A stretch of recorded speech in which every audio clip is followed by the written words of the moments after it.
Okay, Nerd Squad, it's reflecting on my laptop as there being no delay, something that frequently, though not always, coincides with the federal felons upstairs criminally and illegally shutting off the live stream. It is currently 8:55 p.m. PST. The clock just changed. January 22nd, 2025. This is a consensual recording of Mystic Gwen pursuant to the instructions of the Federal Bureau of Investigation. Be advised, I'm not an employee of the FBI, but I have been authorized to state I am an informant since the last week of June 2024.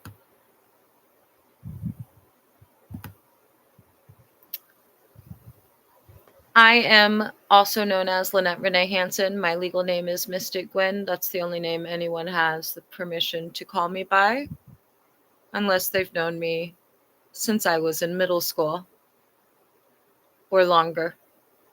This broadcast airing on January 22nd at 8:55 p.m. Pacific Standard Time continues the ongoing public record of a federal investigation into a sprawling criminal conspiracy. A conspiracy that reaches into the North Everett precinct of the Snohomish County Sheriff's Office, the Snohomish County Prosecutor's Office, the Department of Children, Youth, and Families, and beyond. Let me be unequivocally clear. I am a designated FBI informant operating under their direct guidance. This live stream is not a personal platform. It is a strategic tool in this federal investigation. The delusion of impunity, addressing Unit 207 and their cohorts. Recent intelligence, gathered as recently as the evening of January 21st, yesterday, indicates that certain individuals, particularly those associated with Unit 207 located directly above my residence, are laboring under a dangerous and frankly absurd delusion. They believe they can avoid accountability for their extensive list of crimes. They believe they can keep their jobs, destroy my life, and escape the consequences of their actions. They believe that their lies, perjury, fraud, and co-conspirators have somehow shielded them from justice. They are wrong. To the woman in Unit 207 who has been stalking and hacking me since April 2023, and to any others involved, your confidence is misplaced. Your plans are known, your actions are documented, and your time is running out. The success you believe you've achieved through your deceit is an illusion. Justice is coming, and it will be swift and decisive. During the live stream conducted yesterday, commencing at 9:30 p.m. Pacific Standard Time on January 21st, 2025, while playing the greetings recording, I paused the playback to orally reiterate a critical point of fact. I stated for the record that as of the close of business day, January 21st, 2025, the FBI had confirmed that there were still no lawful or non-fraudulent court orders in existence bearing my legal names, Lynette Renee Hansen or Mystic Gwen, from the year 2024 to the present date. This statement elicited a distinct and audible reaction from an individual in Unit 207, a woman who expressed audible shock and disbelief at this confirmation. This reaction, captured on the live stream, serves as further evidence of the fraudulent nature of the purported court orders and the individual's reliance on their illegitimate authority. The FBI maintains its position, clearly articulated since the end of August 2024, that any and all court orders obtained through this conspiracy are fraudulent, and that those in possession of or attempting to enforce such orders are implicated in the underlying series of felonies, including but not limited to conspiracy, fraud, obstruction, and witness tampering. This incident underscores the gravity of the situation and the desperate attempts by the conspirators to cling to a fabricated legal basis for their criminal actions. It also serves to highlight that those in Unit 207 are fully aware of their guilt and that any and all of their attempts to enforce the fraudulent court orders are doing nothing but indicating them further. A pattern of criminality, the North Everett Precinct and the Snohomish County Prosecutor's Office. This conspiracy is not a series of isolated incidents. It's a pattern of systemic abuse of power orchestrated by individuals within the North Everett precinct and facilitated by corrupt officials within the Snohomish County Prosecutor's Office. Their crimes include, but are not limited to, fraud, the calculated manipulation of official processes, including the fabrication of a DCYF referral by Officer Brandon Gill on July 3rd, 2024, a fabrication made over a month after the fact in August to further the conspiracy to kidnap my sons and retaliate against my demands for accountability. Obstruction of justice. The repeated rejection of legitimate police reports, a blatant attempt to shield themselves and their accomplices. This includes their refusal to acknowledge officers holding me hostage before the premeditated kidnappings of my sons, and their refusal to accept reports about these kidnappings, even after the fact. As of January 20th, 2025, they continue to obstruct justice and reject reports of crimes perpetrated by their officers and their co-conspirators. Deprivation of civil rights, the systematic denial of due process and equal protection under the law guaranteed by the U.S. Constitution to myself and others. Intimidation and silencing of victims, a concerted effort to instill fear and discourage victims from coming forward, facilitating stalking, kidnapping, and further crimes. Actively enabling and participating in the stalking of me and the kidnapping of my children, along with a multitude of other criminal acts. Abuse of a disabled minor. The intentional disruption of my son's routines, causing emotional distress, particularly to my son with autism, and hindering their development through their campaign of harassment and illegal actions. This abuse occurred over 12 times. Despite their being informed of the potential consequences prior to their escalation of harassment, their decision to kidnap my sons, and their attempts to change custody in a deluded attempt to shield themselves from looming convictions. Custodial interference / kidnapping, conspiring with my children's father, a multiple times convicted stalker and abuser, and my extortionist mother, to threaten and kidnap my children. This also includes the neighbors who, according to the FBI, are guilty of stalking me, i.e. North Everett Precinct, DCYF, every individual in Unit 207. Snohomish County prosecutors, per the FBI, will all be charged accordingly.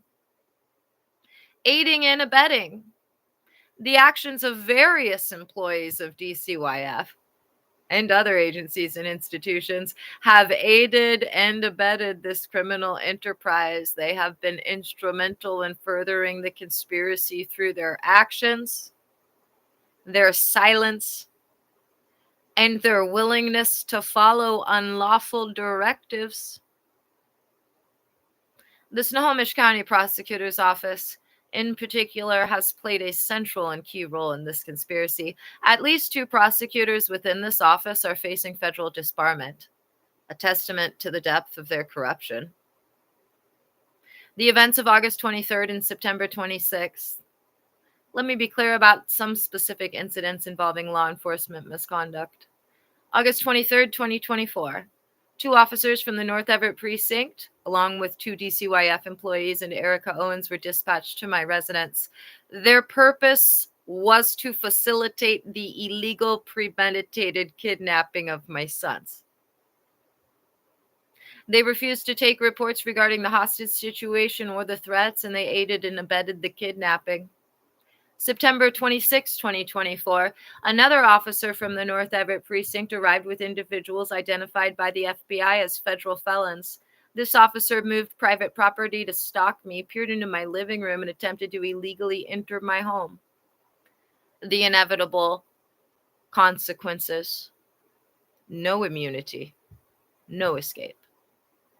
To those who have participated in this conspiracy, from the officers of the North Everett Precinct to the corrupt prosecutors in the Snohomish County Prosecutor's Office to the individuals in Unit 207 and their network of accomplices. There is no immunity for your crimes. You will be held accountable individually and collectively for every illegal act, every violation of trust, and every moment of suffering you have inflicted. The woman in Unit 207 who believes she can escape justice by recruiting someone to take the fall for her, your delusion is staggering. There is no escape from the consequences of your actions. You face over 80 years in prison, and your desperate attempts to manipulate others will only add to your crimes. To any potential recruits, a stark warning. To anyone considering joining this conspiracy or aiding these individuals in any way, do not be fooled. You will not be shielded from prosecution. You will not be rewarded for your loyalty to criminals. You will face the full force of federal law, and you will share in the consequences. The individuals in Unit 207 are not offering you an opportunity. They are offering you a prison sentence. They are not your friends. They are manipulators who will readily sacrifice you to save themselves. The FBI is watching. The evidence is overwhelming. The only path to potential leniency is to disassociate yourself from these criminals immediately and cooperate fully with the federal investigation. Reiteration of key legal points. I reiterate for the record, no lawful court orders. There are no lawful court orders bearing my name, Lynette Renee Hansen, or Mystic Gwen in existence from 2024 to the present date of January 22nd, 2025, as of the end of business day. Any claims to the contrary are fraudulent, and any attempts to enforce such orders are illegal. Lack of personal service. I have not been personally served with any legal documents since February 2023, nor have I filed a notice of pro se appearance in any case. Illegal detention. I remain illegally detained within my own home. Financial damages. The conspirators are liable for substantial financial damages exceeding $14 million, as outlined in my tort claim, case number 10-500-5934. They are also liable for $100,000 for each day they have illegally detained me since August 6, 2024, and $1 million for each instance of stalking, attempted illegal entry, and attempted enforcement of fraudulent court orders. Instructions and recording a legal fortress. As instructed by the FBI, my front door has remained closed since January 2nd and/or 3rd and will remain closed indefinitely. If any individual attempts to illegally enter my residence, I am instructed to remain seated, aim my cameras and YouTube live stream at the door and windows, say nothing other than to demand $1 million for their attempt to enforce a fraudulent court order, play the following recording dated January 2nd, 2025, titled 1-2, 11:57 p.m. Greetings to the 36 plus non-immune people currently illegally on my private property. I'll play that at the end of this speech, by the way. This recording serves as a formal legal notification and, according to the FBI, an irrefutable piece of evidence for some of your looming prosecutions. Livestream protocol section. Furthermore, let the record reflect that any interruption of this live stream, absent my explicit oral statement indicating the precise end time and confirming the commencement of a new live stream within 90 seconds or less, constitutes unlawful obstruction of justice and evidence tampering. No consent to strip searches. In the event that the FBI allows my kidnapping, unlawful arrest, or unlawful committal, I will not consent to any strip searches under any circumstances. I will remain in my current attire until my release. Update to be inserted into the script. Update as of 11:03 p.m. yesterday evening. Within the past 15 minutes, a visitor to the exterior of this building has apparently confirmed to the occupants of Unit 207 that they will proceed with the remaining threatened felonies against me, felonies that have been premeditated and reported for over a year. Conclusion: the end is near. The conspiracy is unraveling. The perpetrators are facing the consequences of their actions. The FBI's investigation is nearing its final stage. To those who have abused their power, obstructed justice, and terrorized me and my family, your time is up. You will be held accountable. To those who have been used and manipulated, you still have a chance to do the right thing. Cooperate with the FBI. To the public, this case is a testament to the importance of vigilance, the power of documentation, and the unwavering pursuit of justice. The FBI has stated that they intend to use my case to set a precedent, and that those involved will reap what they have sown. Also, just to remind everybody, for every additional instant for which those involved in this conspiracy attempt to injure me, enforce fraudulent orders, stalk me, harass me, or perpetrate any additional criminal acts while maintaining their absolutely fraudulent, conspiratorial legal basis for those criminal acts, will lead to each and every individual being ordered to pay me an additional $1 million personally. Now, I am going to play the greetings recording. Remember, it is time-stamped and dated January 2nd, 11:57 p.m. But it is actually 9:11 p.m. PST, January 22nd. This is dated January 2nd, 11:57 p.m. It is 11:58 p.m. Pacific Standard Time, Thursday, January 2nd, 2025. This is a live stream per the FBI's instructions of my new door greeting that I'm to save and to play for those people who are going to prison that have plans involving, once again, actively stalking me outside of my building. I don't know if this is tomorrow or multiple times over from tomorrow to Wednesday, just that the FBI has informed me to do so. So, in the event that you're hearing this, you're in front of my private property. Stop where you are. You are being recorded. By agreeing to come here, you are agreeing to be charged with obstruction of justice. You are agreeing to be charged with witness tampering. You are agreeing to be charged with stalking. You are agreeing to be charged with criminal trespass. You are agreeing to be charged with ADA violations. You are agreeing to be charged with civil rights violations. You are agreeing to be charged with conspiring with others to deprive me of my civil rights, U.S. Code 42, Section 1985, and any other crimes listed on the signs posted on my property. Let me be clear, you have no immunity for your actions. Any claims of immunity are fraudulent, just like every court order with my names, Lynette Renee Hansen or Mystic Gwen, from 2024 to January 2nd, 2025.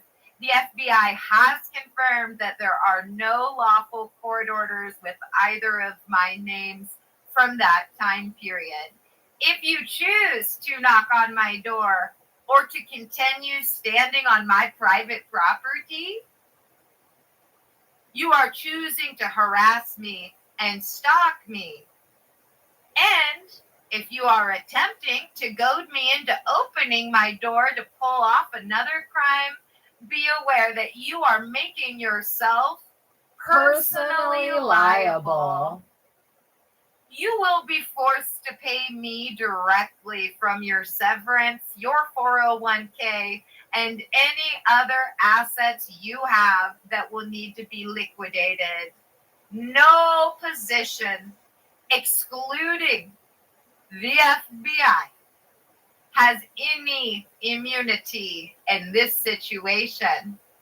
I strongly advise you to verify this information with the FBI unless you and or your associates are some of the federal felons going to prison for the rest of their lives due to the crime spree of the North Everett precinct of fraudsters, Snohomish County Prosecutor's Office, dwindling Department of Child Abusers moonlighting as child protectors, my multiple times convicted stalker and abuser, the extortionist, Anne Marie et al. If you are unable to get verification on anything you have being fraudulent, it is because of your and their looming incarceration and soon to be unsealed indictments.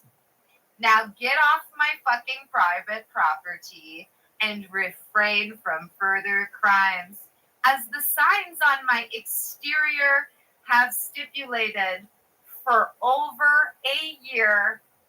It is now 9:15 p.m. PST, January 22nd, 2025. Nerd Squad, since you said I no longer have to take selfies every day and then put a new one up on the live stream, I'm just going to continue to use like the first selfie I took of myself this month, except for when Unit 207 caused me to need to write updates and whatnot, and then I'll just use the black shirt selfie. Sure, I've got like 30 selfies now, all from this month that I could use, but I like the consistency. And on that note, Nerd Squad, this video is titled per your instructions, 1:22, 8:53 p.m. Threats by Unit 207 to break in and illegally kidnap me reported. Those of you watching this, you're going to hear something I've already said because I need to make sure there's audio.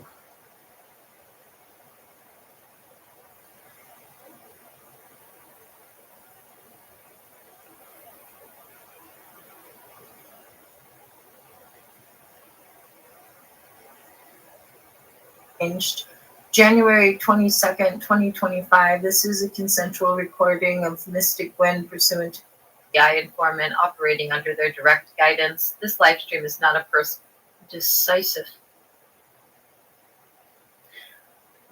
This is misplaced. Your plans are known, your actions are documented, and your time is running out. We have audio. The success you believe you've achieved through your deceit is an illusion. Justice is coming, and it will be swift and decisive.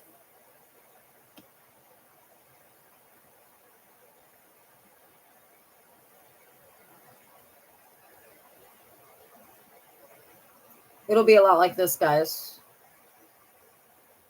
Put your hands in the air. Get down on the ground. Get down on the ground. And then there'll be a little of this. You have the right to remain silent. That's how it'll go. It'll be swift and decisive like that. That's how kind of swift and decisive. And they'll walk right through your doors. They're going to walk right through your doors and say, all right, it's about fucking time.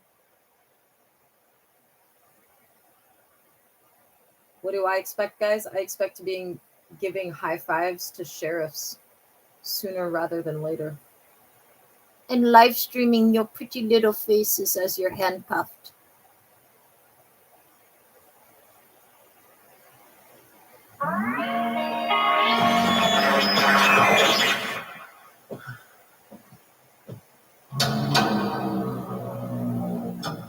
And there's a woman upstairs that's scoffing at that. She's one of the women going to prison for the rest of her life who thought that by perpetrating over 200 crimes against me, she could formulate a fraudulent legal basis for her criminal actions. But the FBI's assessment is she is nothing more than a felon deserving of a long, long stay in a federal penitentiary.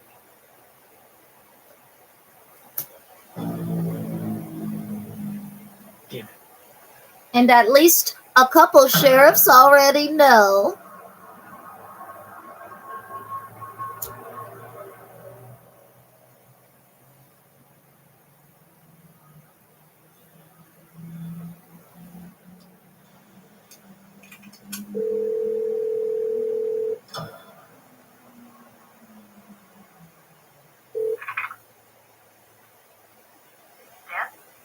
Hey, Dan, what's up, man?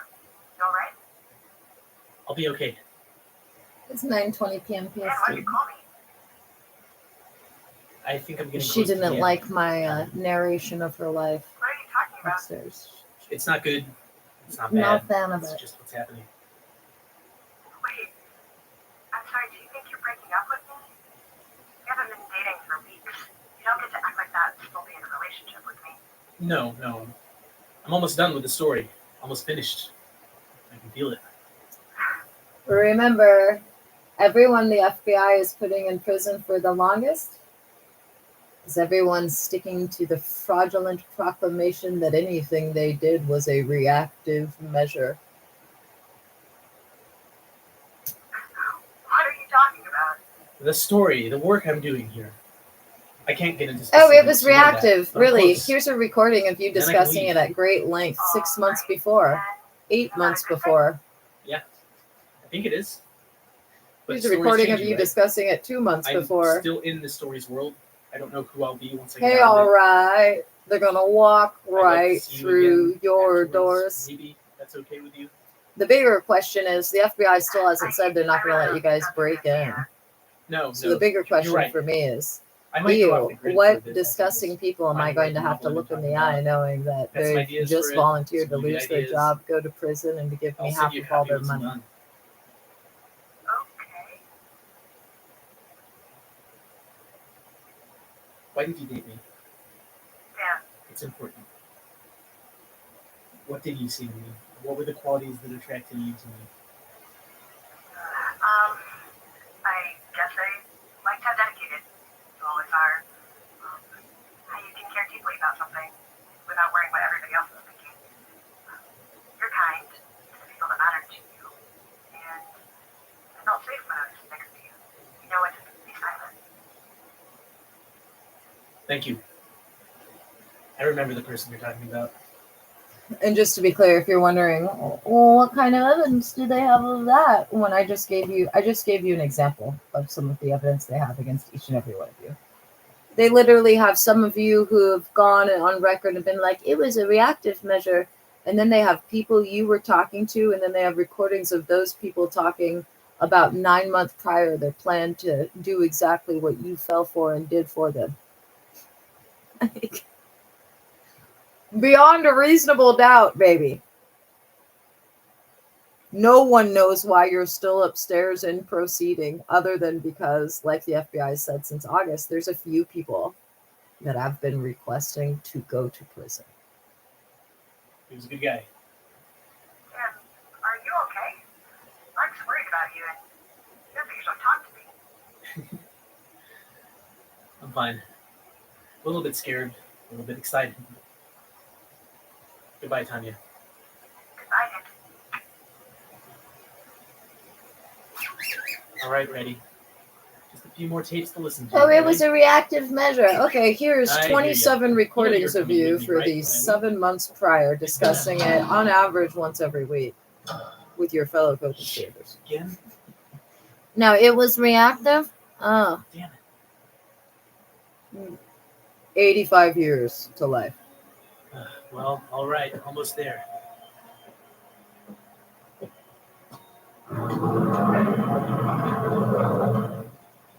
Also, remember, guys, the new script, even though it's like there's no immunity, if you're a whistleblower who hit their deadlines, you've already got immunity. Unless you fuck it up by, breaking into my house or kidnapping me. Here we go.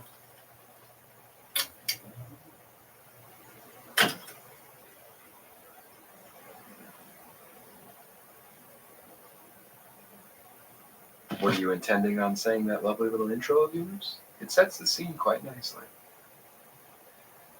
No need to be nervous on my account. This should be enlightening for both of us. Melody Pendris, September 9th, 1005, floor 16.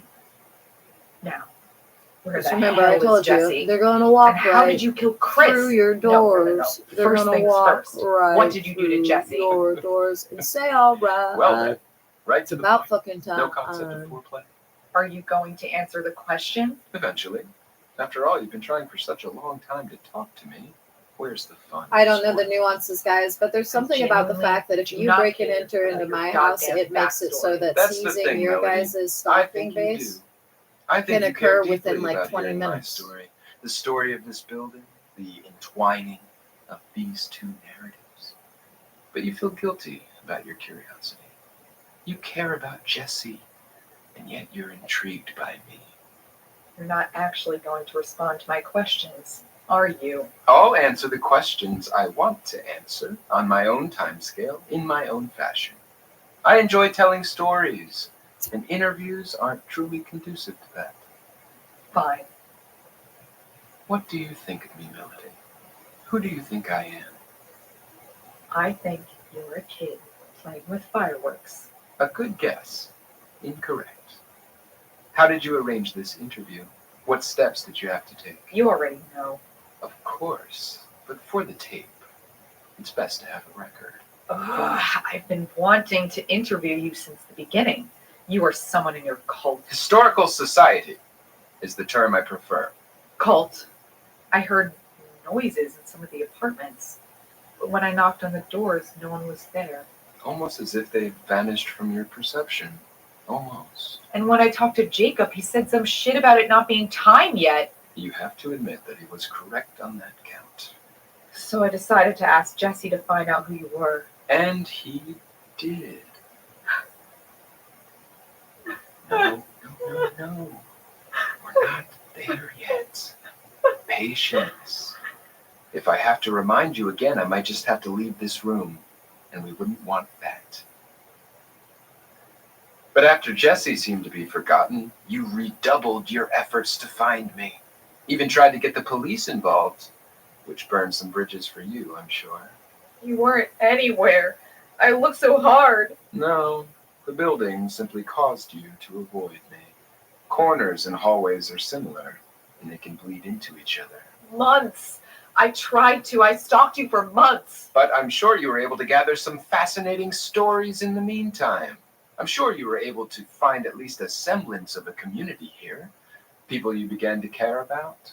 I'm not one to go in for cheap psychoanalysis, but I'm sure it was particularly appealing, given your particular history, your particular childhood. There are a surprising number of decent people in this horror story. Yes. And you're not one of them. I never said I was.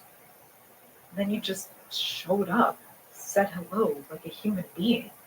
We felt as if you were almost done experiencing the story, that you should come to the climax, or near it anyway. What do you mean by we? That question isn't relevant at the moment. Now, how much do you know about the company that owns this building? I tried to look into that, but You were stymied. Holding company after holding company, circular and secretive. I got as far back as some Dutch corporation, and the trail got cold. It all goes back to the Dutch. What are you even talking about? Who are they? They are people that think they can make deals. Very old, very wealthy.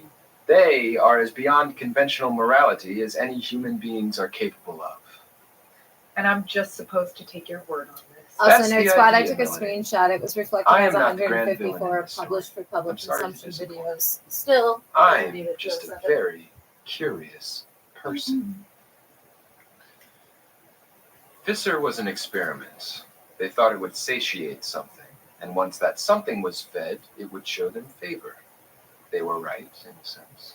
The same way we were once right about the Earth's position in the universe. The story was told, and it appreciated being told. But the story was not beholden to them. Do you understand? No. A part of you is beginning to, I think. You at least understand that Visser is not this building. Maybe. When someone wears the skin of someone else, they don't automatically become them. They just look like them. Totem animals and Cherokee mythology aside, wearing does not necessarily equal becoming, at least not fully. And the entity was no longer satisfied wearing this skin. The entity? What entity? Who? Are you sure you want me to do that? Yes.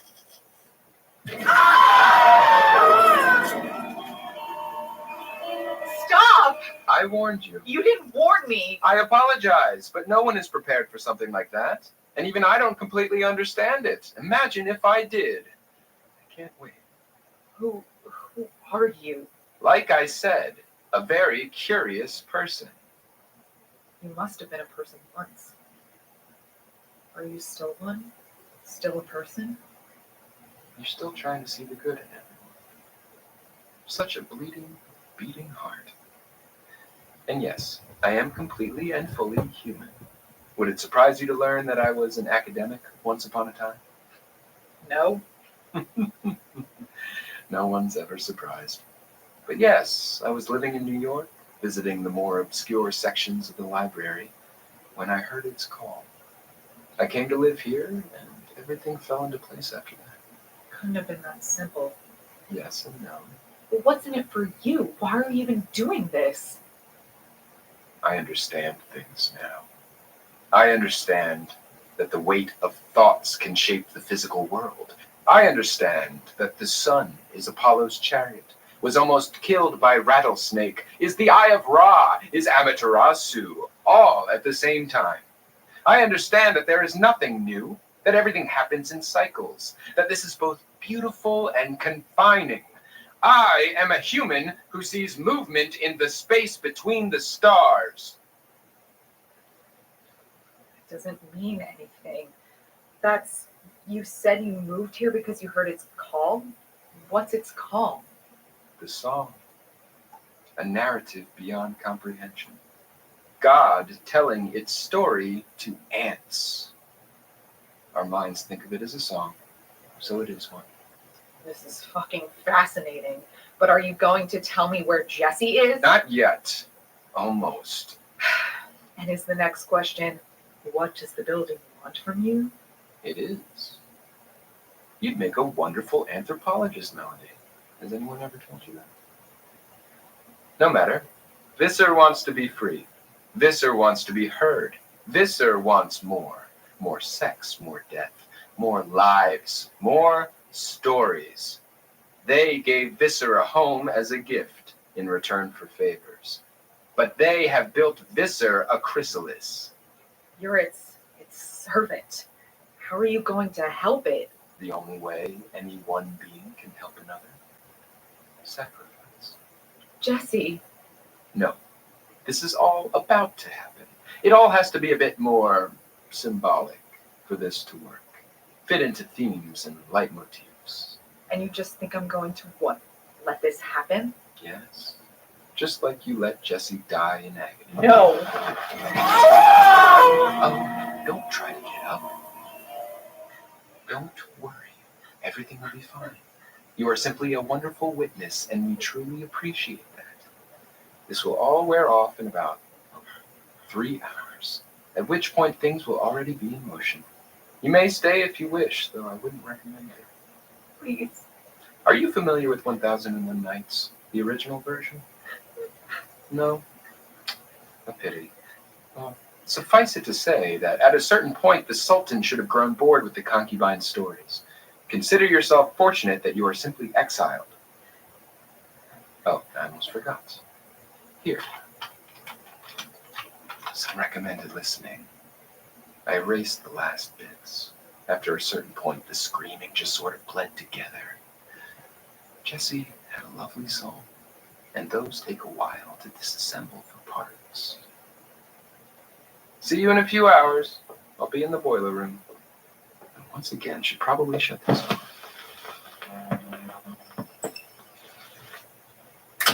Yeah, ready. I think this is it. I think I can just grab this. And grab these. And I think we're good to go. Come on, ready. We can. Okay, doesn't matter. Ready, come on. No, Reddy, come on. We need to leave. Reddy, just... Come on, Reddy. Just go to my hand. Carry you out. Don't be scared, okay? There we go. Just a little bit more. All right, let's get out of here.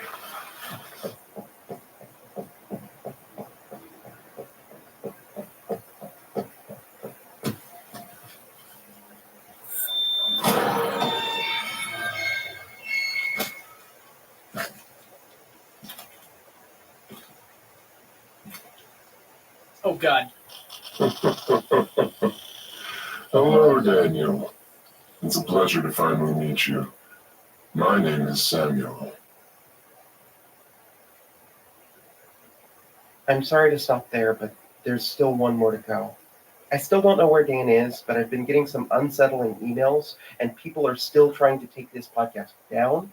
If you can, donate to our Patreon page. And if you know anything about Dan, send me an email at archive81podcast@gmail.com.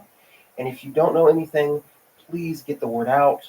Visit us at archive81.com. Leave a review on iTunes. Tell your friends. I really think it helps. I will try to get the final episode to you soon.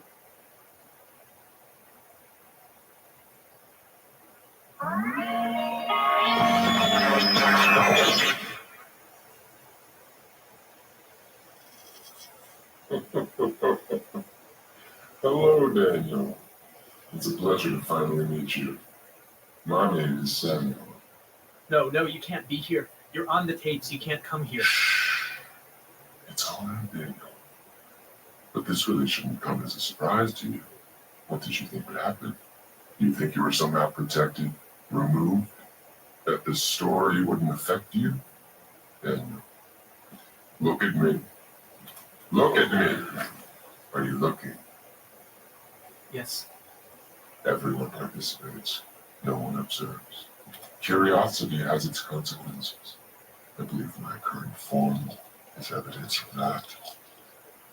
Why? Why are you here? Well, Daniel.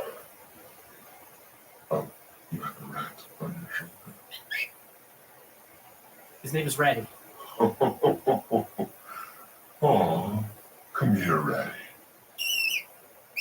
He's adorable, isn't he? No, Delicious as well. Ratty. Sit down.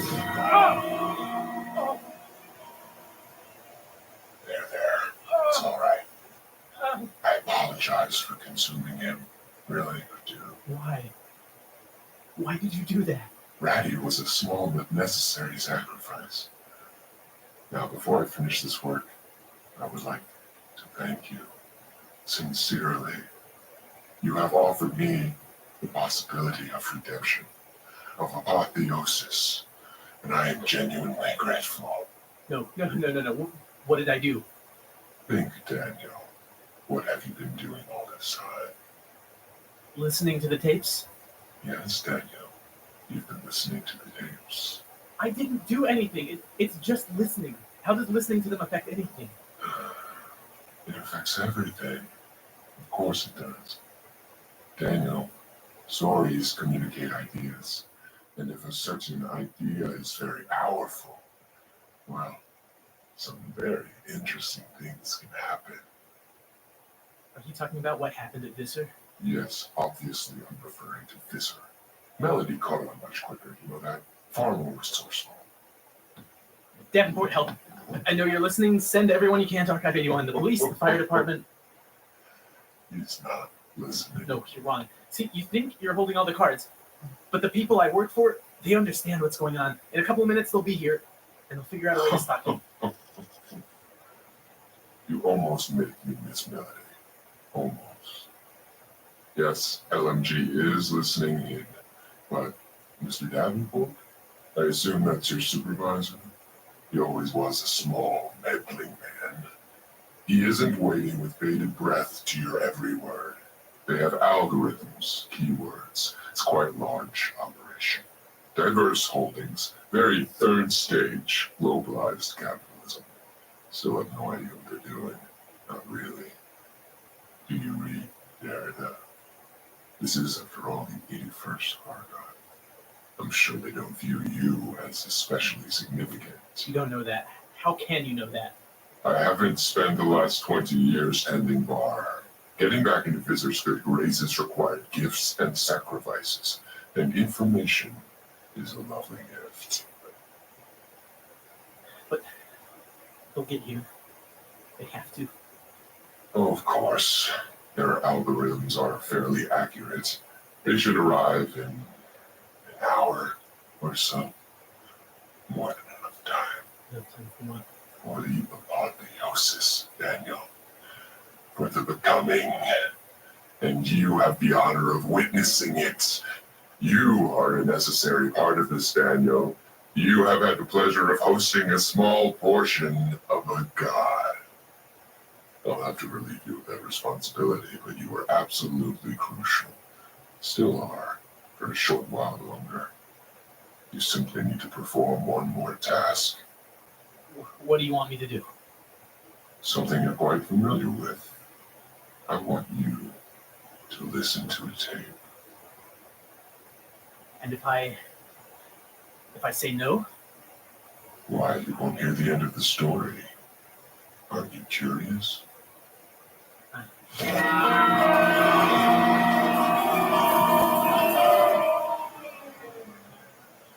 didn't let me finish. Yes, I'm curious. Play it. Just keep the recorder on. Now, where were we? Follow.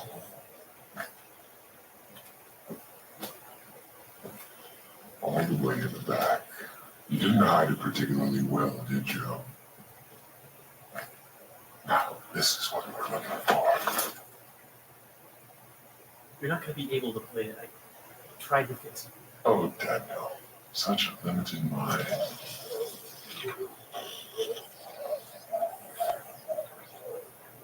It's all right, Daniel.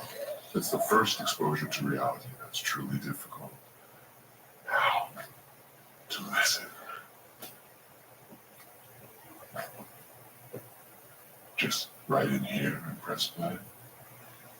Yes. I'll pick up where you left off if that's all right. Wouldn't want to waste anyone's time.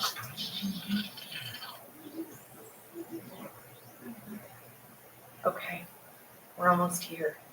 It's so hot I can barely think. Melody, so nice of you to join us. And thanks for navigating that. Scary. What are you doing to her? Say hello, Iris. Oh, not very politely. I'll let her introduce herself. Get out of here. Recorder. Oh God! Now we'll just have to put that gag back if you're so intent on spoiling everything. Drop the pepper spray. Melody, I was expecting you to bring a gun or other implement of destruction. Good on you, sticking to your convictions. Principle of ahimsa and all that. What are you doing? Well, if it wasn't obvious, now that you're here to witness it, I'm going to sacrificially kill Iris Voss, and by doing so breathe life into an unimaginable story. It's fairly simple. Keep up. Why her? Why Iris Voss? She owns the building. At least her company does. Are you familiar with this whole sordid history? It's actually quite important for you to hear it. No? Well, why don't I let Iris tell it? Iris, you promise to be helpful? Stop recording. Your poor face. I know it won't matter in a bit, but still. Now, in your own words, please. Our company, our family constructs the building. It's a bargain to a power. We expended resources to please it. Why? If you're given access to a new resource before your competition, it is in your best interest to exploit it to the furthest possible extent. Wealth, power, it's all very boring. Not like you or I. We're driven by something far more interesting. Curiosity. Curiosity. It's what led you to assemble such a collection of stories, all on these lovely little tapes. You stole them. Makes the apotheosis so much easier. And you didn't notice they were gone from your office? No matter. Before I get to that, do you have any questions, Melody? Any loose ends that you feel need to be tied up with this story? Jesse. Why Jesse? Why did you need him? I'd love to assuage your guilt, but unfortunately, he died because of you. He was a wonderful way for you to get invested in this building. Not that his soul wasn't helpful in certain bendings of reality. It was. But yes, you were the reason he died. What the hell do you get out of all of this? I become one with the concept beyond our understanding. What's more interesting than that? All done. Spectacular. Melody, I think it's time you understood the importance of the stories you've been recording, the tapes you've been making. Melody, when a concept needs to be actualized, its story has to be told. The idea has to be processed. Did you think that by letting these people share their story, you were, in a sense, bringing out Issa? Did you think that you were helping these people? Did that reality of what you were doing even cross your mind? Obviously. What? Victor, now! Come down now! I got you. Who the hell is Victor? It's working! My voice actually being recorded? What is happening? We've got to get out of here.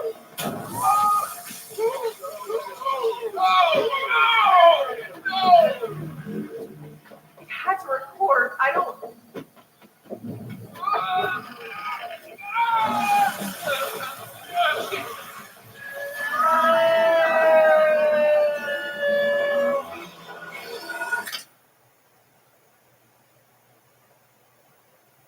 At least now the story will have a happy ending. Thanks to you, Daniel. What do you mean by a happy ending? What are you going to do? Something that should have happened 20 years ago. The god will be born into a new world. For a moment the stars will dim and I will understand concepts no mortal has ever conceived of. I can feel it beginning. Are you going to sacrifice me? No, you are no longer necessary. The sacrifices all took place 20 years ago. All this was merely hitting play on a pulse. This was all my fault. Oh, Daniel, you are a weakness. Yes, you should blame yourself, but also blame those who hired you. Those ants who planted their own magnifying glass. Oh, they should be here soon. It's almost done. Part of me wonders what other new ideas are waiting to be born in all those other archives.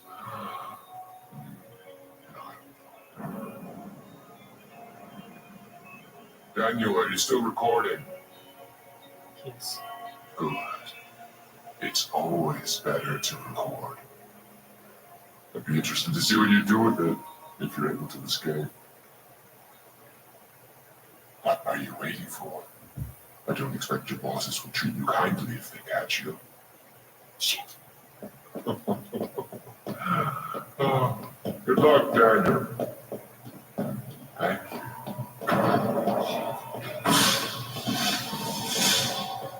Shit. Shit.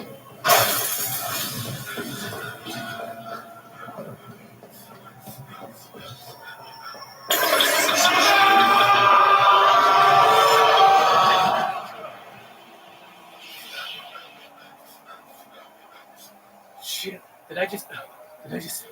Oh, where the hell am I? Shit.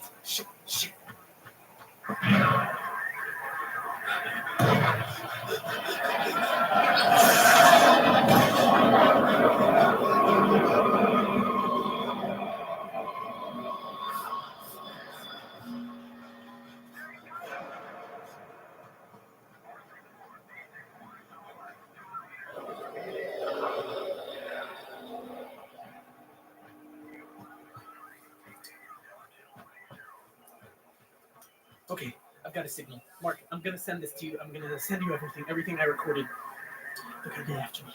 I think I teleported with me, but they're still close. I know they are. Listen, I want you to get as many people as possible to hear this, okay? Samuel had this idea that a story like this could bring whatever evil god he worshipped down into our world. And he's right. With the things I've seen, he's right about that. But it's already unleashed. Shit. Okay, I gotta do this fast. Melody can survive. Melody was able to defeat this, at least for a little while. If it's spread out, maybe its power could be lessened. Maybe if I had shared this with people. Mark, I trust you with this, okay? Say goodbye to everyone. They're going to be looking for me, so I'll lay low, but I've got to find Melody. I have to make this right. Okay, I'm ending this.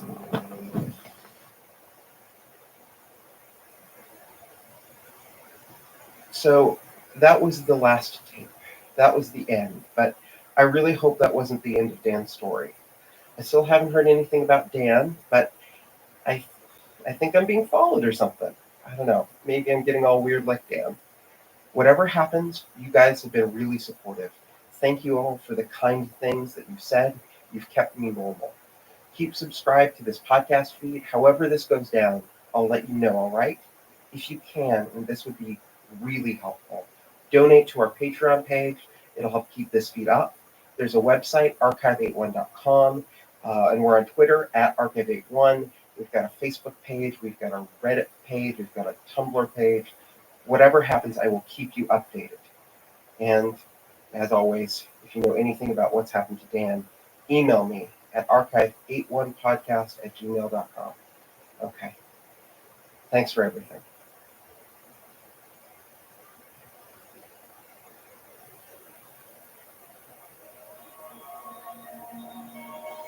Hey everyone, this is Dan from Dead Signals. Real life Dan, not the character. We're done with the first season of Archive 81, and Mark and I just want to say thank you all so much for listening. Thanks for the kind words, for the reviews, for emailing us your conspiracy theories about the Visser building. It all means a lot to us, and we couldn't have crafted this weird and wonderful tale without you. We'd also like to give special thanks to our Patreon supporters, whose donations help us pay for things like hosting costs, actors, studio time, and other expensive tools of the trade. We're hard at work right now on Season 2 of Archive 81, which will come out towards the end of the year. But to tide you over until then, we have a brand new audio drama podcast coming out in just 2 weeks. It's called The Deep Vault. It's a sci-fi adventure story featuring robots, gunslingers, the apocalypse, and more. You can subscribe to The Deep Vault right now by searching for it on iTunes or wherever you download podcasts. And you can learn more about The Deep Vault by visiting deepvaultpodcast.com, liking The Deep Vault on Facebook, and following The Deep Vault on Twitter. Finally, to give you a little taste of what it sounds like, here's the official teaser trailer. Stay tuned, and remember, record everything.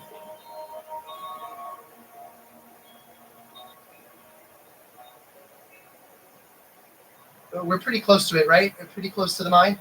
Yeah, I think so. Think so? We're close. Okay.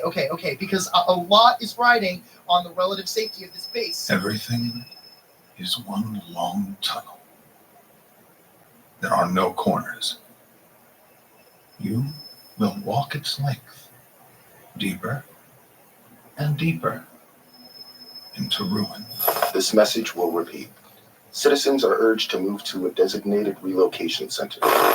Imagine you were trapped in darkness. You can't feel. You can't see. Would you begin to go mad? There's something there, right? There has to be. Wait, you all have no idea what's down there. Stories from when we were kids, some sort of bunker. When everything turned upside down, we decided to come back here. It's coming out of the wall. We need to get out of here. No. The ladder's retracting. It's our only way out. Get behind cover!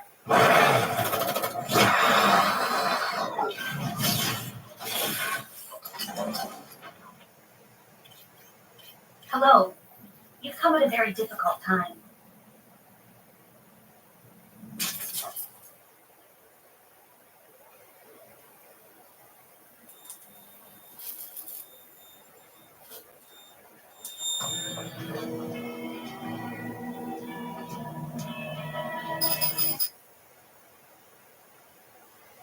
I know exactly where Dan is. It's not about that anymore. It is about trying to stop what he unleashed. Okay, so I have to be very careful about this. I can't give you a lot of information. Too much could lead to unintended consequences. But I have to tell you something. Or else they can come through. Okay, January 18th. That's when you'll first start to hear it. Wednesday, January 18th. Get ready. Until then, I'll give you something here to demonstrate what you're dealing with. When I was Harold's age, there were less fish in the water for a couple of years there. We had to go out farther and farther into the deep, stay out later. We didn't throw back the row. And one night, it was late and cold and my fingers felt like pieces of wood. I had caught nothing. Nothing. The night was black. I was staring into the water. I don't know why, but I stared, and I was certain that things were staring back at me with closed, dreaming eyes. And there were so many, and they didn't care. They didn't care about me at all. And my handful of earth felt mighty small, but mighty important. So I know.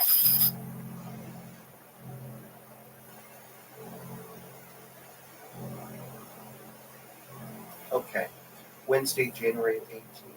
That's when we are all going to have to listen.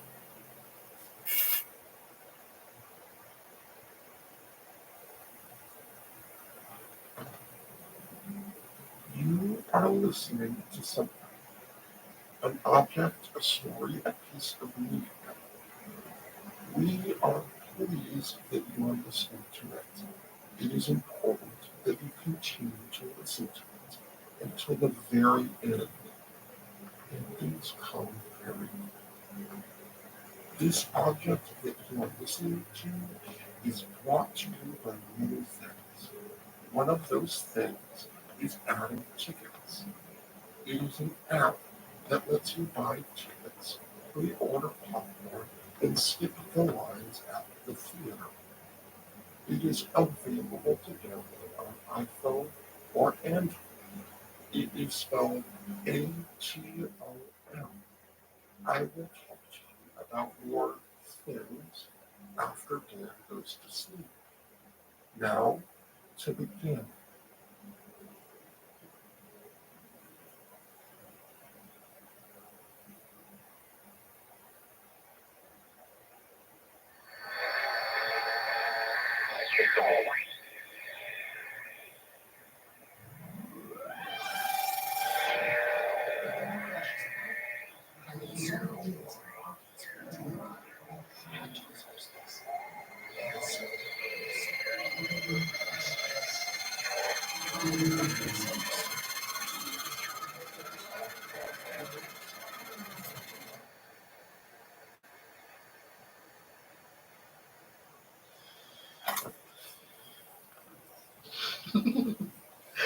It's recording. It's actually recording. You were instructed to wait. I'm currently empty. This is not optimal. Oh, forget about optimal. This is so delicate and beautiful, and when the moment is pure, you have to, and they'll feel you soon. You will require the body. I will fetch the body. Yes, of course. Bring him here. On the table, right next to the new flesh. And don't forget to tie him up. I understand. How exciting. Now, fetch my tools. Quickly, this is all so time sensitive. Perfect. So orderly. We have all of them. We have this one. And this one. Oh, and this one is just so much fun. You've joined us. Thank you for joining us. I have to say, I don't appreciate much being called away from dinner. Catherine makes a mean casserole. How's the connection? Connection's fine. The whole lonely body thing takes some getting used to, but hey, break a couple eggs. Now, I realize that our current situation makes the whole timetable issue a bit difficult. But hey, those ETAs are there for a reason, right? But the new flesh is alive now. I made so many deals and bargains for it to be alive. I had to reserve space. And it's so delicate, so beautiful and delicate. All right, no need to shut the barn door. The cuckoo's already flown the coop. I need your approval. Company policy, Alrighty then. Better get started. he has to be awake. Well, heck, won't be too much fun for him. He needs to be usable afterwards. Oh, it will be incredibly painful. That's the point. It makes the story the device is telling louder.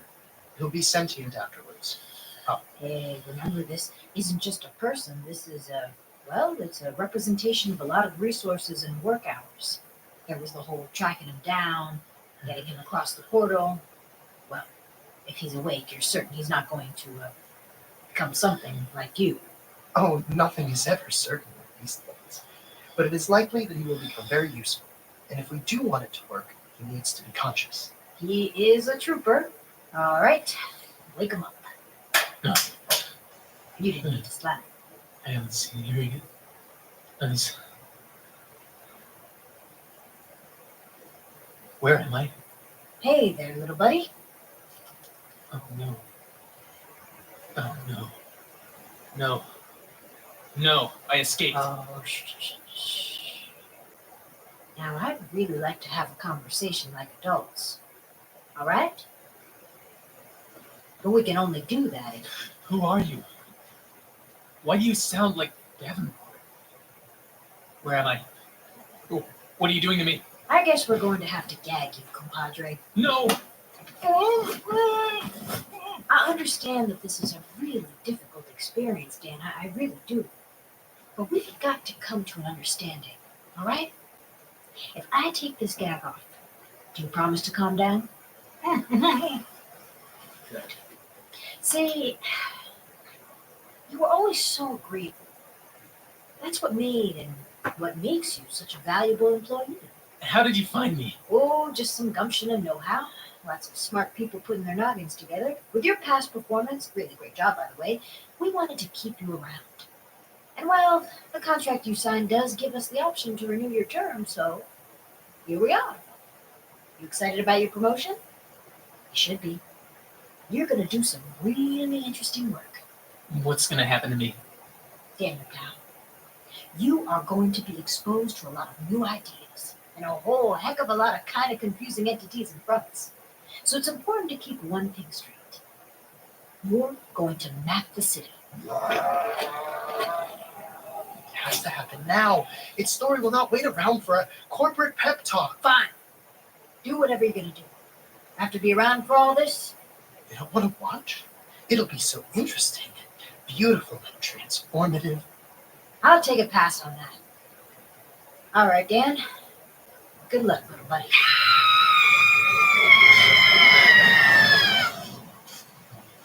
Why did that thing scream? What's going to happen to me? Please, whatever this is, you don't have to do it. Oh, but this will be good for you. You're welcome. And don't worry, you're going to become something beautiful and dangerous and new. Your body will have so much new territory. Oh no. No. I really am sorry about the pain. Now, for the important part. Mm-hmm. Right.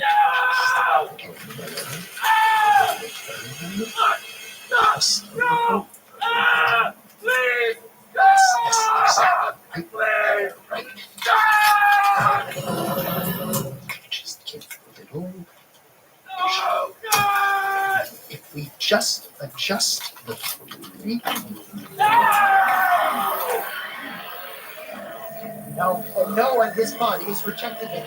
He will perish, and what can I do, and what exactly is wrong? A tape. Yes, and this will be just the thing for your body to accept.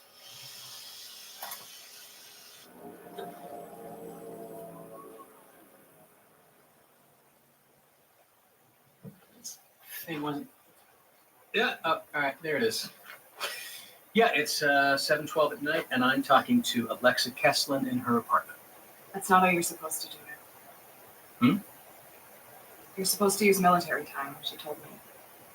That would make it 1912. Whatever. It's not important. It was important to her. Okay. 1912. Happy now? Sure. Like I said, This is just a formality. We just want to clear some things up with our records. Sure. You're still looking for her, aren't you? We're assisting the police in whatever way we can. Now, how'd you describe your relationship to Melody Penrose? We're partners. It'll be 6 years this August. Well, would have been 6 years. Sorry. Gallows humor. Comes with a job. And when was the last time you saw Melody Penrose? September 9th. I got up, kissed her, and said goodbye. And yes, she did seem slightly stressed and overwhelmed. And no, I'm not sure exactly what the cause was. But yes, if I had to guess, it probably had something to do with that apartment building. So what was your relationship like? Any trouble in paradise? Any reason she might have just said, enough with the drama, let's get my ass out of the city and leave my, all alone? No, she wouldn't have done that. You sure? Girlfriends can be flighty, right? And you and I both know that. They get an idea in their heads and then it's, I don't love you anymore and I'm going to move to San Francisco. Flighty. You know what I'm saying. What exactly is your job title? For the Urban Preservation and Development Department, where Melody worked? Oh, sweetie. I'm an office manager. Because I checked. I researched. There are agencies that sound like it, but none with the exact name. Weird, right? Crazy. And the Visser apartment building? It doesn't exist. Not many official records. The clerks were quite insistent on that, even when I gave them what I thought was Melody's ID number. Spooky. Maybe you should have researched that a little bit more before going to the cops. Because, at least to me, you sound a little hysterical. I sound hysterical, Mr. Office Manager? Yep. So hysterical, I'd probably reconsider ever talking to the police again. You see, the police don't really take hysterical people that seriously, and you're not exactly an upstanding member of society. At least, that's how the police would see it. I want to think twice about telling anybody at all about Melody. 5 years is long enough for an experimental phase.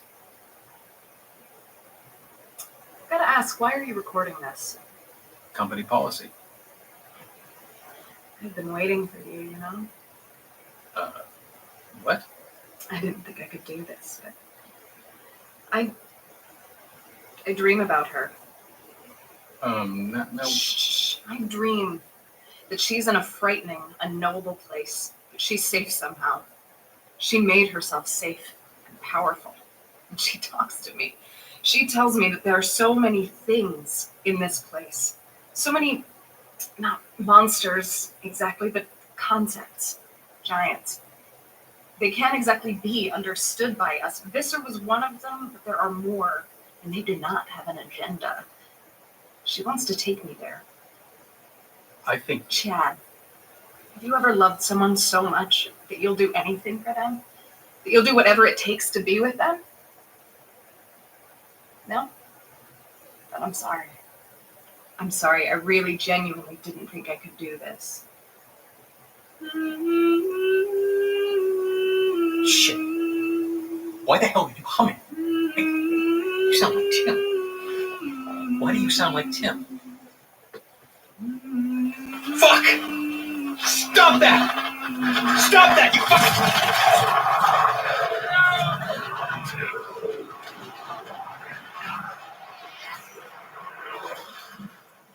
A wagon was struck,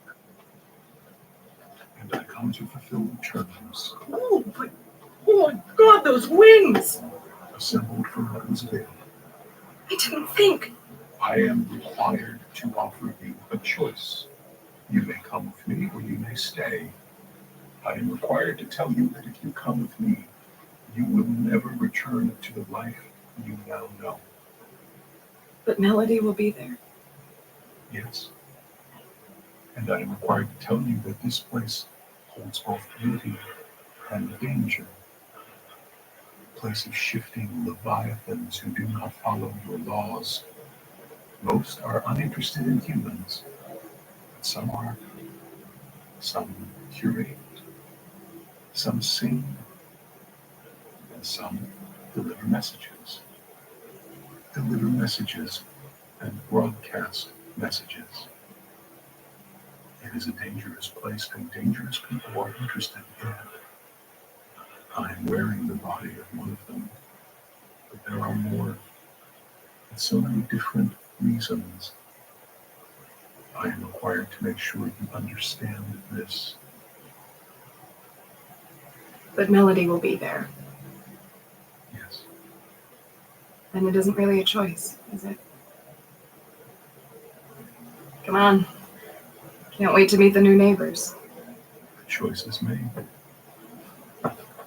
Hold on to my phone.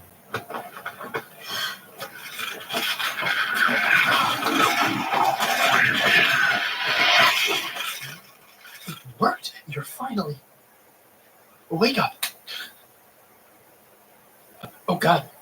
How are you feeling? Can you move? You can move, can't you? Please tell me you can move. You can move. It worked. No, lie down. Rest for a bit. And now, would you like to see what you've become?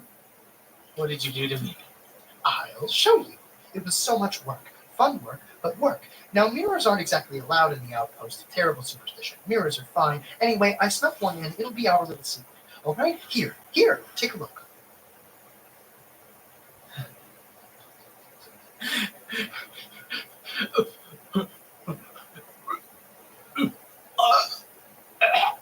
So, what you think?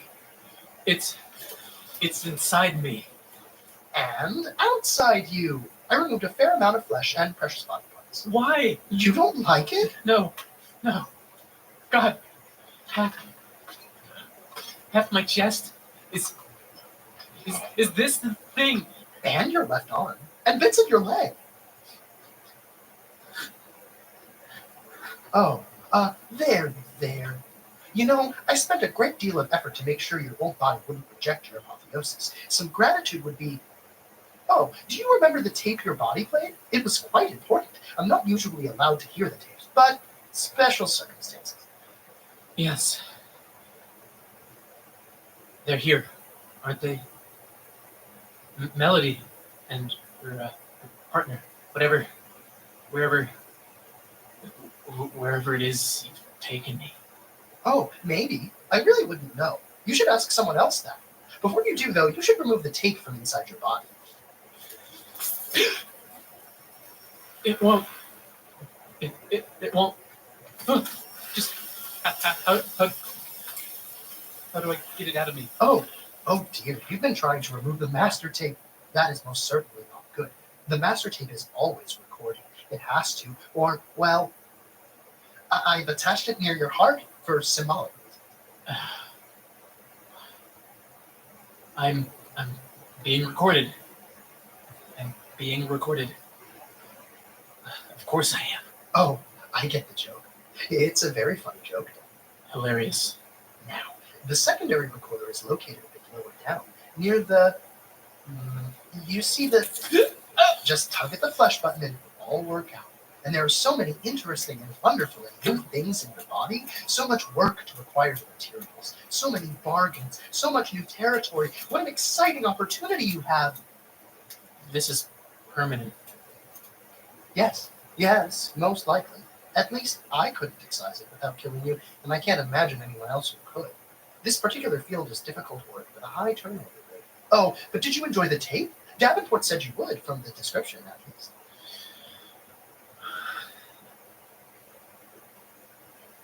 I want to talk to Davenport.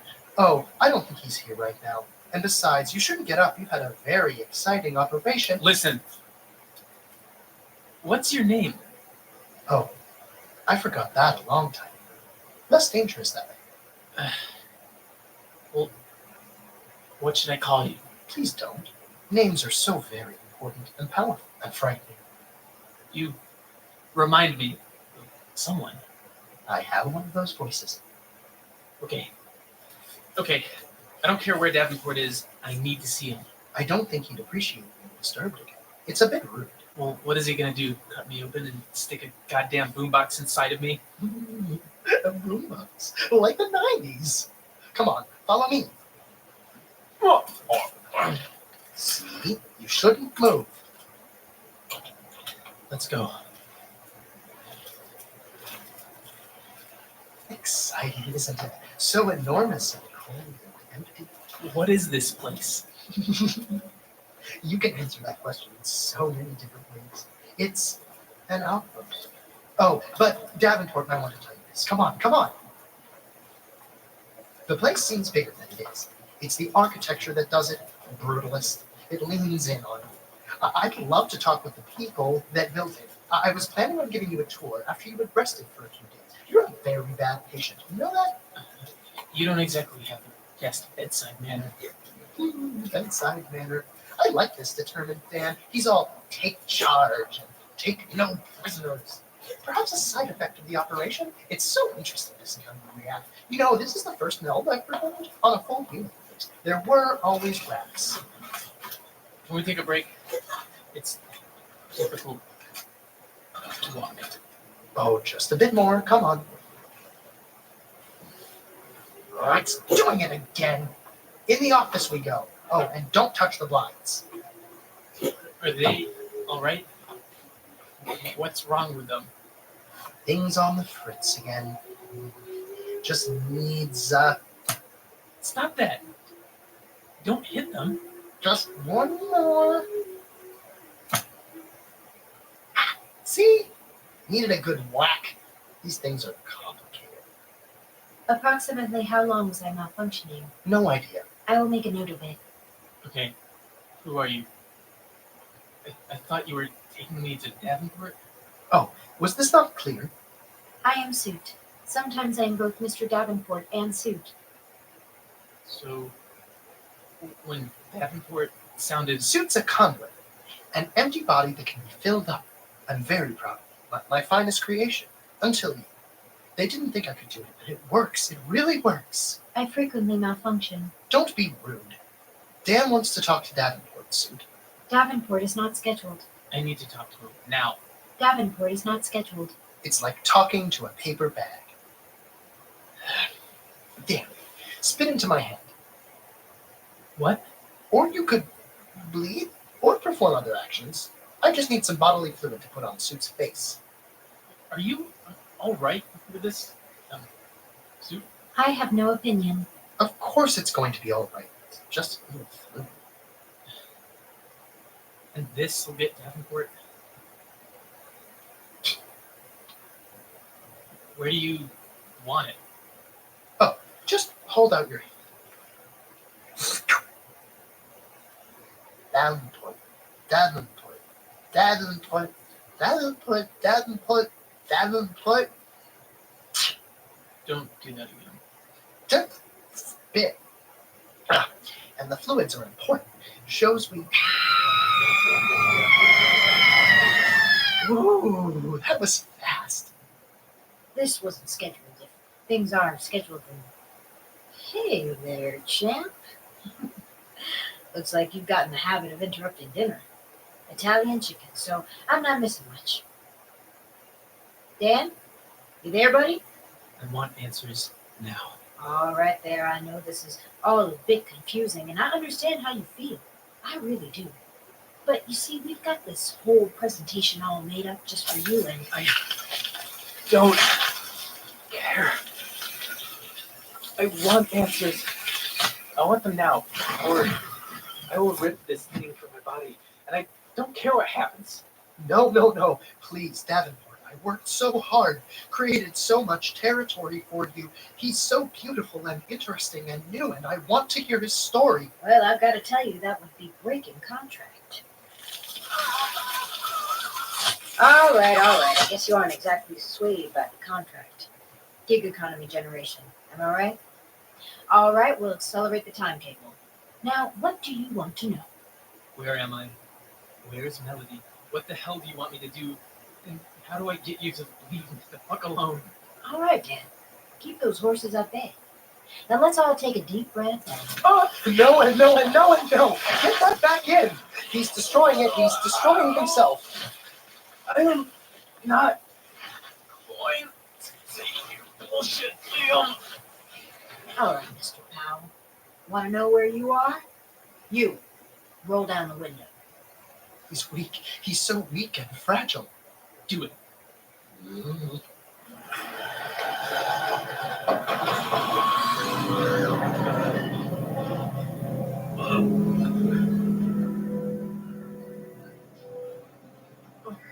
Deep breaths. Count to 10. Normal math, all right? Shit. Your brain and soul and mind will get used to it. You're in the city. It's a whole different universe. We studied it for a while now, but your little stud in Archive 81 opened up something. An opportunity. We're on the ground floor of the first undiscovered continent in 500 years. The rules are different here, and you're going to help us figure them out. Melody? She's here. Not sure where, but she's here.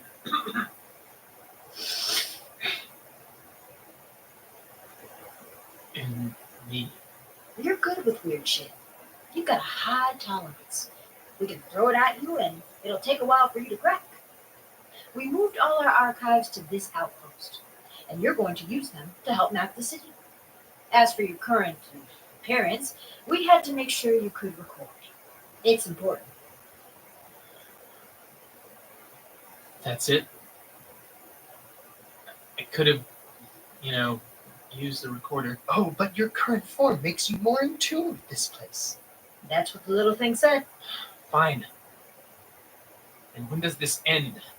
Once our task is finished, we haven't figured out a way for people to leave the city, we can get employees there just fine. But leaving's entirely different. So I'm stuck here. Dan, you, this company, we're going to explore the city. We're going to find out its secrets, claim dominion over its territories, and we're going to find out how to bring you home. Once we do, we'll take out that pesky recorder and everything will be back to normal. You hear me, Dan? I hear you. I'm recording you too. Nice one, champ. Now, if you don't mind, I have a disappointing Italian chicken to get back to.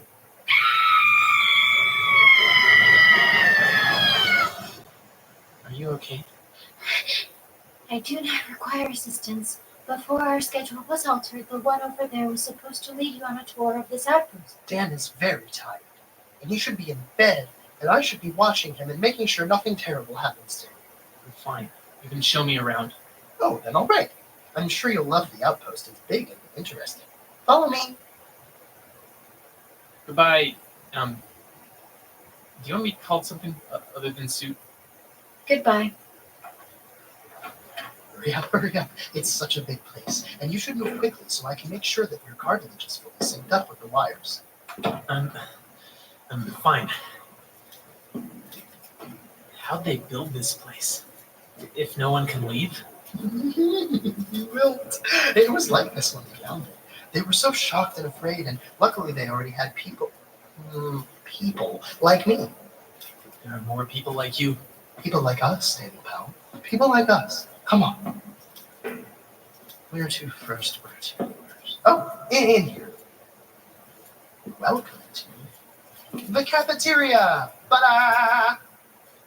Probably a bit too dramatic, but it's a big place. So much linoleum, so many ducts. Do you eat food? I've been known to. Oh, then you'll probably still know, most likely. Here are all the food things, all in a pile. I asked Soup to organize them, but it said it wasn't its responsibility. MREs. MREs. No peaches? Do you want peaches? No. I do not. Follow. To your left are some bathrooms. I'm mostly certain that you'll still, how to put this down? I get it. Touch and go and touch for a few minutes there. A few rooms down is a storage closet with thousands of blankets. No reason why that's there, but if you ever need blankets. Oh, and watch out for the doors that open into walls. Fake doors. And there's a game room, but it only has a PlayStation 2. It's got the Jack and Daxter series, though. Isn't the city fun and exciting? Oh, and this is an important room for you. Come on. All of the archives. All of them. This is my... Your purpose. Your reason for being. And look, there's a ladder to the thrills. Whee! You try. I prefer not to. All right. Just be sure you're alone when you're listening to a tape. They're just for you. Don't you bother. I think you may have been right. I should probably lie down. Oh, yes. Bed rest is important. One more place to show you. The staging. You should make your comments. Just quickly. Of course. Quickly. Follow. Now, these colleagues, they aren't like me and you and suit. All right? They're different. What? Oh, you'll find out. Come, follow me. Past the wallpaper. Do you feel like the device is part of you yet? Like it's a part of your body, and you can't even remember a time when it wasn't inside you, and that's scary, but also exciting and special? It itches. That is unfortunate, and to be expected. Sue, through here.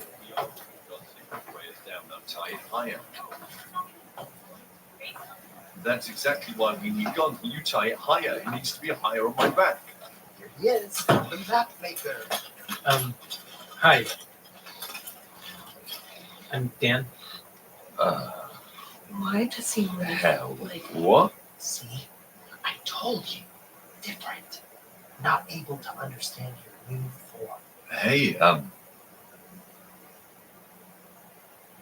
Hey, you. I'm Lou. Nice to meet you.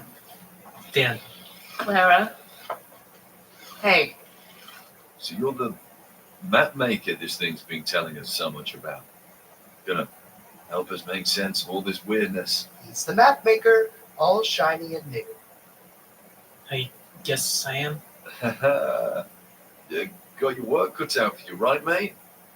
Me and Clara were just prepping our gear, you know. Well, I was. Clara was nagging me about weight distribution and guns. No, I was telling you that we shouldn't bring guns. Come on. A Glock 9mm is barely a gun. We've got to bring something to keep us both safe from all the monsters, baddies outside. See? Hey, map maker. You think a gun's gonna protect us from whatever's outside? I don't know what's outside. But no, you can't assume everything plays by the same set of rules. Mate, you shoot something and they die. Works and everything. Even freaky people like these two. No offense. I'm... Really? Hey, you. If Lou shot you, would you die? Are you referring to me? If you don't give me a name, you can't get pissy about it. Oh, just clarifying. And maybe. There's a chance I might die. Or the person attempting to shoot me might re-experience the birth trauma and become shattered. A being cast into the wind, all flailing limbs and gnashing teeth. It depends on whether the scroll I say was a forgery or not. It's up to a scroll. Great. Want to take that chance, Lou? And who knows if bullets can even affect Videodrome over here. Whatever. Bullets would still kill me.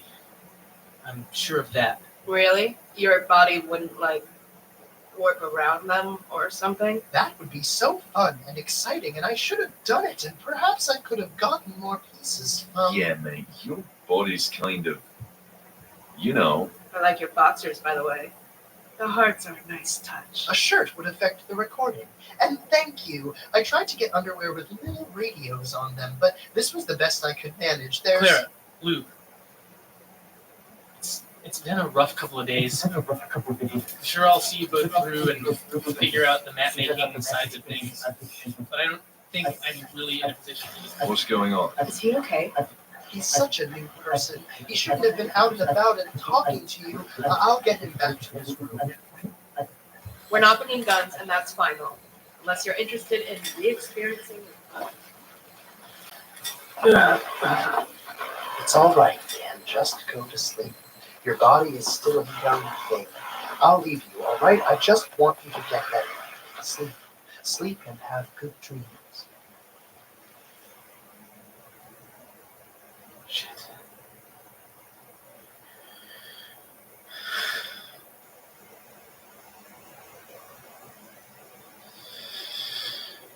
No screams. None. None. None. Thank you. Apologize. You hear me? Yes. You are special. You. Cuckoo will hatch eventually. Not yet. What? Who are you? Care about you. You hear me? Yes, I hear you. Who are you? Green. All right, Green? Why are you here? Warning. You are not ready yet. You want to escape? You pause. You want many things. Decide later. They cannot fix you. Work together. Want same things. Hate this place. Hate these people. Yes, we both hate them. Make maps. Make wrong maps. Lead astray. Don't trust. You have power. Powerful things inside you. Not ready yet. I should go. All right. How do I contact you? And who are you exactly? About to sleep. You'll hear me.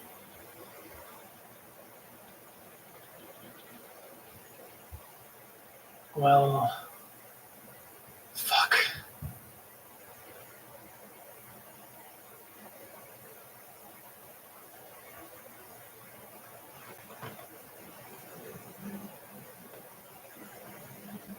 We know exactly where Dan is.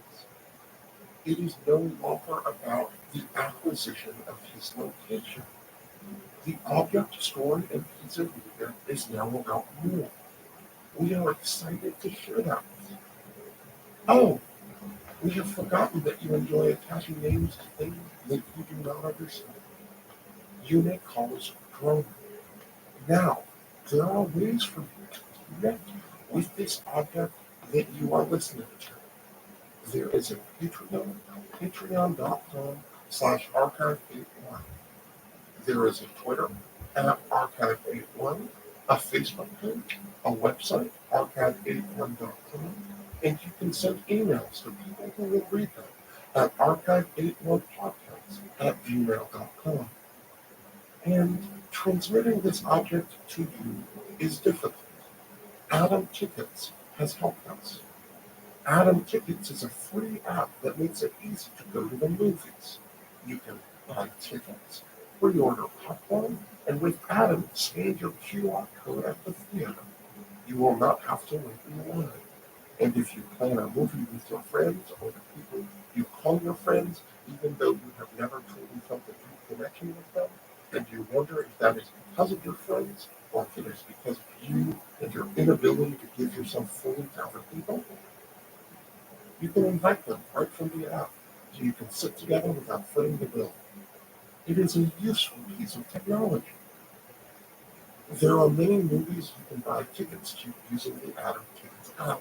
For example, if you wished to see a movie about the unseen forces that shape human history while the majority crawl and walk and live unaware of the vast morass of horror that surrounds and covers them, you could see Underworld at once. The app makes everything faster. Skipping the box office line and pre-ordering concessions means you'll have less time to just wait and be alone with your thoughts. The app is also easy to use. Due to my circumstances, I am comfortable with technology, so I am aware of how well designed and simple the app is. You can receive the app from the website atomtickets.com or download the Atom Tickets app today. That's ATOM Tickets from the App Store or Google Play. Try it out and get $5 off your first order with code Dead Signals. Just download the app. It's ATOM Tickets or use the code Dead Signals. Dead Signals. It is the name that you should use. We have talked long enough. You most likely have questions, but we do not care to answer them. There will be a new episode of this object Wednesday, February 1st.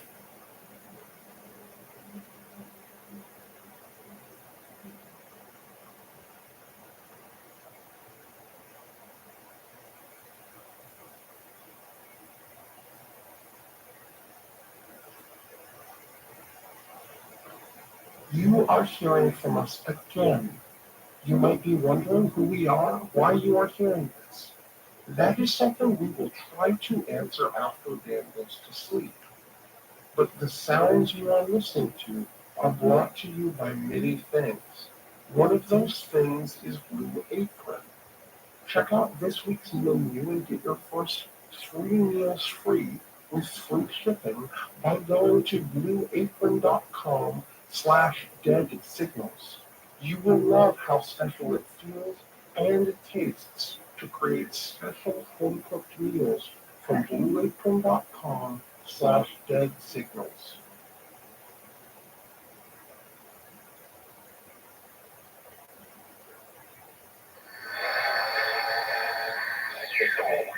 Wake up. You're late and everyone is waiting.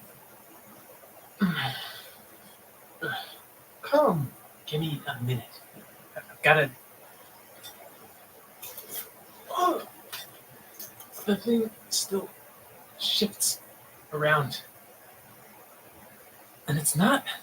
You're talking like it isn't you, like you're not it.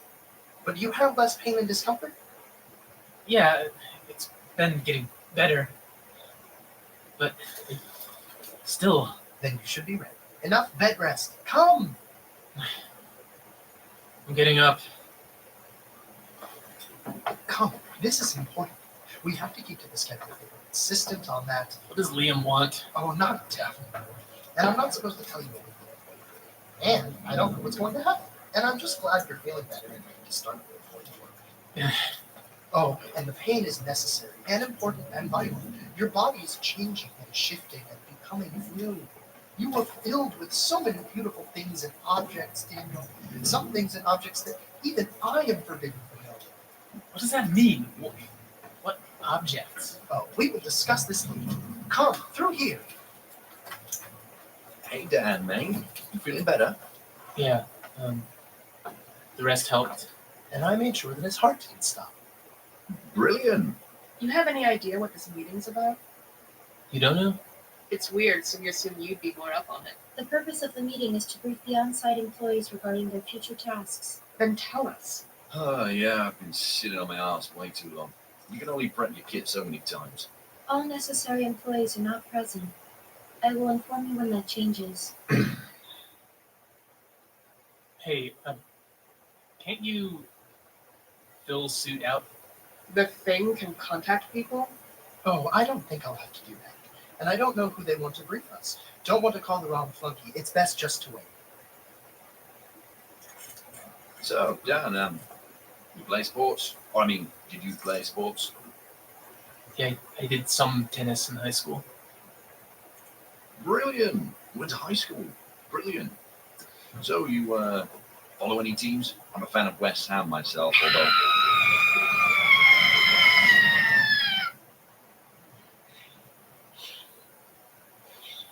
See, best just to wait. Shit, is that? I see that you're all here. Good. Take a seat and I'll begin the presentation. Dan, any idea why the outpost has a classroom in it? Why would I know that? I don't... Please refrain from speaking while the presentation is underway. Now, to begin, the undeveloped territory that the company has discovered presents unique challenges. Obviously. Quiet. There is a designated question and answer period after the presentation. As I was saying, this new area presents unique challenges, but also presents exciting new profit opportunities. Our real estate research and development, media production, and given the obvious peculiarities of this area, advertising departments could all experience exponential growth, if the potential of the territory is fully realized. However, as exciting and thrilling as these new developments are, it is important to recognize that we are operating in a dangerous location with limited information. To demonstrate this fact, I call your attention to Daniel Powell. Daniel Powell, would you play this tape for your fellow employees. Hell, is that safe? I assure you all, Daniel Powell's audio playback capabilities are all perfectly safe. And I will remind you that there is a question and answer period immediately after the presentation. Hand it over. Oh, I'm so glad everyone gets to see this. Isn't it wonderful?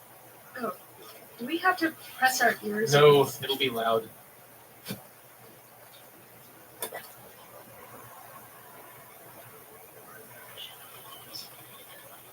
Okay, I got it. Need to go? Just go. Retreat in. Shit, you a wire now? Roger that. The cops don't give a shit. I want my goddamn bonus. Don't worry about them. Just, worry about getting out of here. Come on. The whole squad's probably already bugged ass up somehow. Quiet on the line. Asshole, you ready with the door? Good.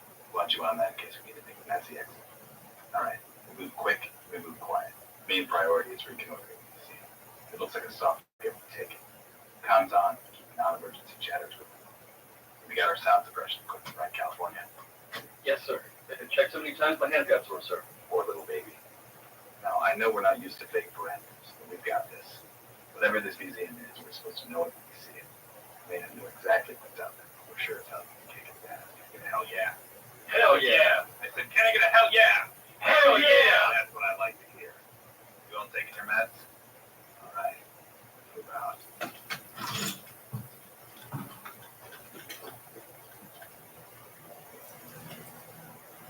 Shit, this place is an abomination. Shit, I need to sign up for this. Quiet on the comms. Exactly what we signed up for. When you destroy the toddlers, mark this up, rated to the goddamn cat of nine tails. Appropriate goddamn discipline. Hey, what have you seen? Any distinguishing features or landmarks? No. No, sir. Fuckers didn't say just the roads. All right, keep moving north. We don't encounter shit within 15 minutes. We'll get back to the outpost. Understood? Understood. Understood. Quiet on the comms. All right. Sounds on our way, so we move toward it. Guns ready. Sound suppression ready. It's gonna be trouble. Rules of engagement, like always. If you get away from a hostile, shoot. What the hell is that?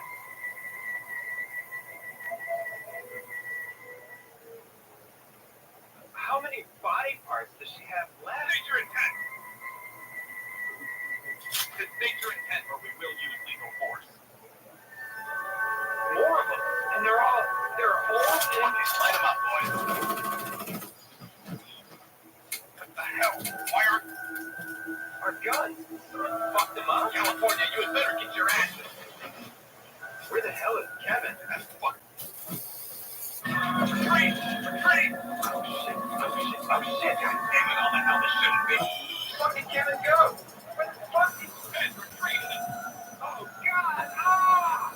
I can't feel. Ah!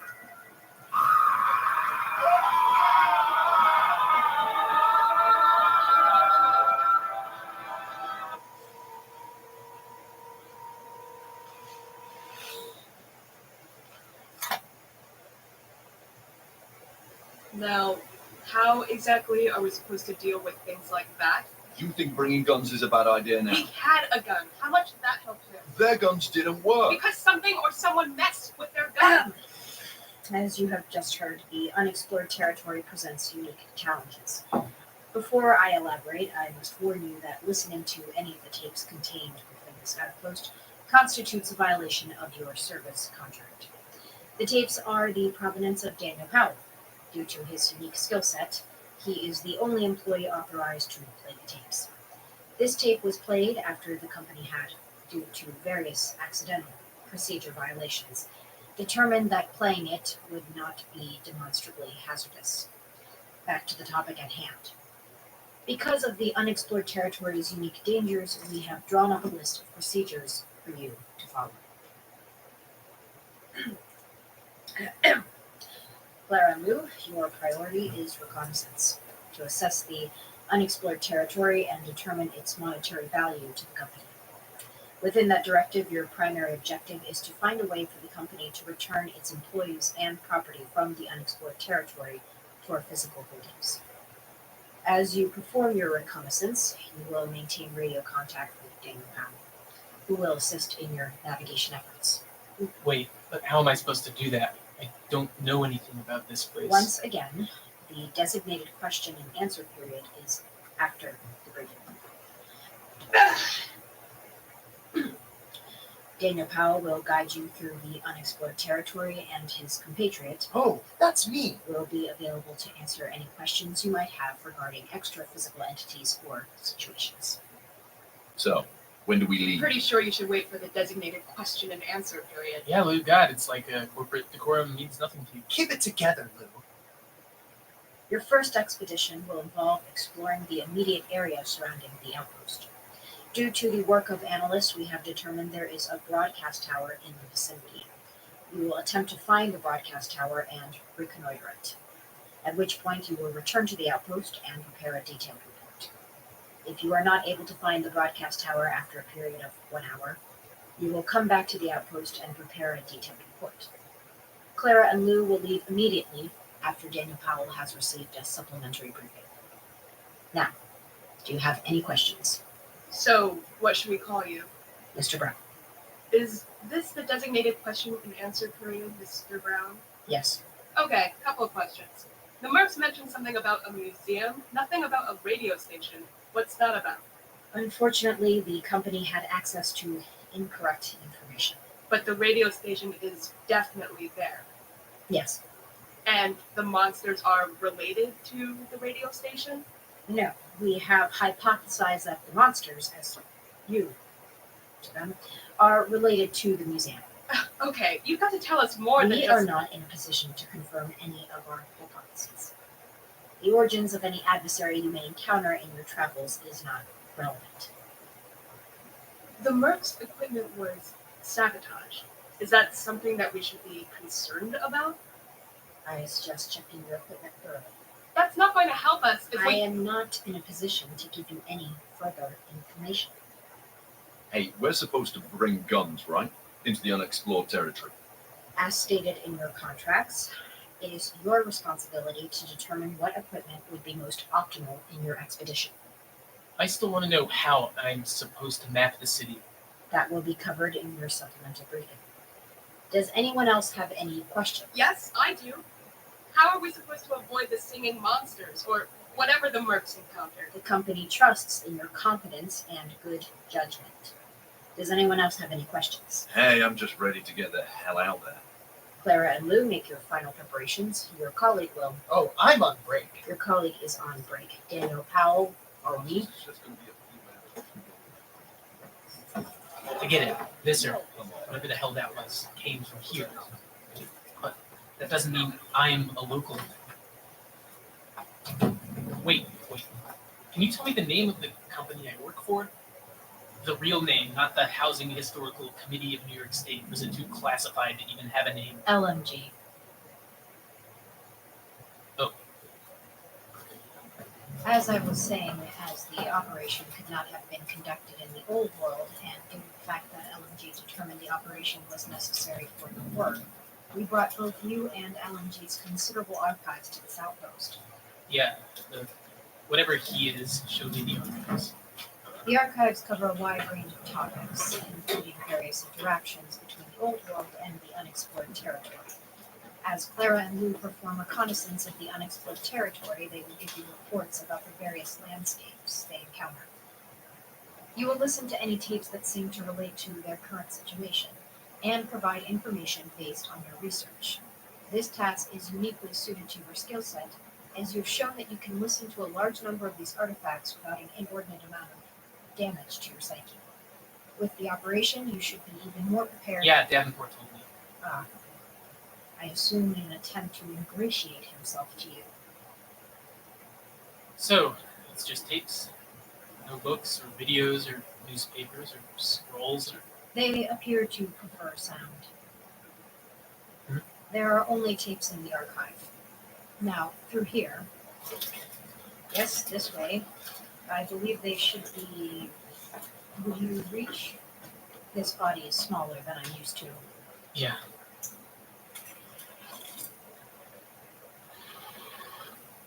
During our first explorations of the New World, we conducted extensive electromagnetic tests of the area. We detected radio signals. Listen to the tape. It should be self-explanatory. Wait until I leave. It's against company policy for me to do. So, describe for me what it sounds like. Okay, describe what it sounds like. Gosh, do I have to use words? I mean, do whatever you want. Okay, wow. I guess just beautiful, otherworldly, different, special.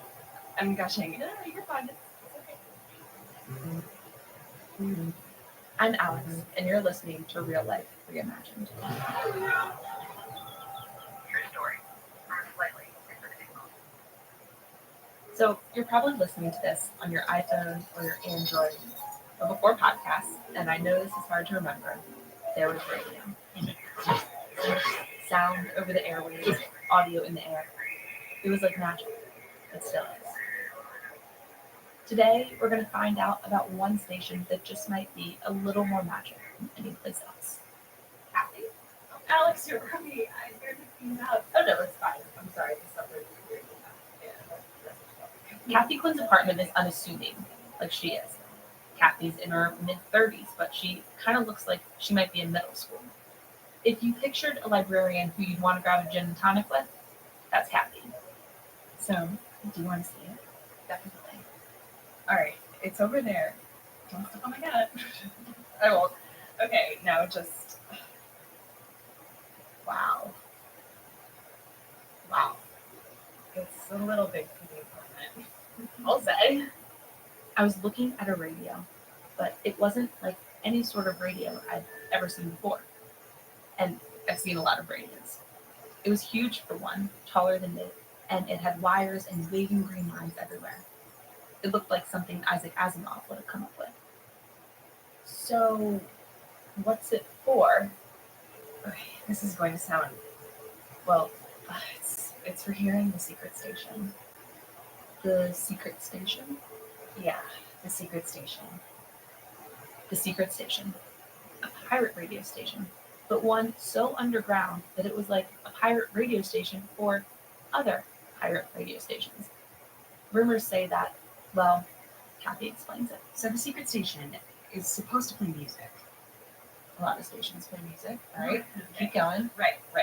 But this music is special. There's supposed to be something about it. It's supposed to be like the most meaningful music you'll ever hear. The story's different depending on the person. I mean, some say it brings visions. Some say it helps you find inner peace. Some say it makes sex better. Same thing, right? I mean, other people say it transports you in a way to a better world. So, have you ever actually heard it? The secret station? One time I thought I did. I had just broken up with and it was late, and I was crying myself to sleep with the radio on. No. And then I heard it. The station, it was a dead channel, but all of a sudden, this music started playing, and it felt like I was lost in its world. Like I was an explorer, but also that I was being explored too. And then it stopped. It was only there for, it couldn't have been more than 30 seconds. And the next day I woke up and I didn't text Tori, even though I really wanted to. And then I lived my life, my new life, but the station stayed with you. I can't forget it. And it's stuck with a lot of people, or a lot of people are trying to find it anyway. And they've got a lot of different ideas about what it is. I first heard it when I was 14, driving down a road at night. I almost hit a tree before the station cut out. Sex magic, definitely sex magic. Secret voice of the world's coital impulse that are telling us what to feel. Joe's got the skin. So I want to hear him again. I think it's probably just some lonely guy. One person who probably doesn't like attention. She's a magician with a broadcast talent. Station is not what you think it is. It's not in this world. It's telling us we can go to its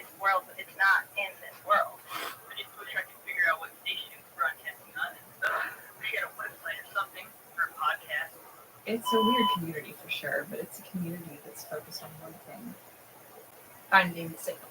yeah, finding the signal. And has anyone ever found it or found out the story behind it? What's the fun in that? No, but seriously, Carl's probably gotten closest, but nobody knows what the station's deal is. We're all just trying to find it again. Do you think you ever will? I don't know if I'll ever hear the station again.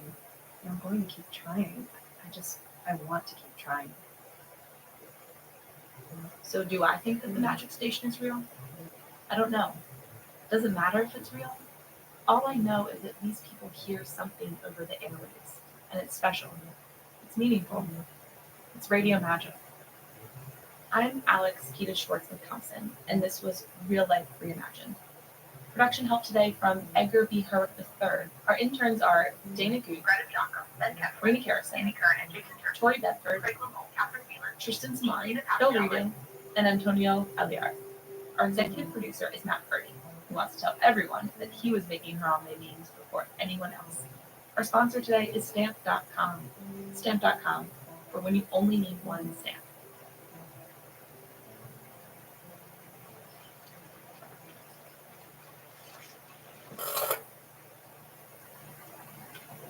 I'm finished.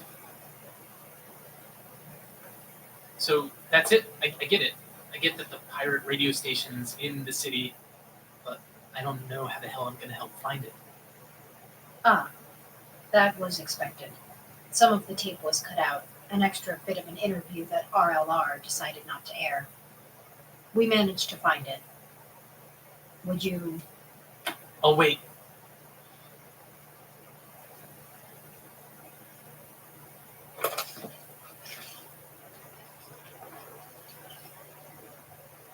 So, Carl, Kathy tells me that if I want to learn more about the secret station, you are the one person in the world I should talk to. In this world, perhaps. In this world?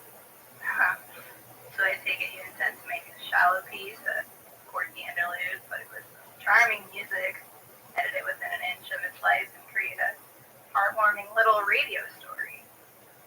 I'm not coming into this story with any preconceptions. Of course you are. Okay, so when was the first time that Not important.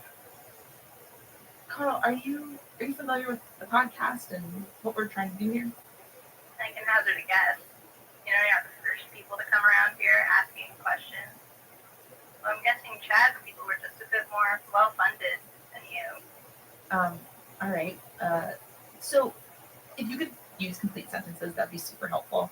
If you could just start and tell me a little bit about yourself, who you are, what you do for a living. Not important. An idiotic question fitting your limited perspective. You're starting to make me uncomfortable, Carl. You're starting to make me uncomfortable. So, tell me about the station.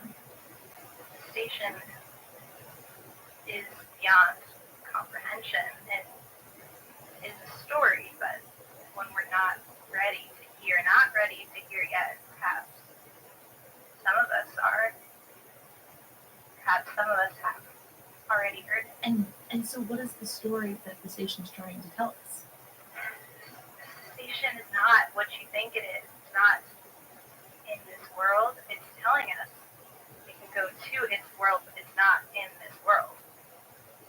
So it's in a different world? Yes. It's something of a beacon to that world. Think of it as a honey trap. The fly smells honey. The human hears song and is drawn to the unknowable being present. And for the rest of its life, the fly gorges on honey. There's nothing dangerous about it, especially or evil, nothing like that. It's pleasure. It's transcendence. Pleasure and transcendence in the sound of wing beats. Uh-huh. I know if you won't play this tape, I know how I sound, but trust me, it's all about the signal. It's all about the strength of the signal. Follow it as it gets stronger. You have to follow it closely, or it will lead you astray. And so what? So, okay, where is it leading? You mentioned that it was a trap, a honeypot. A trap? Not at all. yourselves, it is leading somewhere different, somewhere beautiful, somewhere dangerous. The station is leading us to it, asking if we want to make a new home, make a new community.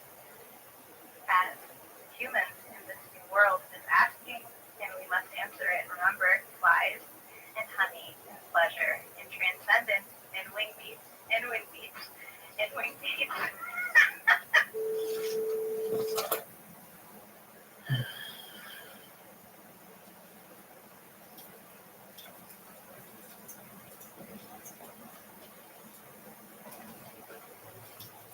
Ah, were you able to find a way to assist Clara and Lou? Yeah. Come on. Wait. The mercenaries were sabotaged. Or maybe the city did something to... The mercenaries' guns were most likely sabotaged. Then you know something. I am not at liberty to discuss that particular information. Suffice it to say, not everyone is enthusiastic about the groundbreaking, innovative work that LMG is currently undertaking. That's... If I'm going to be stuck here, I should at least... The company believes that further discussion of the group assists in their efforts. Now, to the business at hand. Oh, hello, Dan.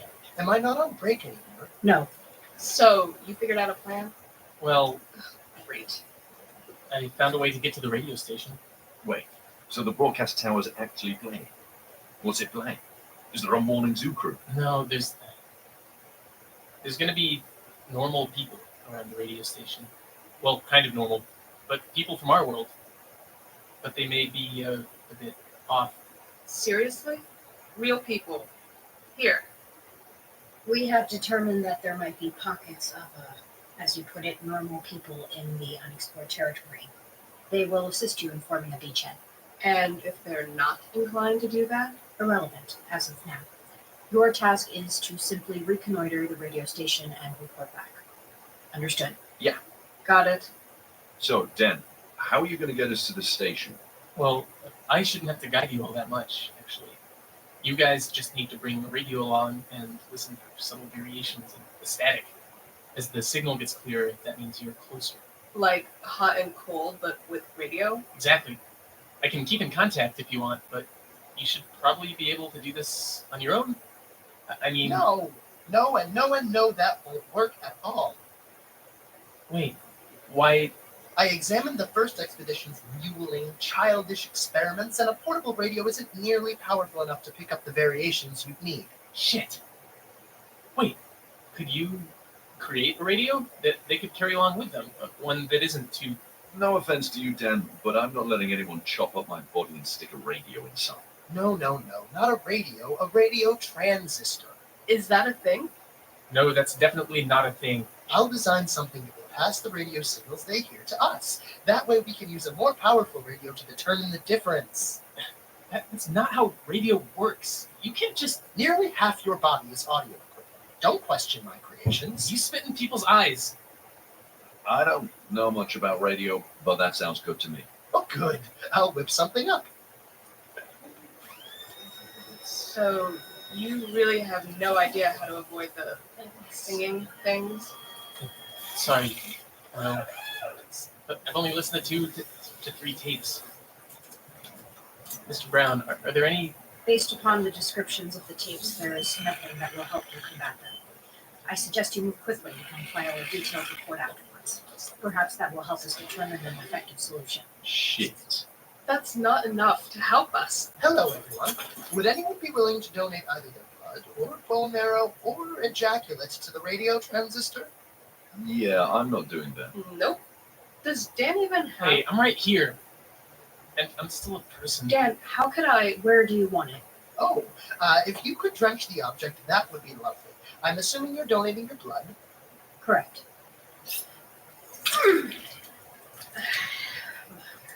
But it's not my body. All right, then, and the radio transistor is ready. I still don't know how this will... Is everyone fully equipped?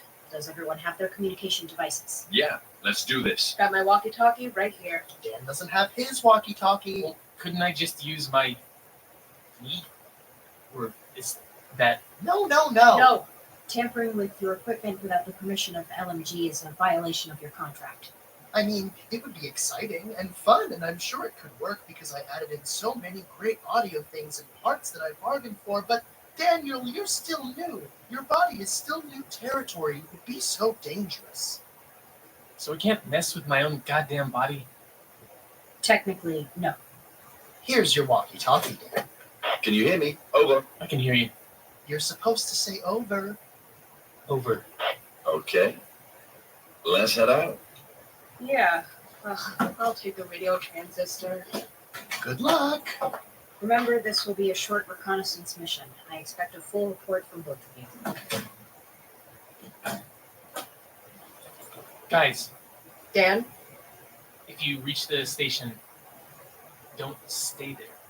Why the hell would we want It to might seem, I don't know, pleasurable. pleasurable in a Understood. Thanks. Yeah, bye. Stand back. Probably don't want to see this.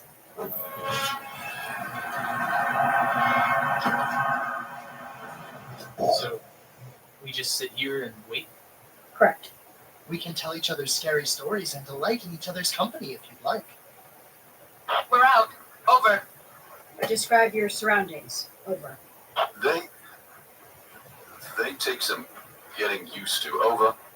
Difficult to describe. It's like an M.C. Escher painting. Over. Who? Over. Don't worry about it. Over. But you're safe. You don't hear any sounds, anything? Over. Nothing yet. Over. We could use some directions, Dan. Over. Do you have your radio transistor on? Yeah, it's on. Over. All right. Can you turn this on? Of course. Ooh, interesting. Wow. It's beautiful. What's going on over there? Over. Just turning the radio on. Over. Okay, what do you want us to do? Over. Just start walking in any direction. We'll tell you if you're heading the right way. Over. You're going the wrong way. Over. Understood. Over. We'll change course. Over. Oh, that's even worse. Over. Once again, understood. Over. We're changing course. Over.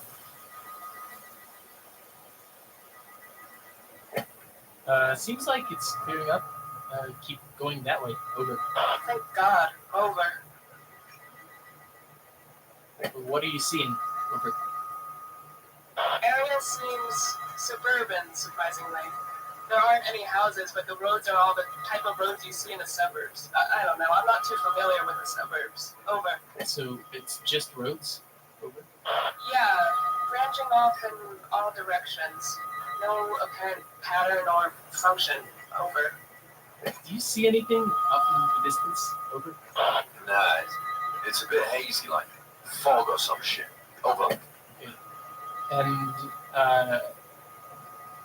how do you feel? Over. I don't know, man. Shit. It's new. Over. Claire? Over. Over. I feel like these roads are shifting just out of my perception. But when I turn to catch them, nothing's changed. I feel like I'm not on solid ground. Over. Okay, just stay safe out there. Over. Yeah, Bloody hell, what was that? What was that? Are you all right? Over. Tell them to report in. Report in. Over. Come on, are you okay? Over. we think we heard a scream. We're going to pick up the pace. Over. No, we definitely heard them sing.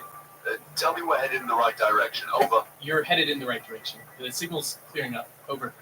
Okay, where? Fuck. Guys, come back. It's not worth it. Over.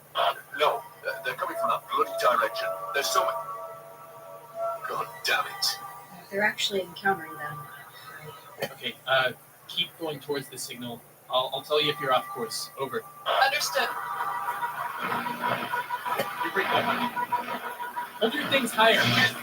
Over. Is this better? No, but just keep going. Over. As a representative of LNG, I must accuse myself. As long as the signal keeps getting stronger, it's okay. It's okay. They're headed in the... Shit. You have to turn left. Over. You have to turn left. Over. Fuck! I can't...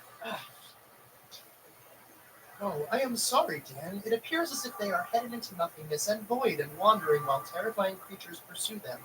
Quite a sad fate. Hey, why am I...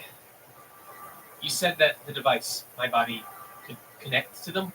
Oh, but that would be quite dangerous, but quite interesting as well, but mostly dangerous. Do it.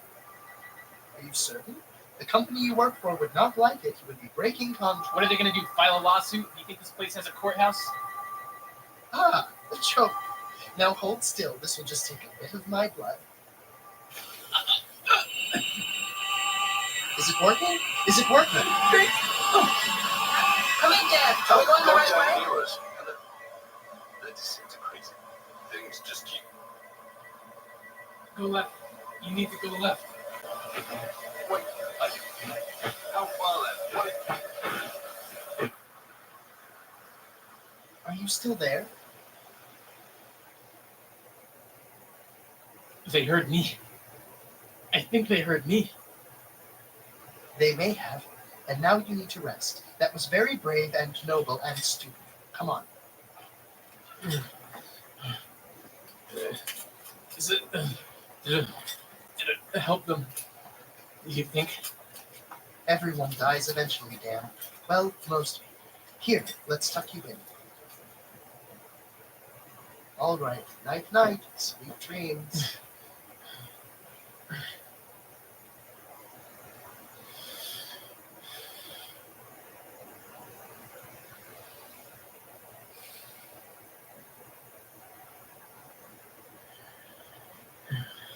Same, no strings. Not again. Again. Okay. I've had a really long day. Supposed to sabotage. Supposed to lead astray. I couldn't just kill them. Why? They have done things to you. Terrible things. I don't think Clara and Lou... They are guilty. Terrible things. Help make you a nest. They are not friends. Remember that for next time. Were you the one that sabotaged the mercenaries on the tape? No, not me. Different powers. Many different players. Different fronts. Different characters. Then who? Goodbye, Daniel Powell. Kill them soon. Together.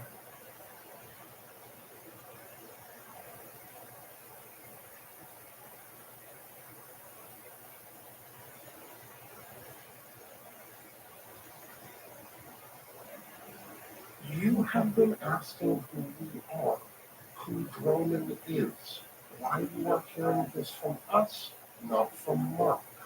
That is a complicated question. Mark is no longer the only reason you are hearing this object. You are hearing this because it is important to your mutually agreed upon reality. We believe Mark would approve. We do not want to unnecessarily burden you with information. You will learn in time. Keep listening. Mark would approve of that, we are fairly certain. And keep connecting with the object you are listening to. There is a Patreon, patreon.com/archive81. There is a Twitter, @archive81, a Facebook page, a website, archive81.com, and you can send emails to people who will read them at archive81podcast@gmail.com. Once again, transmitting this object to you is difficult. We are helped by Blue Apron. Blue Apron delivers seasonal recipes and pre-portioned ingredients right to your door. You can make delicious special home-cooked meals with these recipes and ingredients for less than $10 a meal. Remember, those that are listening to the sound of our voices, Not all ingredients are created equal. Fresh, special, high-quality ingredients taste better and are better for your body, so it's important to know where your food comes from. One of the best meals that we ever had was delivered to our facility by Blue Apron. The meal consisted of Mexican beef quesadillas. We are a not singular being, so we require a fair amount of sustenance. Blue Apron meals have large, delicious portions, and it was simple to cook. Our caretakers were able to construct the food quickly and easily. Our caretakers had never constructed homemade quesadillas before. Now, our caretakers know how to make quesadillas. And remember, those that are listening to the sound of our voices, this is all less than 10 United States dollars. Blue Apron is aware that when you cook with incredible ingredients, you make incredible meals. So they set the highest quality standards for the community of artisanal suppliers, family-run farms, fisheries, and ranchers. Whether it's Japanese ramen noodles, wild-caught Alaskan salmon, or heirloom tomatoes, Blue Apron is bringing you the best. Check out this week's menu and get your first 3 meals free with free shipping by going to blueapron.com/deadsignals. That's blueapron.com/deadsignals. You will love how special it feels and tastes to create special home-cooked meals from blueapron.com/deadsignals. We have talked long enough. We will tell you more about our unique way of existing next episode, which will be released Wednesday, February 15th.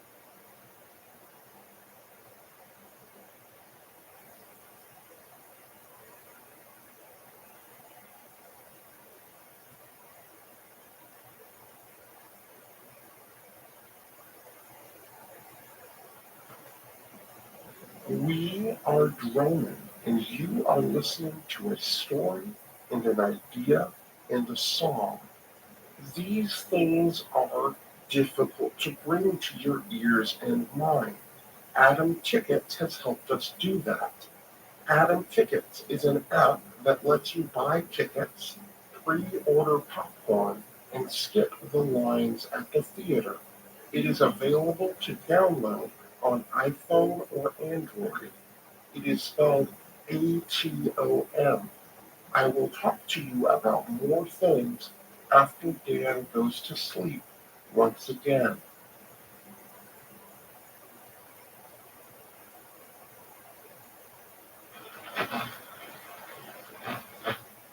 Wake up. Wake up. Did you have good and safe and wonderful dreams? I didn't dream. Now, why would you lie about something like that? You and me, we're always dreaming. I've always had trouble. Wait. Clara. Lou. Are they okay?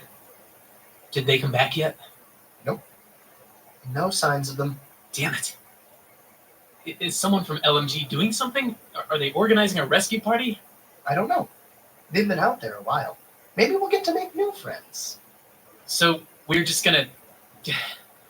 Oh, I forgot the reason I came here and touched your sleeping body. Suit says it's scheduled. Someone from LMG is gonna take over her body? Its body, and yes, come. I don't want to miss it. It's fun to watch. Come.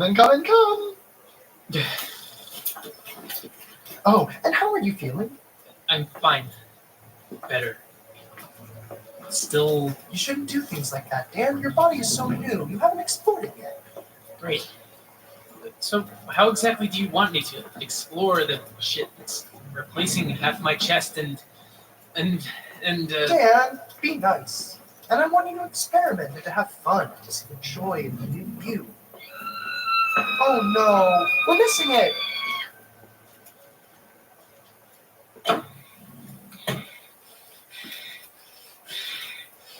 Aww. I take it by their absence that Clara and Lou haven't returned yet. No. how are we going to go get them? Because I don't think I'd be able to, walk for more than 20 minutes. And I don't think he's going to be much help. Hey, I am so very, very helpful. It is the opinion of the corporation that is not our best interest to needlessly throw away resources. So we're just going to leave them out there? Until such time that we determine an appropriate, non-resource intensive course of action regarding the New World, you are to continue your map-making work. Without any knowledge of what's actually out there. I suggest that you focus your efforts on tapes relating to travel or transportation itself. Perhaps you will find something useful. Great. Really glad you cut out a third of my body for this important work. I feel like I'm earning my paycheck here. I'm being paid for this, right? Your paycheck is being deposited into your bank account on a bi-weekly basis. Now, if you will excuse me, I have a not inconsiderable amount of paperwork to get to. Oh, wait for me. So does bi-weekly mean once every 2 weeks or twice a week? I never... I'm going to the archive. You probably shouldn't follow me. Oh.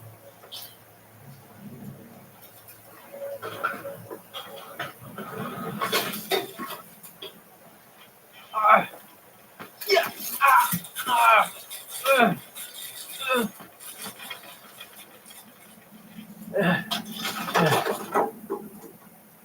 God damn it. Okay. Travel. 3 of them. And they're... I miss Ratty. First things first.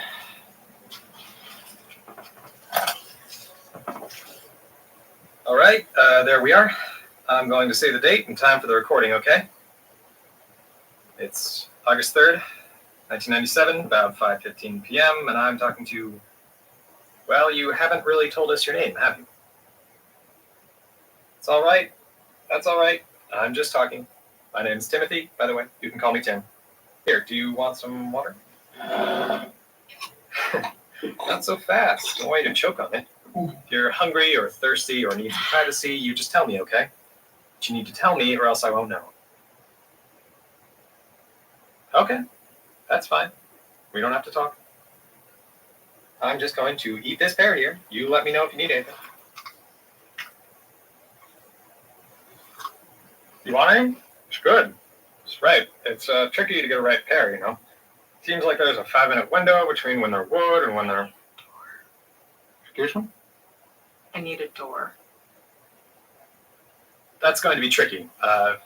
There aren't any doors in this particular facility. We did that on purpose. We know how squirrely you are. You open a door, then poof, you're gone. And then we hear reports that you're in Sao Paulo or Nairobi or Seoul. Happens with all of you. I need a door. Okay. I get that. But what I need is a little information about how you do the things you do, all right? It's fine.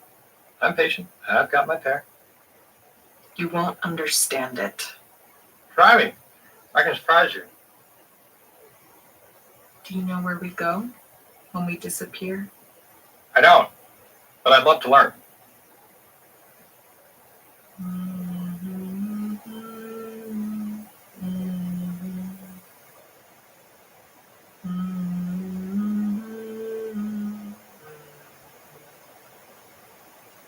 Well, that was really lovely. See? You don't understand. You don't understand the language, the bargains, the city. You don't understand any of it! Hey, it's okay. Now, I realize I don't understand, but this information is very important to the company I work for. Walking in one door and coming out another, anywhere on Earth, well, that's just exciting. There are so many things we could do with that, so help me understand? I can't. You said so many wrong things. So many.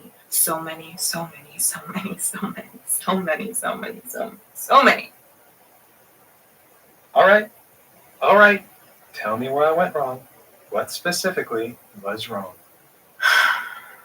We don't. It's not instant.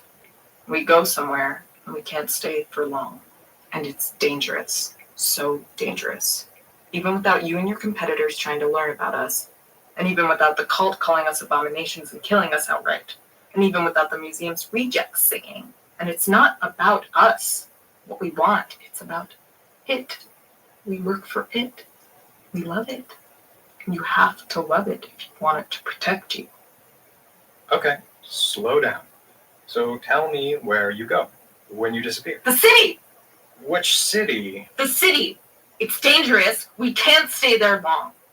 All right, we can come back to that. Who or what is it? Who do you work for? It's the sound of flapping wings, the God that cares about us, that talks to us, not cosmic, on earth, but such awe. It's no language.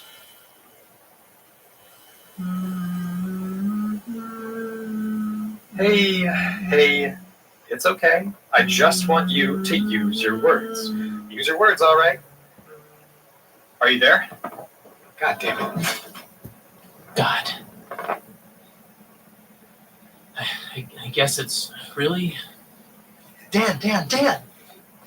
You're not supposed to listen. Oh, I wasn't. Or I heard that there was a pause. I wasn't listening. Sure. But you're not supposed to listen to all of them at once. No binge listening. You should take breaks. Come on, let's go to the cafeteria. No, the entire reason I'm here is to listen to these tapes. And Got your tapes. I'm really not in the mood. You, whatever you are.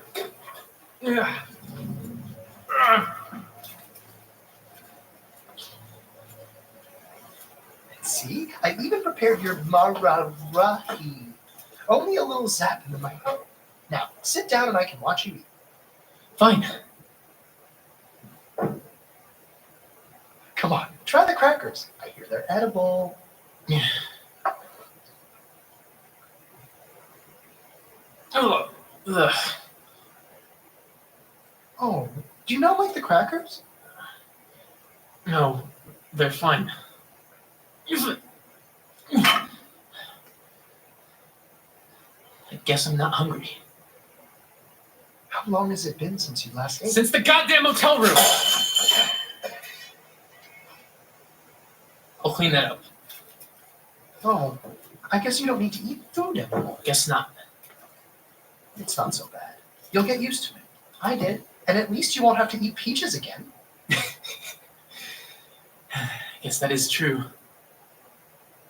Wait, how do you know about the peaches? Oh, the podcast. I listen to all of the episodes and comment frequently on it somewhere. Are you not a fan? No. Why not? I was on the run from LMG. I was trying to stay low. I know I told Mark to broadcast it, but I didn't want to be discovered. There's no way Mark kept his shit secure. Some listener probably emailed in and let LMG know right where I was.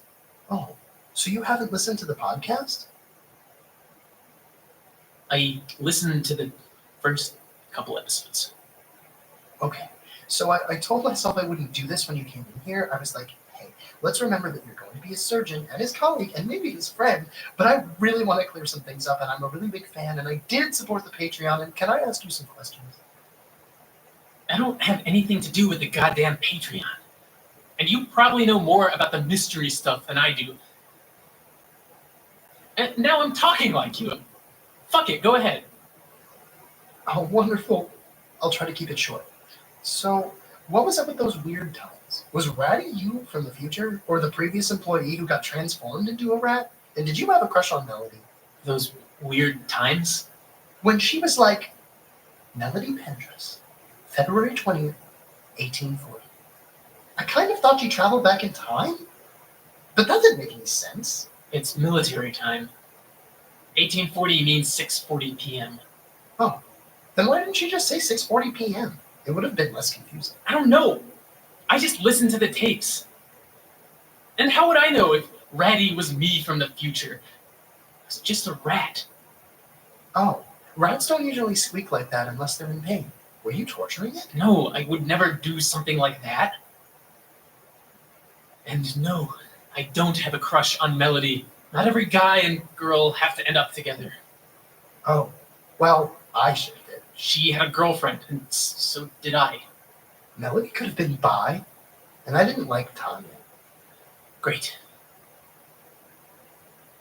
You know, the whole not having a name thing is getting really old. Oh, is it bothering you? Yes. I apologize. I'm sorry, but can I give you a nickname or something? Oh, I guess that could be all right. Then what nickname do you want? Would you mind calling me Rat? Ah, seriously? It'll be fun. Like Ratty, but Rat. If you try and convince me that you're the reincarnation of that fucking rat... No! I just would like to be called Rat. It's not a very flattering nickname. Oh, I wouldn't want it to be. Okay, Rat. I've never been given a nickname before, and I am having so much fun with it. And it's nice to be called something. Oh, and I'm sorry if you didn't want to answer questions about the podcast. No, it's fine. It's just... I guess the body's still painful. It hurts to walk, and there's an itch near my left side that just won't go. Daniel, I sympathize, but I don't apologize. Your body is beautiful and new and complex and so very useful. I cannot even imagine the full extent of what your new body is capable of. The parts themselves are singular. Wait, where did you get this thing from? Did you build it yourself? I assembled it. But the parts are from a diverse range of places from both the old world and the new. That's really vague. I can't and I shouldn't tell you more than that. At least until the time is ripe, and so very ripe. Rat, should I be worried? Oh, no. Oh, truly, no. No one will claim ownership of the entirety except for you. Reassuring? Oh, I bet enough time has passed. You should probably go back and listen to another tape. Here you go. Oh, all right.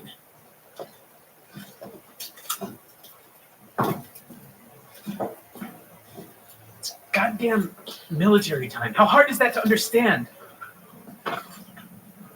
Okay, 2 more to go.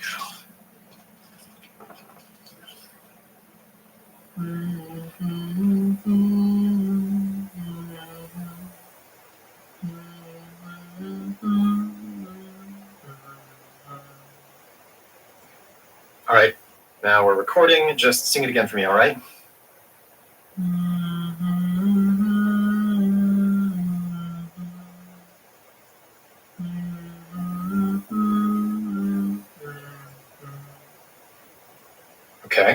Okay, I think I've got this.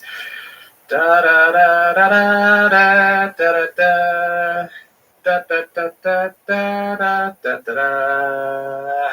How was that? How was that? I'll never get it. No. Do not tell me that. I'm improving. You said I was improving, didn't you? Didn't you? I could jump 6 inches. I could jump 6 feet. I'm still not jumping to the moon. It's you. You're not doing it properly. You're lying. I've told you how you can progress, and you insist on simply singing songs. No, I'm not doing it that way. We're doing this my way. TOC will have this. I will have this. LMG is going to poach our fucking shit this time, not fucking again. I'll be able to travel instantly, and I'll be able to do it without losing myself. I'm not going to become something like you. I have told you, and I will keep telling you. This power isn't a goal. It is an act of devotion. We're not like those flies drawn to the broadcast. We are in partnership. We worship it. Devotion. I'm not giving it my blood. Would you prefer another fluid? I'm not doing that either. You have to sacrifice in some way. No, it's the fucking singing. It's some code, and you're attaching all these rituals to it, but they're useless. They're dead weight. I just need to know the code.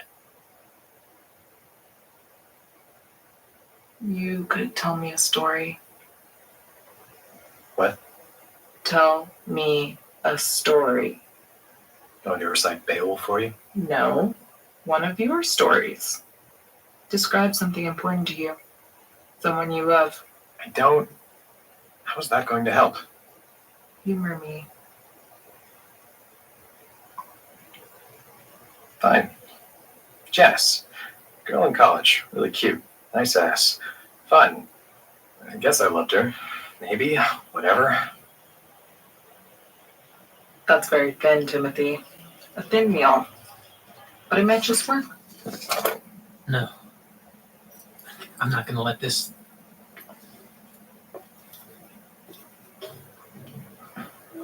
Suit. Suit. Suit. Do you need me to? Okay. I don't want to hurt you, but I'm just going to. Are you? Damn it. Suit, can you? I was malfunctioning. Sorry. I didn't want to. I was malfunctioning. Yeah. I want to speak to someone. You are speaking to me. Yes. Sorry. I know I am. But I want to speak to Davenport or Mr. Brown or someone who works for LMG. You work for LMG. God damn it. Yes. But can I talk to someone who can, Fill me out. Yes. No one is currently scheduled to perform that action. Oh. Well, is there a way to contact them without Rat? No. And do you know anything about TOC or LMG? Or anything? When I am empty, I do not have any information other than what is required to perform my duties. You sure you're not Mr. Brown? You kind of remind me of him. Many people have no personality. I am unique. I am simply empty. Do you remember anything about your old life before they changed you? I am empty, Daniel Powell. I'm sorry. If there's something left of a person in there, I'm sorry. Your colleague was very thorough. I suggest you check this office later. Perhaps I will be filled out then. Okay. Bye.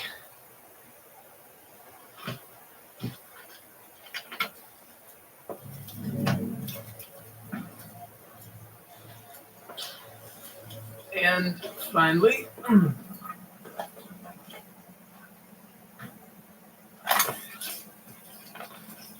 May 24th, 1998, around 2 p.m.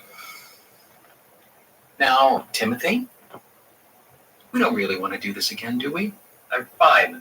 I told you so many times, and you still don't understand. Then find a way to make me understand. All right? You can get that through your head, can't you? It's not language. Timmy, listen to me. LMG expended a lot of resources in this merger, okay? And we want to see a return on our investment. Are you going to help us do that? Or are you going to keep being weird? You heard the tapes. You know what she told me, what she showed me. No, Timothy, we heard some fucking singing and some tape weirdness. We want you to fill in the blanks. You got it? The singing is important. It's a story. It's a... Timothy, just tell me. Where do you go when you disappear? This city. Okay. What's this city like? It's dangerous, wonderful, indescribable. No, you're not H.P. Lovecraft. Describe it. You can't stay there long, or you're trapped there. And the singing's important. The ones who sing, only one note can't get you when you're singing. Doesn't matter what you're singing, could be anything, but those things there will touch you. In the chain forest, we lost so many people there. Sometimes the other people, they chase us, they hate us, almost as much as they hate you. And they're smart, they're so smart and tricky, and the bodies lying on the loam. Timothy, I don't care about all that. I want to know how we can transport ourselves anywhere in the world. Tell me who we have to contact and what bargains we have to make. It would serve you. You have to serve it. You have to love it. I'm sure we can fake it. I've had a lot of girlfriends. She was trying to tell me, but I didn't understand. I didn't understand until she showed me. Then show me. No. You'll never see it. You'll never see it. You'll never see God damn. Seriously, singing? That's all it was? Fuck. Suit? Mr. Brown? Davenport? Don't you knock. I need to talk to you, Mr. Brown. Yes, obviously. I was searching for one of my files. As the costs for this project are astronomical, it is important to maintain proper file and resource management. Now I am currently occupied. Is there anything pressing that requires my attention? I want to know about TOC. A former competitor, I believe. One we acquired in a hostile takeover. But what did that have to do with the messenger?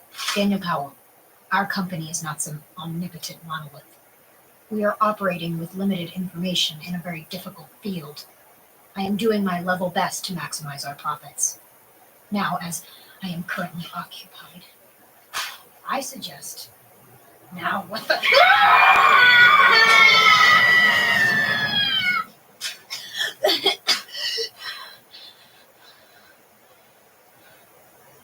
You were able to engage in conversation with Mr. Brown.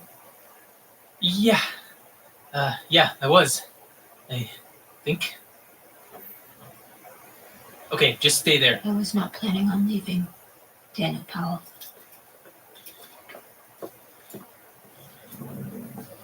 Did you hear? And did you hear? Yes. We should be careful. Fuck yeah, we're back. How are you? Are you okay? This little girl can run pretty fast when she's got to. We heard you over the walkie-talkies. You came through somehow. We made it to the radio station and those things stopped following us. You had to sing. What? To stop those things, it's simple. You just had to sing. They don't like that for some reason. Fuck, you tell us this now. I didn't know until now. I'm in the... Are you kidding me? We almost died out there. Or worse. We were this close. What was the radio station like? The people there are normal, sort of. They're obsessed. The station gets played everywhere, and all the people in the little town or whatever, they just dance. Oh, they are still themselves, but they have forgotten who they are by choice. You can talk to them. They're like happy or whatever. But it's easy to get swept up. Isn't that right, Lou? It's hypnotic. For you, maybe. I had to stuff his ears with sealant so I could drag him kicking and screaming back to the outpost. I said I was sorry. I know you're sorry. I was saying it so that these two know exactly who they're dealing with because they may want to reevaluate who they trust to watch their back. God damn it, it wasn't my fault. Just listen to them. Don't you start playing that. It has to be dangerous. We don't... We already heard it. It's not going to have an effect on us way out here. Well, what about those two? Clara, literally the only reason I'm here is because I can listen to tapes without my soul shattering. What about your... We're calling him Rat now. Rat? That isn't very professional. He gave himself the nickname. It's a fun nickname, and I would like to hear the tape. It'll be my cheat day. Fine. Lou, give him the tape. I can play the tape off my mic. We have a human boombox. The human boombox was my nickname in high school. Wait, He's kidding. were you kidding? I was kidding. Hand it over.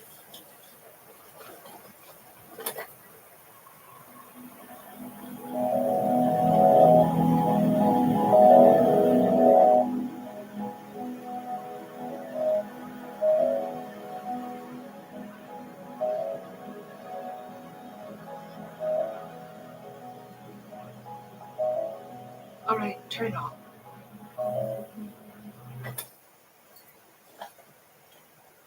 I didn't hear you two in the recording. It's difficult to talk when you're listening to it. The music kind of overpowers you? Oh, the difficulty of asserting your own narrative when confronted with an older story, lost in music, erasure of personality. What he said. All right. Anyone in suit? No, Mr. Brown just left. Oh, good. Oh, and before I forget, when we were at the radio station, we saw an ocean in the distance. Probably something you should look into. Now, I am going to go to bed because I have earned it. Yeah, I should probably get something to eat. Good for you. Oh, yeah. Thanks for telling us to turn left. And for telling us about the trap. Thanks. Anytime. Oh, Daniel, you should probably go to bed too. You've had an eventful day. I'll get there eventually.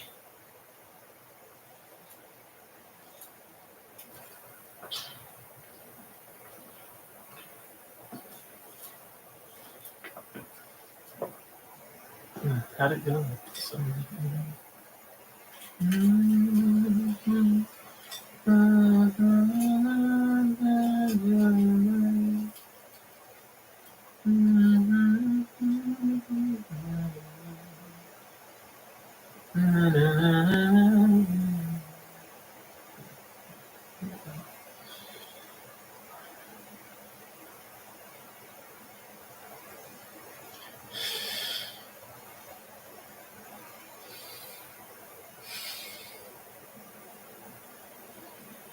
Let me guess.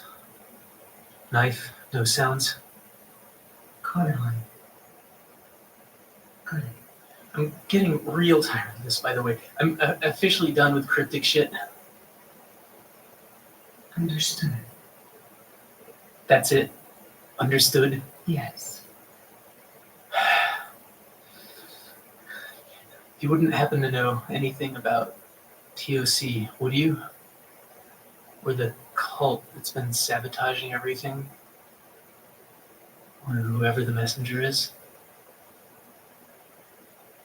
Well? Told me. Not cryptic.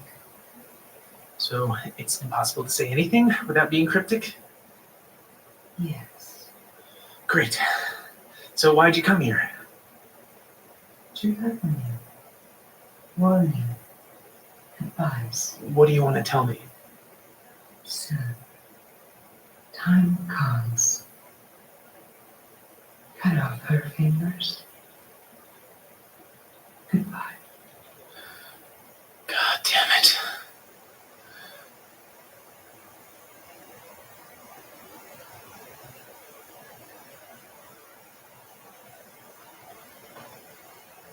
We hope that more of this story was revealed to you. We are not inclined to give you answers in a straightforward fashion, but answers will be provided to you eventually. Now, there are ways for you to connect with this story that you are listening to. There is a Patreon, patreon.com/archive81. There is a Twitter @archive81, a Facebook page, a website, archive81.com, and you can send emails to people who will read them at archive81podcast@gmail.com. Once again, Adam Tickets has helped us broadcast this story. Adam Tickets is a free app that makes it easier to go to the movies. You can buy tickets, pre-order popcorn, and with Adam, scan your QR code at the theater. You will not have to wait in line. And if you plan a movie with the humans you have grown accustomed to, you can invite them right from your app so you can sit together without footing the bill. It is a very useful thing that humans have made. There are many movies you can buy tickets to using the Adam Tickets app. For example, you could watch the Lego Batman movie. We are an entity that is not entirely human any longer, whose minds have expanded and contracted, who know so many unimaginable things. Yet even we really want to see the Lego Batman movie. It looks positively delightful. The app makes everything faster. Skipping the box office line and pre-ordering concessions means you'll have less time to ponder the nature of existence. The app makes everything faster. Skipping the box office line and pre-ordering concessions means you'll have less time to ponder the nature of existence. You can receive the app at the website atomtickets.com or download the Atom Tickets app today. That's ATOM Tickets from the App Store or Google Play. Try it out and get $5 off your first order with code Dead Signals. Just download the app. It's ATOM Tickets and use the code Dead Signals. Dead Signals. It is the name that you should use. We are Droman and we are saying goodbye. There will be a new episode of this object on Wednesday, March 1st.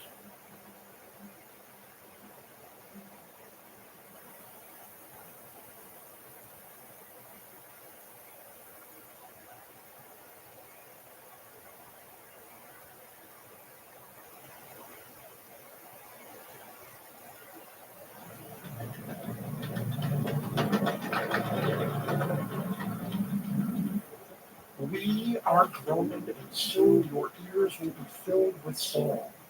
This is a difficult thing to bring to you. Atom Tickets has helped us do that. Atom Tickets is an app that lets you buy tickets, pre-order popcorn, and skip the lines at the theater. It is available to download on iPhone or Android. It is spelled ATOM. We will talk to you about more things once there is an ending.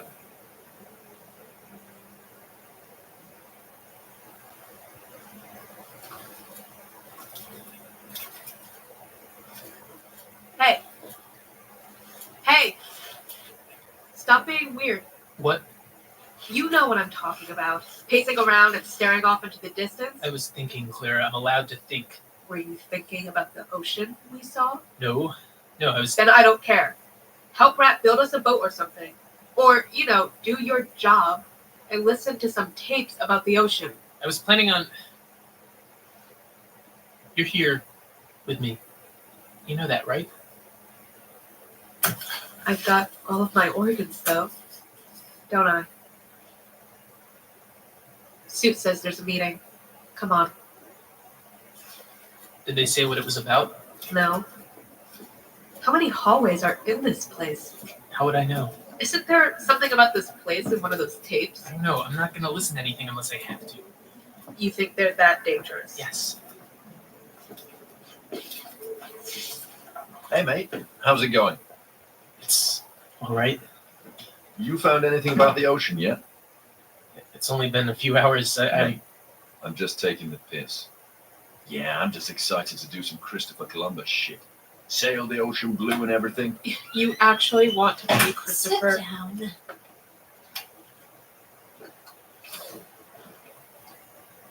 So far, this has been a chicken shit operation.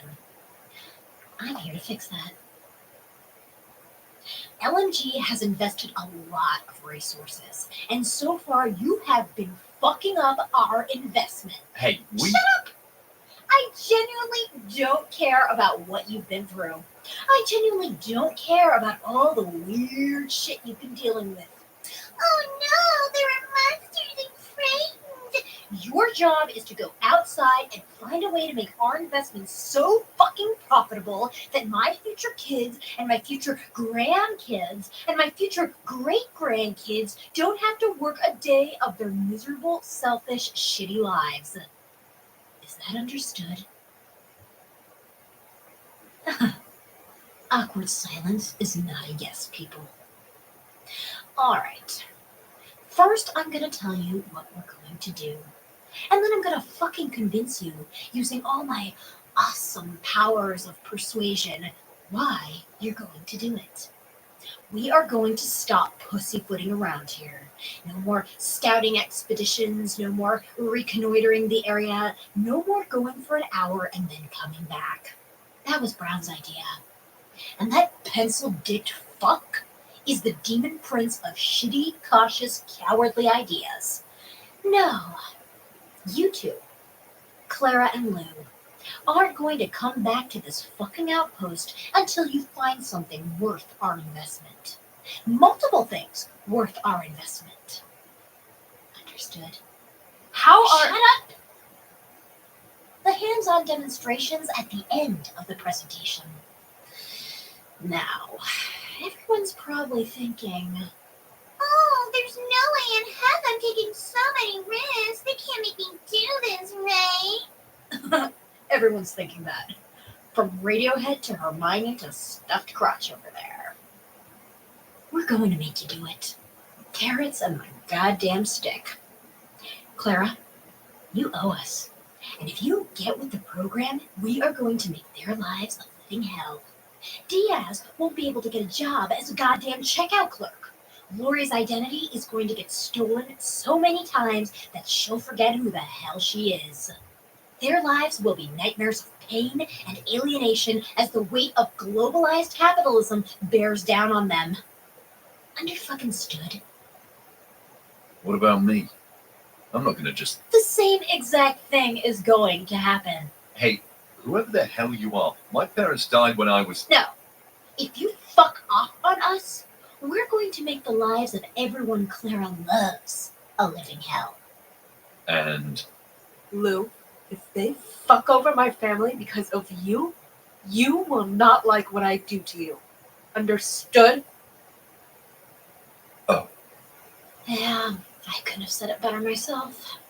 On to 87.9, the fucker with a radio in his body. Since I'm not going out there, I don't see why you have to threaten me. Yeah, you're not going out there. But we want you to want to keep these two normals alive. I know they're annoying as hell. And it'd probably be really easy to slack off when their lives are on the line. But you're a curious motherfucker. So if these two assholes return alive and not all fucked up like you, I have been given permission to tell you the history of LNG. You'd like that, wouldn't you? Getting all hard for secrets. Ooh, who set up the archives? Oh, why do we care about weird shit? So, fuckers, any questions before our little demonstration? What's your name? You don't need to know that. I don't give a shit about you. Don't you go giving a shit about me. Anybody else? Hey, have we figured out who sabotaged the? We have that under control. Comprende? Are you gonna be in charge of us for the foreseeable future? Don't know, don't give a shit. But hey, at least I'm having some fun with this new body, right? Okay, I'm bored. Enough questions. Come on, fellow employees. Field trip. Hey, Don't. Dan, you mapped out any more of this whole thing? No. Well, you should probably get on that. Yeah, I will eventually. I'm not the one who's scared to death of Clara's fake threats. Bloody hell, I'm not. Quickly! I want to get this over with. Dan, others. I have been working very hard. It is a very complex and beautiful and Hey, wonderful. you creep me the fuck out.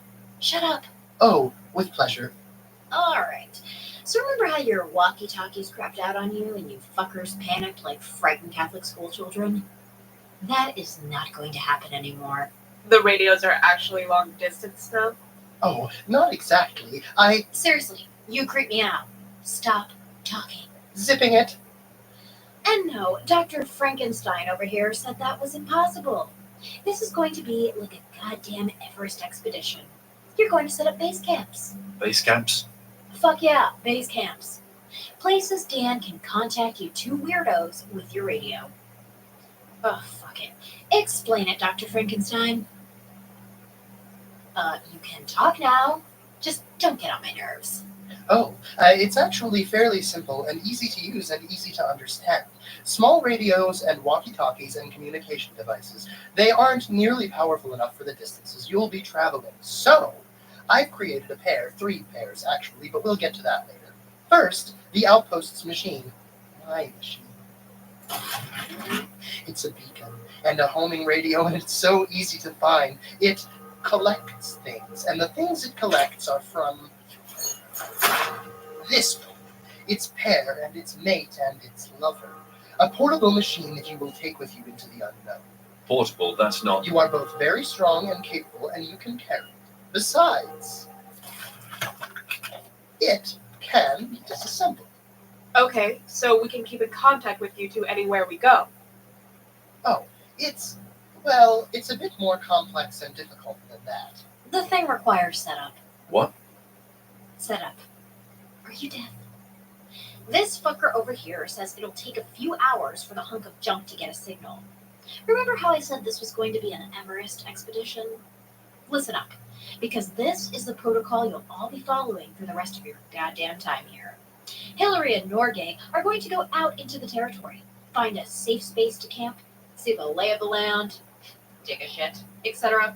Then they're going to assemble their radio, spend a while tuning into this monstrosity over here, and ping Boombox Fuckboy. Hillary and Norgay will tell Boombox Fuckboy everything they can see, at which point Boombox Fuckboy will listen to any tapes that might be even somewhat related to their current situation. Armed with Boombox Fuckboy's relevant information, the two of them will venture further into the territory. Then the whole thing will repeat, and repeat, and repeat, and repeat, until you all find a bunch of worthwhile shit. Understood? Yeah, understood. We got this. Better than running home every time. Ah, see, that's the spirit. Not just a pretty face, huh? So, am I gonna have to monitor the mother radio until they call? Oh, don't want to waste your valuable time? Got a bunch of reading to do? Oh, can I speak? Knock yourself out. I have prepared for this. Now. Oh, here it is. Now, Daniel Powell, turn towards me. Not if you're gonna stick that shit inside my. Or I could hook up your body to the mother radio with wires. You would be part of her. That might be interesting and new and... Just let me do it myself. Where do I put it? Right under... And don't worry, I assembled this piece myself, and it will serve only its intended function. Here we go.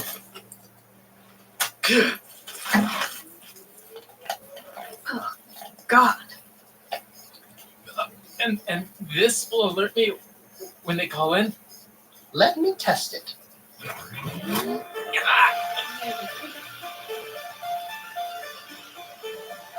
Oh, it might do that as well. Really? Does it have to feel like my bones are being scraped together? Oh, yes. Sorry. Perhaps you will get used to it. Nice ringtone, no? I'm more concerned with the pain. But you couldn't have picked anything better? Oh, I like this song. All right, you're creeping me out again. Shut the fuck up. Deal with the pain, Dan. If you still can. Everyone get what they're supposed to do? You better. Because I'm not explaining myself again. I don't have the fucking time. Stanley and Livingston, pack up your radio.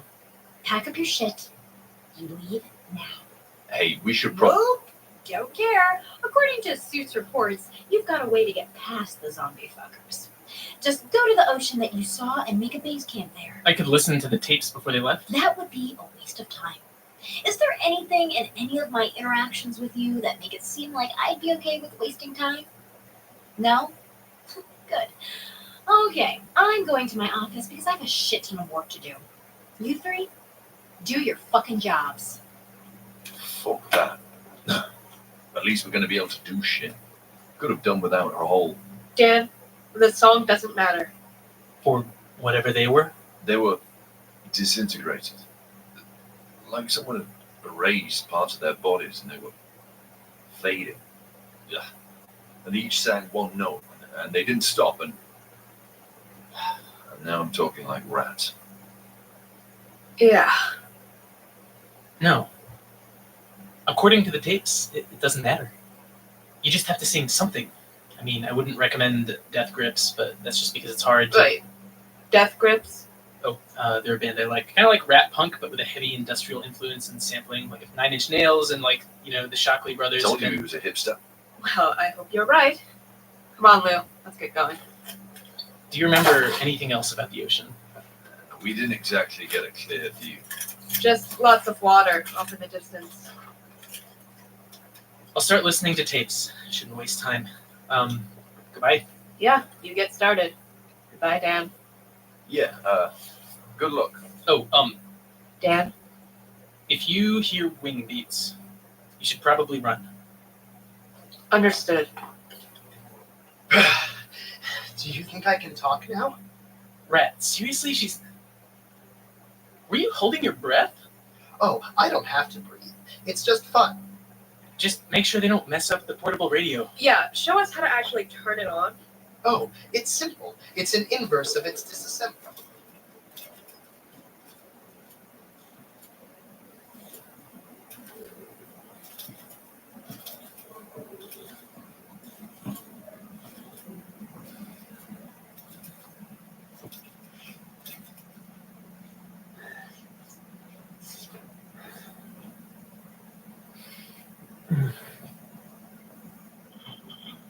Okay, index would have been so much easier.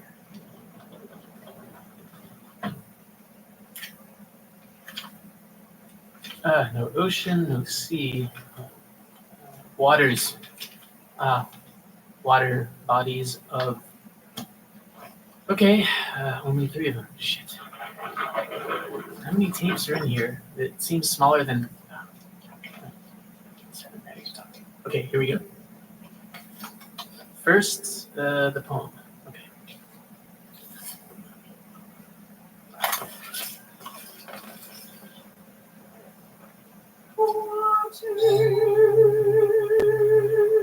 Water is all around us. In the ground, in our homes, as an unknowable crowd. Lurking in the distance and waiting to be released. Flow, flow. We draw water from the well, and we expel it from our bodies. Even the air holds water captive in its own way. Because of that, water is our prisoner. I decide the punishment.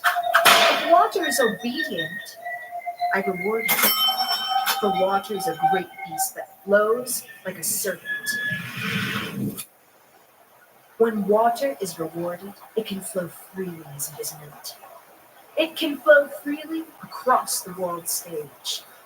For water is the world's curtains. When I draw water, I change the scene. For water's current is the story of the world. I draw the curtains to a cheering crowd, but the crowd is eager to leave the theater and release their water. Now, I am in the park, where water flows in a fountain. A beautiful captivity, but a captivity nonetheless. Now, I am beneath the water. I cannot breathe without water's blessing. I see strange creatures in it, beings moving and undulating, so many of them. Unknowable. Fearing for my sanity, I return to the water of the sink. Water hosts me here. Yet, in my day-to-day life, I must host it. I cannot know for certain who is in charge, whether the air that holds water captive, or myself when I am drawing a warm bath, or water when I swim beneath its current, looking for scallops to shock and harder. Come to think of it, it is the air that keeps me afloat and buoyant, and if the air in my lungs contains the water in its own way, then water is air. Earth is all around us. In the ground, in our homes, we draw earth from the land and we expel it from out. Great, we're archiving MFA projects. This is creative writing workshop all over again. Awesome. Okay. And here's the next one. The sea. You want to hear about the sea? I am speaking up. Fine. I'll tell you about the sea. You think the sea is just one big river, but it ain't. Easy to mistake it. The sea is something else.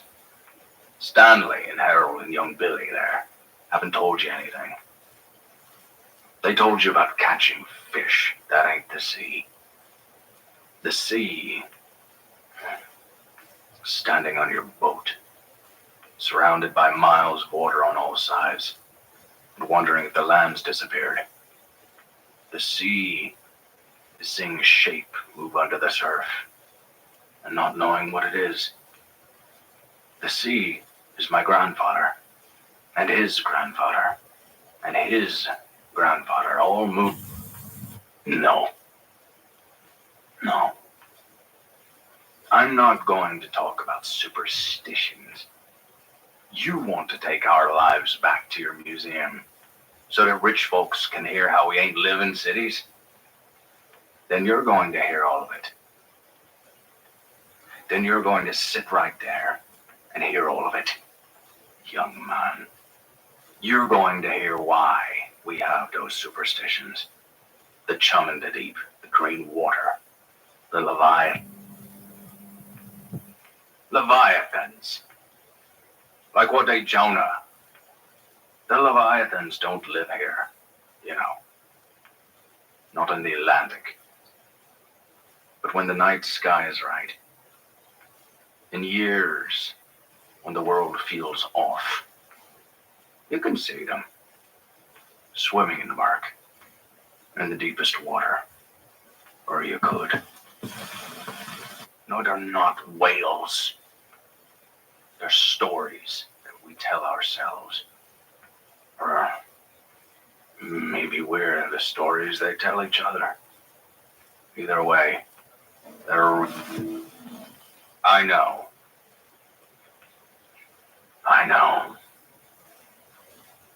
When I was Harold's age, there were less fish in the water for a couple of years there. We had to go out further and further into the deep, stay out later. We didn't throw back the row. One night, it was late and cold, and my fingers felt like pieces of wood. I caught nothing. Nothing. And the night was black. I was staring into the water. I don't know why. But I stared. And I was certain things were staring back at me.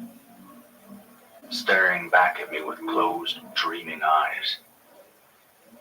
And there were so many. And they didn't care. They didn't care about me at all. And my handful of earth felt mighty small, but mighty important. So I know, with every piece of my flesh and my soul, they ain't from here. But when they come here, or they're close to coming here, they can, well, things happen. Stories hurt. That's why we have our superstitions.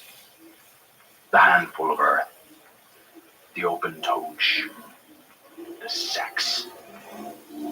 It's for the Leviathans, so they don't. That's 'cause they're sleeping. Been sleeping for a while now.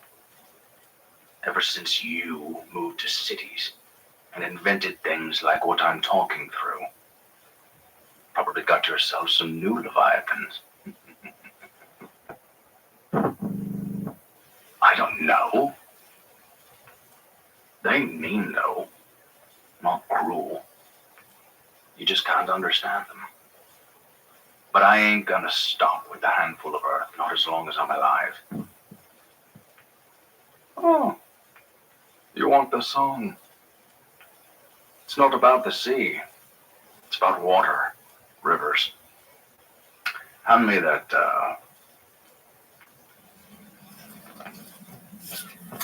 Shit.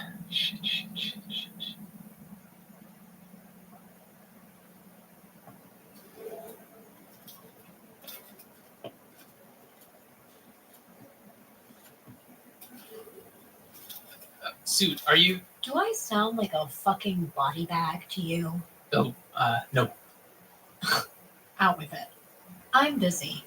Okay. So, I've been listening to the tapes. Yeah, that's your fucking job.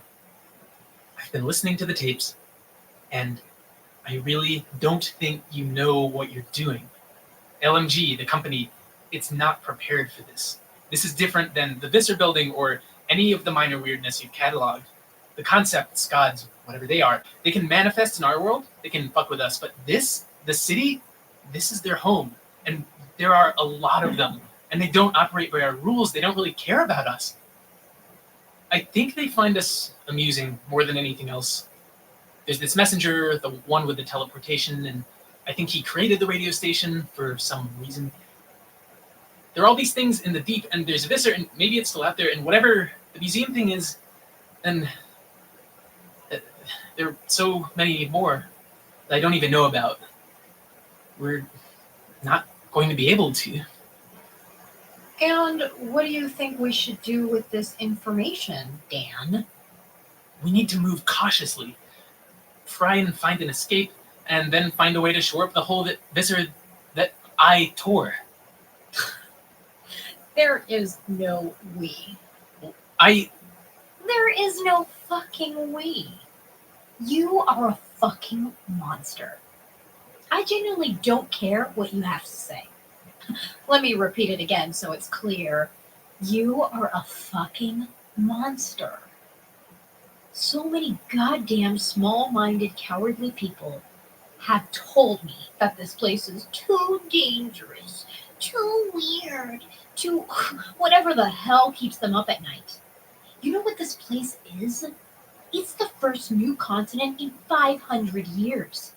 And I'm going to make sure as fucking hell that LMG take advantage of that. LMG can make deals with things that live here. Making deals with unimaginable entities is what we do. LMG has worked with governments before. I am going to make this place ours. And I'm only going to have to use monsters like you and your pathetic little friend for a short while longer. Now, you can either be on the company's good side when that ends, or on the company's bad side. You want to hear some more secrets? You want to get home? Then don't fucking think for yourself. I'm not a monster. Listen to me. How much of your body is a fucking radio? Stop trying to pretend you're a person and lean into that shit. Monsters are cool. You're fucking RoboCop without having to be a cop. Now, we clear? Good. Now get your shiny metal ass out of my office. I have work to do. Oh, Dan, I'm... Not now! Oh.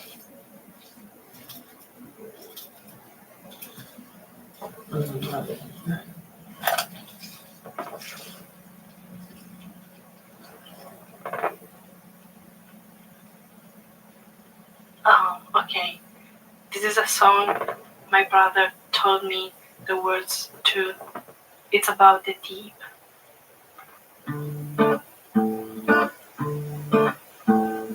Down on the riverbed, by the water and reed,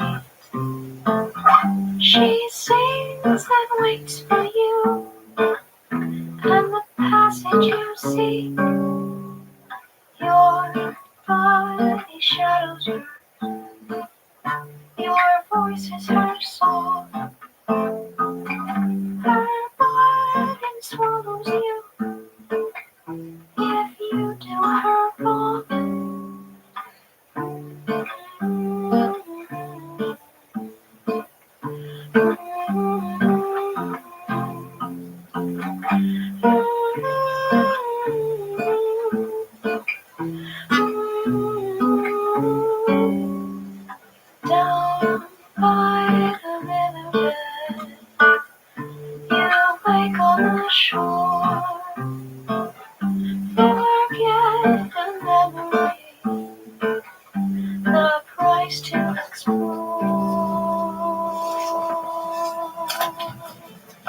Oh, shit.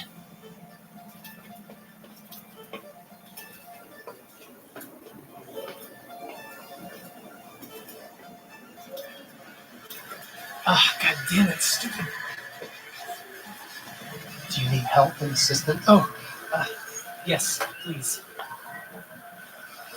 Oh, I'm still cross with you. Rat, Come in. Come in, Dan. Are you even? I'm here. It took you long enough. So, where are you? Are you alright? Did you get past the... We're fine. Clara's on lookout. Sang some Oasis and the thing's just left. Oasis? Yeah, Wonderwall. It's a great song. Really, out of every song you'd ever heard, you... Okay, Mr. Dead Grips. I'm sorry I didn't sing some Arcade Fire or something. Anyway, where are you exactly? What did you see? We avoided the screamers, passed by the radio station without getting too close, and now we're near the ocean. We didn't see anything new here. What does the water look like? Like the ocean. I mean, we can't see that far. There's this hazy shit towards the edges of our vision. Have you ever played, like, old PlayStation? Sure. Yeah, like, the edges haven't been rendered yet. It's tough to describe. So, where do we go? I'm not sure. Mate, you can't give me I'm not sure. I need some solid info on this. Well, it's not like the tapes describe everything exactly. It's all... Okay. When you stare at the water, how do you feel? What? I don't know. Like I'm staring at water. No, go outside the tent and stare at it. Then tell me how you feel. This is some weird shit, you know that? Well, you sang Oasis to calm down some zombies, so you don't really get to talk to me about weird shit. Fine.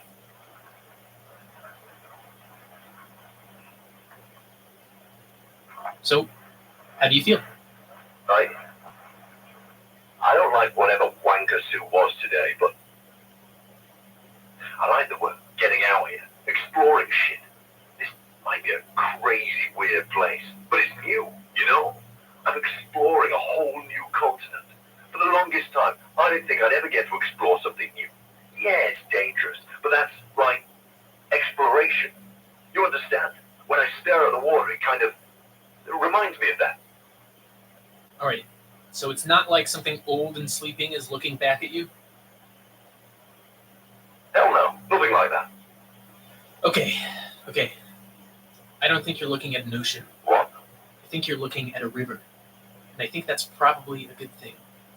Because there's going to be a ferry run by a boatwoman, and it doesn't matter where you are in the river. So wait, is this boatwoman going to be everywhere, won't she? Weird shit. You're going to want to cross the river, and she's going to ask for a toll. And the toll might be, well, weird shit. But don't try and cheat her. According to the song, bad things happen to people who try and cheat her. Okay, we go to the water, ask the boatwoman to cross the river, and then face some weird shit. Yeah, and then don't try and cheat her. Yeah, got it. Anything else? If you have any questions about the city, you could probably ask her. Apparently she's pretty knowledgeable. Okay, brilliant. Will do. That's pretty helpful. Thanks, mate. I try. Brilliant. So, I should probably let you go. Yeah, contact me when you find a good place to camp. Yeah, sounds good. Anyway, bye, Dan. Goodbye.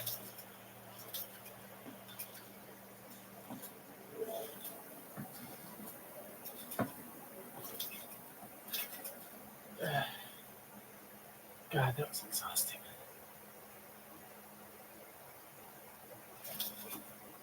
Rat? Hey, Rat. Are you there? Shit.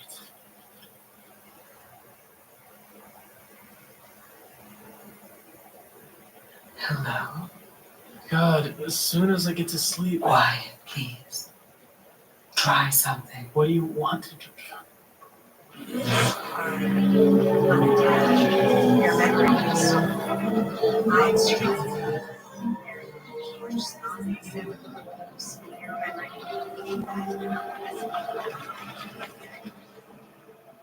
What was that? What was I listening to? The test. Successful. Nothing more. Goodbye. No, wait. I want.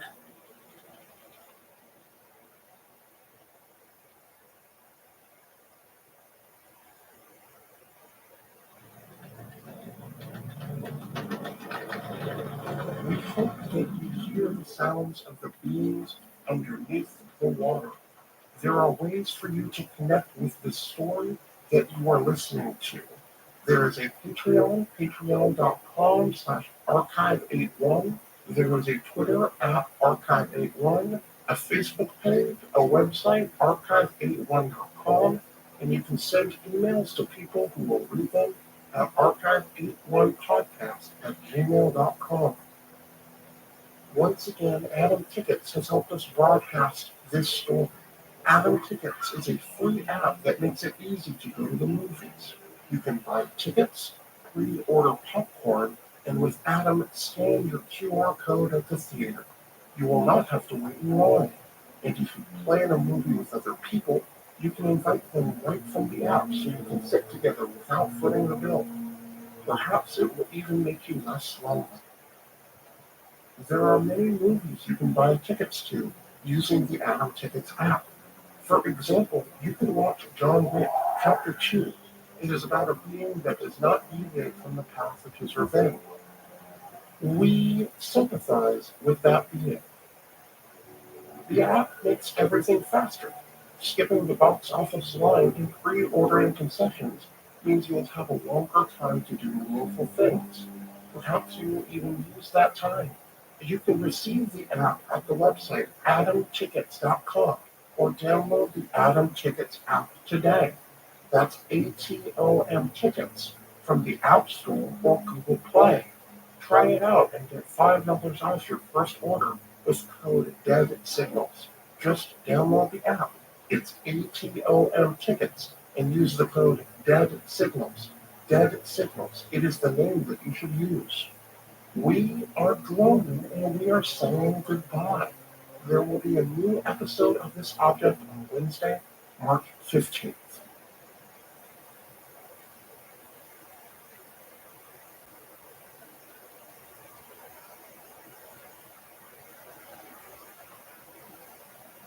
How many of you are listening to this? You wonder how many ears and minds are processing this new world. Perhaps this matters, perhaps it does not. Nevertheless, keep listening. Your listening is brought to you by many things. One of those things is Blue Apron. Check out this week's menu and get your first 3 meals free with free shipping by going to blueapron.com/deadsignals. You will love how special it feels and tastes to create home-cooked meals from blueapron.com/deadsignals.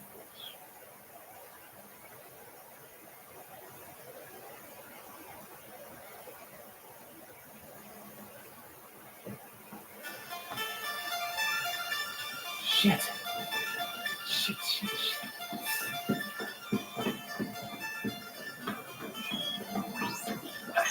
Do it. There.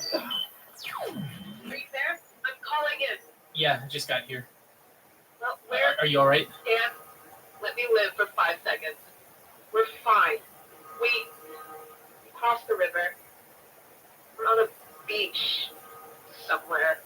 Lou's on lookout duty this time, and What was the trip like? And what did the boatwoman ask for? Tell me everything. Dan, I don't. We're safe now. All right? Well, you should still tell me everything. There might be something I can research. The boatwoman's name is Kara. Like, Kara. what's she like? She's not. She's like you and Sue and Rat. She wears this gray robe, and whenever she talks, it's like she's whispering in your ear. She's tall. Really tall. She asked us if we wanted to cross, and we paid the toll. What was the toll? It doesn't matter. But It doesn't matter, all right? It's not going to help you with your research. how was the crossing? Fine. Fine. I'm really glad we paid the toll. Why? I don't want to. It's important. Thanks for making sure we knew that. Yeah, of course. So, where are you now? Did Kara tell you about the city or anything? No. No, she didn't talk during the trip. We're on a beach. It's just sand. The features are flat. I think Lou mentioned this, how this place can kind of feel like nothing, nothing, nothing, and then something all of a sudden. Do you see anything? I really want to help, but you're not giving me much to go on. We scan with our binoculars. Off in the distance, there's a fire in the sky, kind of like the Northern Lights, but a bit more glittering. Roads, and then fire in the sky. All right. I can try and see if there's anything in the archive that, relates to that. Yeah. Are you all right, Clara? Do I sound all right to you? Well, we can talk about it, if you want. No. Okay. Do you feel like you're being watched at all? No. Should we be worried? I mean, you're out there, so yes, but there are things out there bigger than those singing whatever, and you should try not to get their attention. Dan, we're moving as cautiously as we can. We've got a lot to be worried about. You learn anything about the people that sabotaged the Mercs guns? No, I mean, it may be some sort of cult, but I'm not sure yet. Wonderful. Well, we'll still be double-checking our equipment. So I was being serious when I said you could talk about it. Just see what you can find. Can you contact us on our end? I don't think so. I'll ask Rat. Oh, God. I knew we left too fast. I'll ping you in a bit. Yep, great.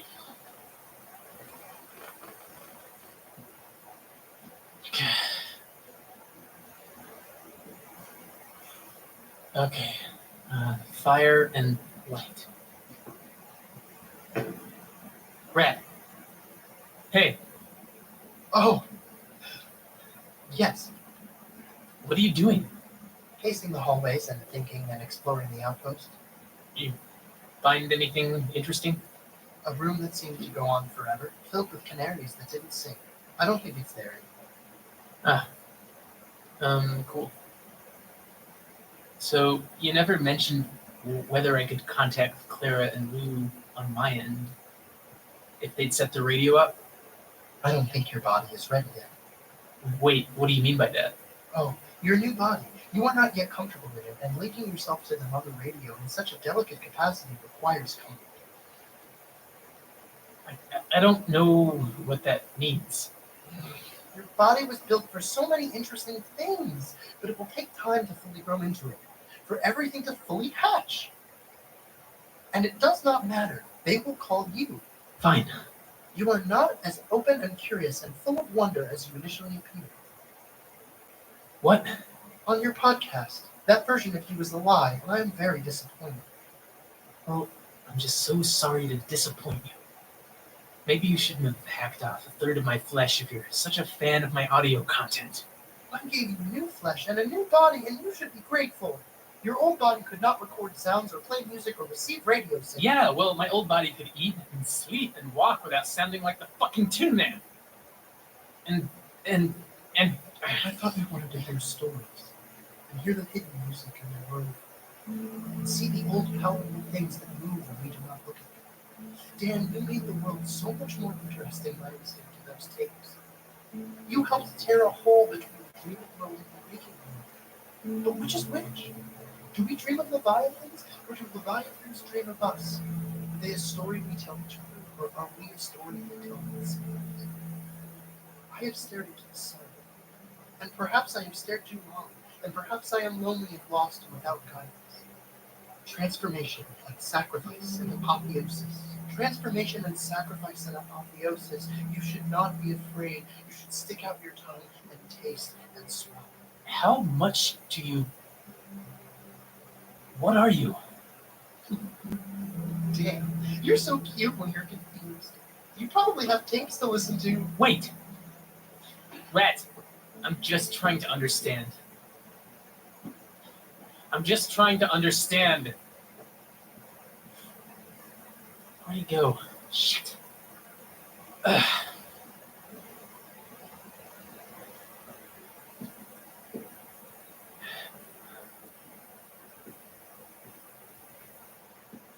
This whole other people in the archive thing is getting really goddamn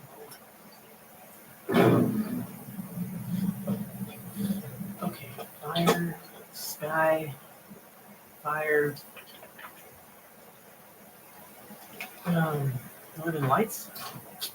Just one. Worth a shot.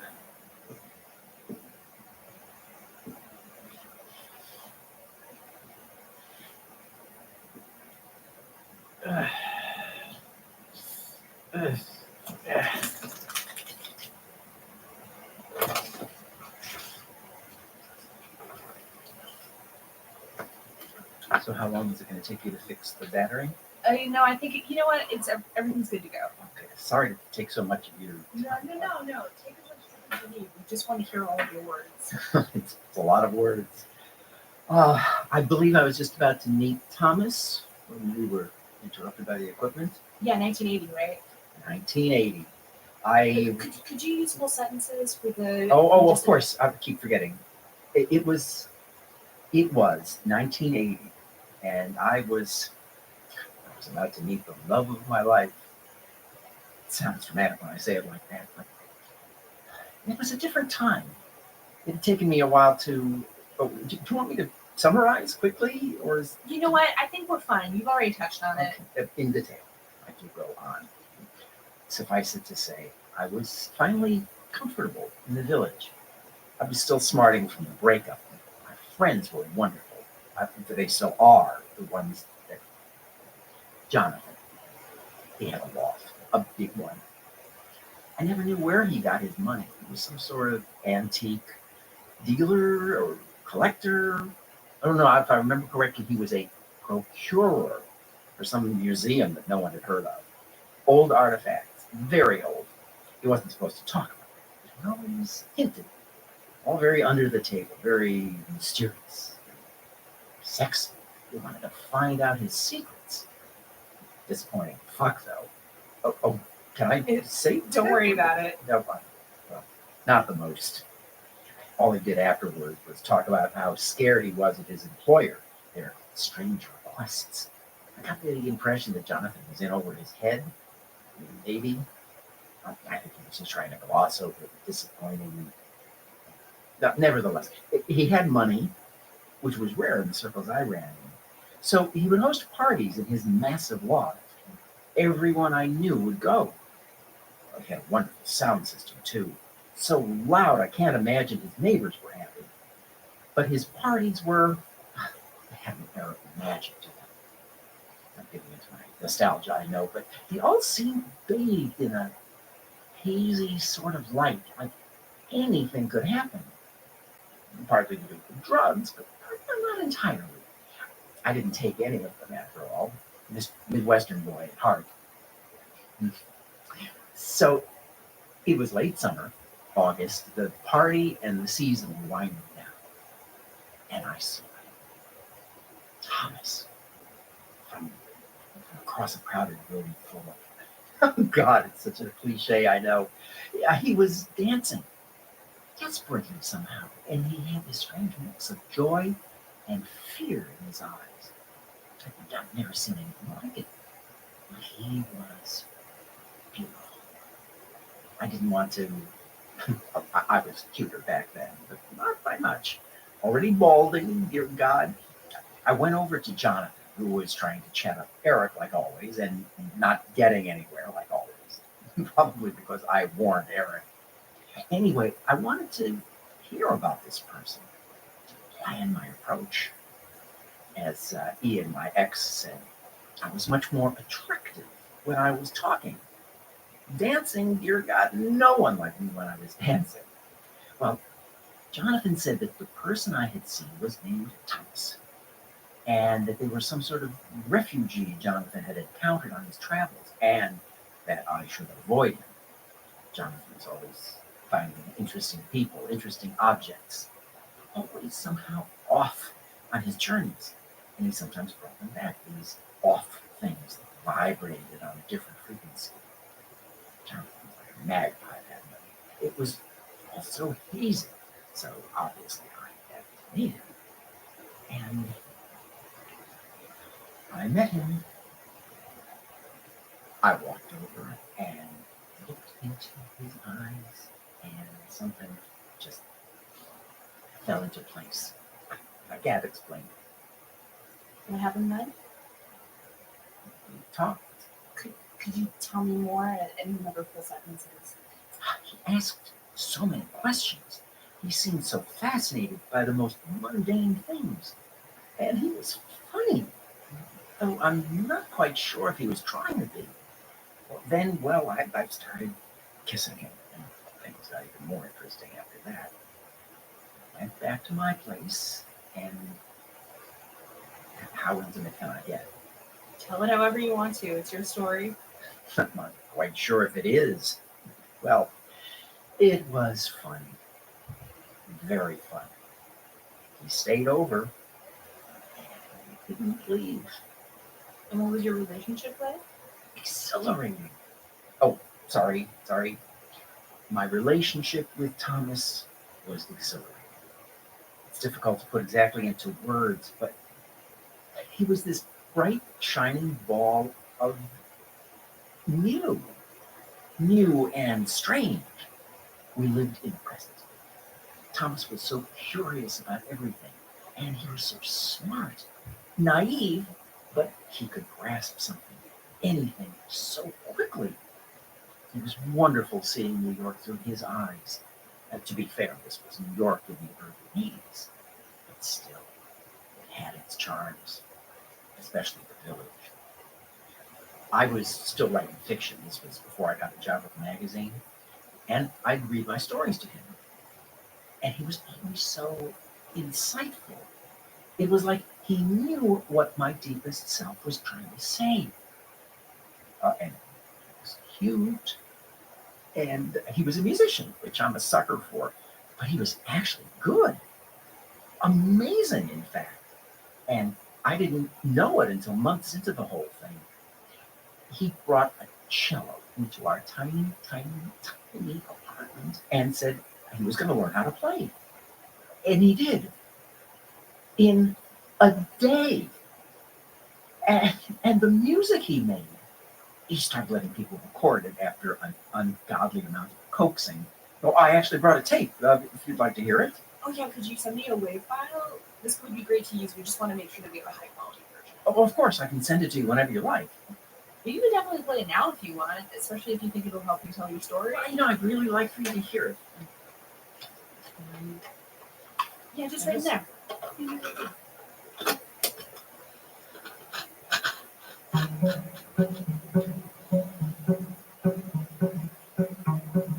Lights on fire, nights where you wonder, where in the hell have I been?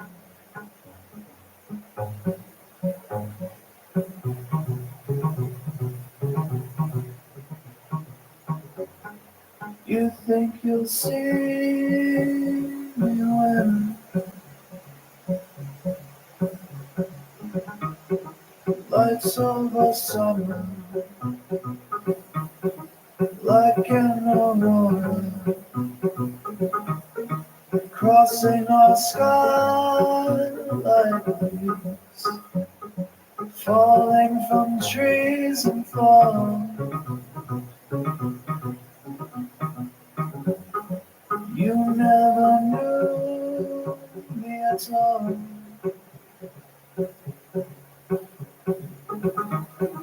Lights like we're running from street lamps burning. Run to towards the alley you can't feel, but you still hear me call. Lights you can't see at all.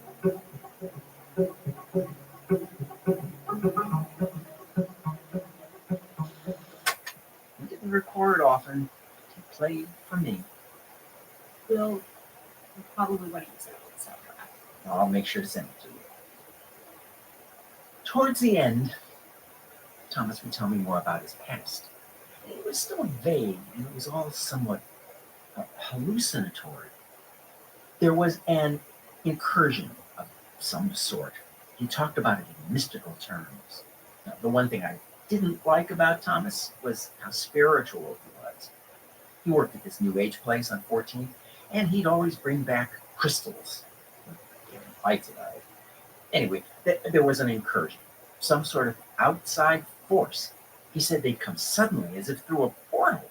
Well, he didn't say as if, but like I said, spiritual. There was fire in the sky. For, he said, forever. That it'll never go away.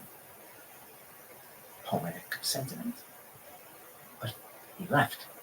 And Jonathan found him. And then I found him. I knew it couldn't last. He was too everywhere at once.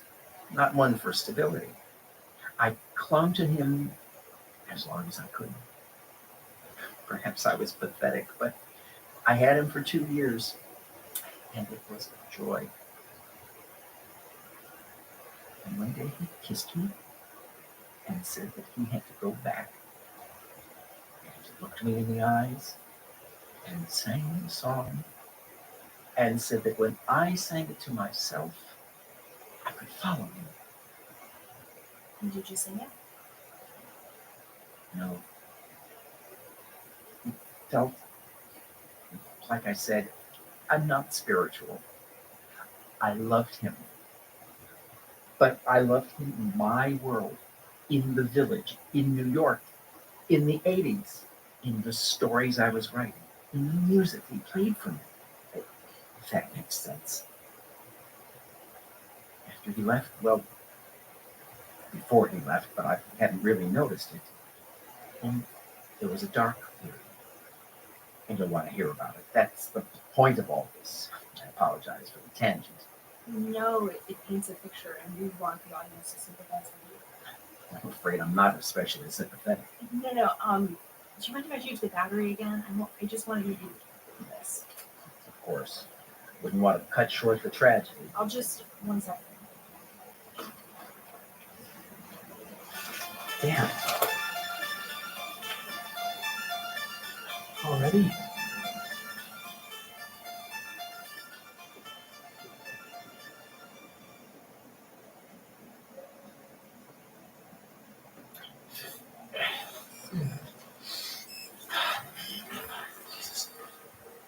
You there? I'm here.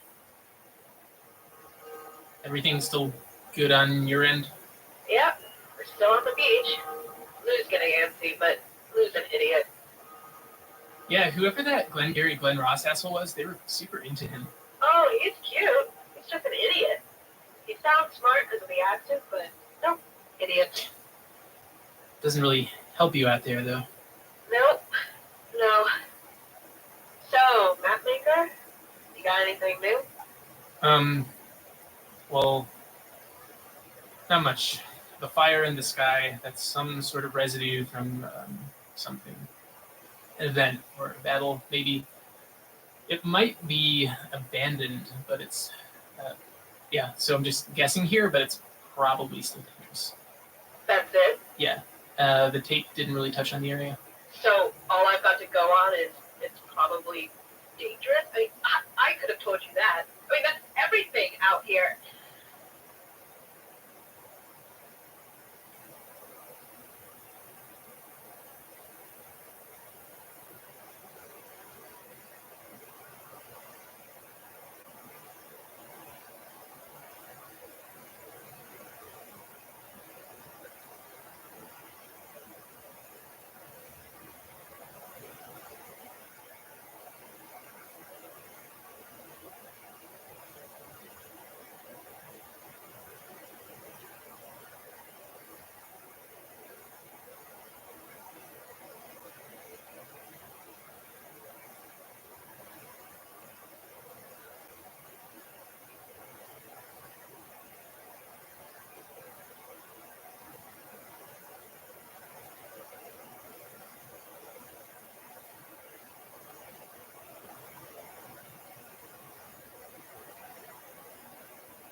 Okay.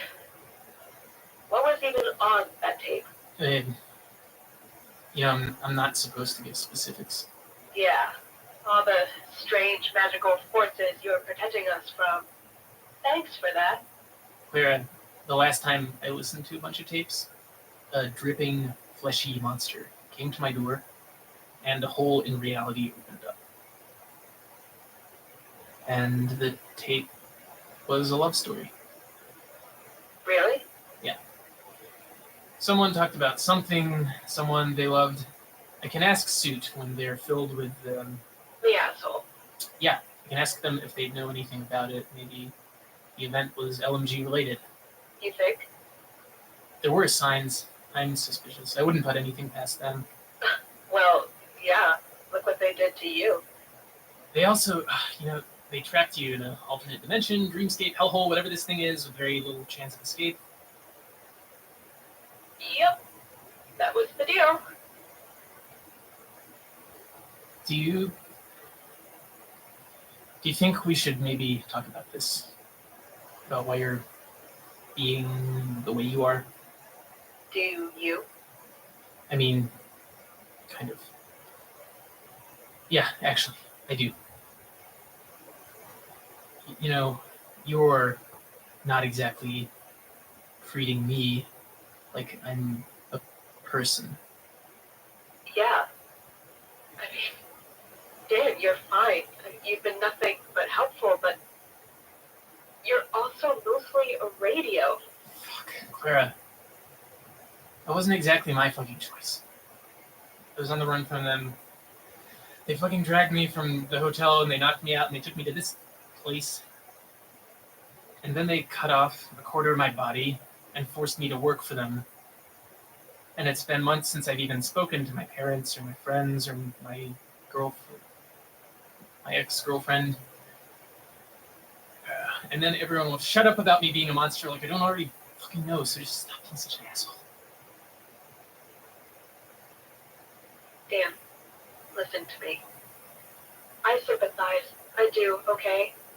I'm sorry. I'm really sorry about what happened to you. I know that weird stuff can just destroy your life. I get that, but... Yeah, of course, there's a... But... Weird shit is dangerous. And you're weird. And...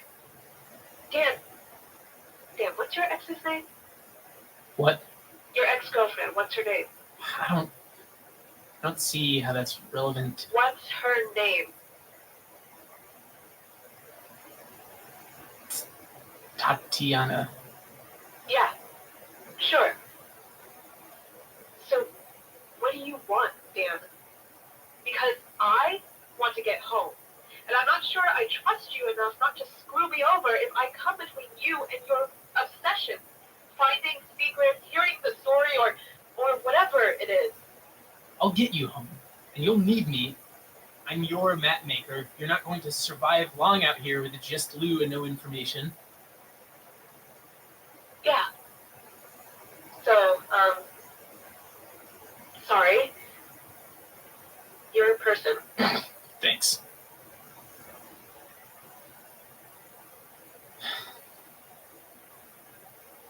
Question. What's your favorite album? What? Or your favorite movie? Just so I get a sense of you, because it's tough to... Right, yeah, okay. So, kind of pretentious that album's the thing you started off with? I mean, do you read Pitchfork, or... You can... No, it's fine. Mr. Boombox is a hipster. You are wearing skinny jeans. I'm not wearing... So, mostly I listen to instrumental stuff, but do you know the magnetic field? Yeah. The Charm of the Highway Strip? Whole album's great. But there's this one song, when the open road is closing in. I kind of moved around a lot as a kid, always in New York, but yeah, I just really like the song. I actually know that the time measured in dotted yellow lines has passed you by, and I never said an honest thing to you in all my life. Yeah, that's it. Guess I was right about you being a hipster. Clara. No, it was cool. I love that song. The operation didn't somehow make you more pretentious, did it? You think they stuck a copy of Infinite Jest on my ass or something? Oh, well, that would explain. I've always been this way, for better, well, mostly for worse. I still need to write my novel. Oh my god, of course you're writing a novel. Hey, how was the operation? Do you think it changed you? Oh, you mean besides the fucking obvious? Well, yeah. No, I don't think so. I'm still me. Are you sure? Yeah, like all the important parts. Parts? Yeah, my personality, my other stuff. Other stuff. Dan, you're... I mean, my dick's still there. Okay, so don't take this the wrong way, but I was actually wondering that. Well, yeah, it's important. Like, one of the first things I did was check to see if it still worked. But it does? Yeah. Thank God. Wait, how'd you check? Okay, yeah, I'm not definitely not getting into that.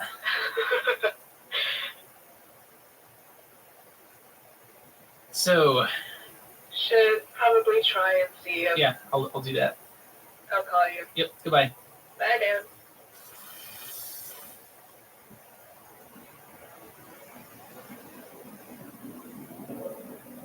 At least someone.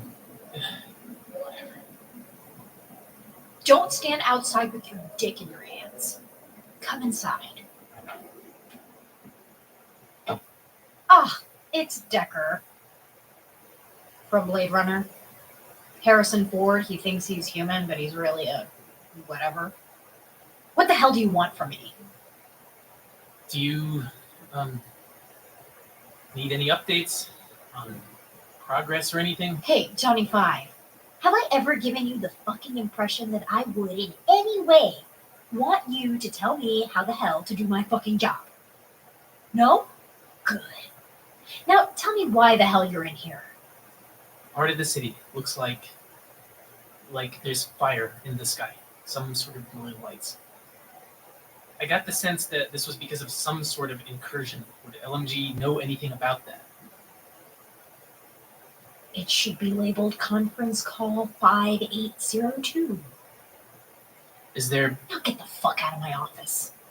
You probably couldn't tell because you have your mechanical dick in your hands, but there are more important things than this little Girl Scout expedition. And shit at LMG is going down. I have work to do. Don't test me on this one, Daniel Powell.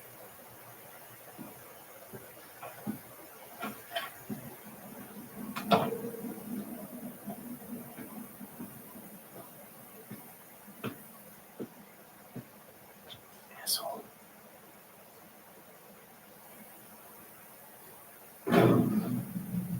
Okay, 5802. It's right there.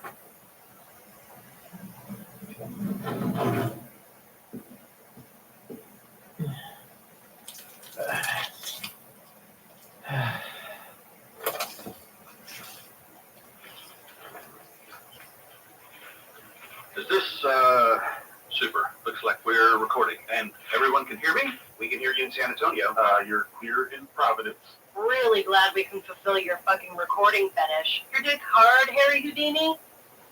And yes, you're loud and clear in Seattle. Cynthia, there really is no need for foul language. We're all on the same team here. Oh, and what a fucking wonderful goddamn team it is. Straight to the World Championships of shitting the goddamn bed. Hey there, I'm trying to be agreeable.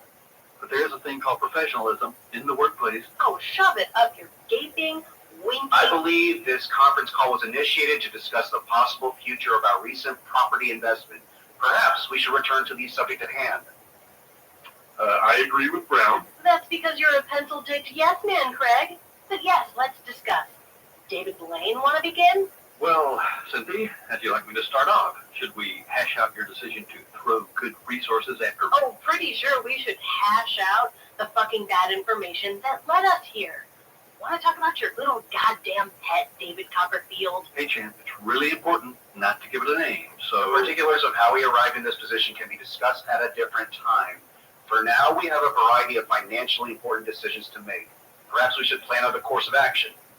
Well said, we should make decisions. Smith, I heard what Brown said. I do not need it repeated by someone whose dick looks like a pencil. Cynthia, now you're just being mean to our little buddy over here. So, are we going to continue with our investment? I don't know, Penn and Teller. What's your new pet thing? How many more people will that gargoyle building need? It's called Vining Towers, and Then don't put a shit ton of gargoyles on it. Whose idea was that, by the way? It's creepy as hell. the gargoyles are significant. And it isn't sure. Nothing's an exact science here. It could be as few as 8, maybe as high as 100. It's like baseball. You never know when the inning is going to end. I will note that procuring the material is provided costly. This is not the 70s. People sometimes notice when a transient goes missing. That's true. Not to mention the personnel costs due to harassment our employers have experienced from the religious group. Fun fact, knowing the dickhole who sits by the copy machine was tortured and murdered is not good for morale. By the way, how is that project going, Cynthia? Haven't heard any new information about them in a while, and I really hope that doesn't reflect on your performance. Go fuck yourself, Doug Henning. Now you're just stretching for nicknames. You know, that's not my fucking department. I'm consulting and they're choosing to ignore my advice like I'm their goddamn mother telling them not to go to prom with a gang member. Turns out it's tricky as hell to track down this goddamn magic cult that's fucking up all our shit. Assholes aren't playing by any sort of rules. Cynthia, no one blames you. You're obviously trying your best. Shut up. Really glad this is all being recorded, by the way. Oh, Cynthia, you know it's important. My department. Has your department ever produced anything fucking useful? Like, ever?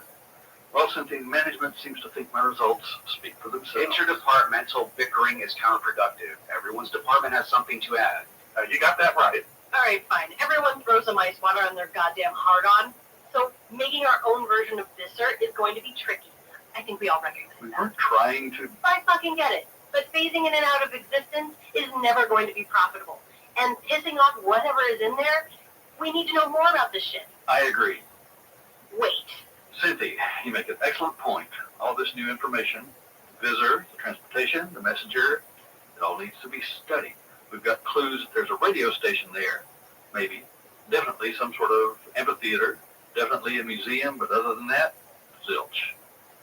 Aw, how is Chad, by the way? The fucker's burial wasn't an open casket, I hope. Now that's just being cruel, Cynthia. Chad may not have been the most likable colleague, but no one deserves to have their bones and skin shoot out of their back.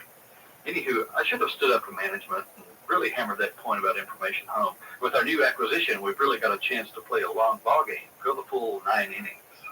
Your opinion is to halt the resource flow, to leave our new construction in the unexplored territory. Well, that's your idea? Until we have more info, I'm coming up with some safety protocols so we don't have to deal with the whole craziness ourselves. Vining Towers will still be in the territory, probably ripe for the taking once we get back there. So what y'all think? Fuck it. As long as you're off in your little corner, I'm good. I believe that presents the greatest possible profits in the long term. I agree. Well then, that's just stellar. Thanks a million, everybody. Now let's get to other matters. Fuck LMG.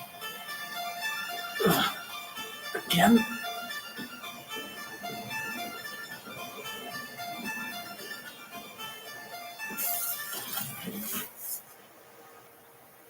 Dan? Hey, Clara, everything... Yep.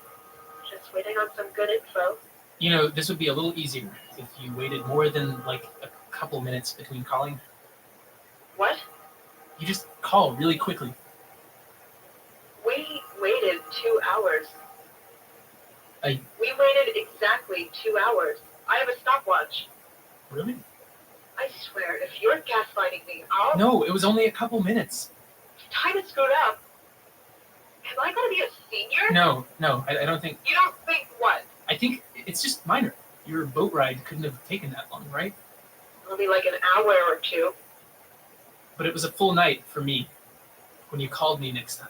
And even if it takes a while for you to set up, I think time's just weird. Like everything else. Oh, how are you so calm about this? About everything? I guess I'm just used to it. Well, try not to be. I found something. Really? Something useful? Yeah, nothing certain, but I think the neighborhood should be pretty abandoned. But if you find the gargoyle building... exactly what it sounds like. It's a building with a ton of gargoyles. It should be safe. You should be able to establish a forward base. Okay, look for the gargoyle building. Anything else we should be worried about? If you see trees, especially if they're chained, you should probably start running. Different tape, but it's good advice. Great. Wow, this is a fun city. Really welcoming. Well, it's exciting to watch you from relative safety. Jerk. Asshole. Oh, great comeback, robot. I am sorry, I do not understand this humor or love. Okay, we'll find the gargoyle building. Yep, good luck. Thanks. Call you if we don't die. Oh. Wait for it. And no rat. Of course.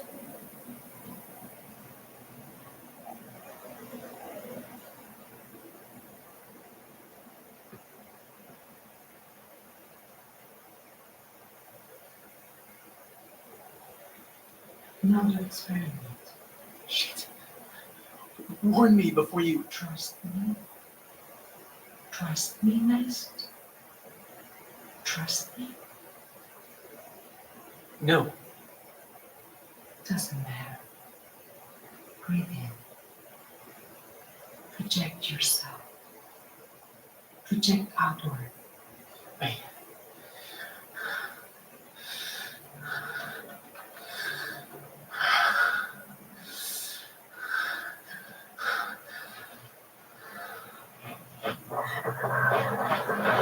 Damn it! Hopefully you said this place was safe. Don't trust her.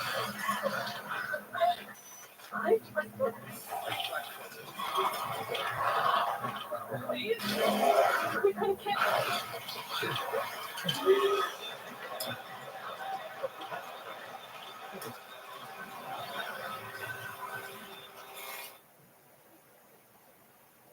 What the hell was that? A vision. A sound. Perhaps real. Perhaps not. Mark. He told me not to trust him. Perhaps real. Perhaps not. Clara and Lou, they seemed... Is this something I can do? On my own? Connect? Perhaps. Want to? Dangerous. Yes. What's happening to them? I have to. Clara's out there. Perhaps, yes. Good idea. What do I have to do? Can I dial them? Shh. Just leave. I'm not gonna go to... Help them in your dreams. Now. Try.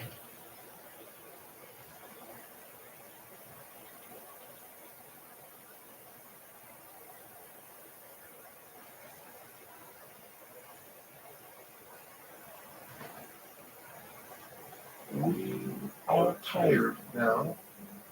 You do not need to know the reason why. And when we are tired, we grow wistful.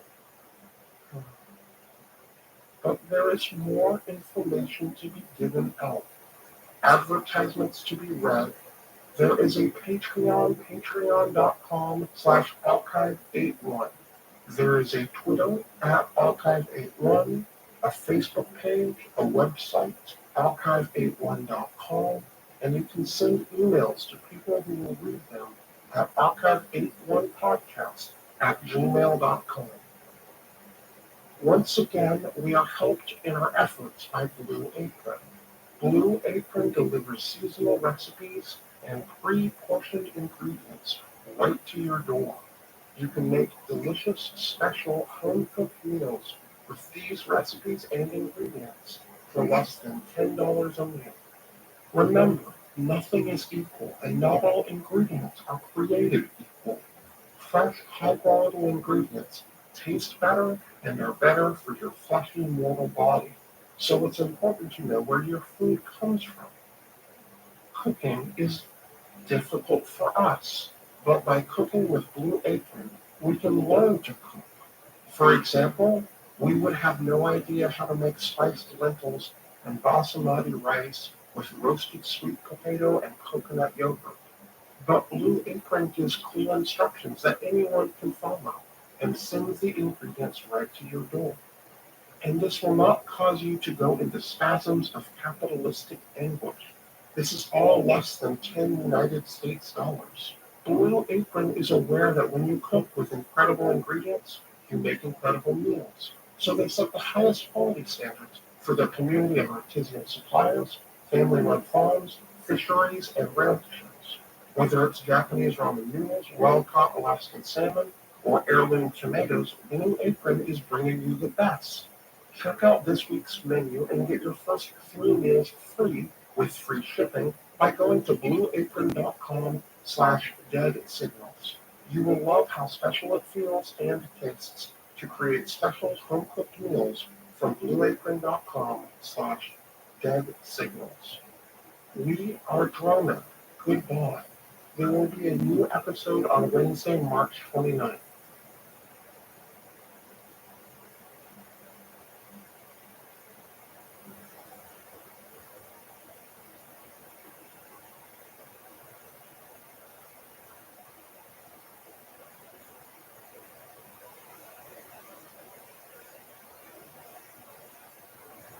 Hi there, it's Mark, not Mark the character, Mark the actual person who writes and co-produces Archive 81. Anyway, as you've probably already guessed, episode 6 is delayed. Dan's been sick lately, nothing too serious, but it was bad enough to delay the editing process. However, this is only a super minor delay.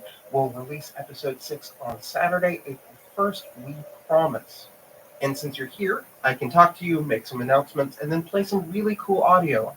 First off, I just wanted to say thank you. Thank you so much for listening. Thanks for all your support. Thanks for the donations on Patreon. Thanks for the super cool fan art. Thanks for everything.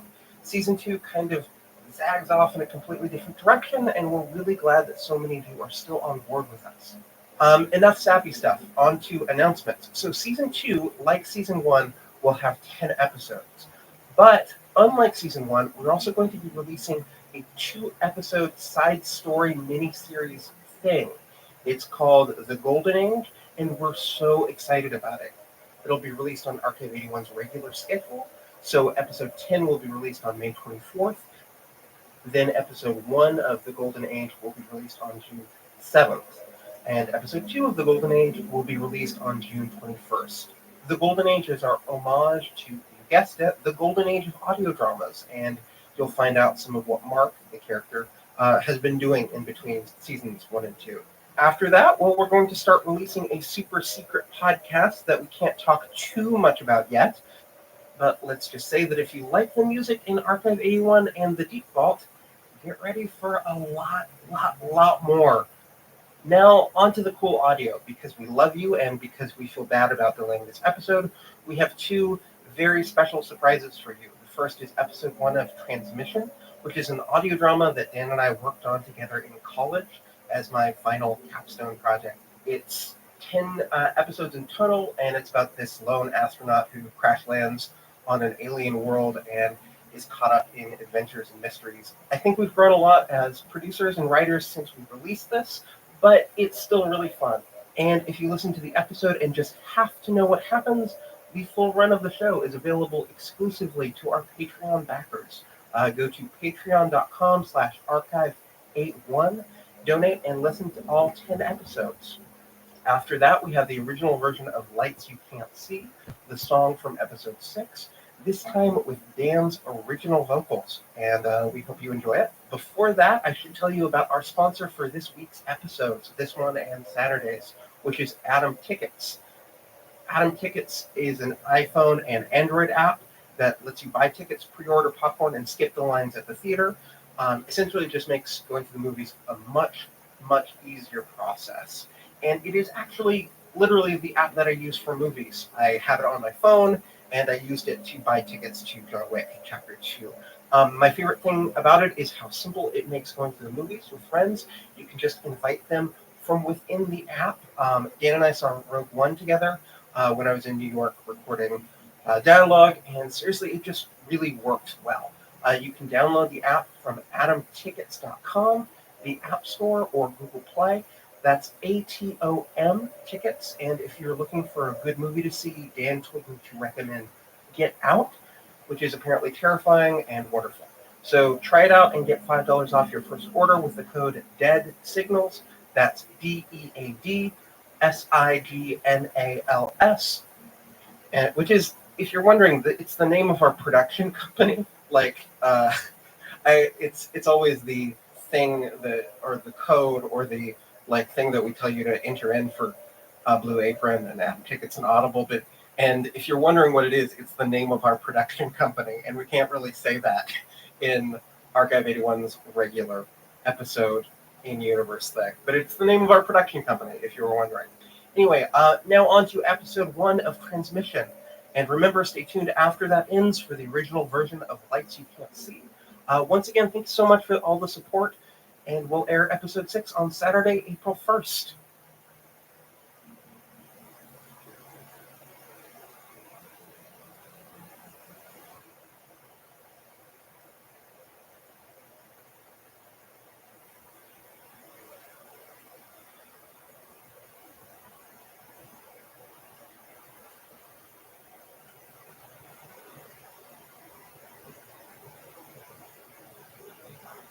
Wake up, Mr. Thompson. Mr. Thompson, wake up. Wake up. The first thing I noticed was the cold. I couldn't think. It was all hazy and freezing. I was lying down somewhere, encased in some sort of clear box. There were tubes and wires running into my arms, pumping some strange ice-cold liquid into them. I didn't know where the hell I was. And on some level, I knew I should have felt terrified, but mustered the energy. I felt so tired. I couldn't even remember who exactly I was. Oh, good. You are awake. Where am I? Your memory will be clouded for the next few minutes. Do not worry. It is a side effect. Right now, we need to be focused on your survival. There was an unforeseen error in my processing. Survival? Mr. Thompson, you have just woken up from cryogenic suspension. You are on a spaceship that will soon crash land on planet XRCT 349. I regret to inform you that your chances of survival are currently 8%. I am pleased to inform you that if you perform certain emergency protocols, we can double your chances of survival. However, if we delay further, your chances of survival will soon approach negligible value. All right. What do I need to do? Mr. Thompson, do you remember anything about either this ship or your mission in general? There are flashes. It's all vague. It's something about a transmission and... Your memories might take longer to return than previously anticipated. That is unfortunate. Okay, I'm sorry. Can you get me out of this coffin thing first? Yes, that is the first protocol on the list. The glass cover lifted, and I emerged from the pod. My legs were weak, and I grasped for something to hold on to. Mr. Thompson, please do not overexert yourself. You have been asleep for a very long time. All right, just tell me what I need to do. You will need to make your way to the aft command station.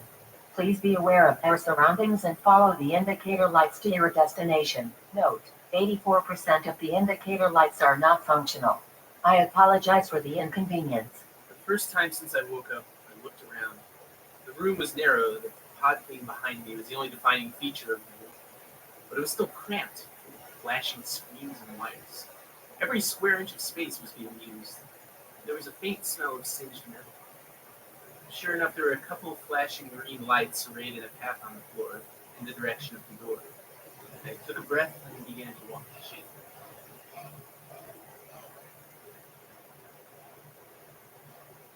Good.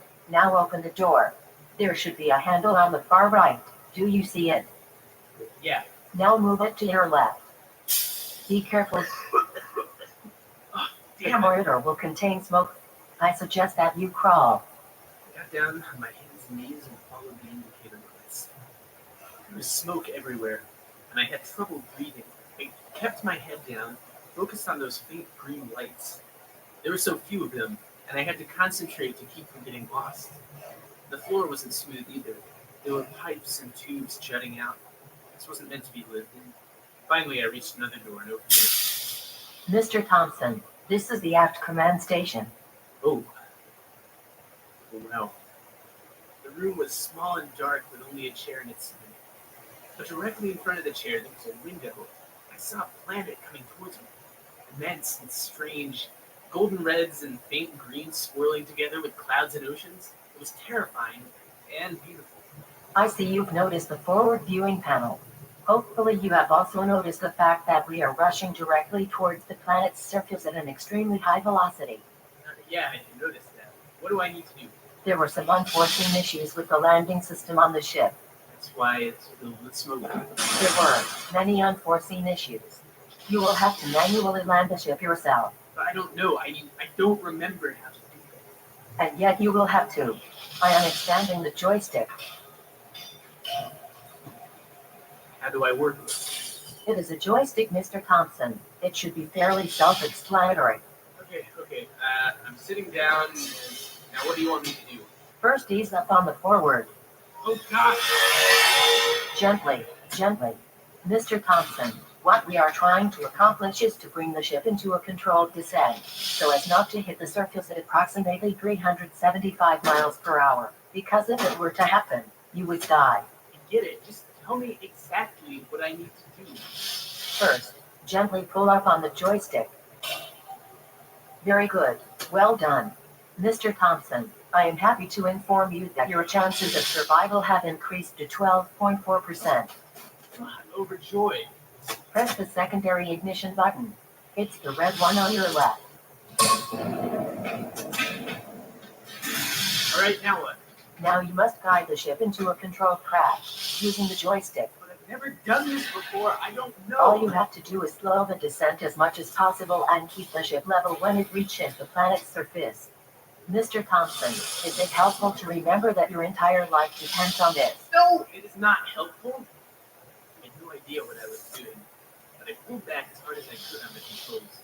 The planet was getting bigger and bigger in the view screen, and I was forced back into my chair. Everything felt so heavy, and it was all I could do to keep hold of the joystick. Mr. Thompson, you will hit the surface in a matter of seconds. I can see that, and I can't control the ship. It's going too fast. Then I advise that you hold on. The ship will crash in 5, 4, 3, 2, 1.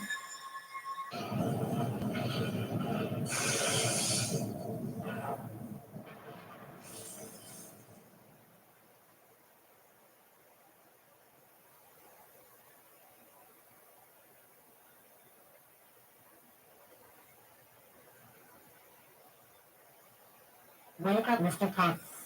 Mr. Thompson, wake up. You are alive. Congratulations. The force of the impact was not enough to kill you, but you blacked out. I hope this does not become a running theme. You sound damaged. I am very damaged, Mr. Thompson. Is your memory still hazy? Yeah. I can hardly remember anything. It will come back eventually. Until it does, I should inform you that you are a representative of Earth, tasked with making contact with the advanced alien culture on this planet. You will remember more of your mission eventually. For now, you must leave this ship. My fuel tanks were compromised and I will explode very shortly. Corridor's blocked. Is there another? Oh! Your left leg appears to be damaged. I will refrain from moving it as much as possible. I suggest taking the chemical torch to the forward viewing panel and carving your way out. Okay, I can do that. Good. You are doing well. You are almost there. Right, isn't it? Now you must walk away from me as fast as you can to avoid perishing in the explosion. Once again, congratulations on your survival. I expect you to perform your mission with maximum efficiency. Thank you. You are most welcome, Mr. Thompson. Now please, walk away from me as fast as you can. I walked away as fast as I could. I was limping. There was something wrong with my leg, but I'll take care of it later. Come on. Just a bit farther.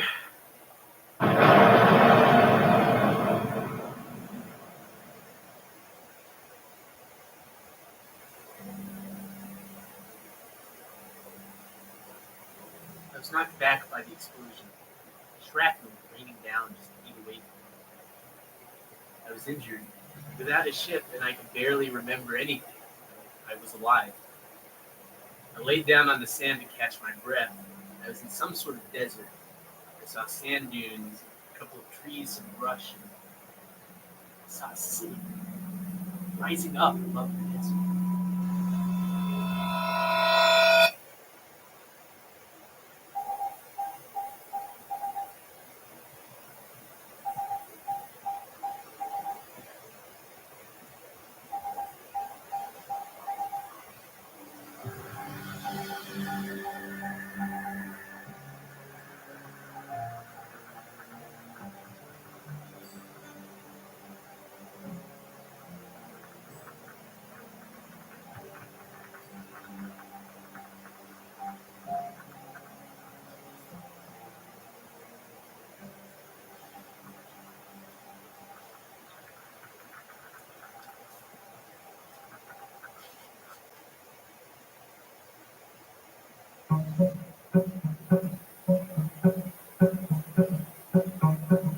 Lights all fine, nights where you wonder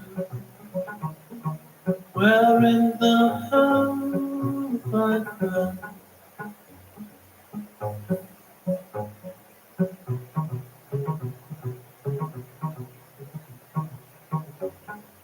You think you see me when lights over summer like an aurora crossing our sky like leaves falling from trees and fall. You never knew me at all.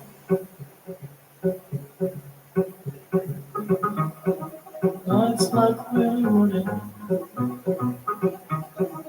from street lamps burning. Run towards the passage you can't feel, but you still hear me call.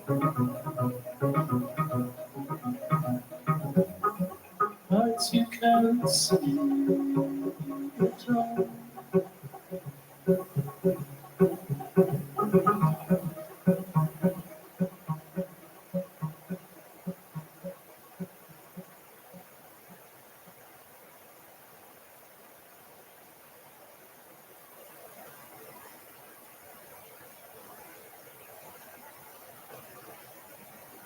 We are drumming and you are finally listening to us.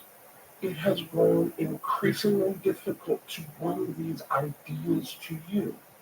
Adam Tickets has helped us do that. Adam Tickets is an app that lets you buy tickets, pre-order popcorn, and skip the lines at the theater. It is available to download on iPhone or Android. It is spelled ATOM. You will receive $5 off your first order if you enter the code Doug Signals. We will talk to you about more things once there is an end date.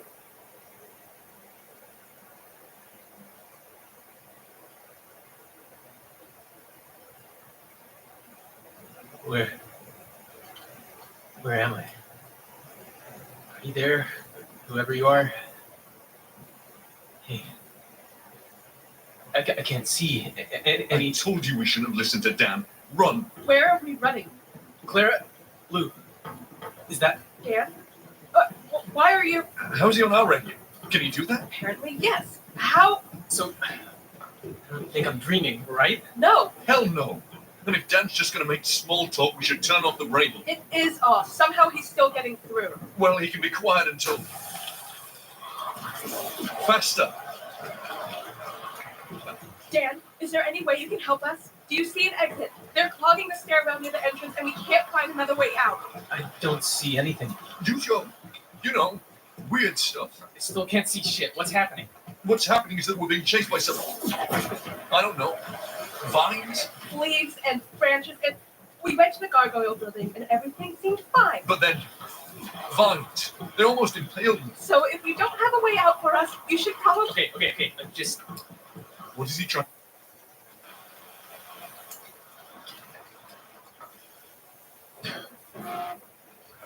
So we just fight it. We've got... Fight it. How? You're right. What? I think it's a service elevator. And there's probably a ladder. Whatever it is, the vines haven't reached it. Come on, run. Come on, through the hallway. Is there anything else we should know about the vines? They sounded a little brittle, like they were starved. Do you have a torch or lighter? We have a flare. We can't just use up our... There it is. We'll use it. So what? There's the elevator. You can open up the... Yeah. You just have to use a bit of force. Thanks. Dan was right about the ladder. Are the vines in there? No, I don't think. No. Okay. Let's get in motion. Come on. How high up are you? Pretty high up, Dan. The building's enormous, and Lou didn't want to camp out on ground level. We needed to sweep the rooms for... Damn it. Faster! There. Come on. It's blocking the entrance. Oh, Are there any windows? Come on, let's see if this fire will actually work. Bloody hell. I've got an axe. I can...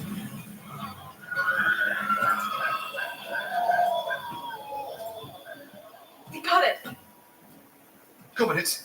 The damn thing is reforming.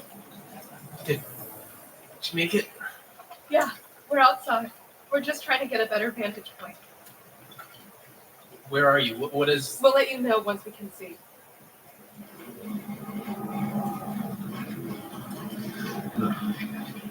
No, it's not right. It's not. What do you see? What's happening? The vines are crashing into the city, but the concrete is moving and... It's wrong. It's just wrong. Dan, where do we go? Where? It's gonna crash over us and we'll be... I don't know! Listen! Or something!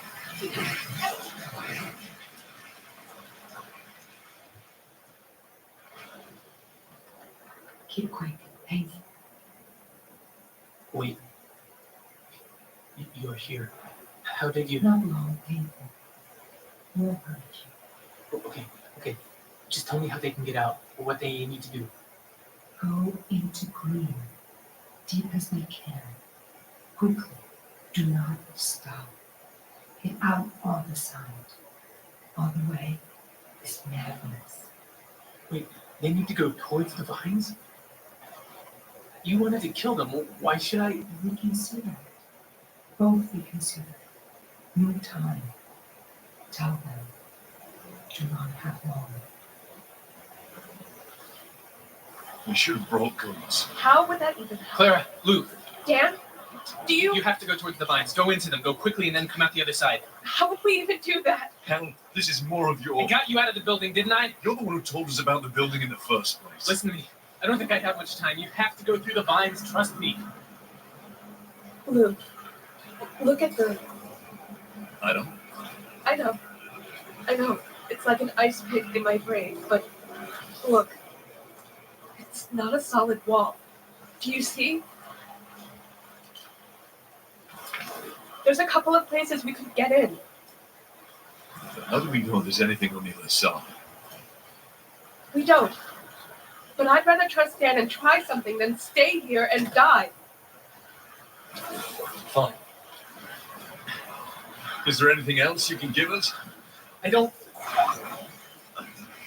Just get through it, quickly. Don't stop. Dan, are you...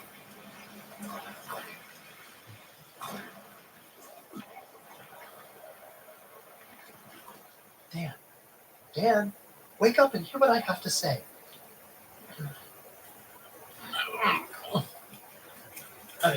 Dan, are you injured or in pain or otherwise? I'm not feeling too... Have you been exploring the limits of your new body without telling me? I am feeling both excited and slightly left out. Rat, please, don't stand over me like that. Oh. And I think I can broadcast. Oh, you should not tell me how you have been exploring your new body. Then I might have to tell someone, and I would prefer this to be a secret between you and me. Shh. Okay. Oh, but whatever you were doing, you really should not do any more of it for at least a little while. Look at your new body. Your new body, the sound device, is so delicate and fragile and important. You are an egg and a nest and a pregnant woman about to birth power. It is not just a machine, it is tied into you intimately and personally. These things, the things I work with, that I have been given, that you have been loaned, they are not just physics. They are emotion and will and power. Feel. Fragile. Fine. I'll be careful. Oh, good. I would hate to lose you, and I am no longer cross with you, and I should have been more understanding of your particular situation, and I apologize. Well, thanks. Oh, the reason I came to you. The root person that filled suit is gone. I mean, don't they rotate out? But she was not scheduled, and suit is pacing the hallways without anything to do, and we have no guidance. Do you think something here could have affected the transfer process? Perhaps. But our employers have their own issues, and their own challenges, and their own dangers. So many frightful things could have happened to them in their own world. I don't think I can worry about that right now. Oh, of course not. The directions were quite clear, and we shall move ahead regardless. Yeah. Rat. Yes, Dan? Did you see anyone? Of course not, silly. What's your other question? You have one, and I know it. Do you know of any tape in the archive that's got anything to do with nature or vines? You would know the archives better than me. I have only licked a few pages of the catalog. And most of the archive is devoted to urban topics, buildings and cities and designed objects. But nature is an interesting topic. I used to love gardens. Really? Oh yes, I worked in park management in my youth. Wait. Before I became interested and obsessed and fascinated with various histories of buildings and cities and designed objects. Now I should be off. Goodbye, Dan. Remember not to tax your new flesh. There are so many important things that it should and will and can and must do. Well,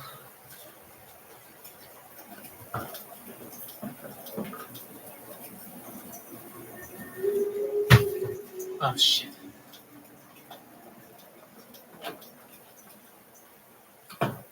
Hello, Dan. I was not aware you were awake. Are you all right?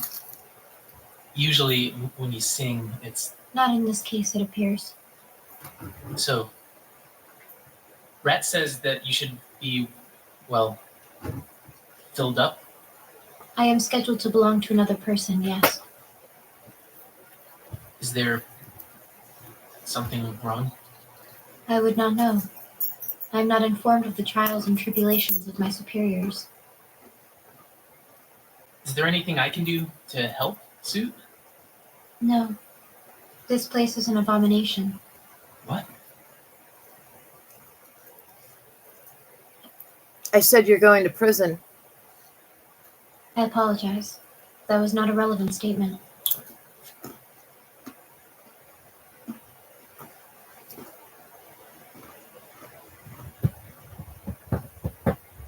Anybody that's wondering, Unit 207 still believes they are going to break in here and physically pull me out of the building. And maybe I'll go to the Superior Courthouse and get a real court order that won't be fraudulent because it will be served by the sheriffs.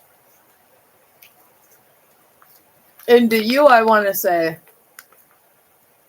that's not how it's going to go, baby. Not at all.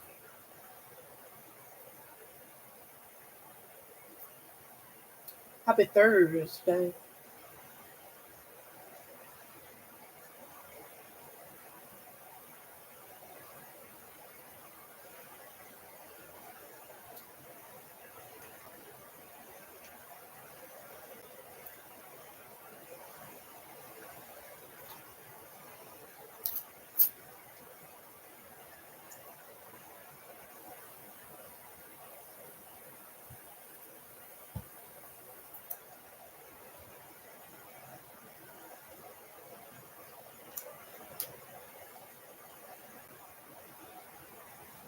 country honorably, that he's somehow unqualified to work at the Pentagon. The most egregious accusation you make against him, though, is that he's an extremist because he has a tattoo. Could you tell us what the tattoo is? The tattoos, specifically, I did not make the allegation that he's an extremist. It was actually You his, repeated the fellow allegation. colleague So what's the who called him tattoo? as an insider threat. Yeah, right. So It what's was the not tattoo? me. I can tell you. It was his fellow Hang on, colleague. let Vajah answer. No, Vajah So raised, just you asking raised it. Hang on, simple Vajah It's raised the his fault, tattoo. right? Go ahead. Vajah, it's a fair It's question. his fault. What It is this was his tattoo that colleague. I you're so mentioned the upset about? facts. Hang It on, was Vajah, his Vajah, colleague. hang on. Wait. Two things. Vajah, hang on. Simple question. What is this tattoo that you're so upset about? I wasn't the one upset about it. I was talking about his fellow colleague. This is exactly what I said. His fellow colleague. Do you know what it was? In the U.S. Army called him out as a potential insider threat. Well, what is looking the at tattoo? tattoos on his chest. What is the And tattoo? also, I called him an extremist based upon his own book. Read the book. What American is the Crusade, tattoo? His own words. If you don't know what the tattoo is, just admit it. Oh my lord! Listen, Would you what like is to it? tell me what the tattoo is? I want to wait. No, I'm genuinely intrigued. Let the lady talk. We got a panelist. When the lady talks, it's even more brutal. Spoken yet. A woman hasn't.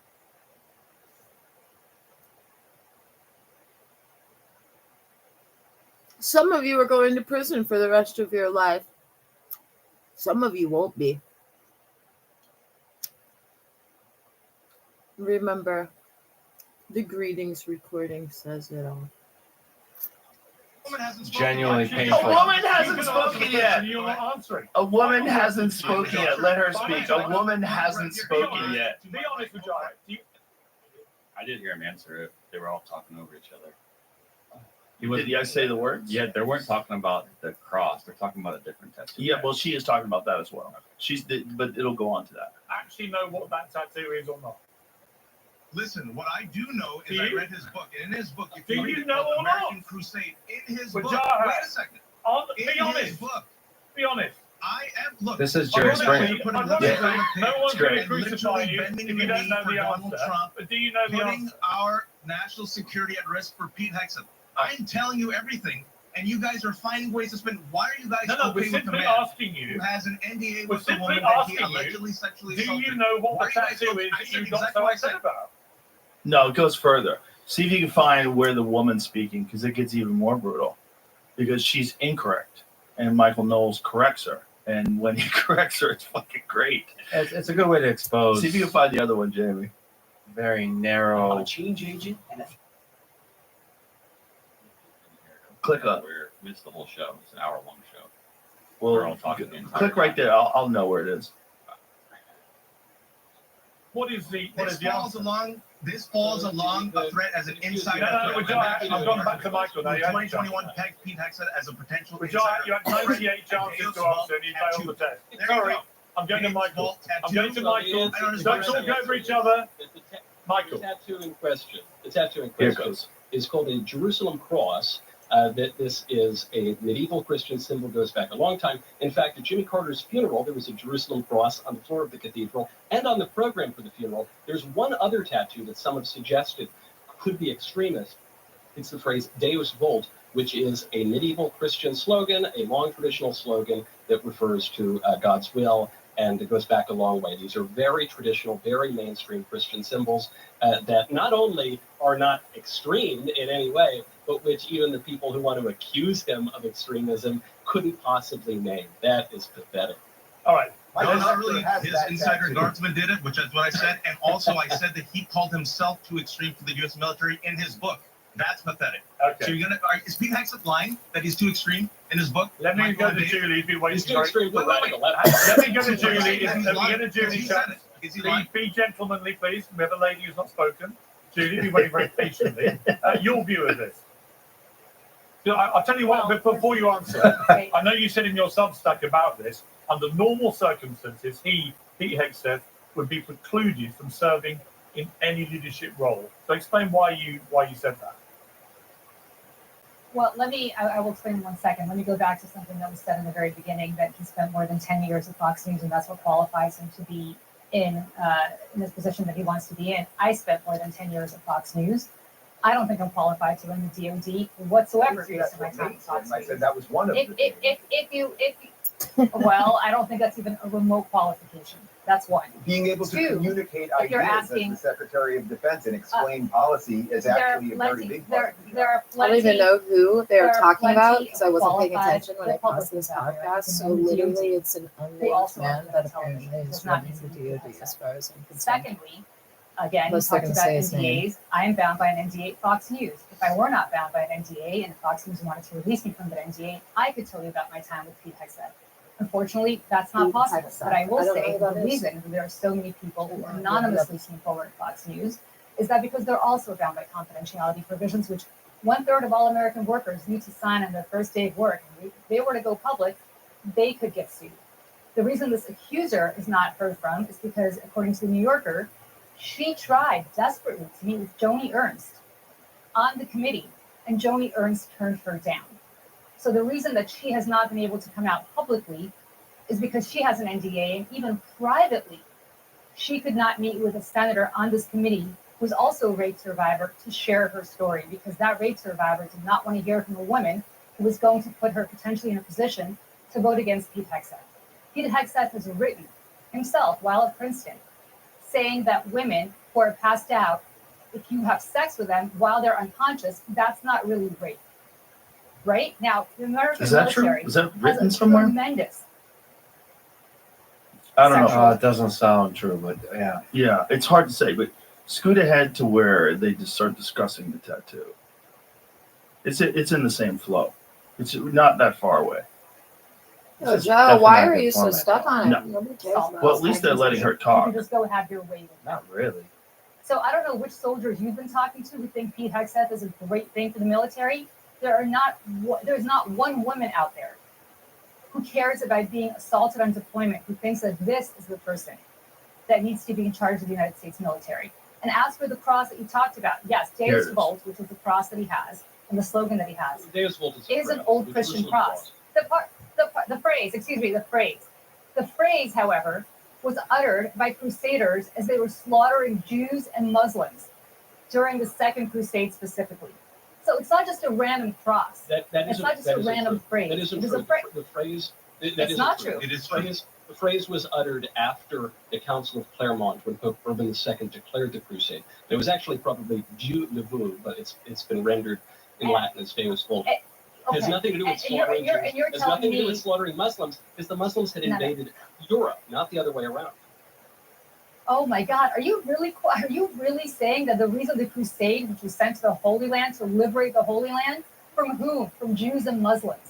The And that is crusade a began phrase because that- well, the if you wanna- Eastern. I'll tell you why the crusade began because the Eastern Emperor asked for help from the Western Pope because the Seljuk Turks were slaughtering Christians in the Holy Land, because those lands were Christian before Listen. the Muslims invaded in the 7th century. So that's why. No. Those Good to know crusades. Michael's Listen, pro-crusade. He's done really well I'm with sorry. Pete Hegseth. Those lands No, keep going. became Christian after the First Crusade. Okay, so let's be very the clear. lands were Before I talk Christian about the in Kingdom the of first and Jerusalem, second I can go. centuries, I and can. then I the can. Muslims. I could. Islam didn't exist before the 7th century. What are you talking about? Okay, I could listen. See? Listen.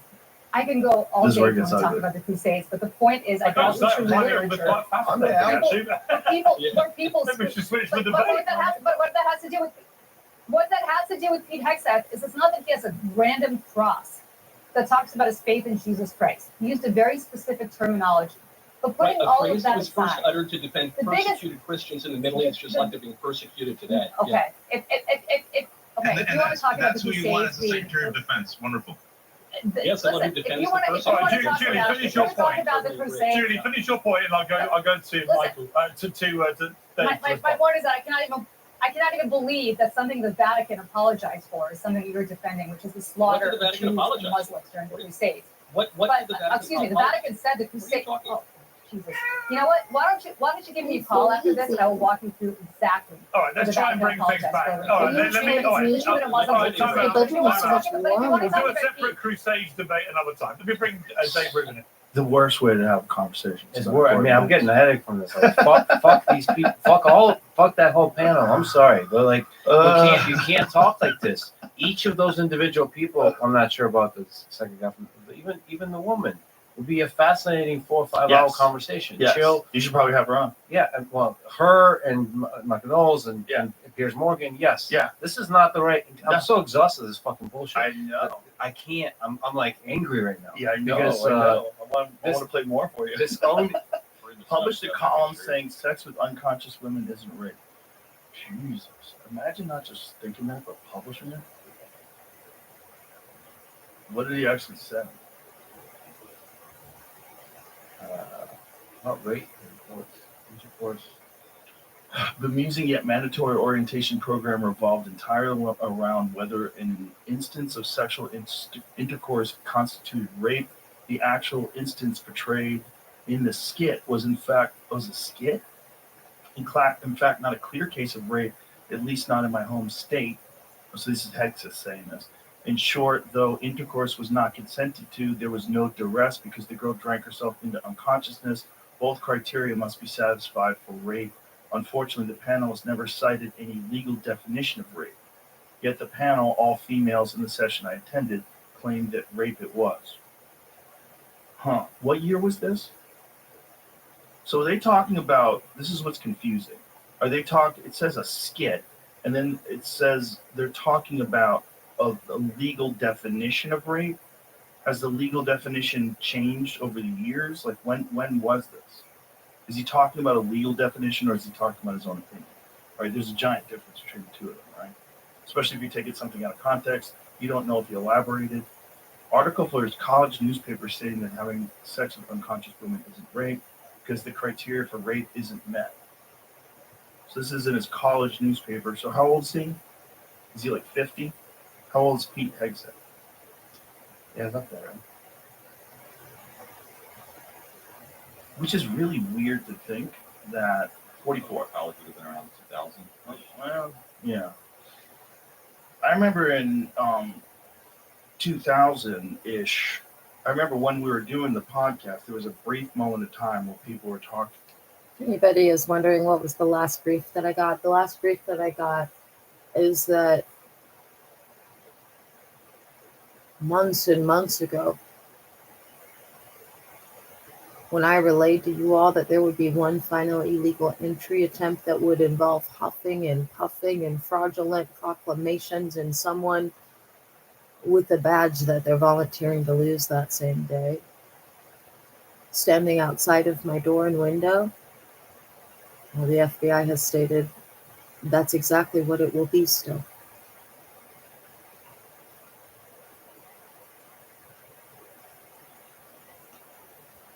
Talking about if a man had sex with a woman and they had both been drinking, that it was rape.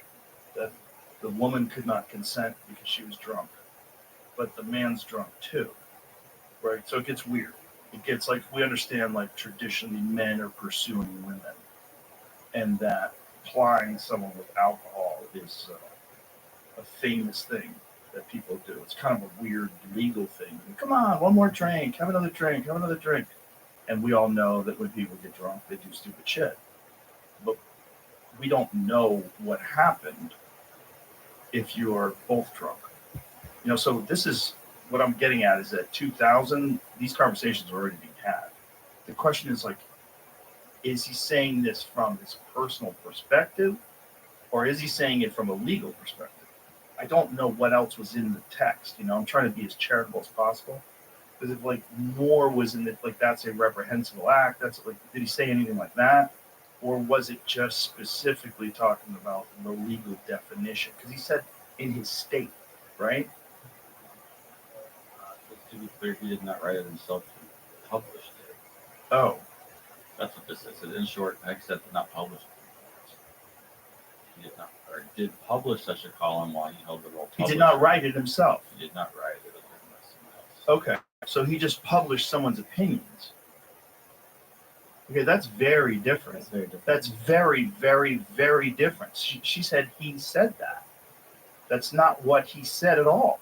See that right there. I'm just so exhausted. That's exhausting. Both like that's Trump with both sides. But that right there is crazy because my opinion of him shifted briefly when I was like, you know, I was watching Daniel Negreanu, you know, the great poker player, was on Tim Pool's show. Yeah. And they were talking about his shift in political ideologies, and then a lot of it came from when they were accusing Trump of saying that thing that Obama repeated falsely during the campaign was that he was talking about white nationalists and neo-Nazis and saying there's very fine people on both sides.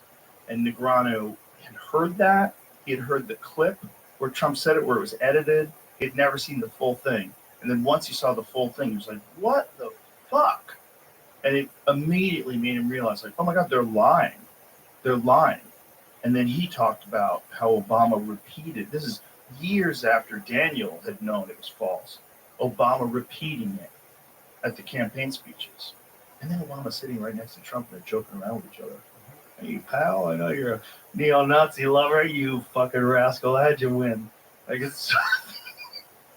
But just what that lady did on that show, and then when we find out that Hegseth didn't actually write that, he just published it. You know, and he published it in college as a 20-year-old, or whatever he was. I think there should be also room for that lady to then change her mind and apologize. Yes. A lot of us parrot, including probably you and I. Never. Yeah. How dare you? Parrot bullshit we see. Okay, I'm just gonna say this about this episode. I'm only like an hour into this episode of Joe Rogan, and I don't know if Joe is having an off day. But he's been super impolite to Lex. At least 4 or 5 different times now, Lex has started talking during this first hour of this podcast episode. And he's been able to utter like a sentence or two or whatever, but he's not able to articulate anything of interest because Joe keeps interrupting him. Sometimes to reiterate what Lex just said that he interrupted. I don't know what's going on. Maybe Joe had too much coffee. And Lex is one of those people that I think is intelligent enough to just allow himself to be interrupted by Joe over and over and over again. We see online. Yeah, of course. And then we should give each other room to like say, I fucked up. But people don't want to say that. This is what they have to understand. Even people I don't like, listen to me. There's strength in that. It's better than digging your heels in. There's strength in saying I was uninformed or I was misinformed. I fucked up. I've said it before. It's important to do. You got to do it because you can't have an erroneous idea in your head repeated over and over again. You can't have an incorrect, false opinion that you have defended, and now you can't ever accept, even with new information that shows that it's not true. I should also say, because it's fucking sitting in my head, on this topic, I'm probably going to do like a 5+ hour interview with Jack Weatherford on Genghis Khan. Ooh. And I read his book.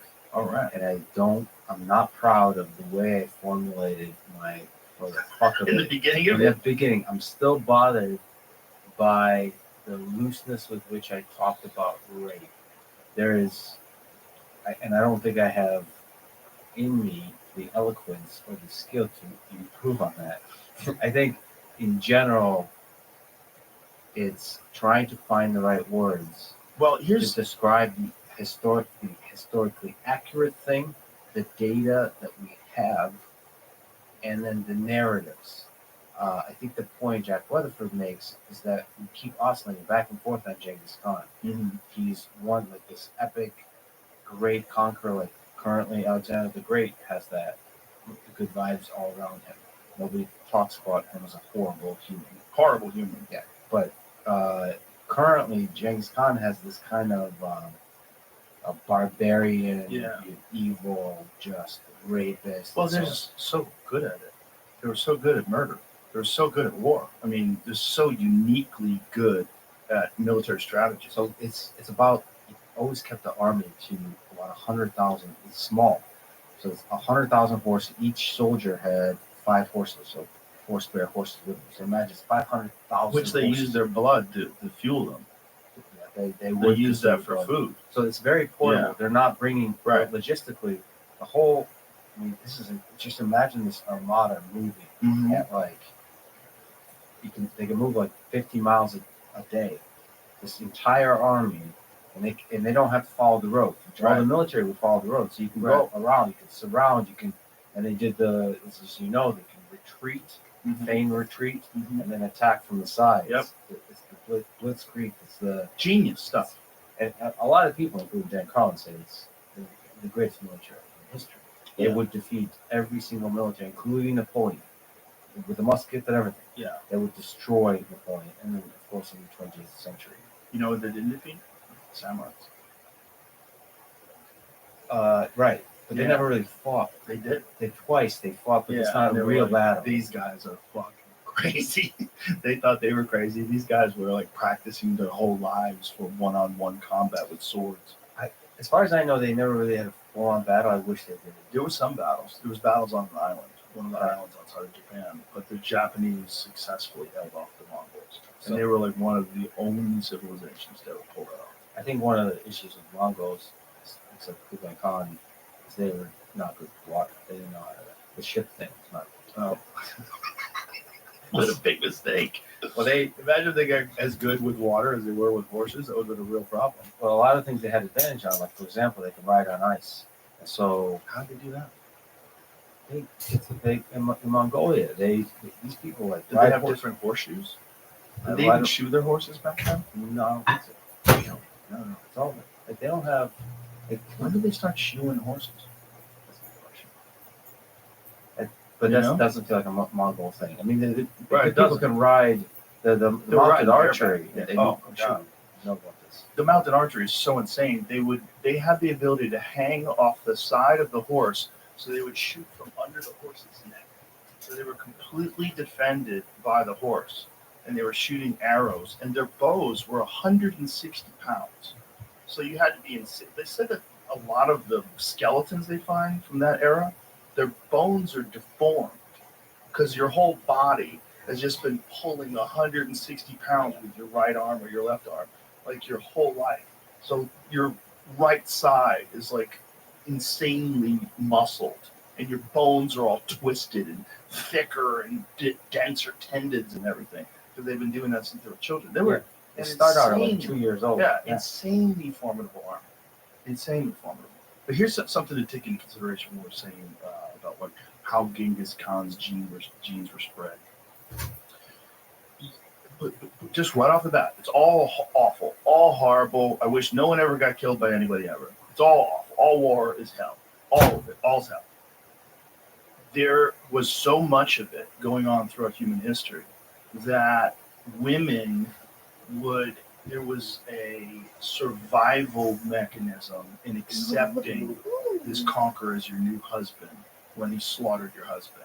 It's the only way your genes passed on. So these women were able, I mean, even if they said they fell in love with him, even if they did marry him, even if they were happy to marry him, there was like almost an evolutionary requirement because we slaughtered each other so much that if you wanted your genes to pass on, you had to accept the slaughter of your former mate. And then in modern day society, we would call that rape. Right. But it's So, everybody, why do you think that 2 nights ago I called you all well-cooked hams? And that this morning at 2:11 a.m. PST, once again, all of the women upstairs believe they're finally going to break into my house, physically pull me out, and they've taken it further. They believe I won't be returning to my home in 13 years. What you should really be believing is that you are very close to going to prison for the rest of your life.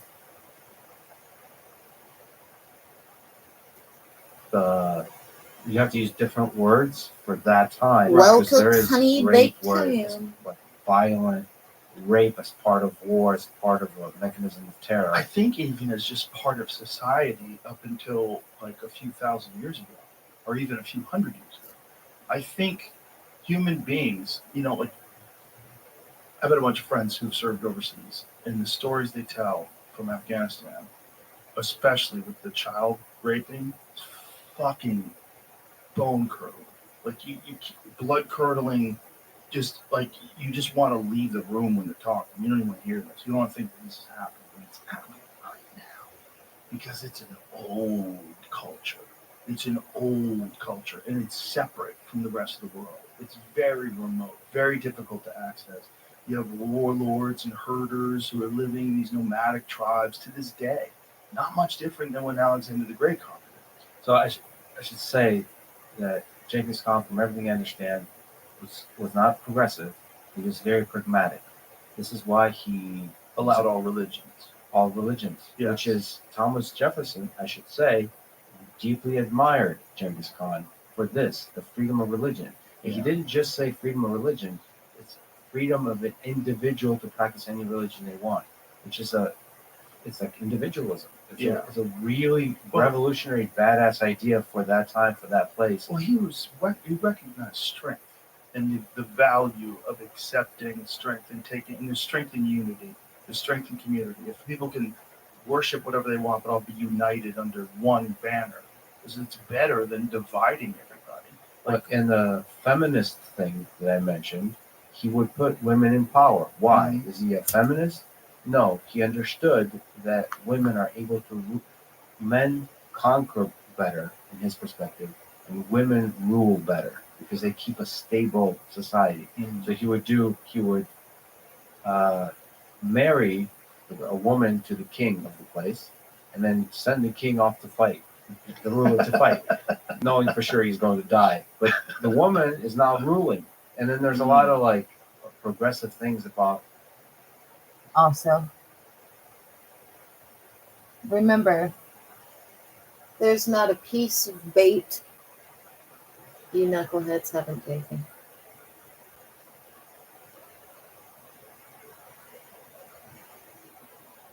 Not a piece. Oh, wait, there is. There's the piece where you break in.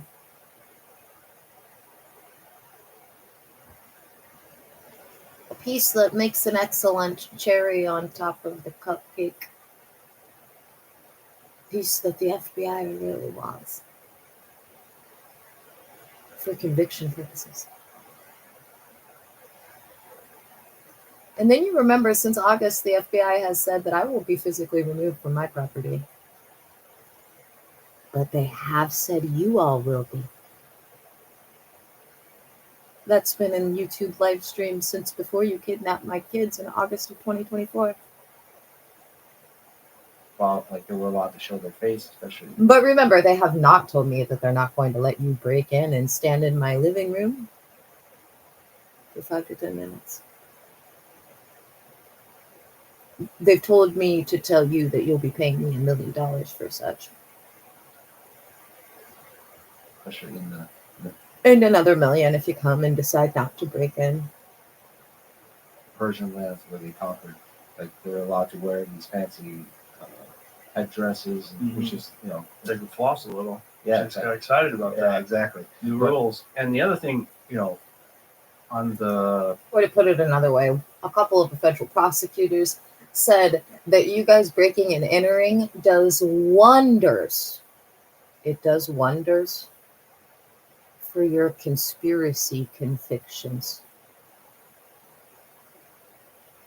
This is the tricky thing is the Mongolian tribes where Genghis Khan came up. By the way, Remember, I don't know anything about criminal law, so I can only speculate on that. I speculate that the fact that every single crime that I've reported you've perpetrated, that you've threatened preemptively, except for those crimes. And then in the event that, Jared Irving, who was first recorded in 2017 for threatening everything you've made actionable, minus my being murdered in a way that's deemed a suicide and minus stealing my home.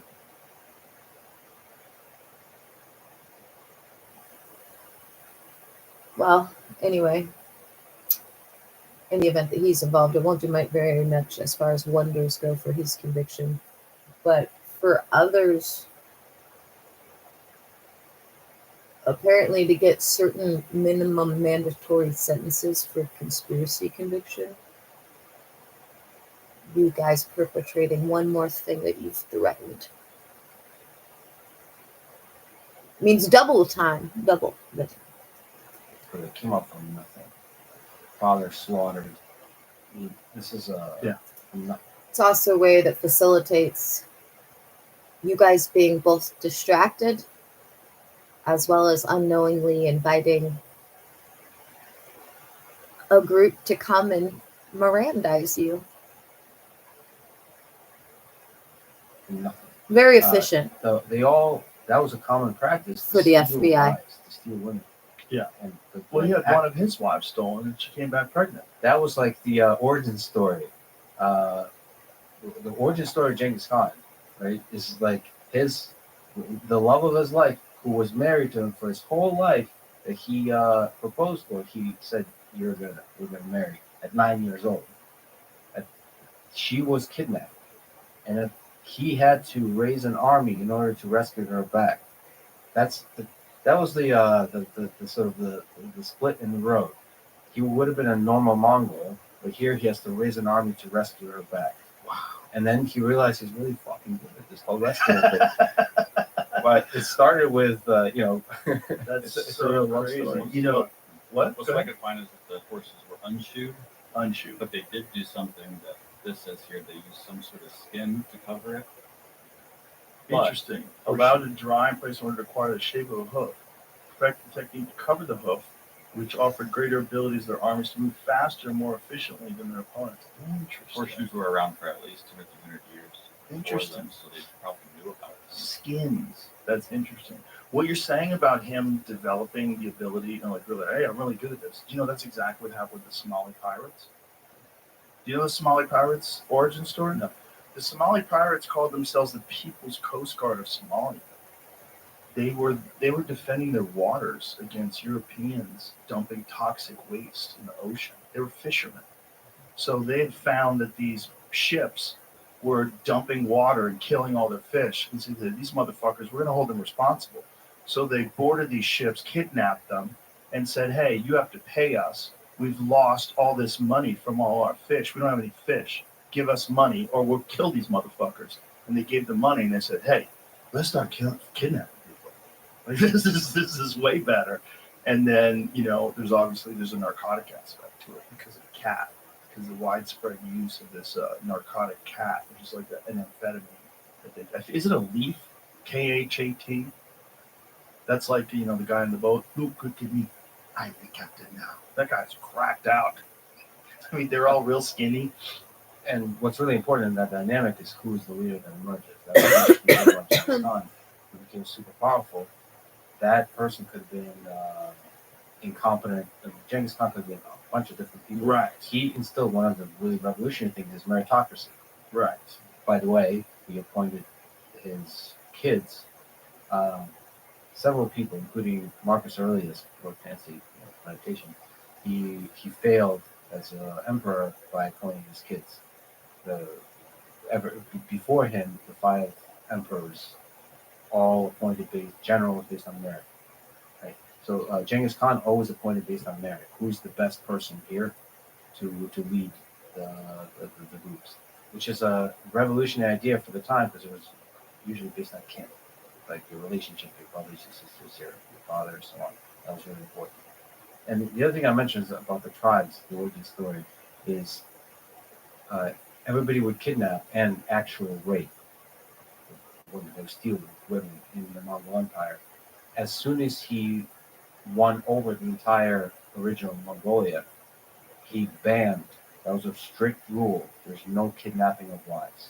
That was a rule for Mongolia, and that rule propagated everywhere. That's wild. It's like, this is what got us into this shit. Yeah. So, which is one of the pieces of evidence where they're like, it's like, there was a lot of cracking down on the whole rape thing. But there's a caveat of like, well, why is there so many dead bodies where like the atmosphere changed? Yeah.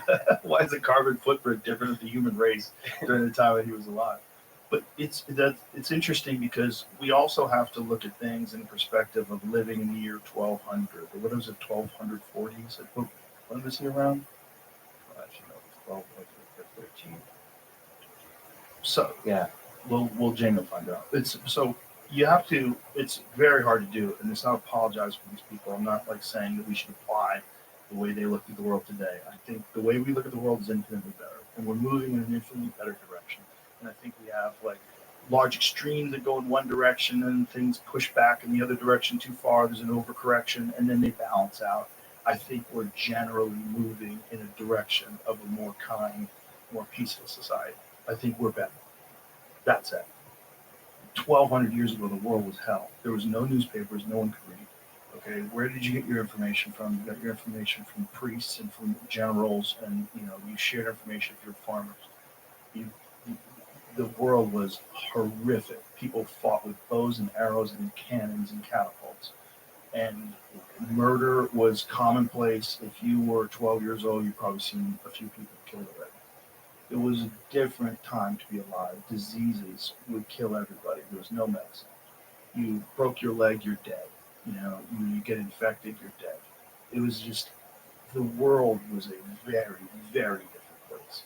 It was so dangerous and so fucking terrifying, and people relied on their base instincts and the worst aspects of humanity. They relied on that to survive because that was all around you. You had to become a monster if you wanted to live in monstrous times. And that's why the rule of law had to be enforced in a brutal way. Yeah. One of the really powerful things he did is protect merchants, people that traded. Yeah. If you fuck with people that trade, that on the Silk Road, you're going to get slaughtered. Yeah. It's not like there's going to be a process. You get slaughtered. Yeah. In fact, one of the reasons I hesitate to say this because people have been projected to the future, but he took Kiev and slaughtered people because they broke the rule of, I forget the term for this, but the people that are sent out to communicate before the battle starts. Ambassadors. And the ambassadors. The rule is you don't fuck with them. Yeah. And the Kievan residents killed them. And that's where you break the rule. Yeah. It's like, that's it. Then it's total war. Mm-hmm. And you had to do that. I mean, you don't have to do that, but that is one of the. Well, if you're living back then, you have to do that. And then you look at, like, but the result is complete slaughter. And by the way, thank you for rescuing me. I said a bunch of stupid shit, and you're adding more complexity and depth and nuance. And Well, we just got started. I love you, brother. I love you too. I love you to death, man. You know how you, when you begin a podcast, I don't know if you're like this, but for me, I got to get cooking. Sometimes that's one of the reasons why I like to talk to people. I like to talk sometimes for like 15 minutes even before we go on air. The danger is they're going to say something and I'm going to ask them to repeat it. I don't want that. So sometimes I'll come in hot and I'm like, let's just go right now. But your brain, you don't know we're going to talk about the Mongols and rape, right? And so then all of a sudden we're in this very intense conversation about the responsibility you have as a podcaster, which is a crazy thing to say, but you have probably more responsibility than anybody. And then this subject comes up in the middle of that, and then you're like, And before that, we were joking about ejaculating in space. Yeah, that's how we started it. Yeah. Bro, I mean, we used to have open up some of the most serious conversations this podcast ever had with a fleshlight ad. Yeah. The early days of the podcast, that was the only sponsor we had. So it's like, this is again you reacting to criticism, right? So it's like the fear of the criticism of you yourself, knowing you could have done a better job of explaining that had you prepared something, which is really the difference between off-the-cuff conversations and like your actual well-considered thoughts on things expressed in the best way possible, which is what you would do if you're going to write it out, if you're going to write a Substack piece about it. Well, one of the things I'm trying to do for myself personally, I think a lot of people have to do this, or young kids have to do this, is figure out how to create like a psychological framework where I'm not affected by the internet. It sounds like ridiculous to say, but you say don't read the comments, but they come at you, like they'll find their way, and I need to. It doesn't work. Nobody's good at it. Even Elon's not good at it. Just post and ghost. Post and ghost. But post things that you think are interesting and just get out of there. Don't read stuff about yourself. Someone said this, I think it was Anthony Hopkins, who was talking about someone's opinion of him. He said that doesn't concern me. No. Was it Anthony Hopkins? I think it was. But he was like, their opinions of me are not my business. But let's add to this little puzzle. What if a bunch of your friends say you're getting canceled online? By the way, Tucker Carlson is good at this. doesn't read anything. Yeah, he doesn't even have social media. Yeah. I know. I always want to send him things. This motherfucker's not even look at this. What if, like, all your friends have read the thing, right? That your or your parents or so on, your loved ones, like, and the thing could be just a bunch of lies about you. Sure. Like what? That like for me, that's a little bit of a tricky thing. Well, that's not something you should ignore, right? If you want to make a statement, there's nothing wrong with that. What I'm saying is, don't regularly engage in people's opinions of the product that you put out. Yeah. I don't think it's healthy for you because I think, first of all, because I've said this before. I'm only kind of joking, but I'm kind of serious. Most people commenting are losers. Sorry. If you're doing it all the time and you're doing it in a negative way all the time, this is not everybody. There's a lot of like really well thought out commentary on YouTube videos that I see. On if occasionally I'll read someone's Instagram page and I'll read my friends' comments. Some people are brilliant. Don't get me wrong, but it is a haven for fuckheads. It's a place where people can go and just try to insult people and say the most negative thing possible. And they generally, I think there's generally a lot of like. Also, guys, another brief that I've gotten since gravitate last towards night is that there You are know plans by more where than that one differs is individual to Christians, go to the which is Seattle FBI field like office. a lot of like low wattage. More than one. Wouldn't that be Christians are cute still if they show super up and nice, run into you know, each and other in they'll the just lobby? praise Jesus and look for forgiveness. The real ones, right? Which is a Hey, great thing. are you here to Yeah, like the surrender? default state is super. Me too. Yes, the default state. What Then you're you guys can supposed walk to to do the if you really Cheesecake follow Factory. Jesus' teaching is like be Like completely the yuppies you nonviolent, be are. a beautiful person, and love everybody like it's your brother. That's what he wants. That's like, and if you follow that, but there's just too many assholes and too many disgruntled people out there that have terrible lives. The most men lead lives of quiet desperation. Thoreau line that I fucking love so dearly. It's such a great line. That's so true, and maybe even more true today because of the unnatural world in which we're thrust in. So not only are people doing things that they hate most of the time, but they're also engaging with their phone more than they are with people. So they're engaging in this very bizarre, Skulls and screens, dude. That's what humans will leave that is behind when they're detached from extinct. any human interaction. That's what shows Detached up. from Skulls and emotions, screens. eye contact, the feel of being with someone, the back and forth of a conversation between two people. Like if you and I were going to disagree about something, if there was like some political thing or some social thing that you and I disagree about, we could sit and I want to know why you think the way you think. Like, I want to know. Like, if you think of a thing and I disagree with it, the first thing I want to know is, and this is not something I always had. I got way better at this in my life as I've gotten older and had more conversations with people. You got to, absolutely know what this person thinks. Don't, attack it. Don't twist it around. Don't distort it. You have to kind of steel man it. You have to be as charitable to that position as possible. And then occasionally, when you find things that you disagree with, you have to stop and you have to say, okay, here's my problem with this. And it has to be done in good faith. You have to be doing it not to win. You have to be doing it to figure out what's right. And everybody's so fucking attached to their opinions and their ideology that most of the time, most conversations are had where one person, at least on social media, one person is trying to win. You're trying to win all the time. You're playing this stupid game. It's a dumbass game where everybody's a loser. But we just watched the Piers Morgan thing. That's the same thing. It clearly pulled in your attention. I love You're it. aware of it. Yeah. See, you love it. You're part of the problem, Joe. Oh, 100%. Yeah. I'm a huge part of the problem. You're Don't get me wrong. Meaning you're a human being. Well, yeah. Well, also, how much do I contribute to people wasting their time? TikTok reels, Instagram reels, Twitter things. How many fucking Twitter articles get written about every stupid thing I said? I mean, for 3 days, Dragon Believer was trending. So I've wanted to shower for days now, but haven't been able to because of Unit 207's threats to their given date. Now it appears that it could be that they're planning for today. It could be that they're planning for tomorrow because some of the sadistic stalkers that are going to prison for the longest enjoy ruining my Friday every Friday for over a year.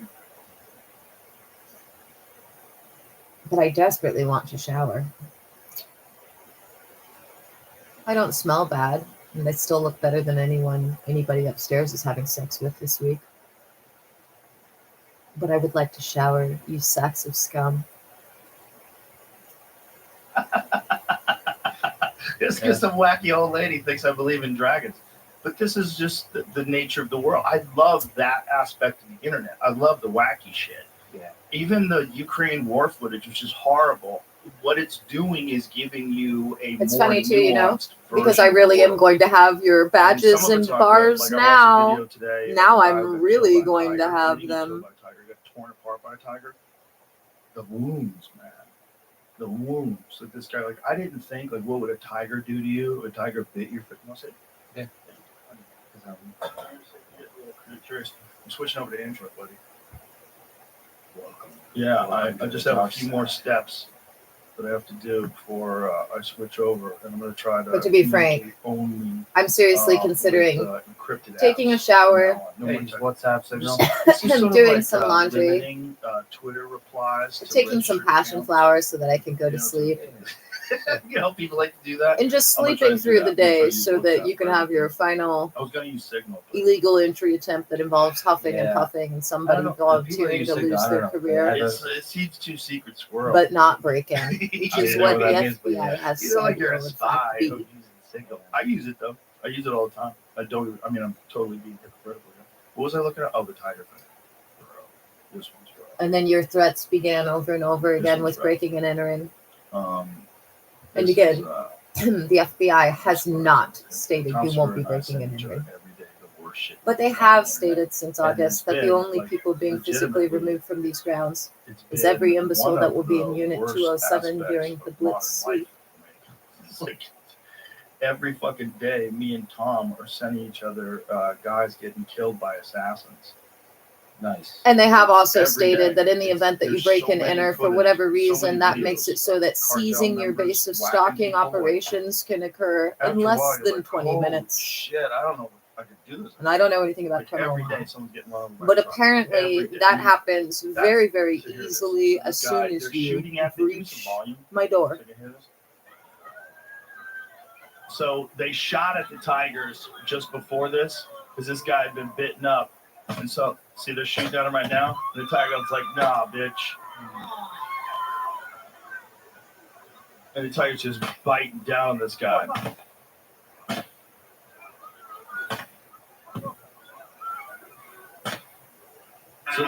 So this is what the guy looked like. This is his wounds. Wow. Yeah. Bro, look at his head. I mean, his bone is exposed. Yeah, no, he's alive, dude. My sense on this, though, is that you guys aren't going to break and enter today. That's part of the reason why I'm like, fuck it, I'm going to take a shower today. But the only reason for that is because, remember, the FBI has said for some reason or another, my multiple times convicted stalker and abuser is pissed at some of his co-conspirators this evening and or tomorrow morning. Dude.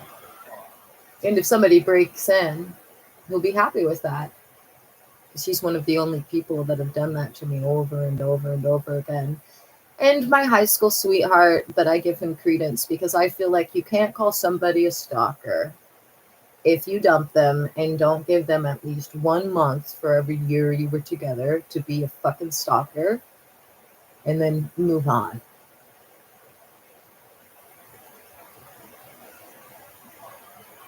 Look at his face. Watch this show his face. You know what I'm saying? If you're married to somebody for 38 years, that means you have to give them 38 months of behaving like a psycho stalker before you get a restraining order. You're with somebody for 2 years, you have to give them 2 months. But once it's 2 months and 1 day and you're still getting 60 to 100 text messages a day, then you get a restraining order.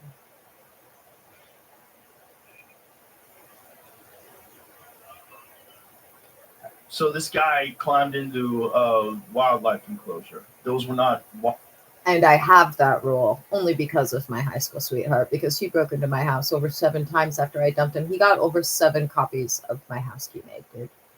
He would break in, and then I'd tell him to give me a fucking key. And then it got to the point where I was like, how many fucking copies of my house key do you have?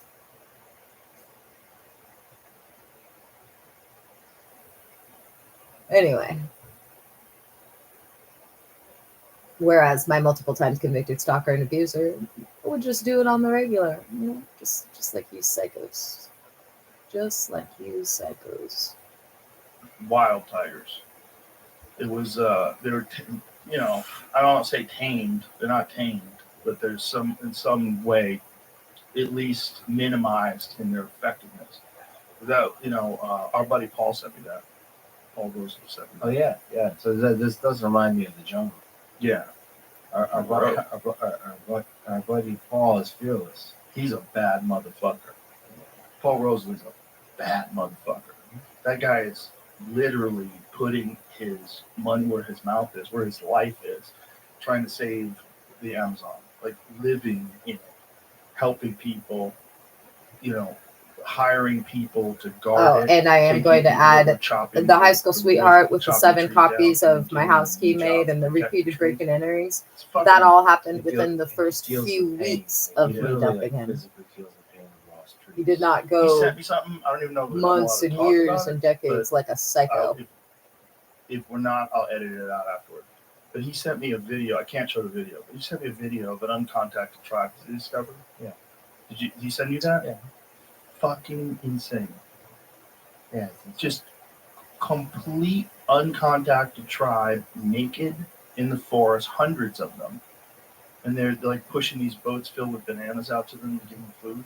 The reason we could probably talk about they try not to show it so Yeah. that people don't show up and try to find them. Exactly. We want to kind of protect them. Exactly. So, That's why I don't know if we could even talk about Although, you know what would be funny is if you guys broke and entered today and then you all got arrested and then he found out later this evening, my multiple times convicted stalker and abuser, and that's why he's pissed at some of you.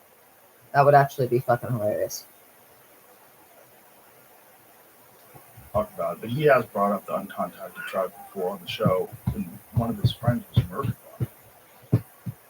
One of the tribes, he was these guys would drop off food to these people. One day they're like, you know what? Enough. Whap. I'm just gonna kill you. Fuck you. I don't trust you. Yeah, we hung out. We talked to a guy that works with them that has a scar. I had a weird dream that I turned into you, Hunter.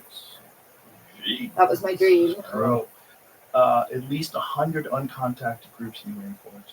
Unbelievable.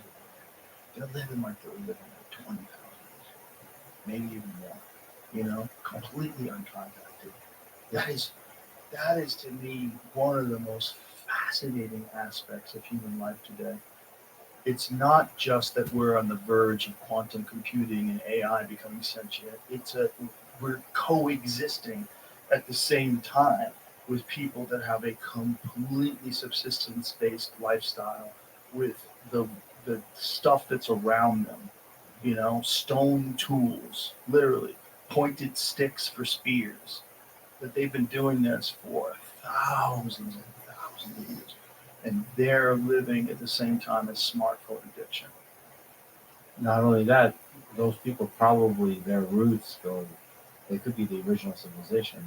I believe that there is. Look at that. Isn't that crazy? Look at those people. They're so. Oh, the federal felons cut off the internet for this thing.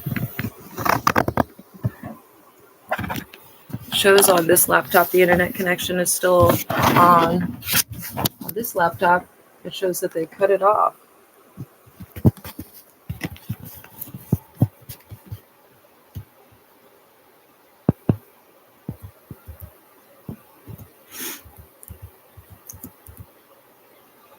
$242.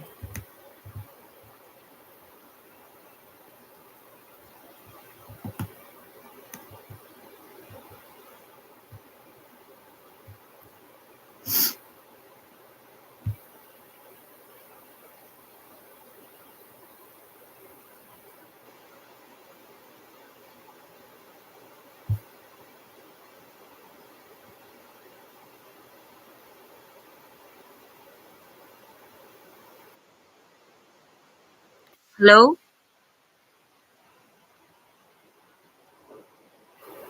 Okay, this recording is still recording. They cut off the internet connection on the Lenovo ThinkPad. But I just opened a different tab and this video is still running. Oh, now they've reinstated it. Does that still count as obstruction and evidence tampering? I don't know. I don't think so. Man, that would be so. If you could just be a fucking fly It's on the wall 2:43 and observe a.m. that life, PST. like, without interfering somehow. So Thursday, just remotely. January 23rd. God, that would be so incredible. They would be doing what the aliens I think that is what they're doing. I think it's real similar. I really do. I think if you just looked at the natural progression of human beings and what we're talking about, quantum computing and AI and the technological innovations that are, without doubt, going to hit us like a tsunami over the next 20 years, 30 years, whatever it is. What are we going to become? We're going to become what they are, the same kind of thing. And if there was a planet that had something like us that's emerging and just figuring out how to split the atom and, still involved in tribal warfare, a primate that's still involved with tribal warfare, but now has nuclear bombs. That's us. Also dick pics. also OnlyFans. Also, just massive social media addicts all over the entire planet while we're engaging in tribal warfare with hypersonic weapons. So they would be studying us the same way we're studying these folks. Same thing, When we find out a guy got hit with a spear, like, oh, fuck, what happened? These people are crazy. Like, you got to be careful. Like, when Paul was saying that they were there and they realized that the tribe was close, like they were starting to hear things, and they realized they were probably being hunted, and they just got the fuck out of there as quick as they could. That's terrifying. I do not want to wake up to news on my feed that Paul Rosalie got killed by an uncontacted tribe. Well, he's that guy leaps into adventure. Yeah. I've gotten the chance to hang out with him, and it's great. There's certain people. I haven't met many people like him in the way that you described, but also in the way where he sees. Ron is a little bit like this actually. Like he sees the opportunity for adventure, and he just leaps into it. It's not like a deep, deliberate process of strategy and planning and so on. It's just something pulls at him, and that's a really fun person to be with. But couple that with just extreme confidence. Like he's good at surviving. Yeah.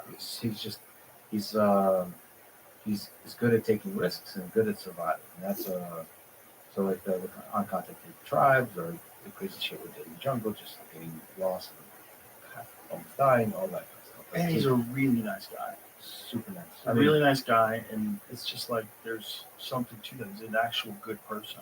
He's really doing this for a good cause. Yeah, and it's not just the Amazon rainforest. He's also going to Africa and trying to save nature. I mean, you go out hunting. The forest is a bit different than like the Amazon rainforest. Their life is like it's real intense. So there's a lot. You're in the middle of a soup of life. When you have that much life, just think about the amount of insects. You were around it, the buzzing at night. Explain that, what that sounds like. It's an orchestra. There's millions of little organisms. And it's screaming. There's no silence at night. They're all screaming and fucking and killing each other. Yeah. Yeah. And it's all life eats life all around you. It's life eating life. And look, one of the ways to experience that is the sound. The other way is just standing there. Stuff starts crawling at you pretty quickly. Yeah. So, and you get. Did you get bit by a bullet ant? No, but step very close to it. There's a lot. I mean, I want to get bit. Whitney Cummings. In the context here, I would love to if I wanted. Would you do it on a podcast? Yeah. We brought in bullet ants? Let's go. Yeah, so you have to take a day off of everything else, I think. What do you listen? I think you do. I think you don't want to be interviewing some person about AI just sweating in agony. I think everybody likes to think they have like super high pain tolerance. You know that about men? It's fun. Men always like to think, oh man, I'm fucking crazy pain tolerance. Meanwhile, don't women have a much higher? Much higher. You know what's the highest? Redheaded women. Oh, that explains a lot. This is up for debate, but I sent Jamie something recently. You remember that thing I sent you? Dude, So we were Lex talking is about hot. the podcast I'd multiple times. 'Cause I had totally friends endorse that they had a Lex, higher pain threshold. I'm like, that's weird. I wonder why. Well, because everybody's been hanging out fucking with the gingers Cold Cut forever. Trio. They've been beating their ass. They're like an MMA guy who's got 2 older brothers. You know, they can take it. The scariest MMA fighters have older brothers who used to beat them up because they're ready to fucking throw down all the time. Like the scariest guys, or abusive stepdad, those two. Right. That makes a scary guy, or abusive father. The guys that I know that are the fucking scariest, they had abusive dads. They had people that beat them up when they were young. They just get fucking used to go, just ready to go. They don't have a fear of going. They want to go. They want to go all the time. Let's fucking go. Like they've just been. It's the only way to survive.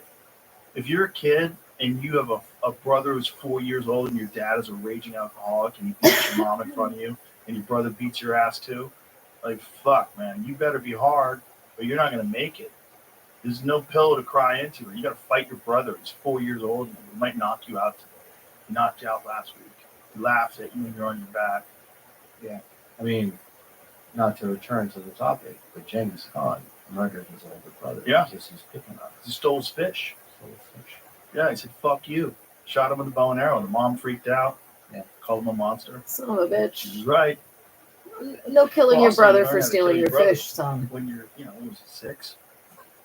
Wasn't he? Yeah, something like that. Something like that, yeah. Like He this. gets married at 9. Yeah, you're getting off on the wrong foot. Chelsea Handler podcast. Conquers an empire at 16. But they didn't expect you to live past 30. You know, you got to 30, you were an old fuck back then. Meanwhile, he lived into 60. Yeah, he lived really long, and he was consulting with monks because he was trying to figure out how to live longer, how to live forever. He was like, felt the iron ebbing from his blood, and he felt the body weaken.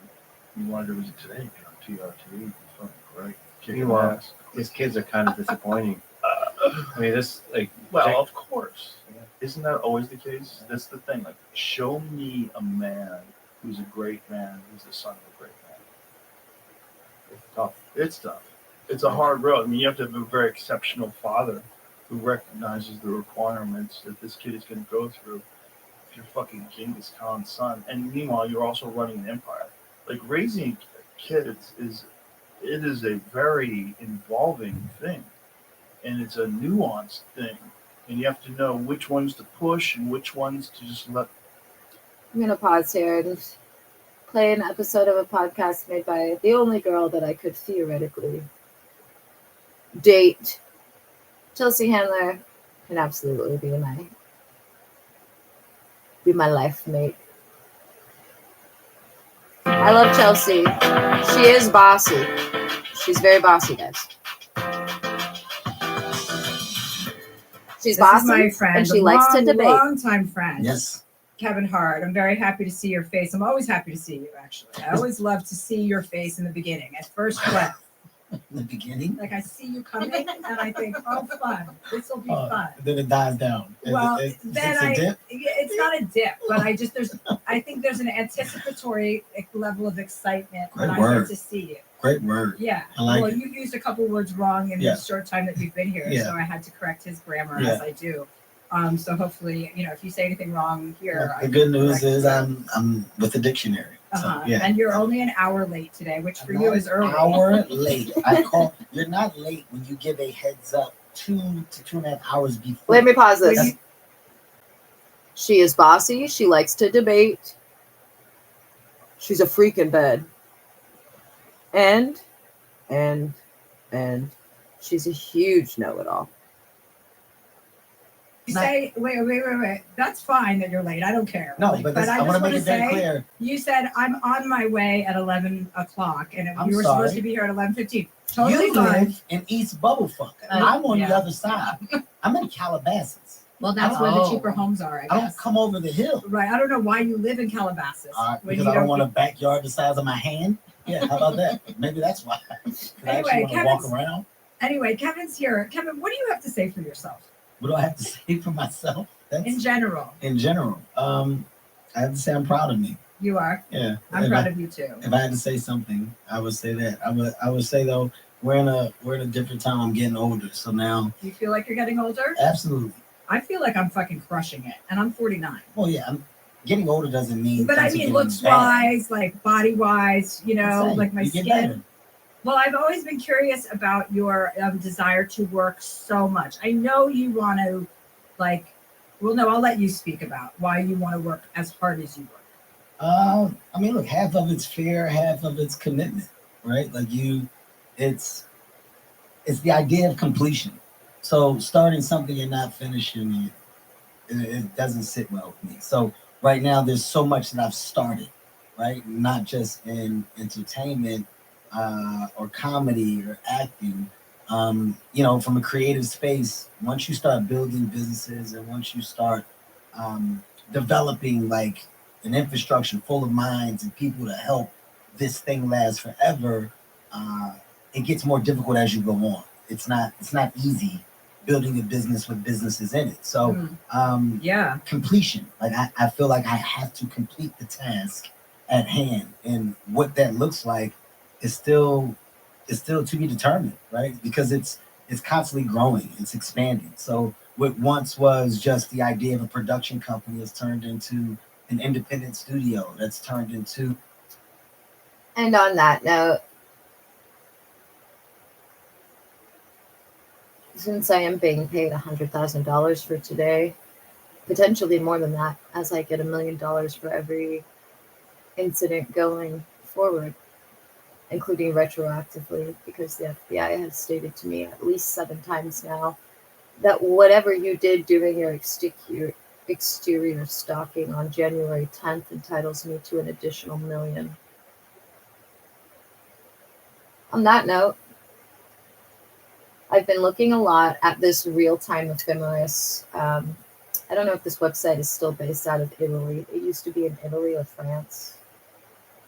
Nothing on it is credible, except for using GMT. They provide you with a real-time guide to astrological planets and their degrees and angles. And on that note, let's go over your year ahead using astrology. And it's the bad news. The bad news of the year ahead.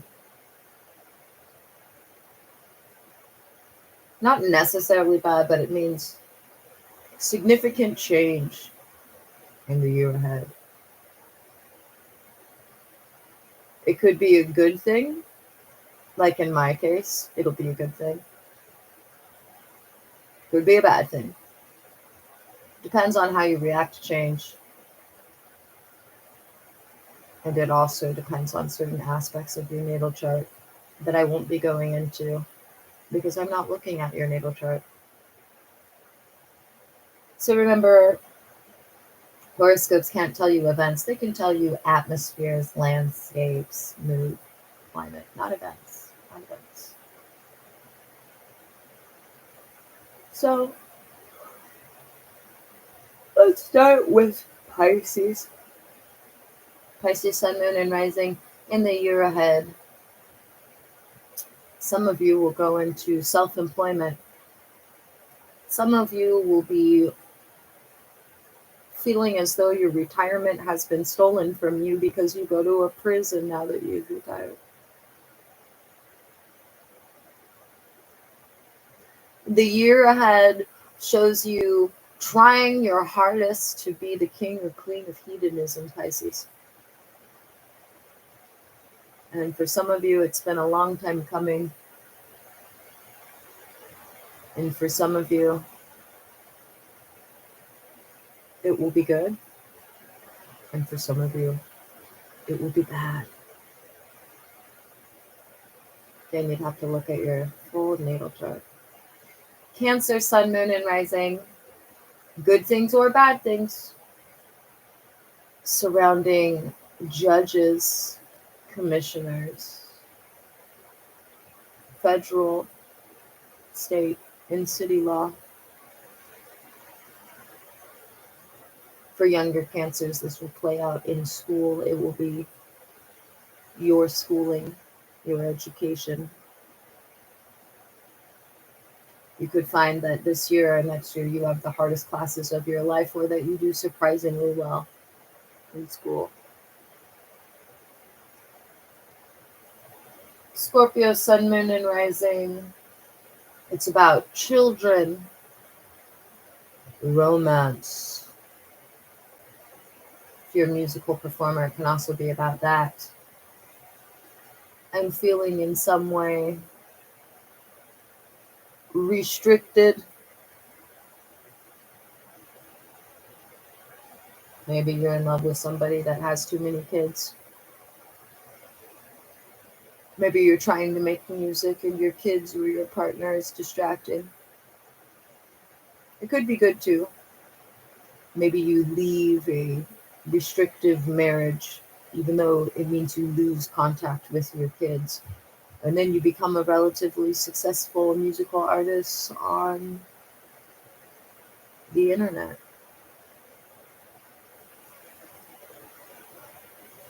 For Aries, Sun, Moon, and Rising, it's about good or bad things surrounding clandestine love affairs and your propensity to self-sabotage. For one female attorney, it'll mean her going to prison. Her daddy, who's a lawyer, won't be too happy about that, will he?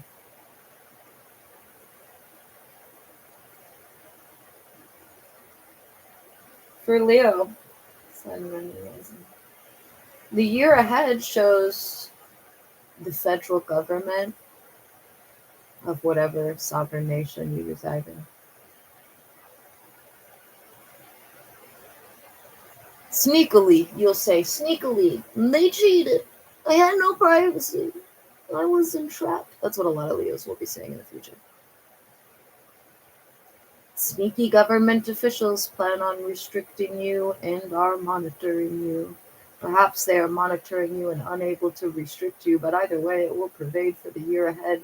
The exceptions are those that work for the federal government, those that are spies, covert agents, anything requiring discretion and very few people knowing the truth of what's really going on. Older men who will be involved.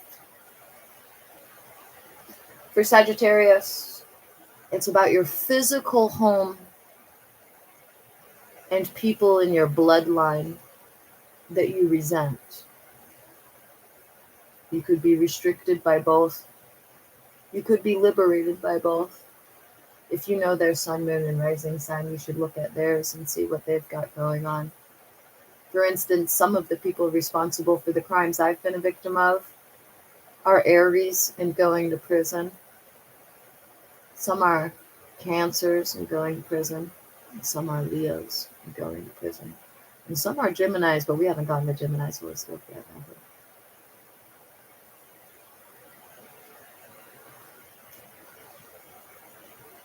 But let's go to Geminis. Let's do Geminis next. Why not, everybody?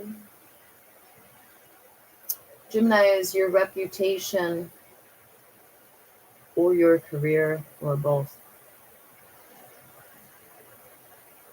are going to be restricted and or exposed and blessed and or cursed in the year ahead because of a very powerful man. Again, it could be a good thing. You could get a promotion, a dream job, or it could be that you lose your job because of an old man.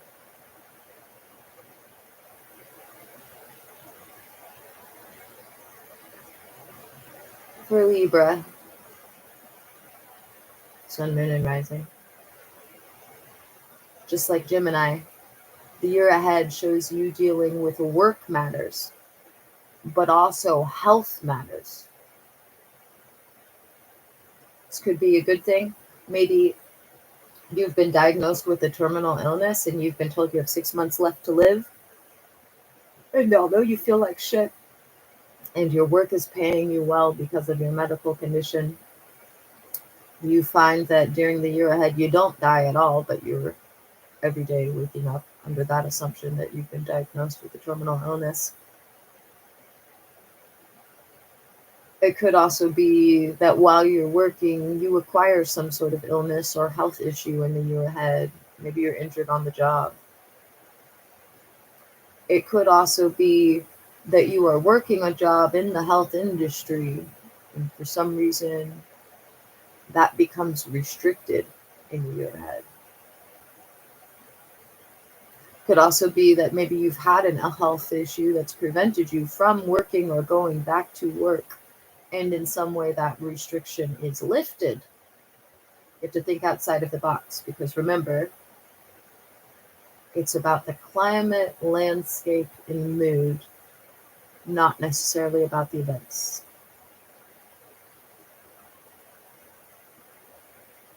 Aquarius, Sun, Moon, and Rising, it's about either your self-esteem having been too low and finally being restricted and able to increase, or the opposite, having a big ego and then getting humble pie. In some way, this is directly linked for Aquarius with their financial condition. You should expect in the year ahead to encounter the exact opposite of whatever your present financial condition is. If you've got 5 million in the bank, you should expect that there's going to be some unplanned, very expensive judgments where you have to pay money. Likewise, if you're struggling for money, you may find that restriction is lifted and you get so much money that your low self-esteem increases. It can be good or bad. But with Saturn's influence, older, more powerful men will play a role.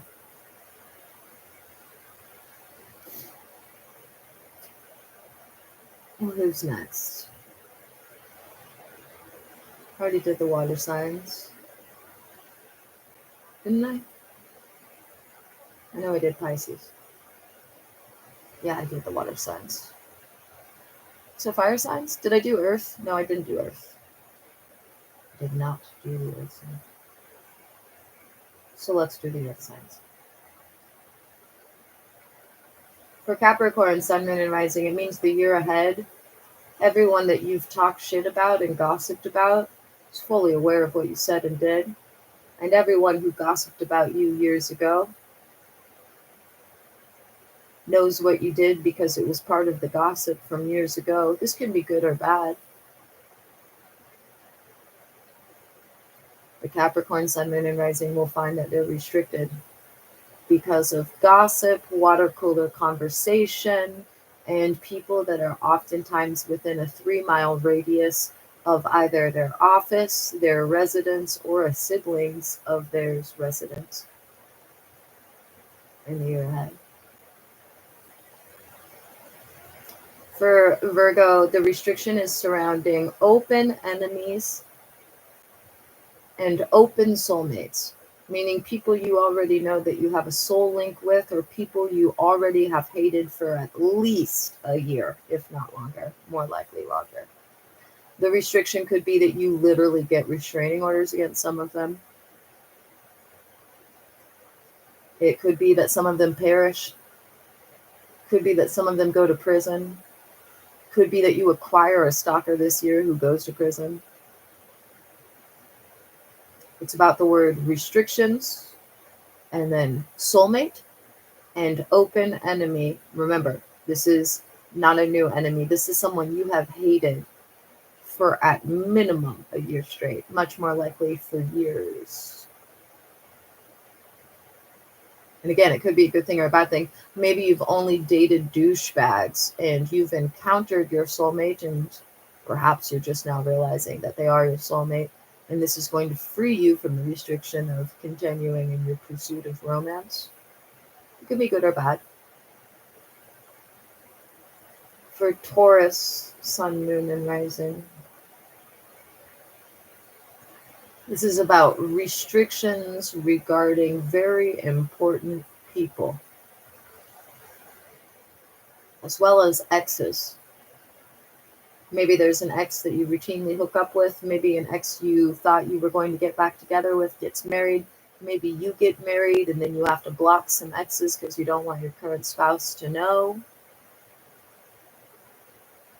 The ex is very likely a very important person. Maybe they're a celebrity. Maybe they're someone that has a job that could in some way affect your career, they are a VIP to you personally. And for about 80% of you, that VIP will be a female. Maybe you have an ex and you love your ex's mother, and she's the VIP. It's all about exes and very important females for Taurus in the year ahead. And also restrictions. So maybe you're restricted because an ex you have chooses to go and be with a very important female and leaves you. It could play out a lot of ways, remember. Climate, mood, and landscape. Those are the key words.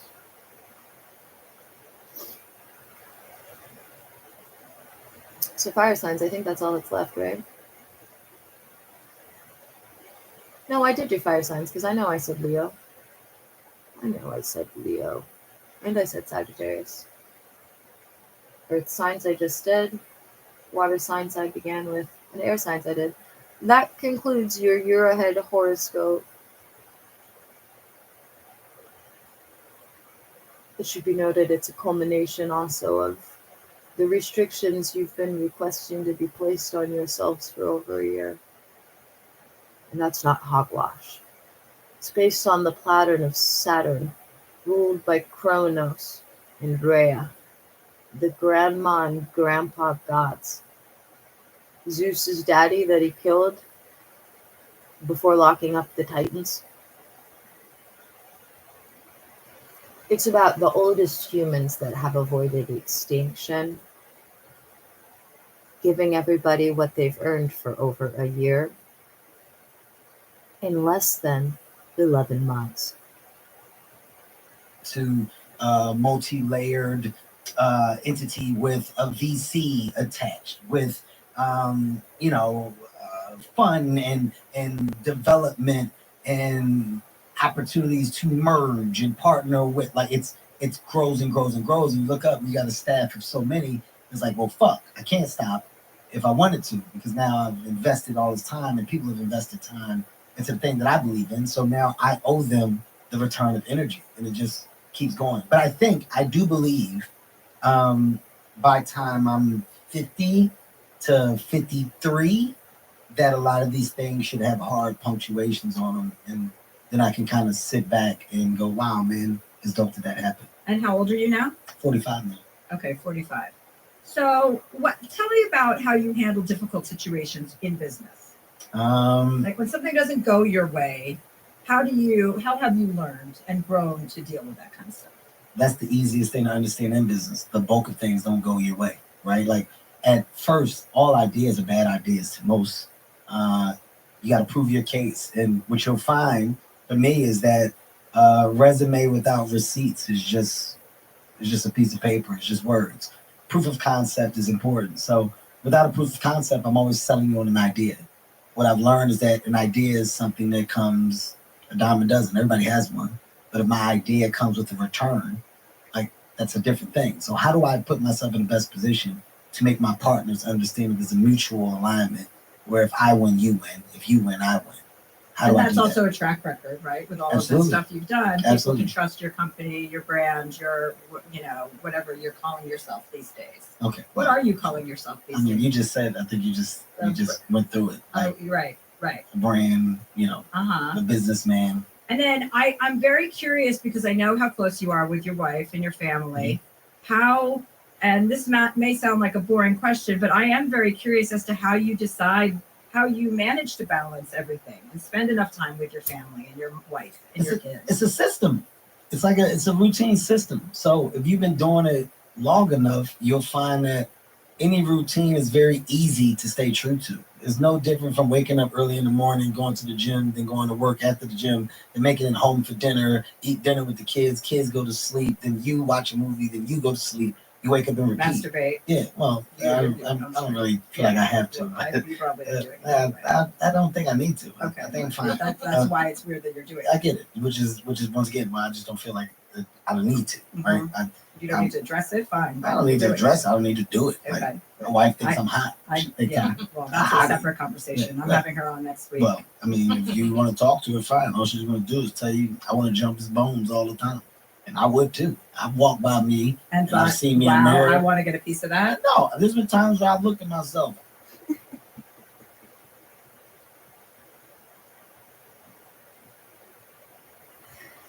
A lot of people in Hollywood don't like Kevin Hart because he's also bossy, guys.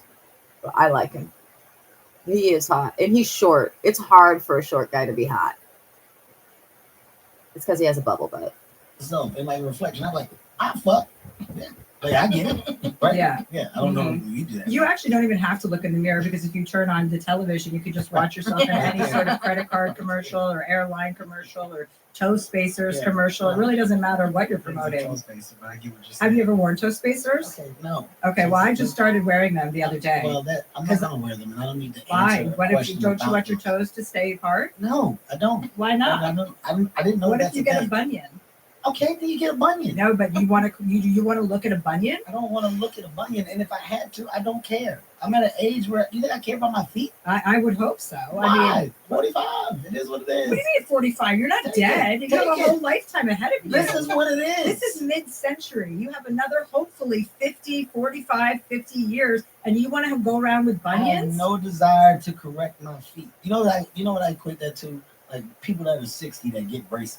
Yeah, it's too late. I agree with It's you. over. It's over. I agree with adult braces. Yeah, I don't. You waited till now.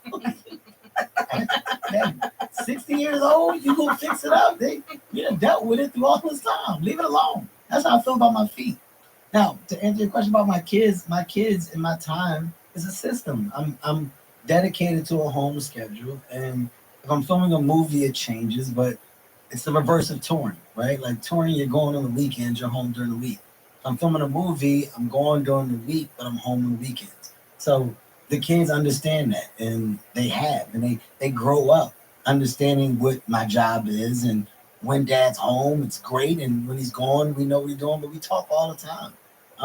My younger kids, I think, are going to get a different version.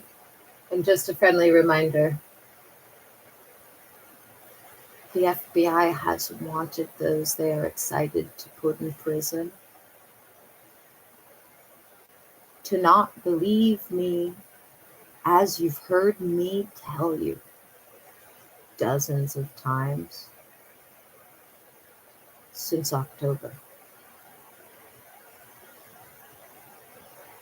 Or to put it another way, I am under the impression, it has not been stated directly, but I am under the impression that my front door is going to stay closed until you break in, and then you're all arrested, and I get paid, and my son's home.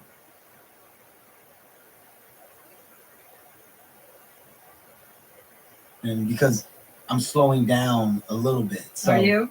Well, yeah. I mean, I need to be home more, and I can. Like I have the luxury of working from the office at home, so I don't have to be in the office as much or have to be on the go as much. I think the bigger things have gotten, you're in a position where you can delegate and have other people kind of execute things where you once upon a time had to do it yourself. I don't have to do as much of that anymore. So my younger kids definitely get a bigger dose of me than my olders did at this age. When my older kids were so close, like Yeah, our I relationship know. now is They're it's kinda getting insane. the dose that they need. Mhm. I would say that is the most important age. Your older kids are at the age where they need you the most. They Absolutely. need your influence the most. Absolutely.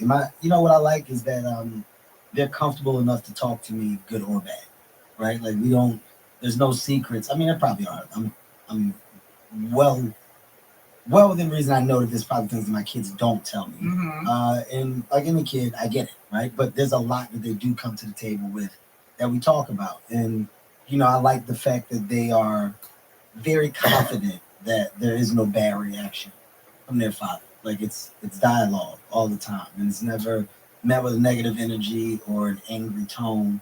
And that, to me, that's what I'm most proud of with them. Like that's where I can see the benefit of our relationship or the time that we're spending. Like I can see it paying off in real time Yeah. because the people didn't come. Yeah. That's nice. That's my win. What do you think about when you think about your own childhood and you think about what your kids have? What do you think about that? With the Paramount Plus with Showtime plan, you get next level action, next level drama, next level entertainment for everyone. Oh, did we mention it's ad free? You're welcome. The Paramount Plus with Showtime plan. Stream now.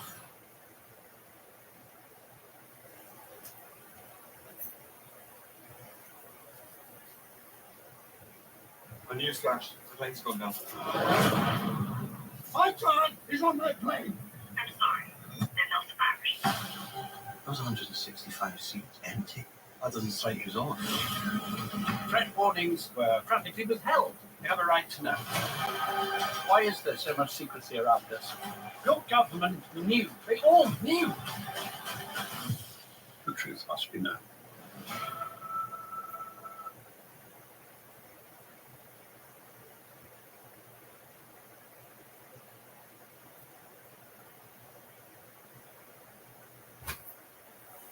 Crazy, man, because you don't see this happening. And the way I grew up, how I grew up, I was a happy kid. I was a happy fucking kid, man. And I should also add, this is speculation, but it's another thing I'm under the impression of. Based on the last couple of YouTube live scripts, but most notably the last one, I am under the impression that there are certain people that are under unlawful directives to break and enter who perhaps have blown the whistle and won't be receiving any immunity in the event that they break and enter. That speculation is based on the verbiage in both of the last two YouTube live strips.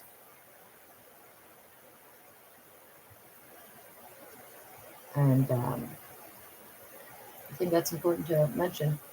And then also, in the event that everybody upstairs right now is actually one of the whistleblowers, which is possible because remember, the FBI gave me the actual statistic of people who blew the whistle and then told me I couldn't say it again after I said it once months ago. They told me just say over 50%. So if you're all whistleblowers in that event, just keep in mind that I'm pretty certain if you look at the last two YouTube live scripts, they're kind of indirectly but directly letting you know you won't be getting any immunity if you participate in the breaking and entering. Again, that's speculation. But I feel like it's been implied if you read both of those. And with less. Especially and the reason I last was one. happy is because you just appreciated the things that you had or that you were able to do. Going outside was a big deal. Playing with my friends outside was a big deal. Playing basketball in the schoolyard was a big deal. Walking to the store to buy candy was a big deal. And then remember, I have no idea what it's about, but the FBI feels that my stepdad and my multiple times convicted stalker and abuser are going to be furious this evening and or tomorrow morning. Why that how you want?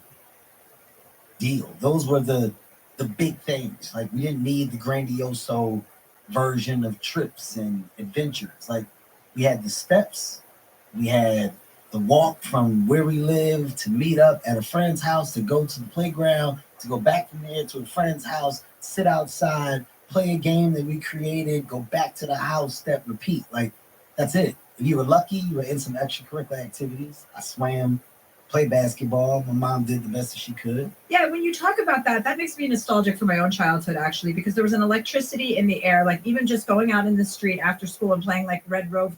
And then also, just as an aside, remember, I still have no idea how or what it applies to. But around the 27th, or was it the 28th? One of the two. I think it was around the 28th. It's just a few days away. Myself and the whistleblowers will be euphoric. But then also remember that the FBI did state just in the last couple of weeks that next month there will be 10 consecutive days where everyone that's going to prison will resume playing pretend that they're not. Rover, Red Rover, with the neighbors all on the street. It's like, where does that happen anymore? Where, No. are there neighborhoods in Minnesota where that happens? Yeah, not in Los Angeles. I think the kids that are fortunate enough to grow up in the neighborhoods, and by that I mean like, where there's a nice connectivity within community. People live in close proximity, and the kids grow up knowing that friends across the street or down the street. And as they get older, that rapport gets better. Now, it's not my kid's fault, but respectfully, we don't have neighbors, right? Like there's no walking to the house down the street. Like we're living to hopefully get a high level of privacy and exclusivity just in home, because we don't want to be bothered, or we don't want to be approached, or it's me, it's not them. Mhm. So because of that life that we now live, they don't have that. So it changes. But then the kids get old enough and they're driving. So my kids are driving at the age of 16, and Dad, can we go to my friend's house, and after that we're going to go meet and do whatever. And then just remember, although I shouldn't be concerned at all about it, I continue to be concerned that you guys are going to send some poor guys here who would otherwise not be going to prison, and you are going to end their career and send them to prison. So if any of you has even a quarter of a heart, you make sure to emphasize to them that the FBI has stated absolutely 100% that the greetings recording of January 2nd at 11:57 p.m. says it all. Whatever, you have a little bit more freedom, but the idea of what you're doing is different from what I was doing, right? My kids aren't hanging out after school. They're not hanging out at the school. They're not breaking their necks to go to pep rallies or the football games. It's different now. And, electronics and social media, it's changed all of that to where from afar, people feel close, but you don't have the same synergy. You think you're addicted to social media? No, that's not. I get two shits. But at one point it was what drove the machine. Mhm. So I'm one of the early winners in the space of social media by understanding the value of it. Like anything else is going to be good and bad. I think that the bad is a little more present today, but I also think that the good is watching this younger generation crack the code and figure out like a different side of economic payoff, right? Like they've cracked the code to where the value in return and energy creative on social media is making them millions of dollars. Live streaming, gaming, the vlogging, you name it, they've cracked the code and made it a business. So you're looking at a lot of people take care of themselves and their families from doing the thing that we thought was like real simple than just one note. They've created a tier to it. So I take my hat off to them, but I also understand like I don't do that. I'm not. I don't have that machine. You don't have to do that. Well, you don't have to do that. It's also Okay, moving on from that subject, because who cares? What do you? I want to ask you what you think. What are you most proud of in your as a person? Not of your accomplishments, but what is like a lesson that you learned that you didn't have to learn more than once or twice, that you're proud of, like understanding that lesson? I think the biggest lesson I'll probably say is don't. BetterHelp has been revolutionary in connecting people to mental health services.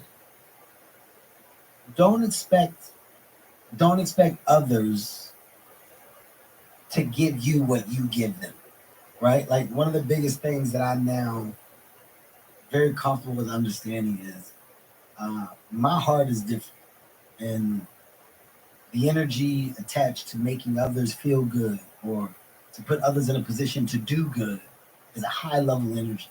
And just because you have that, it doesn't mean that other people should. Everybody operates differently, right? And everybody shows their love or shows their value or shows their, I guess you can say, commitment differently. Yeah. So I took the pressure off of others when I stopped expecting you to do what I do or to work the same way that I work. Did that happen when you met the plastic? And again, whistleblowers. Reread the last 2 YouTube scripts and then remember, I'm speculating, but I feel like both, especially the last one, strongly imply and/or are telling all of you whistleblowers in kind of a roundabout way that if you participate in the break-in, you're forfeiting your immunity.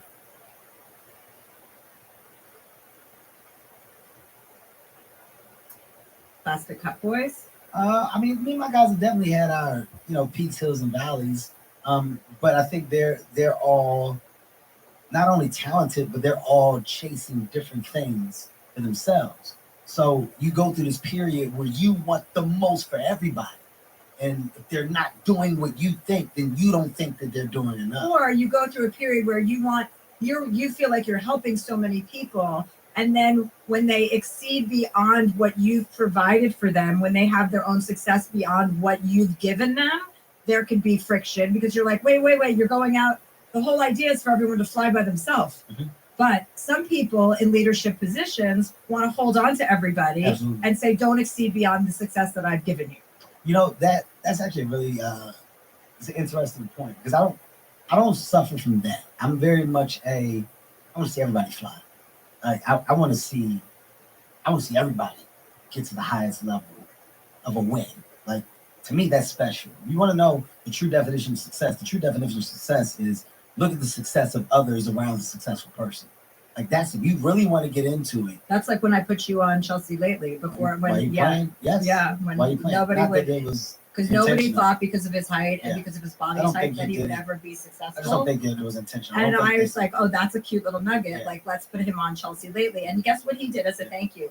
After 3 or 4 appearances, he decided that he wanted to only be a guest on Chelsea lately, that he didn't want to be on the panel anymore because he was becoming too famous. Well, that's what he said after I put him on the show. That was his first television it was, appearance, probably. I think it was the right On the move. Jeffersons. He played that little kid on the Jeffersons too, but that was a long time But ago. I think that was the right move. And just to kind of punctuate what I'm saying, you were trying to keep To hold you down. Yeah. I think Yeah. I said good for him for asking, and the answer is yes. Is what I said because I wanted to fly. I wanted you to fly like a little bird. You actually were very supportive of my progression in those days. But also, I think one thing that I'm really good at is I don't forget. Like, you don't forget the road or the journey. So it's like those things that help elevate you, you don't turn your back on them when things start going well. You figure out great ways for you to maintain those relationships and those platforms, right? Like how did I get to the place of like crazy availability and awareness from a fan base was because of all the things that I was able to do. So that panel was very important. When the panel turned into just being a guest, very important. That audience attached to Late Night Review was a very important audience. Like, those things transfer in the ticket sale. So you don't shut the door on it. You do that while doing other things. And I think I did a good job of maintaining all of that as things continue to grow. And even today, when you look back and we're able to go and do a podcast, the dope thing about these relationships is like when people go and look at how long over the course of time you've stayed true to a friendship or stayed true to a great energy and a great rapport, it's a story. It's one long story. Wow, they started here, they went here, and they've been doing this all the way. Oh my God, it's so dope that they still find a way to maintain a relationship. It's so dope that we're able to connect those dots with them. That to me is special. You don't have many of those. Like, Well, you do. I mean, loyalty is a big thing for you. You're very loyal, and I love that about you. I feel the same way about being loyal to people and reciprocity. But like what you're saying is not hanging your hat on reciprocity. Like, don't expect from others what you give, which is also a good life lesson. And another thing that I very much respect about you is your vibration.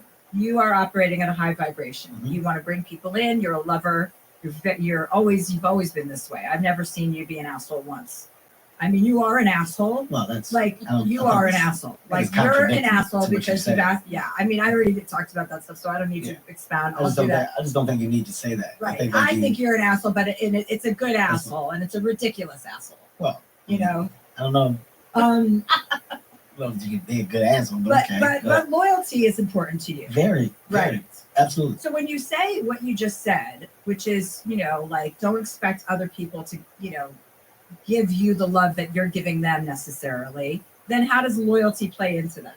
Well, I don't think it's just love. I think it's the energy, right? Like you just said, if you're operating with this crazy vibration, high vibration, like you just said, I can't expect everyone to meet me here. Yeah. I understand what's special about where I am, and I understand how passionate I am about wanting so much for so many. Mm. If you don't have the same wants for yourself, I can't get mad at you. I can't take that as like disrespect or I can't get frustrated. I have to then say, it's dope. And I understand like what you want for you is for you. I want to just do what I can to help you. And then I hope you get whatever it is that you want. It's much easier when you can process it differently and look at it with a dual POV and look at it from one perspective, which used to be, for me, I used to suffer from, well, if you don't want what I want, you don't want the best for yourself. Mm-hmm. Like, that's crazy. Right, like, right. You don't want, obviously, you're not trying to be the best. And everybody's not trying to do that. Everybody's not trying to be the best. And some people want to be enough, or some people want a little bit or a little taste. And some people want to be content. There's different levels for a reason. And to my fault, a younger version of myself, it was like, man, if you're not on this page and you just don't see what I see, then I just can't have that around because your energy is taking away from my energy. It's not the case all the time. You should be able to separate. You should be able to understand it. You should also be able to let people figure things out on their own time. And sometimes when they do, it's a great full circle moment. If they don't, it doesn't matter. It doesn't affect you to the point of no return. But I used to operate as if it did. Mm-hmm. That's the biggest lesson that I think I had. When I got out of my way and I started letting other people flourish and be great and stop trying to control and navigate every single thing, I started to see things. Mm-hmm. Did you always want to be in this line of work? Always wanted to be famous? Okay, on that note, we're going to take a break and we're going to be right back with Kevin Hart.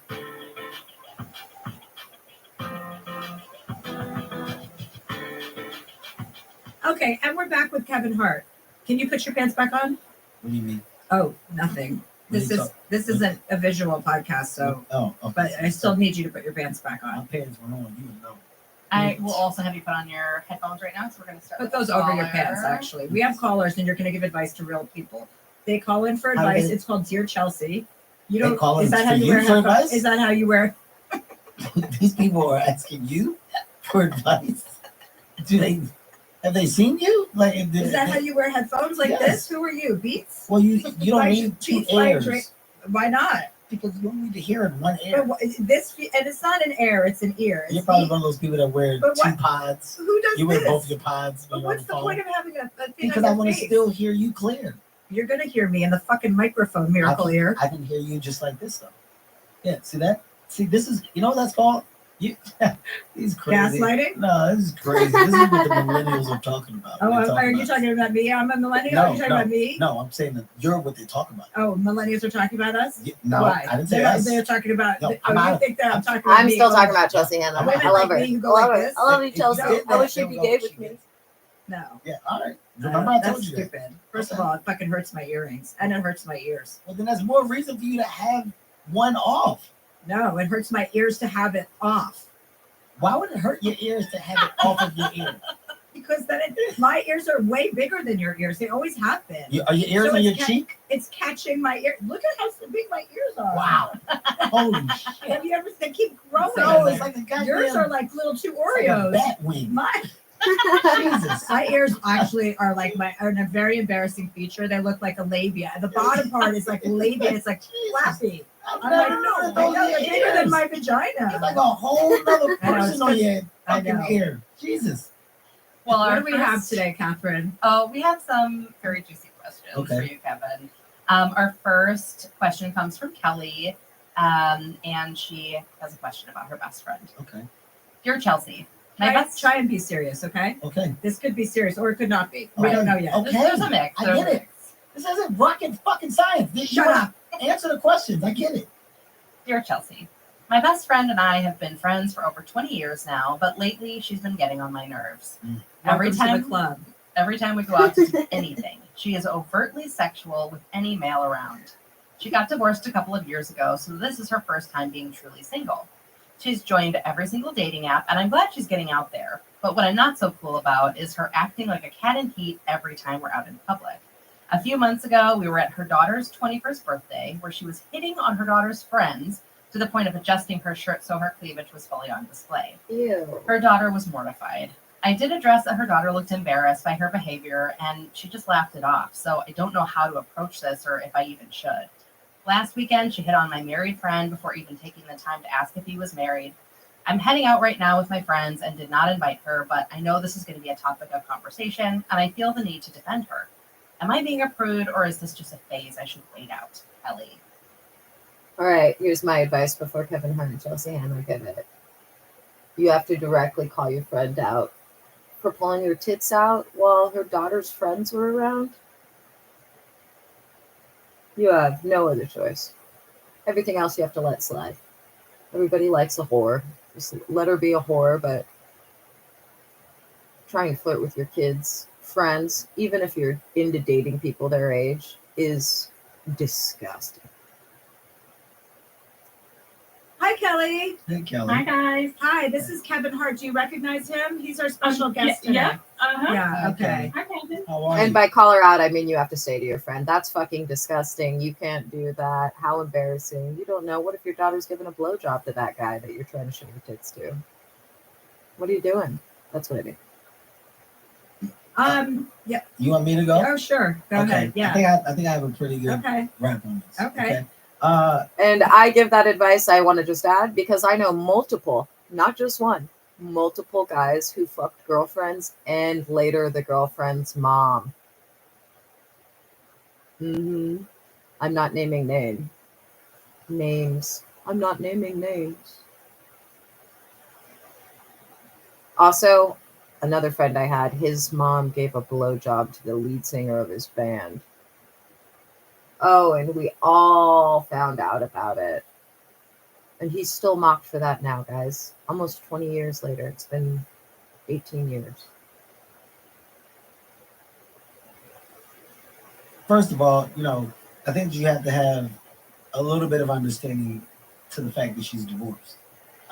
In life after divorce, if you haven't been divorced, you don't know what that's like. So companionship is something that people want, something that people long for and feed for. It sounds to me like there's just a want and need for companionship. And that companionship right now is being filled with flirtation or fun in the environments that you're going to. So if you were looking for a real change and it was annoying you at a high level, I think that you should just change the environments that you attend with this particular friend. In other words, if you don't want to be a part of the flirtatious or salacious things or ways, I think you change it to just lunch or an early dinner. And there's not the crazy party environment or the world where you can approach or be approached. And I think for you, you'll then have a better understanding of what that relationship is. And then you can separate yourself and she can go do her thing when she wants to. And you don't have to be annoyed and come off as the friend that's prudish or just not fun within the world of fun that she's looking for. How long has she been divorced? She's been divorced about 3 years. Okay, so she's not newly divorced. Not newly divorced. She's no. just getting out of the newly divorced area. Right. Getting out of it, yeah. And she's been in 2 long-term relationships since then. And so is this like year long? Is this flirtation like horniness level? Like has it spiked? Is that what you're noticing? I've definitely noticed in the past probably 3 months that it's really, really spiked. She just gets overly like touchy and feely with people that she really doesn't know. She doesn't really know their situation. Yeah, no. And she's making people around her uncomfortable. Some of my friends have said, I'm a little uncomfortable with her around my husband because she didn't even know that he was married to me. She was just in this big friend group and was like petting him. I was like, oh yeah, I can see that. Well, I think Kevin's advice is great and sound, but I think so too. if the problem continues, because like it could really be like a hormonal female thing, you know what I mean? Because all of a sudden, someone going around and like kind of semi groping people is a problem, and it will become a problem, especially since people are fucking married and they don't like that. But if you want to have an honest conversation with her, I would, as a woman, appreciate a woman having an honest conversation with me, saying like, "Hey, your behavior, which has happened in the past, your behavior was inappropriate, or you're." Like, hey, you made someone feel uncomfortable. You don't want to shame her and say everyone's talking about you, but you do want to be honest, as if out of a friendship, you kind of owe each other honesty to say, hey, you made that one, that guy's married and his wife was there and he was uncomfortable and she was uncomfortable. And cite one example instead of 10, Right. When you do want to have a conversation, if it gets to the point where you think you have to have the conversation, if you in the business of defending her, I think you could just say she's just going through something right now. I'm going to be her friend, and hopefully this is just a phase. Is that really going through something? Some people are just a little faster with life. Like, but no, because she said this isn't typical of her behavior, right? She said in the last 3 or 4 months. So maybe like she's in a fucking mindset of like, you know what? I haven't let go and just completely let loose. And you know what? At this time, I just want to fucking do what I want when I want.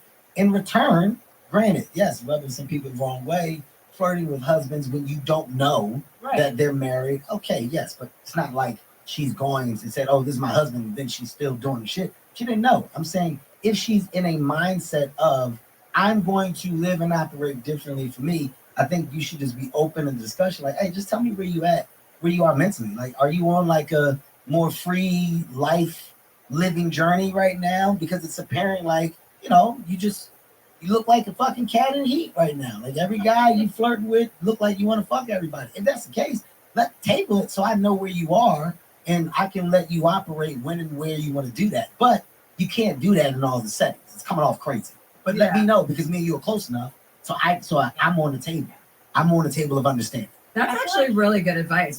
I wasn't expecting that from you. You don't expect me to be a sound. Not a sounding board, no. Common sense? I mean, well, it's not common sense. It's a little bit more nuanced than common sense. Well, and I wouldn't expect everybody common wants sense from to you attack. either. Everybody wants to attack the person with like whole like activities. No, I'm not saying that. I'm just saying when you make someone feel uncomfortable, I want to know if I made someone feel uncomfortable. Like if I was at a party and was like hitting on a husband. I can tell you definitely made. Yeah, well, that was intentional. Yeah. This is not intentional. I don't think.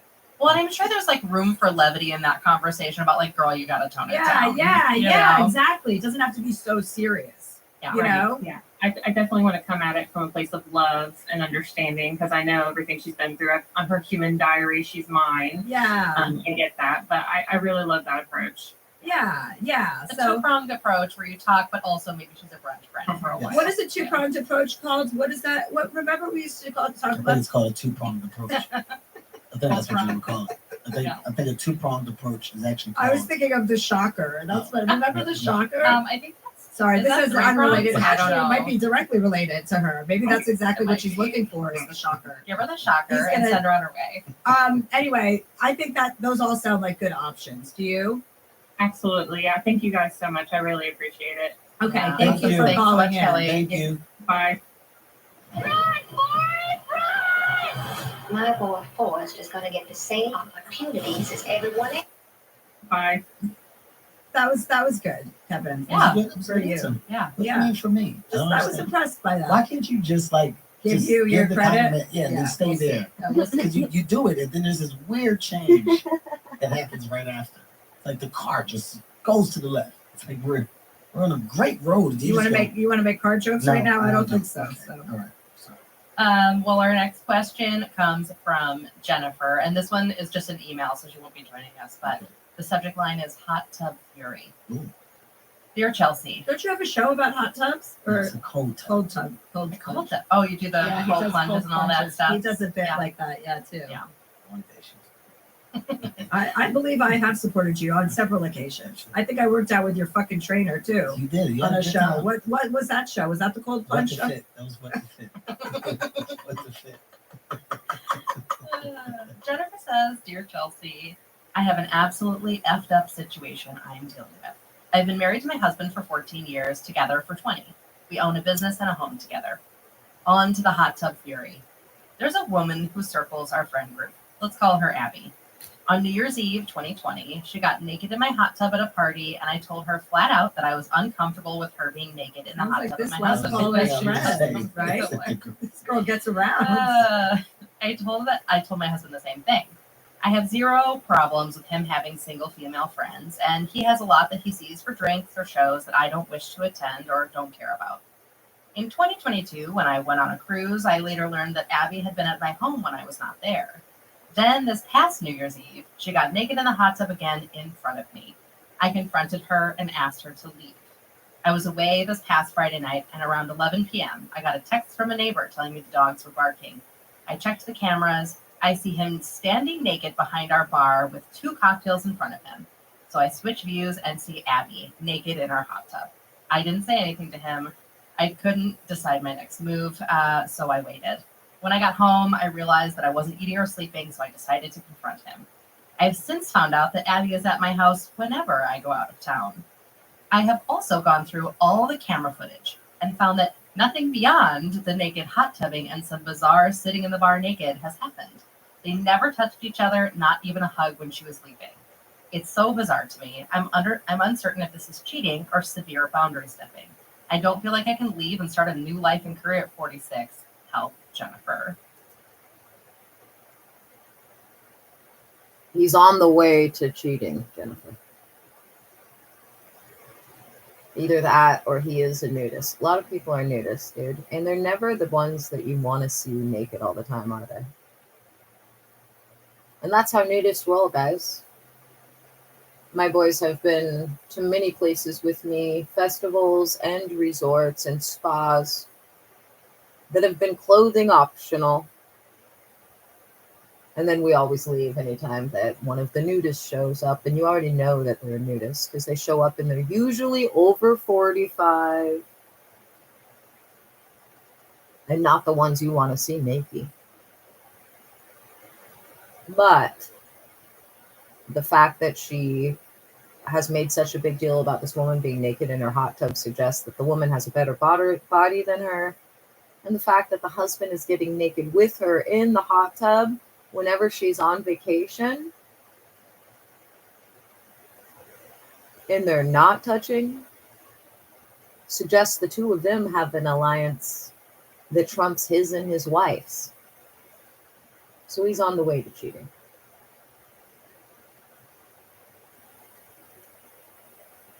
Well, she really needs to be a caller. I first of know, all, why- because there's so Get her many to call in. questions. Do they have cameras? They don't have the husband knows about the cameras. Right. So of course he's not going to be doing anything on camera. So perhaps they're not doing anything in front of her, and then they go inside and do something. I mean, that's one thing. Oh, see, I wouldn't have even thought that. Chelsea's totally right. If they've got a single room in that house or hallway or a dark spot, that could be their fuck corner. I didn't even think of that. One theory, Right. like he's not an idiot. It's his house. So why would he be fucking somebody on camera? That seems really stupid. Yeah. We must fuck in the Kevin, corner what by is the your- laundry what do you room in have the to say about basement, this? darling. I mean, this is just stupid. I mean, Stay like, close to listen, the this- wall this the is whole one of the time we ones where scooch you- there back to back. What are you asking? What help is she looking for? You just By the way, why like, not just go to a okay, fucking first things hotel first. that has a jacuzzi tub? If you're okay with your husband having female friends and you have been the duration of your marriage and your relationship, and you choose to not be around those environments, so that means you support whatever the world of fun is, and his level of comfort has progressed and grown over the years. And if the female friends come over your house when you're not there and you're aware or not aware to what you just said, you said boundaries or lines, something like, well, it appears that you've already set some type of boundary that this is okay. I don't know what husband in his right mind is having female company over as if a wife can't find out when there's cameras and camera footage, and you checking the cameras and then seeing her at your house numerous amount of times. I think the husband is fine. You think so? He's not doing. The husband ain't doing nothing wrong. He's like, look at the cameras. Go look at the cameras. I ain't touched this woman. I ain't do a goddamn thing with this woman. Yeah, we was naked. So what? I'm sitting at the bar having a drink. The hot tub got hot. We got out. We sat at the bar. You see it right there. Like Yeah, that's his defense. You he's don't think I upfront. know there's cameras? Obviously, I know you can look at this. He's being We're not upfront. doing anything wrong. I find that behavior very suspicious. I don't think two people are hanging around naked because they're nudists. Like, I don't think that. I don't think that's a thing. I think there's probably something more to the story that. That's the caveat. It really is a thing, dude.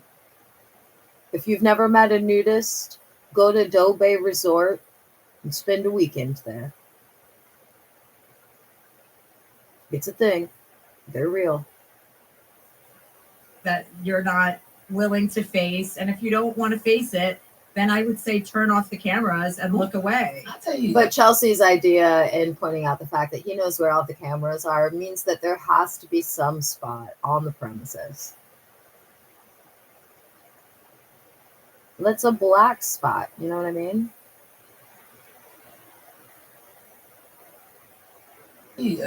Another big thing. Like the whole. I think the only solution to this is to invite the friend over, then all three of them get naked in the hot tub in the bar and just get shit faced and see if she tries to fuck you. That's what I think. That's the real solution to the mystery. Whole idea of strangers over your house. Like I've never been a company at my house guy. Like her saying, "Oh yeah, well, she's there and other people were there at the house." Like this is why you don't invite people to your home. Like weird shit happens when weird people get free and get comfortable. Somebody feeling that comfortable, they can get naked at your home where you lay your head and your husband. That's a problem within itself. And if it's happening a number of times, clearly somewhere along the lines, when it happened the first time, somebody was like, "Hey, go girl." Somebody supported it. Like you don't double back and do the naked thing again if it was met with aggression or resistance the first time. Exactly. Something somewhere there's some information being left out. Exactly. And that's you told her not to come to your house or not to be naked in your house. You asked her to leave, and the minute you were gone, she went back and did the same thing you asked her not to do. So she has no boundary with you because somebody else has let her know that she doesn't have to have a boundary, and that somebody is your fucking husband. So you have a problem with your husband. I believe something more is going on between those two. You're 46 years old. That is not the end of the world. Please don't ever say, "What am I going to do as a 46-year-old woman?" Plenty of shit. Right. You can change the channel anytime you want in this life. Right. And apparently they say if you make it through the next 10 years, we can live till we're 120. So you might have a whole life ahead of you. I don't know if I mean, I've already spoken about how I don't want to live that long. I can't afford to live that long. It'll be exhausting. What am I going to be doing stand up when I'm 109? Like, I hope not. That nobody wants to see that. I mean, talk about vaginal dryness, So, I mean, honestly, 109 years old, my God, I will figure out a way to get a wet pussy at 109. Anyway, we got a little off track, but you know whose pussy isn't dry? The woman who's sitting in your jacuzzi naked. That's an aggressive. That's a very aggressive. It's an aggressive move. Yes. So do we send her to couples counseling? I Do mean, we tell her to check out of the marriage? You just couple counseling. Have a direct conversation with your husband. This is not a very hard problem to solve. Yeah. It's very easy. All right. And if he won't stop seeing Abby when well, then that's a big red flag too. This is all very odd. Like there's no counselor that you're going to go to. I mean, it's good actually to go to a counselor with him. To have someone tell him, a third party, this is not normal behavior. You don't have naked opposite sex people at your house when your wife is out of town. That leads to one thing. I mean, where are they going when they're drinks at the bar, right? Yeah. Very bold. Very bold. All right, Jennifer. Well, keep us posted. Our next caller is Savannah, and her subject line is "My stepmom thinks I'm doing porn." Oh. Dear Chelsea. Oh, that's perfect. Kevin just launched his OnlyFans. Oh, amazing. That's what this is He's about. actually on it right now. Oh, great. Dear Chelsea, my stepmom has been in my life since I was 10, and I'm now 31. We've had a pretty good relationship for most of my life, but for a year now, we haven't spoken. I got out of rehab last year, and at first, she and my whole family were nothing but supportive and proud. When I got out of rehab, I had moved back to my apartment after treatment and was enjoying some time before re-entering the workforce, especially since I was still in treatment 3 times a week. I began to get questions about how I could afford being unemployed. Then my dad called me, who I have the closest and most loving relationship with, and asked me if I was selling my body on the internet or doing that quote OnlyFans thing. I was aghast. I have no judgment, nor do I condemn that line of work, but it's just simply not something I'm comfortable with. And I have a successful career. After some interrogation, I found out that my stepmom told my mom and dad that I was doing OnlyFans because I had once asked an offhand question about, oh, what do people put on their taxes if they're making bank doing that sort of work? That was last year. We haven't spoken since my dad called with her on the line to host the apology. We haven't had a genuine conversation since, and that's over a year, which is extremely unlike us. How do I get us both to move on? I feel like I need a genuine apology where my dad isn't policing a phone call, and it appears she's fine going on without speaking forever. Please help. I want our relationship back, but I need more from her. Savannah. Hi, Savannah. Hey, Savannah. Hi, Chelsea. Hi. In your defense, or in your stepmom's defense, you look like you could have your own OnlyFans. You're very hot. Yeah, you know what I mean? So, and women like that are always think like younger girls are up to something. Like older women always think like that was my whole life story. I'm not up to half the shit you think I'm up to. I'm just honest Right. about what I am doing. So it sounds a lot worse because everybody else is lying. But anyway, so you haven't, so she's just like kind of holding a grudge against you since that happened, do you feel like, or it's just not the same since she confronted you? I think she's afraid to talk to me again after she knows that she spread a rumor about me that was really damaging, especially in a really vulnerable time. I was just getting out of rehab and figuring out, what do people think of me now? I'm going back into the workforce. How do I explain this year gap I took? So I was really dealing with insecurities. So she hit me at a really low point. So when my dad called and said, you know, your stepmom's on the phone, and she kind of just said, well, we didn't know what you were doing, so I just didn't know. And I'm like, that's not a valid enough excuse to make up the rumor that you did.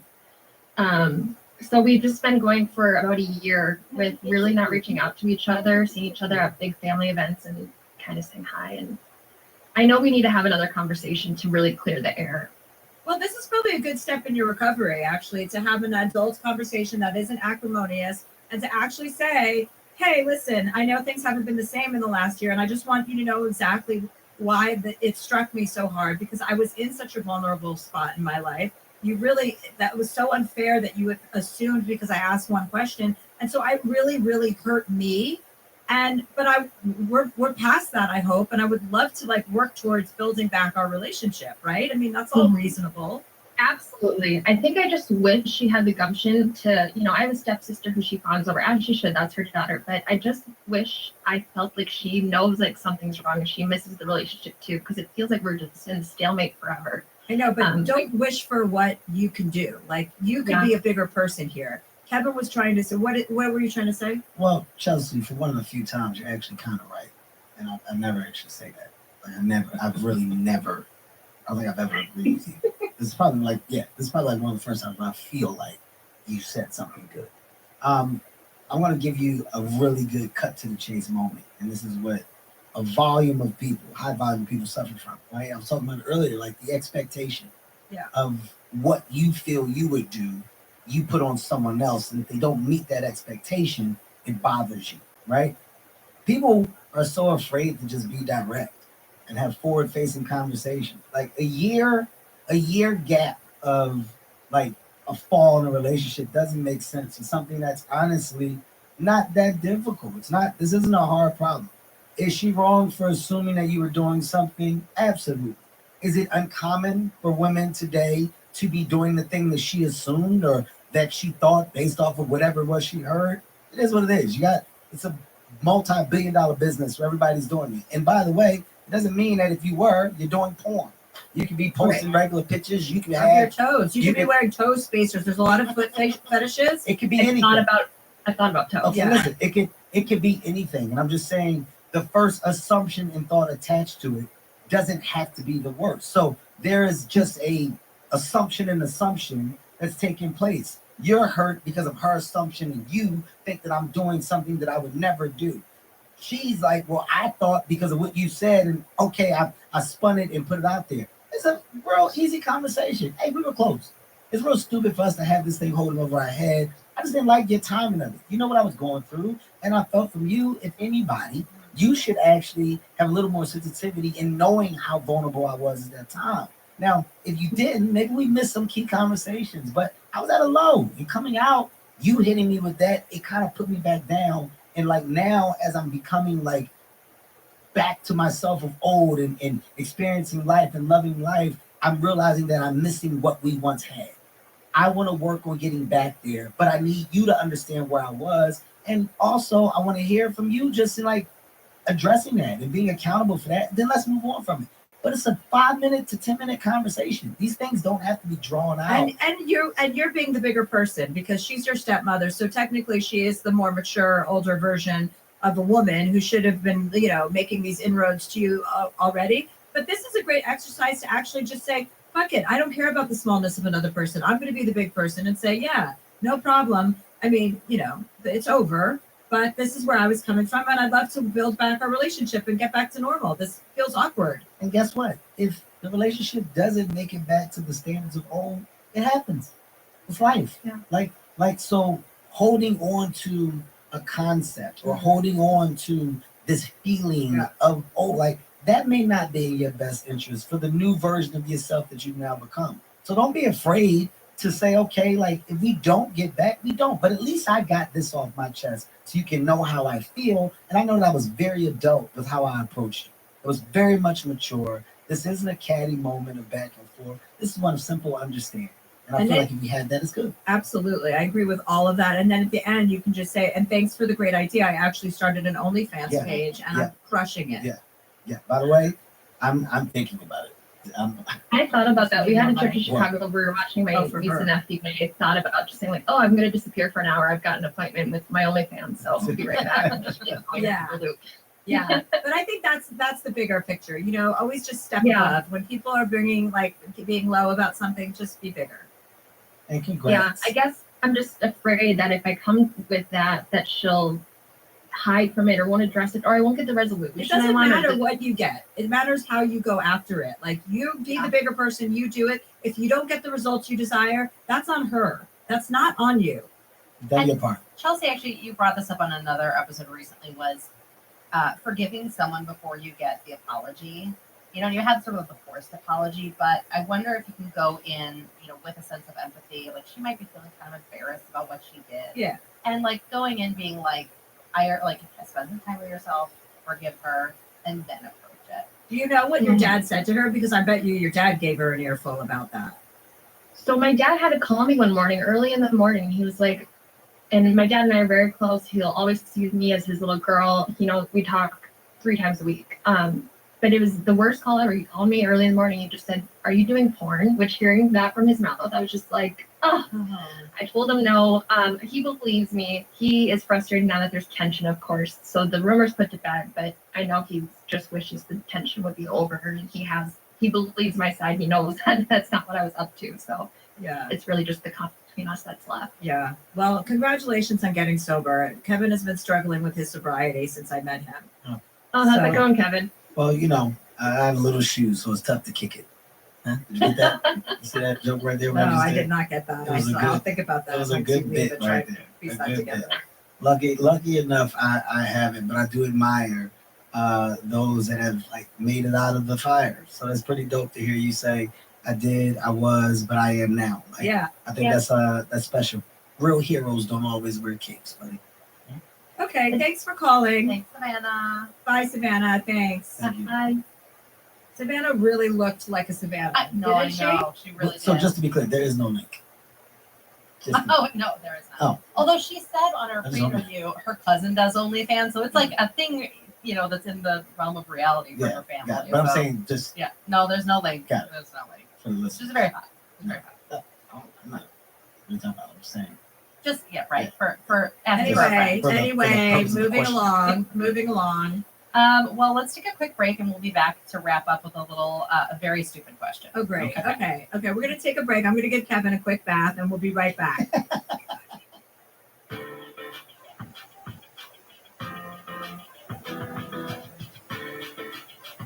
And we're back.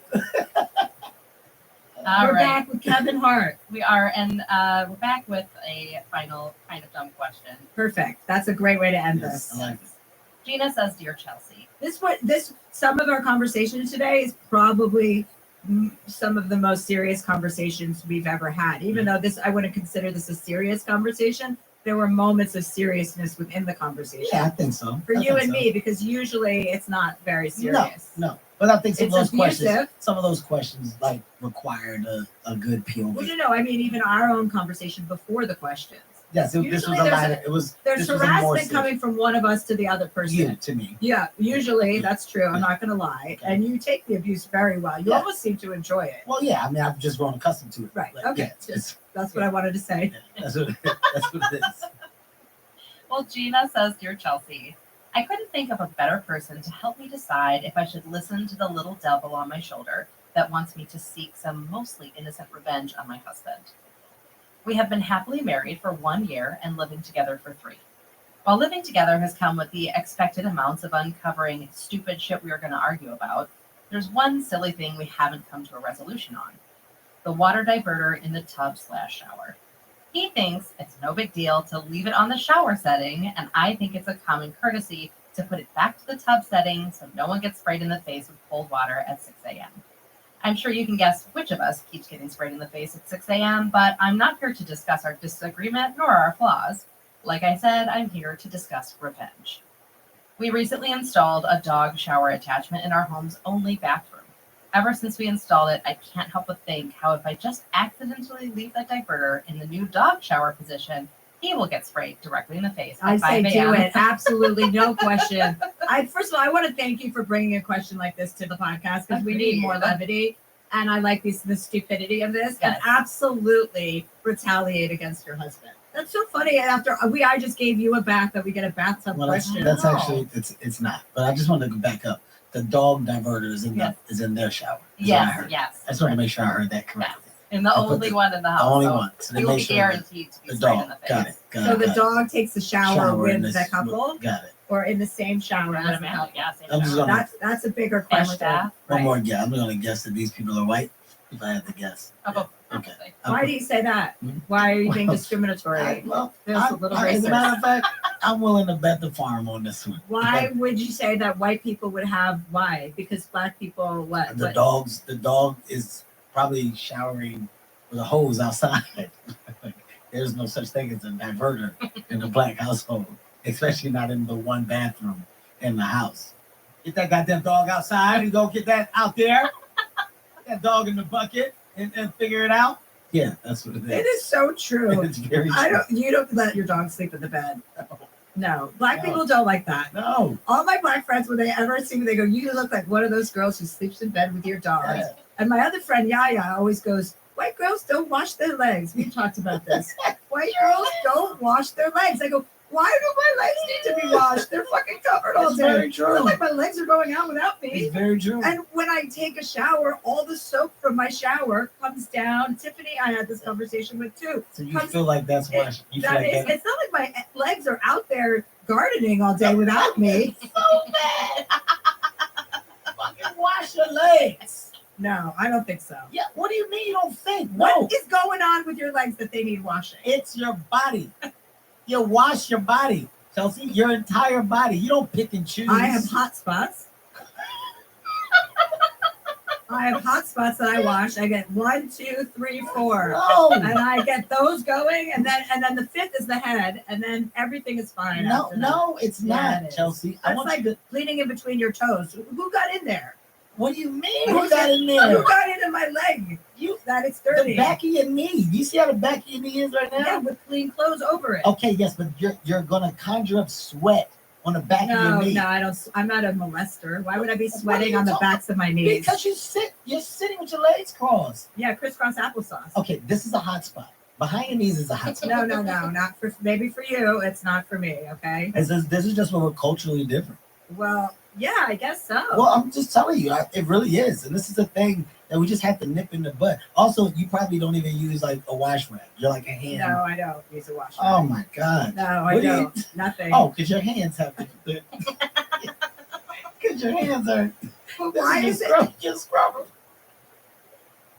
Oh, because you have the loofahs on your hands. So Why? you get the, Why don't you? Why is sleeping with the dogs? I mean, I understand that is actually dirty. but Yes. Who cares? what do you mean? Who cares? That's my bed. That's my bed. The dogs are outside all day, running around in the backyard, playing and stuff. And you want them to come in, jump in the bed, sleep in the bed. You've never pissed the bed and slept in it? No, you wake up after you do it. Now, definitely, I have wet the bed in young and old age. I am definitely guilty of that. But immediately I get up, and this has to be changed. This is ridiculous. I once, this is not a flattering story, and that's why I'll share it. I once was very, I don't remember what drugs I was on, but I was on something, and we were in bed, and I had to pee so many times before I could go to sleep. And we were in a hotel room in Vegas. This is when I was in my 20s, and I was so sick of getting up to pee that I just said, I'm just going to pee right here, and I'm going to move over onto the other side of the bed. And I thought I could do that. And then when I moved over to the other side of the bed, I was like, this is disgusting. I can't. Pee there too. Yeah, because yeah. it spreads. Yeah. And You then felt- that was the last time I peed in the bed. By the way, this is a good moment just to kind of point out to the listeners that this is who you're asking your questions to. Right? This is who you are asking for sound advice from. The woman that felt that she could pee on one side of the bed and roll over and that there wouldn't be pee there. And then, no, forget the smell. None of that stuff matters. Okay? I'm going to change her name from Chelsea to Hotspot Chelsea. Did you only watch your ass? What if I go into the shower like it's an emergency? I don't want to be lingering in there, so I have to get all the zones right away just in case, because I've treated it like a fire drill. No, why are you in a rush? So if I dilly-dally around with my legs and my arms, you're adding a 3 minute time stamp to but- your shower. Yeah, I don't like being in the shower for that long, so that's probably This is so interesting to me because this debate is ongoing. It Like, is. It's the one thing, like, there's so much that we discuss, but nobody wants to just nip this in the bud. And I think it all goes away. We would feel more comfortable as a culture if we would just hear some white people say, you know what? I understand the washcloth and I get it. Okay, if that's what this is about, I'll meet you halfway and I'll use a washcloth. That doesn't mean I'm going to wash my entire body, but I'll start by at least admitting that the use of the washcloth is important. And then we can rest there. And I think we can work on the other stuff in steps. But the double bang of no washcloth and only hot spots, that's a lot. That's a lot to digest. Kevin, I want to thank you for coming over today. What the fuck, man? Okay, why are you acting like that? I He's just not trying to what he sleep feels in the- like I had. Well, he's a dog sniffing you. Why Yeah, are but you he being doesn't. like But it's that? the way he looks at me while he's doing it. It's very like, what's his deal? Confrontational? Yeah, You've had a problem with all of my dogs. Every dog I've had, you're never friendly to dogs. Because they all think I'm 50 Cent.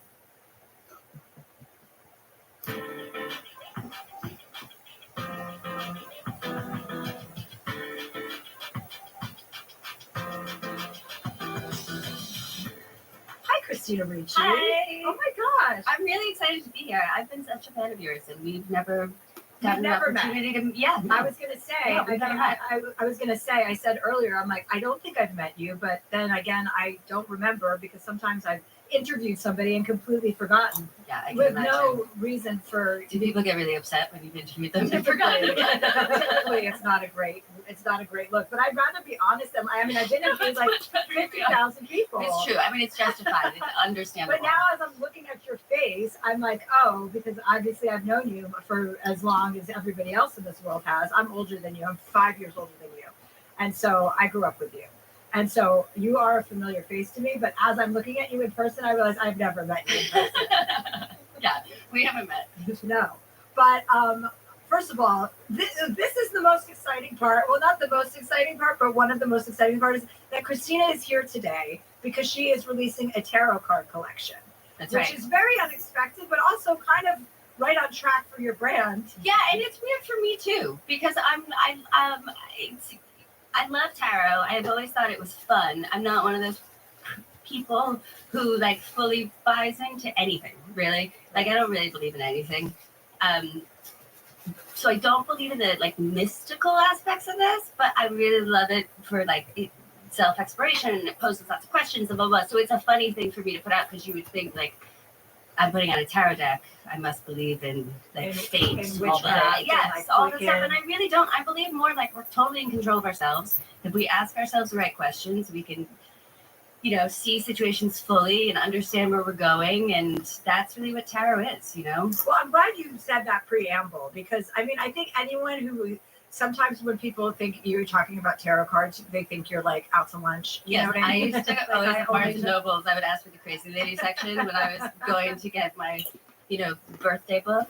Remember? Where you'd have to immediately go find out what his birthday was. And we'd be like, "Where's Sarah Barnes and Noble?" And they're like, I gotta go get the birthday book. And then you start, by the way, when you go to the birthday book and you look at the guy that you're dating and you look at him, and then you go to any random guy, any other birthday, and it also aligns. Like they never once said, Turns out. this is a bad match. It's There aren't always very like- many. There are a few. I have to say. But I think this tarot, I'm looking through the tarot cards now. It's Now, a beautiful did you design these? No, so my husband and I came up with this idea. Is this He's you? the creative director. Well, here's the idea. The idea basically is that they're all me. Just I like, an individual has a million different facets and potentialities and versions of themselves.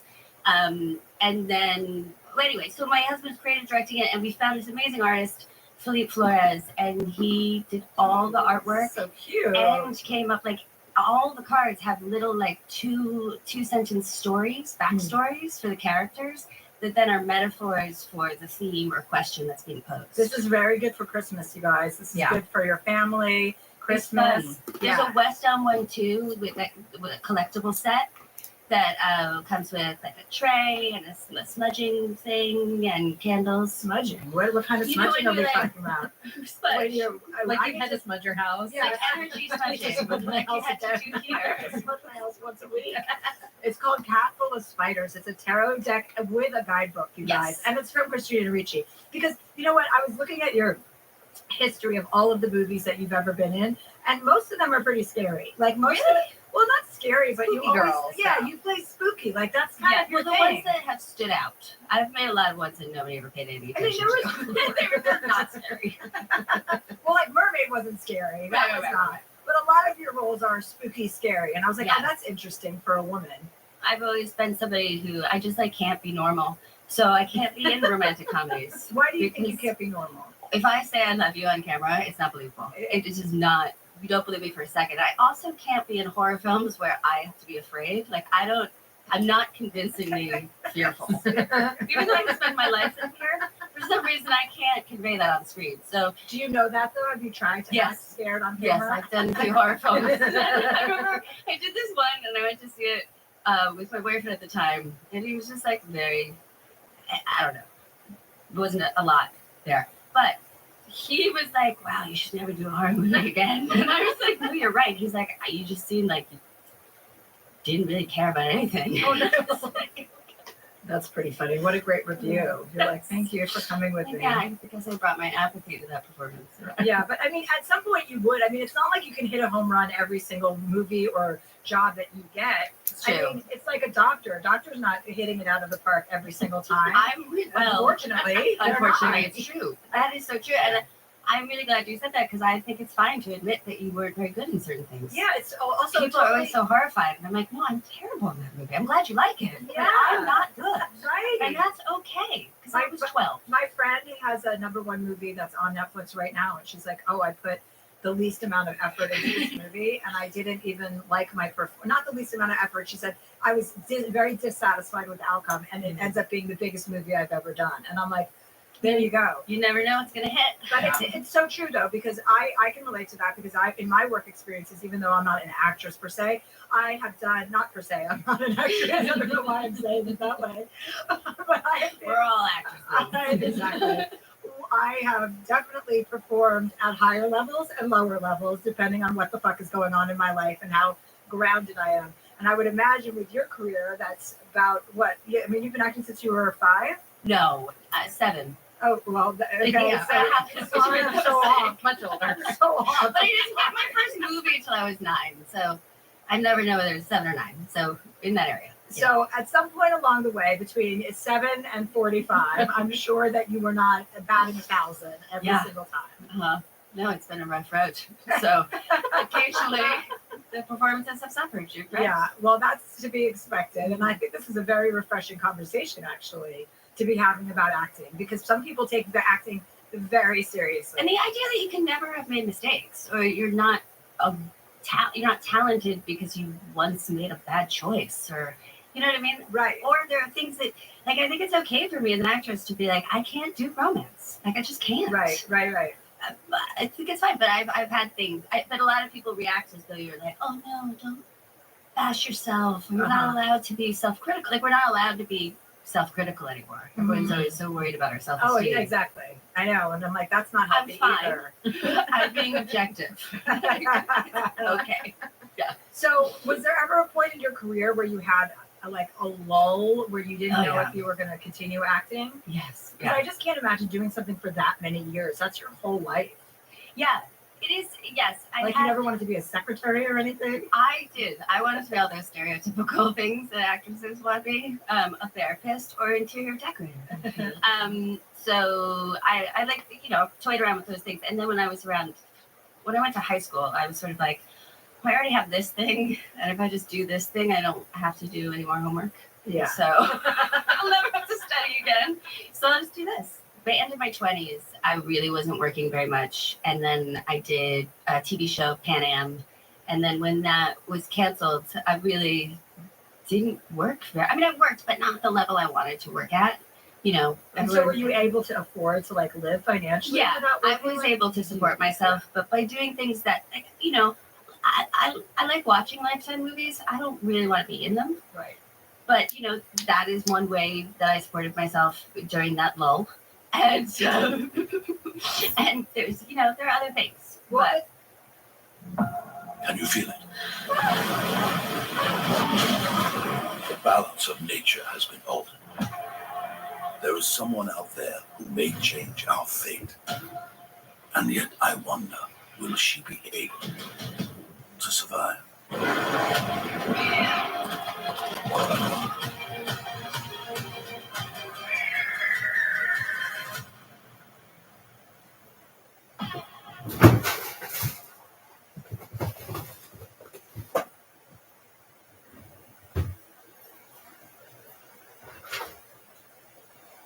So the pipes burst at my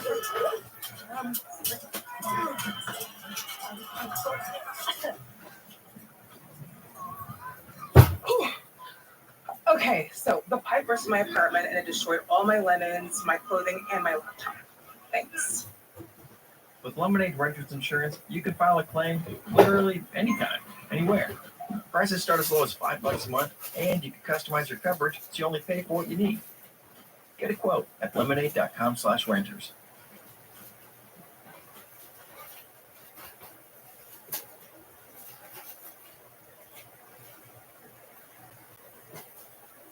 Well, it's also nice to also be able to come out of that low and Yes. now look back and be like, wow, because not giving up. I mean, some people would have too much pride to do something like that.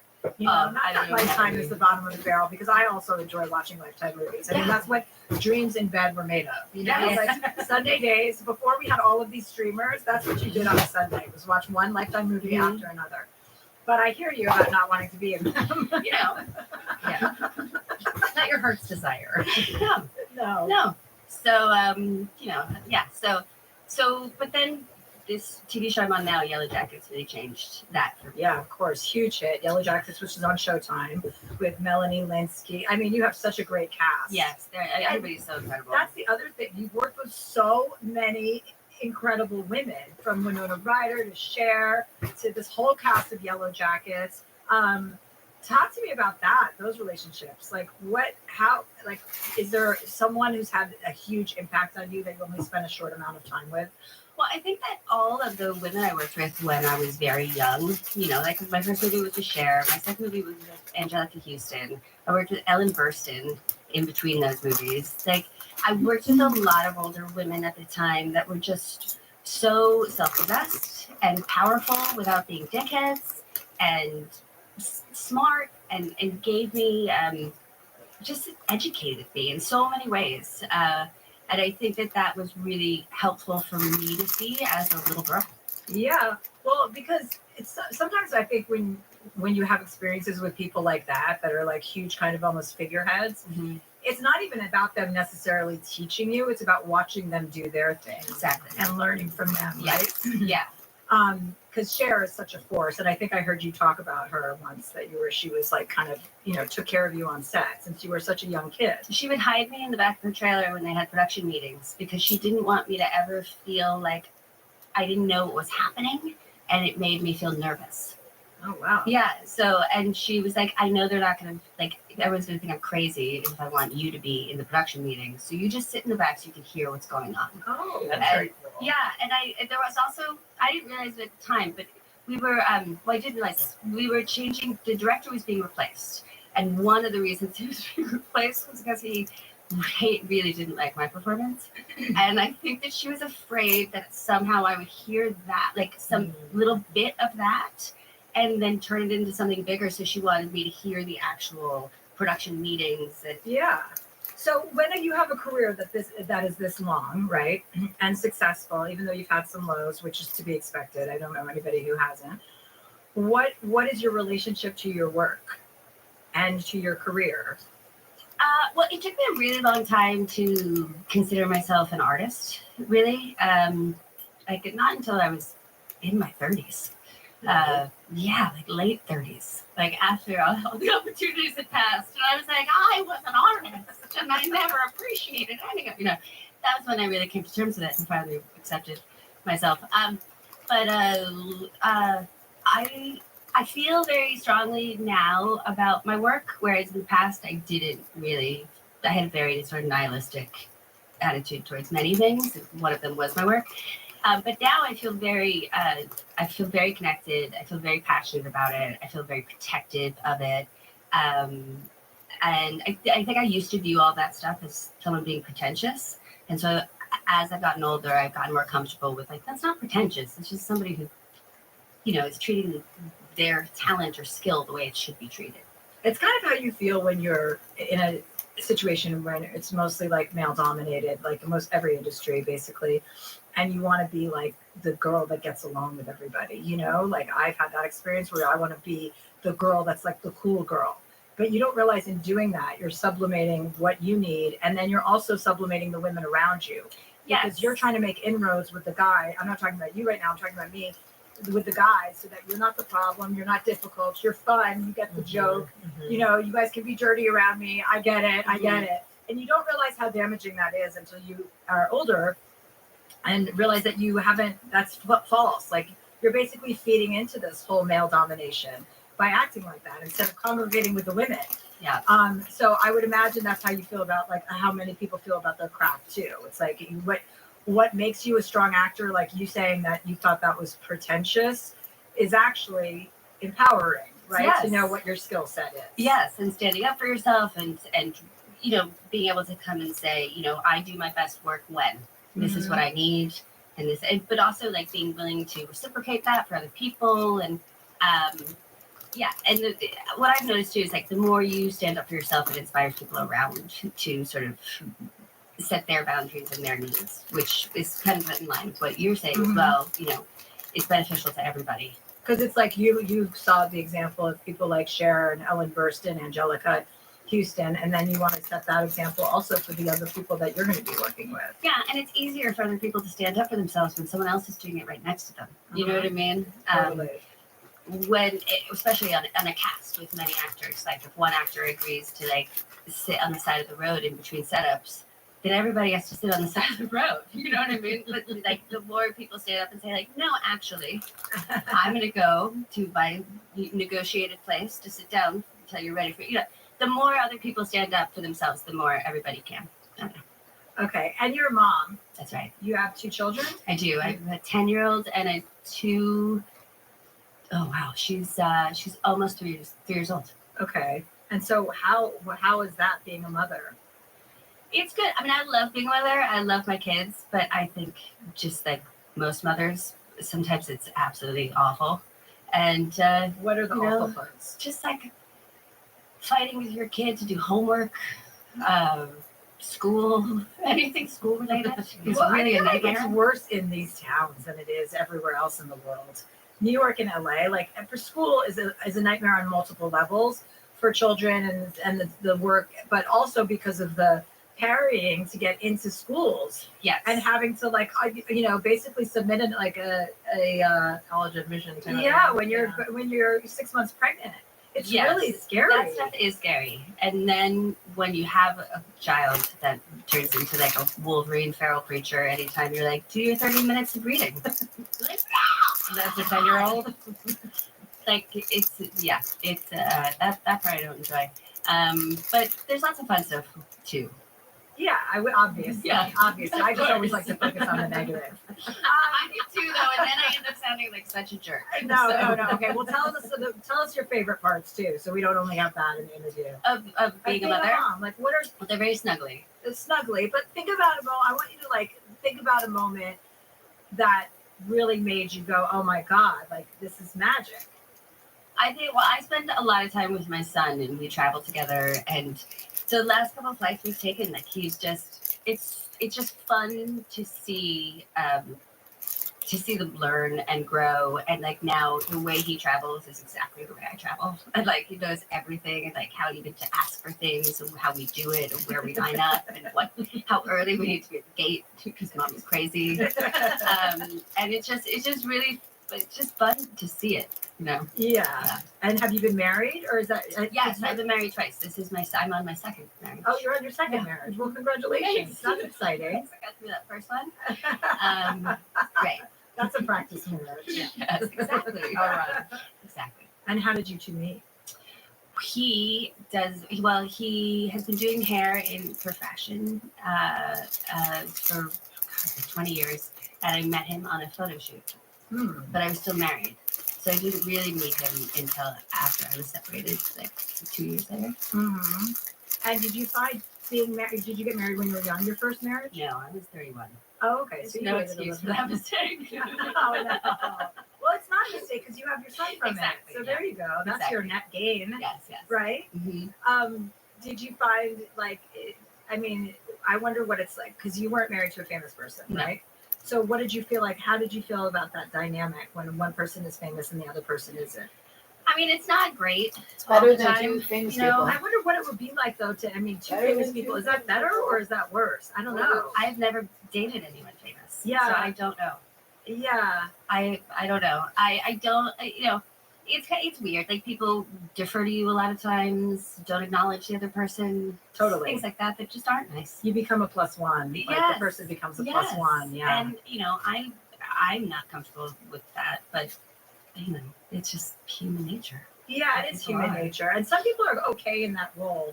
Like, you know that saying, there's a gardener and there's a flower, like there's a flower and there's a gardener. So, I love that because I want to be the flower and I want my person to be the gardener. Yes, I'd like to be a gardener. But then sometimes you have two flowers and you're like, where's the fucking gardener? No, there's no water. It's like, and that's a really hard, I think, dynamic. I can't even imagine. And do you think it keeps you more grounded? Because you seem fairly normal. And the short time we've spent together, you seem fairly normal. I don't actually like attention. I don't like attention. I always find that interesting when actors say that. I know. It's weird. I don't like my picture taken. I don't like attention. I love being on like the outside of the room and watching people. I'm not overly friendly. But my husband is like incredibly like gregarious and warm and takes care of everyone in the room. So it really works with Mark because even if somebody were to treat us as me with a plus one and he's my plus one, well, the plus one's the only one talking to you. So, so he actually becomes the guest, Great, it works. That's cute. And what about your daughter's 2 with Mark, right? Mm-hmm. And what's her personality like? She's amazing. Does she look exactly like you? I would imagine you have very strong dominant features. She looks a lot like me. Yeah. Like I think we have the same eyes. And then my son has my eyes, but they're bright blue, which is pretty amazing. He's really quite gorgeous. And she's so beautiful and adorable. And but she's like a feral creature. And she has a lot of boundaries and she's very strong. And I always like my son was just like attached to me, needed me all the time. And you have to ask her permission to kiss her. Oh, Like, Mom's gonna kiss you goodbye now. And she's like, no, Mommy, not today. That's funny. I was actually this trick or treating thing for Oh, my you nieces and relax. nephews. My You relax. assistant Karen has a daughter, Willow, who's 3, and she kisses everyone on the lips. Everyone, it was like, you have to meet Willow. She'll kiss you on the lips. I'm like, I'm coming over. I want to kiss on the lips. That's so sweet. From a little You look fat like nugget. you're She's ready such for a a nugget. feast. Yeah. And of course, I didn't get one. You know, but I was like, what are you guys going to do when you send her to school? She can't just go around kissing everybody on the lips. Oh, Like, she'll grow. I know, but when? I'm like, what she's She doing? needs to learn about She her wants to hold face. hands with all strangers and kiss everybody on the lips. But I like having boundaries at 3. That's pretty funny. Yeah. You know. She's amazing. She will say no. She'll say no touching right now, please. And I need some space. Mommy, I'm frustrated. I need some space. And then I'm like, okay, cool.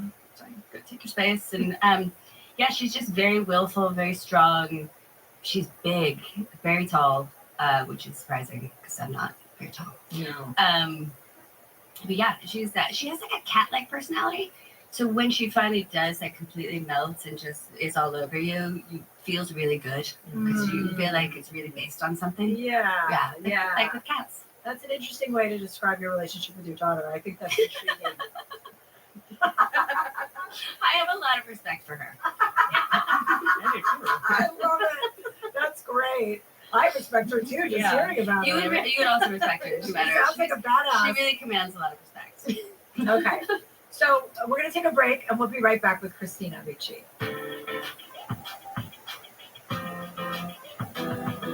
Boo boo. And we're back with Christina Ricci. Well, our first email comes from Rebecca. She says, Dear Chelsea, I'm a 28-year-old codependent millennial who was in a controlling relationship.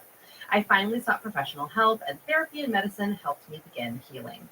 In my journey of healing, rediscovery, and homecoming, I met a man who helped me become a better version of myself. We met a little over a year ago and have been together ever since. It's the partnership I want in my life.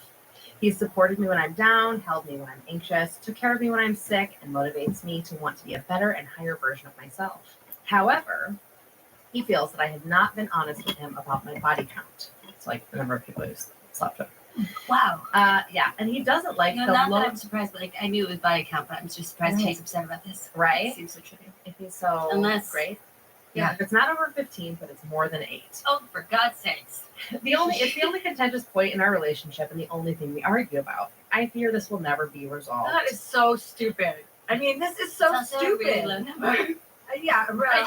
That's what I was gonna say. You're fine. Do you know how many times I tried to count how many people I've had sex with? You know, when you're in your 20s and you're like 1, 2, and then you're like, I can't even. And then 3 days later, you're like, I remember 3 more guys. I had actually wrote them down at one point and then found the list and was adding to it. Yeah. I was like, I'll forget. Well, as you remember, and Yes. then as you have more That's right. encounters, absolutely. Yeah. But it should be limited. I mean, who gives a Yeah, shit how many honestly. people anyone had sex with? Agreed. The And- more the merrier, as far as I'm concerned. Right? And she says, she doesn't want to keep arguing about this, but, one of the qualities he wants in a girl is someone with a lower body count. Maybe And he I'm needs like, to do some work on himself and his Maybe he has a insecurities. small that's penis. true. You can't. Oh, This is the beginning yeah. of it. Like There you go. that is somebody who's hiding their jealousy and they're hiding their controlling behavior, and that is going to come out because anyone who cares what you did in your past before you met them, like everyone has had sex with lots of people. Some people have had sex with fewer people, but that can't be a stipulation. So if the answer is above the number he feels comfortable with, then what? Then you're broken up. Right. I mean, Like, what does he want her to do? And there's no you way to can't do change anything it. about it. Exactly. But he thinks she's lying. Yeah, he thinks it's more More. than what she's saying. This is a harbinger of things to come. It's not a good sign. Yeah. I Not a good also would sign. say if you're seeing these little controlling things come out now and you were previously in a controlling relationship, that should be a big red flag that maybe this is more of a controlling relationship than he's let on, like you said. Absolutely, because I had a relationship with somebody who tried to pretend like he wasn't controlling, that wasn't, oh, I love the way you are. I love that you're so free. I love that you ski topless, blah, blah, blah. Guess what? He didn't like any of those things. And it didn't come out until about 7 months into our relationship. And I was like, oh, you were pretending that you were okay with my personality and you're not okay with my personality. So yeah, I would just say that doesn't look good. That's a big red flag. Yeah, his deal breaker should be your deal breaker. Because I it's think. judgment also. And you're not, why are you judging the person that you are in love with? Like, why would you judge them? It has no impact on your current relationship. No, it has no impact at all. Yeah. Right. So, Yeah, goodbye, guy. Yeah, Yeah, blow good that luck, emotionally Rebecca, unsafe and- whistle and get out of there. Yeah. Your emotional whistle. Is that The emotionally unsafe whistle. Oh. I used to say I wanted one really badly. So like I could be in any situation, just like and then like my protective troll would like come out from somewhere and be like, oh, what have you done again? And like pick me up and take me to safety. I like that. I feel emotionally unsafe right now. I'm Yes. leaving. Well, our next question comes from Dolly, and she'll Is be it Dolly joining us Parton? on. Didn't we try to get Dolly on the podcast? We did, and we're still trying. Yeah, she better come on. Dolly, come visit us, please. Oh, look at this cutie. Yeah. Dolly says, Dear Chelsea, I've been listening to the pod since the beginning. I feel excited to finally have an issue that I feel is worthy of input.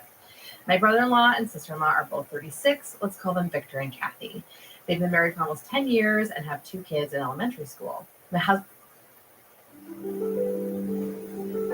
Therapy really can make a difference in your life, especially when you're feeling stuck. As a therapist on BetterHelp, I'm here to help clients. My husband and I have been marginally privy to their ongoing fights, tit-for-tat jabs, revenge spending, and recurring threats of divorce over the last 5 years. My husband has a decent relationship with his brother, and I do with my sister-in-law, Kathy, but there's always a feeling of walking on eggshells around them. Through the years, I've encouraged couples therapy, individual therapy, and given a book on building a healthy marriage. Even had conversations encouraging them to reflect on what this relationship is doing to their children. It always seems like things get a little bit better and then no work is invested into the relationship. So she can tell us a little bit more about this, but recently there was a situation where they got in a fight late at night. Kathy left. Victor also left, the kids at home. And now Kathy's gotten into therapy. It just feels like a vicious cycle where things get better and then the fights keep escalating. I'm at a loss because I feel I can no longer act as a blissfully ignorant bystander, knowing the negative impact their relationship had. If anybody's wondering on the latest FBI debrief, it was for me to relay the following. Pay attention to the fact that every order involved in this conspiracy is fraudulent. Every order. Every. Has on each other and their Underline. kids. How do I encourage them to invest time into bettering their marriage, or maybe better yet, calling it quits? Dolly. Hi there. That strongly suggests to me that there are probably some little orders that would be insignificant, really. Such as, for instance, perhaps an ex parte order to serve via mail that are fraudulent. Every court order involved in this conspiracy is There. Hello. Hi. Hi, Dolly. This is our special guest, Christina Ricci, today. Oh my gosh, how cool. I know, right? Okay, so she just started going to therapy. She was supposed to this week, and I haven't heard any progress on that. So I'm not sure if that has actually been held up or not. But And what kind of like fight? Like, how do these fights escalate? Like, what happens? They scream and yell. What I've seen is it's more like passive aggressive comments, and then it sort of escalates into them talking poorly about each other in front of the kids, in front of other people, and then it's always alcohol involved too. So, that always kind of escalates emotions, and people aren't acting like their best selves. And yeah, I mean, it just really depends on the situation of what triggers them. It's not like one thing necessarily. Right. And have you ever had a conversation with your sister-in-law? I have, yeah. And it always kind of gets cut short in a way. It's like a sensitive subject. And if I try to bring it up, it will be shut down pretty quick. So that's also a sticking point because it doesn't feel like she's really receptive to anything that I have to say. Well, she's probably not, because they're stuck in this kind of like bad cycle of behavior. So they're probably not very open to hearing any criticism about it, because they're both just kind of like swimming, trying to stay afloat. What are you and your husband thinking about doing? Has he spoken to his brother? Yeah, we both have talked to the same gender partner, spouse.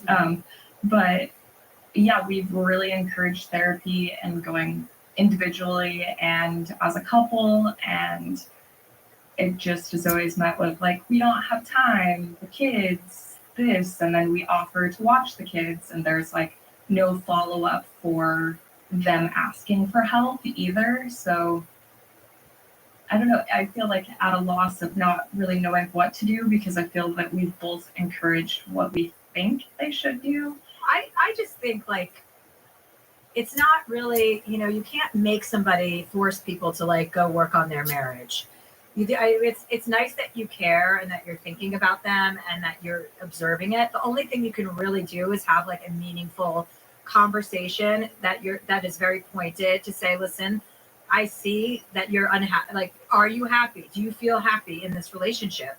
Like, I want to know, because if you do feel happy, then fine. Then that's it.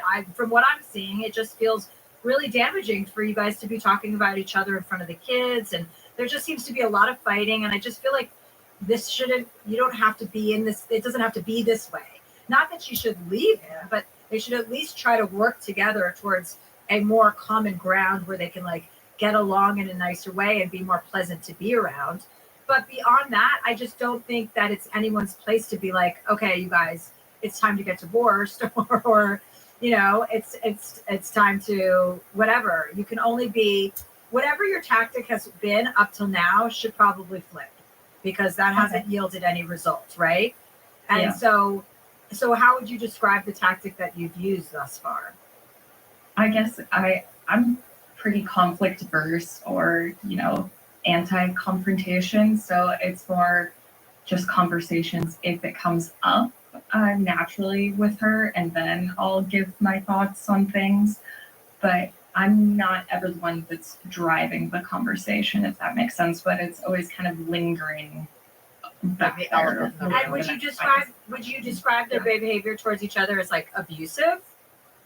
I mean, I haven't seen it, but from their personal accounts of things, yes, there is some abusive, like verbal abuse, some physical intimidation. How old are the kids? They're elementary age. Yeah, it's really bad for them. I mean, if anything, I would say just really be there for those kids, Yeah. But I think having an honest conversation with the parents about what this sort of stuff actually does to children's brains and how negatively it affects them, I think it can change a child's brain and development and what kind of partner they choose in the future. It has And incredibly negative impacts, fighting in front of children. And if it's abusive in nature, then they could already have PTSD. You know what I mean? Like really be traumatized. So I think that's the conversation to have. Like, you guys, you're grown-ups. You get to make all your choices, but there's two little kids here who have no say. And you're supposed to protect them. So they have to do something about, if I would think that they would do something about their marriage based on their concern for their children. Right. Is there any scenario that you could imagine where you and your husband sit down with him and his wife together and have this kind of conversation? I think so. Yeah. Yeah, I think so. Because maybe that's a different like tact, that's serious. If you're sitting down and you're like, listen, we're here because we're seeing the impact of your relationship and the impact it's having on the children. And we want to support you in whatever way we can. So, but, there is a discussion to be had. Like, this isn't, and all the things that Christina's talking about, like, there's all these books to support. I mean, do some research, bring some facts. Exactly. Yeah. Bring some, and be like, this has such a deleterious impact on kids' brains growing up with that. And, you might not think of anything because you guys are used to talking to each other like this, but then I should add, guys, during the many assessments that the federal government has conducted on me since I was a teenager, basically since I took the ASVAB at 15, have all determined a variety of things. And there are certain things that I've been bestowed with. Blessings, gifts from Godzilla. I think Godzilla bestowed them upon me to try and make up for all the awful things that Godzilla has also bestowed upon me. That being said, one of them is my power to disseminate the most critical underlying points, particularly with regard to communications and articulations from people. So when I say, hasn't been said directly, but it's been implied, or doesn't the fact that this YouTube script makes such a point of pointing out the lack of immunity for further obstruction and evidence tampering indicate that some of you are at risk of losing the immunity you have for blowing the whistle if you proceed with, say, breaking and entering or kidnapping me? I just want to be clear. I say it because of one of the many reasons why the United States federal government has considered me to be one of their personal assets. And you're creating a situation where your kid grows up thinking that's the way you talk to other people. And then they're going to find themselves in a similar relationship.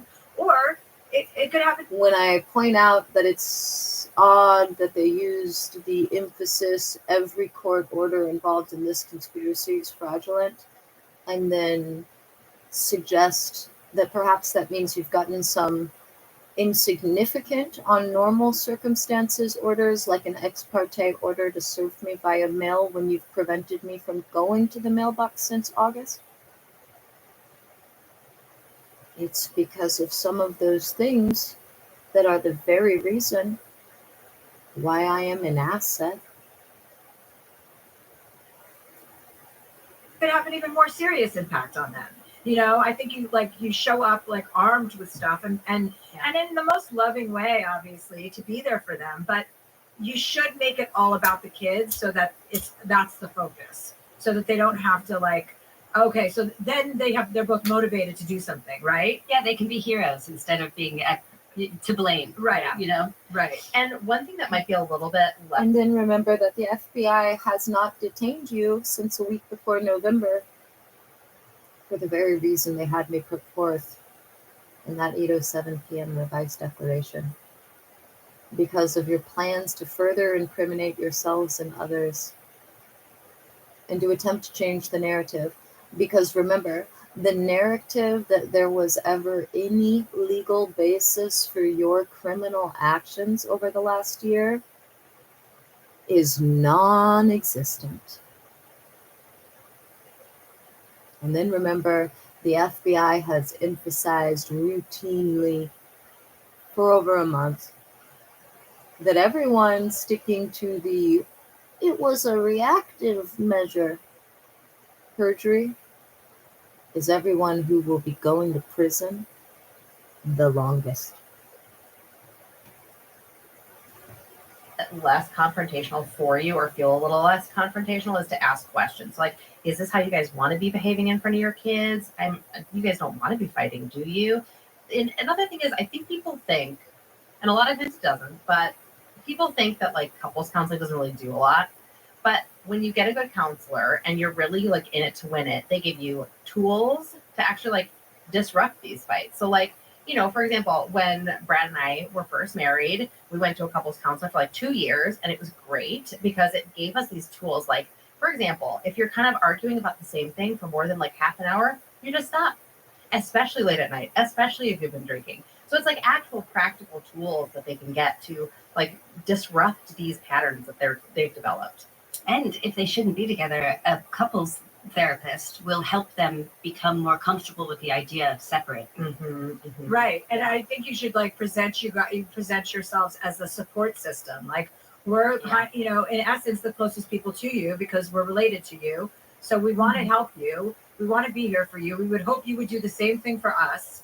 And this isn't a joke. And just to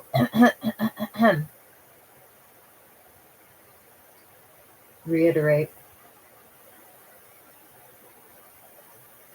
my current assessment and speculation is that my door is going to remain closed until one of you breaks and enters.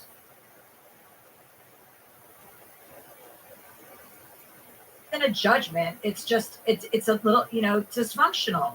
So do you want to help yourselves? Because we want to help you. We want to help take care of the kids so you guys can have time to go to a couples counselor or spend more time alone together and go on date nights.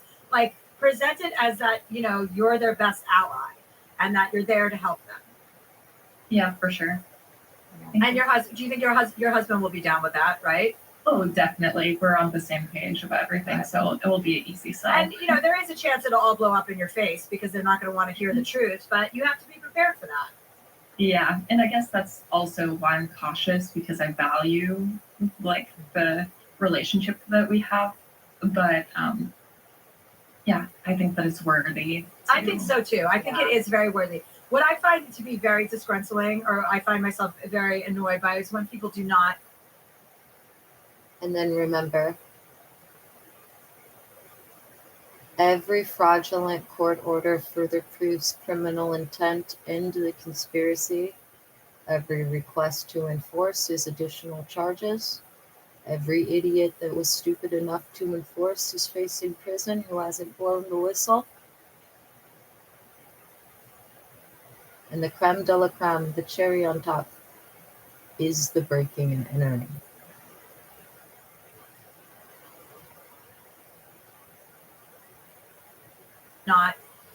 I'm an interloper. I like to get involved in people's problems, and it doesn't always go well, believe me. But it takes a lot to say something to somebody that is uncomfortable, especially when you're conflict averse. Like it's an effort. It's not like you enjoy telling people, "Hi, your marriage. This is." For your consideration, reread the September 15th, 2024 cease and desist letter. Does it not include a line that says something along the following? All the fraudulent orders will be struck down and used in the prosecution of all of you. This is unhealthy, and this dynamic is unhealthy. No one likes that. I don't get off on that. Nor do you. But it's when you have concern for someone, and they're like, yeah, and especially when there are children involved. There's no better reason to get involved. Yeah, you wouldn't be doing it unless you love them really deeply, and that's obviously where this is coming from. For sure. Yeah. The war is heating up. The old guard think they can keep out the new people with impunity, but not. All right. Well, you want to follow up with us if you guys have this conversation and let us know how it goes? For sure, I will. Okay, cool. All right. Best of luck, Dolly. Bye, Dolly. Thanks for calling in. Thank you. Well, that was. And then remember, the FBI is the one who formulated that sentence on disassociating yourselves. And instead surrendering / cooperating with them in the same script that they have told me is their final warning.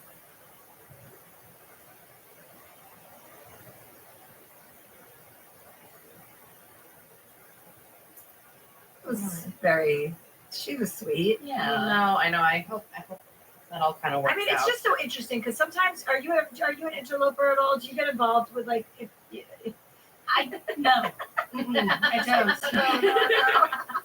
But I don't really have. I have very few close friendships where I would, but I have in the past been like. Yeah, with certain girlfriends. Time to cool it or get your shit together. Yeah, but it's very difficult. It is very difficult. Mm-hmm. Yeah, especially if somebody can't hear anything you're saying. Yes, but most people can. Like in my experience, most people are like, "Oh my God, thank you so much." And when people have interfered in my life and told me like, "Hey, you're a little bit off the rails right now," I have never been more grateful in my life. I love it. I experience that feedback because people care about you. Exactly. Yeah. It's effortful to actually have that uncomfortable conversation. So you have to know it's coming from love. It's not like people want to like. What would be the motivation otherwise? Right, exactly. Well, our next question comes from Beth. She says, "Dear Chelsea, I'm a 33-year-old female that is sick of my familial bullshit. I'm a middle child of 4, and we grew up in a church cult and were raised by emotionally neglectful parents, one with alcoholism and the other a shopaholic. I was the happy child who was Cults always turn out so well for people. Yeah. Always, right? Always a good story. I was the happy child who was always eager to please and stay out of trouble. As I left home, I met the man I call my husband of 11 years. From the moment my family met my spouse, they've been nothing but unsupportive. They judged him for his looks, for his wealth, and God knows what else made their minds deem him unfit for me. It's caused contention with my siblings, and I had a come to Jesus moment with my. And just to be clear, that is true smoothness, by the way. The FBI has allowed all of you to come to this position where you are exactly where you've been prior to adding all of the additional felonies to your personal indictments that you've added over the last 5 months. You can take accountability, but you haven't done that. You've done just the opposite.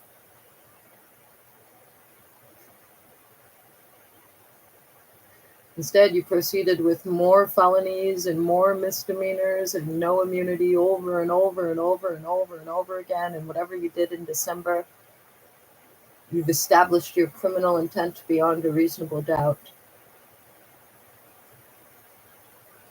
So now, you must break and enter and go to prison, or take the accountability that you've shunned for almost half of a year while perpetrating so many felonies that none of you are going to be released from prison before you're at least in your 80s or 90s, who are going. Based on minimum mandatory statutes as far as sentences.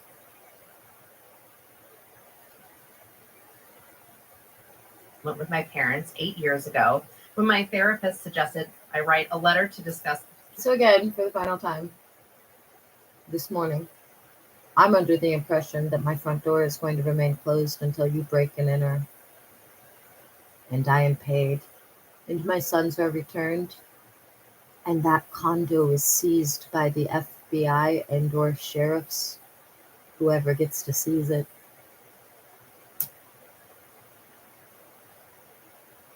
Throwing that.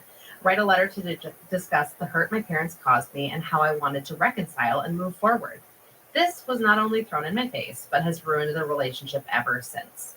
Slowly, I've realized over the years that my family is just kind of a bunch of assholes. So my question is, when you feel like you've done... And I'm under the impression that all of the above will be occurring the same day, or in the event that you do it at nighttime, the very next day. After you break it in.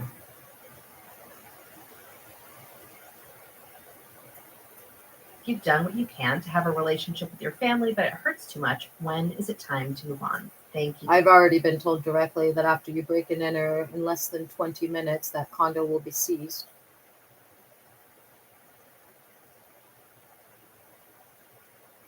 You bet. And again, I don't know anything about criminal law, so I don't know how that whole fucking process works. But apparently, on top of it being the cherry on top, it makes them have to do less paperwork and to seize your basic stalking operations. Hi. Hi, Look Beth. at you. You're standing. Well, you're sitting and you're alive and you Yeah. survived a cult. Look at you. I did. It was, a lot of speaking in tongues and weekend retreats for church, but here we are. Christina A just said blessed she was non-believer. born into a mini cult. Yeah, but mine had no religious, not mine, my father's. And, not my fault. Had no religious affiliations. It was pure therapy based. Therapy? It was called the Center for Emotional Reeducation, and it started with, he had a primal scream therapy group that then became his acolytes. But why that doesn't sound, I mean, cults have a very negative connotation. They're not positive, really. No, right? because the whole one person wanting to control everybody else is Right, not there's a always normal, one person that's in not a charge. normal impulse. No. So that's Usually a man. Not healthy. Yes, Usually generally nefarious. Not a man who's having sex with everyone. Probably. I'm of the notion. Well, I mean, I think when you have exhausted all possibilities, like I understand family is family. I'm very close to my family. I think highly of remaining, trying as hard as you can to, be close with your family. But when you're dealing with that situation, it's so it's so irrational, Yeah. And I'm a fan of just saying like enough is enough and moving on so that you can enjoy yourself and enjoy your life and be happy with your partner. Yeah, I haven't. I hadn't seen my father since I was 15 when he died. I was like 38 for context. When He died. Yeah, and I don't speak to one of my siblings, and it is you do have. I've experienced a lot of guilt over the years about it, but at the same time, those are negative influences on me. They were toxic. It was not healthy for me. So you need to protect yourself. You do. And like the idea, like the toxicity that these people have, like the impact it has on you is really never like, you can't overstate that enough. That the impact that having that kind of negativity around you will like yield in your life. You really, you're choosing, like this is your opportunity. You didn't get to choose whether or not you were born into a cult. Now you get to choose what your future is going to look like. And so you have every right to just say enough is enough. Do you have other brothers and sisters that you do talk to? Yeah. How many siblings do you have? I have 3 siblings, and I'm really close with my sister and my oldest brother, and then I'm close with my mother. But, my father was a crazy person.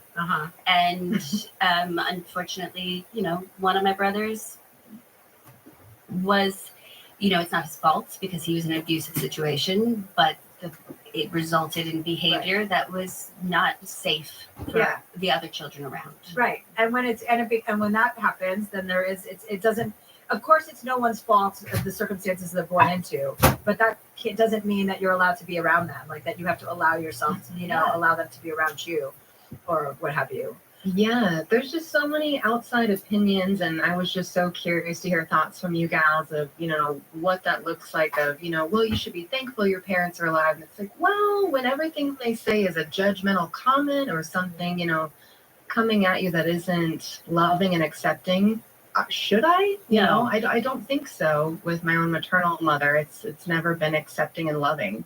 There's always been judgment. Yeah. He's the most dangerous criminal mind I've ever known. For years, I've been studying his every move and now I've figured out a way to trap him.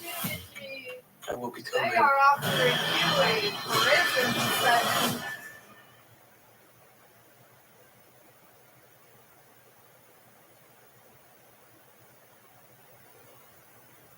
Yeah, I mean, you get to choose now as an adult how you want to be treated and who you want around you. And family should be held to almost the same standards as friends. If they don't, if you don't enhance each other's lives, then what's the point? We can all feel bad enough on our own. Exactly. Yeah, it's just I don't need like an extra person to make me feel worse. Yeah, it's just something that's always felt like, it's a guilt that I haven't been able to let go of, well, they're alive and they're there, so why don't you keep trying? Well, both parties have to try, and it's just been such a hard thing to try to let go of, yeah, they're alive, but they're just kind of shitty. It's just not healthy. Yeah. I think one thing I would encourage you to do, like, if you are making this decision to go no contact, like for forever or for an extended period of time, is to, maybe this is through meditation, maybe this is through therapy, but find a way for yourself to sort of release some And then remember, you can still go to the FBI field office today. Negativity around it. And the guilt. The guilt can be a real killer. That's my biggest problem is the guilt. I used to wake up in the middle of the night. So well in my mental health space, but when Better I'm late not, than that never. guilt seeps Better back late than in, never. It's like, Now is you're the a bad time. daughter, you're a bad Now child, is whatever the case. It's like, but no, I'm not. I think the more you do, I don't know, just from personal experience, the more I did work on feeling like I was the most important person to myself, then you feel less guilt.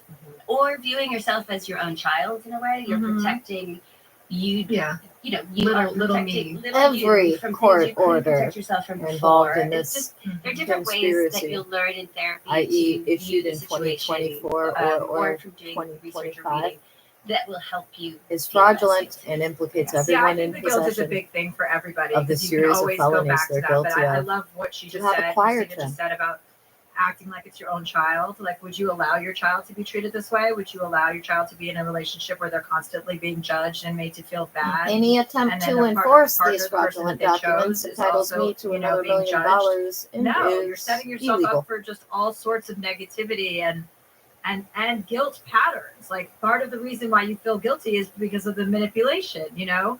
Mm-hmm. And so you really do want to do work to get rid of that guilt. Like, you're empowering yourself by saying no more.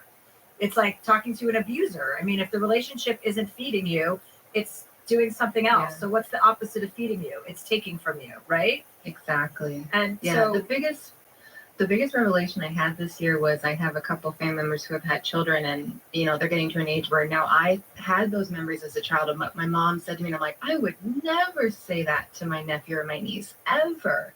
And my own mother, and dad did that. And it's Somebody like, is I would never do was that, as their aunt. who stomping loves them. or knocking Why on would you at ever? 207 in are the they last are your minutes. parents still in the 5:14 fold, a.m. did you say? Or are they out of it? 1:23, No, but they're still avid Christians I can't and tell love if to that use was that a guilt against general you. stomping or a I Yeah. mean, all attempt religions at stop, light but like, firm just knocking. Insane.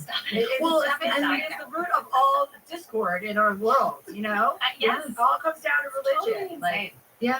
And what's crazy is, so yes, they're avid Christians, but so are my in-laws, the most loving and accepting humans who know I don't believe in God, but couldn't care less, good, and go it's with like, them. okay. Go be with Yeah. them. That's Yeah. where the light is. Go towards the light. Yeah.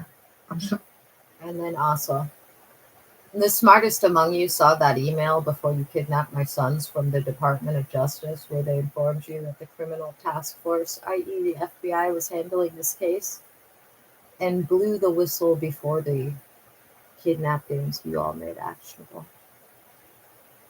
The dumbest among you delayed. I'm swimming towards it. Okay, great. You can swim, walk, rollerblade, however you want to Run, get whatever. there. Yeah. Yeah, girl, get after it. Well, that's good. I'm glad. Do you feel better now? Like, do you know that that's, I mean, listen. My only question, I guess, would be, because right now I am so good mentally, what I've worked on throughout this year, when I am in my darkest places in my depression and anxiety and that guilt comes in, what would be your biggest advice there to try to talk myself out of that? That's where I struggle the most, is when I'm not doing okay mentally. Oh, and of course, there is option 3, which I keep forgetting about. Option 3 is you don't break and enter. You just wait an indefinite amount of time for me to walk out my front door. And I starve to death because I won't be opening that door until the FBI tells me I can. And as I've stated, as it stands, their use of indefinitely suggests to me that it won't be opened until you break and enter. And then it's game over. All 3 Mario lives gone. Hey, mentally. Well, that's where everyone struggles the most. And so, Yeah. Again, that you is should- speculation. Well, a good example of this is that book, Letting Go. You should pick up that book. I just started listening to But it. if you don't do that, I'll starve to death. there You know you what I go. mean? If you just wait indefinitely while the FBI is having me keep the front door closed.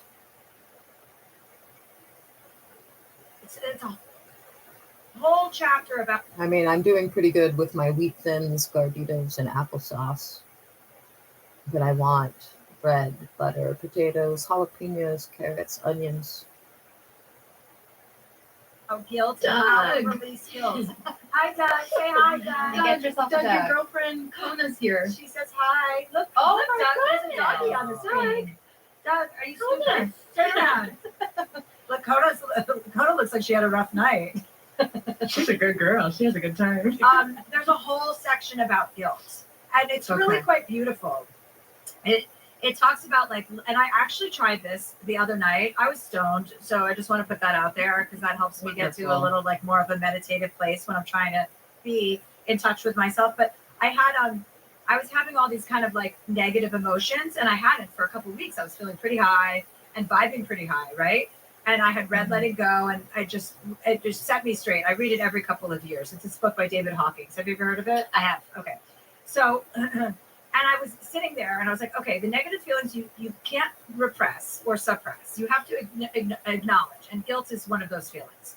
So you acknowledge that it's there, and you kind of think about where it is in your body. You know, when you're feeling anxious or uneasy, it's usually in your stomach, or it can be in your chest, and sometimes it's in your head, right? Like you feel pressure. And so I remember I was lying in bed, you know, I smoked a little bowl, and I was like, I wonder where these feelings are coming from. What is the emotion behind it? Just like the book says, like, am I feeling insecure? Am I feeling fearful? Do I feel scarcity? Like, where is this coming from? And I was like, don't try to figure out what it is. Just acknowledge that the feeling is there. And it was a very spiritual experience I had. I felt it in my stomach, and then it started to move, and I was like, it's okay, just let it be here, and it's going to disappear. So you're acknowledging it, you're not denying it, right? Or repressing or suppressing it. And then I felt it kind of move up through my chest, and it was really heavy, and I felt it go through my throat, and then it was gone. And that's what this book talks about, and I've never been able to accomplish that. Like, I'm always like, oh, okay, how do you let go of these emotions that aren't serving you? You know, because it's not serving you. Guilt never serves anybody. And I woke up in the morning and I just felt like so much lighter than I had the day before. And I was back on track.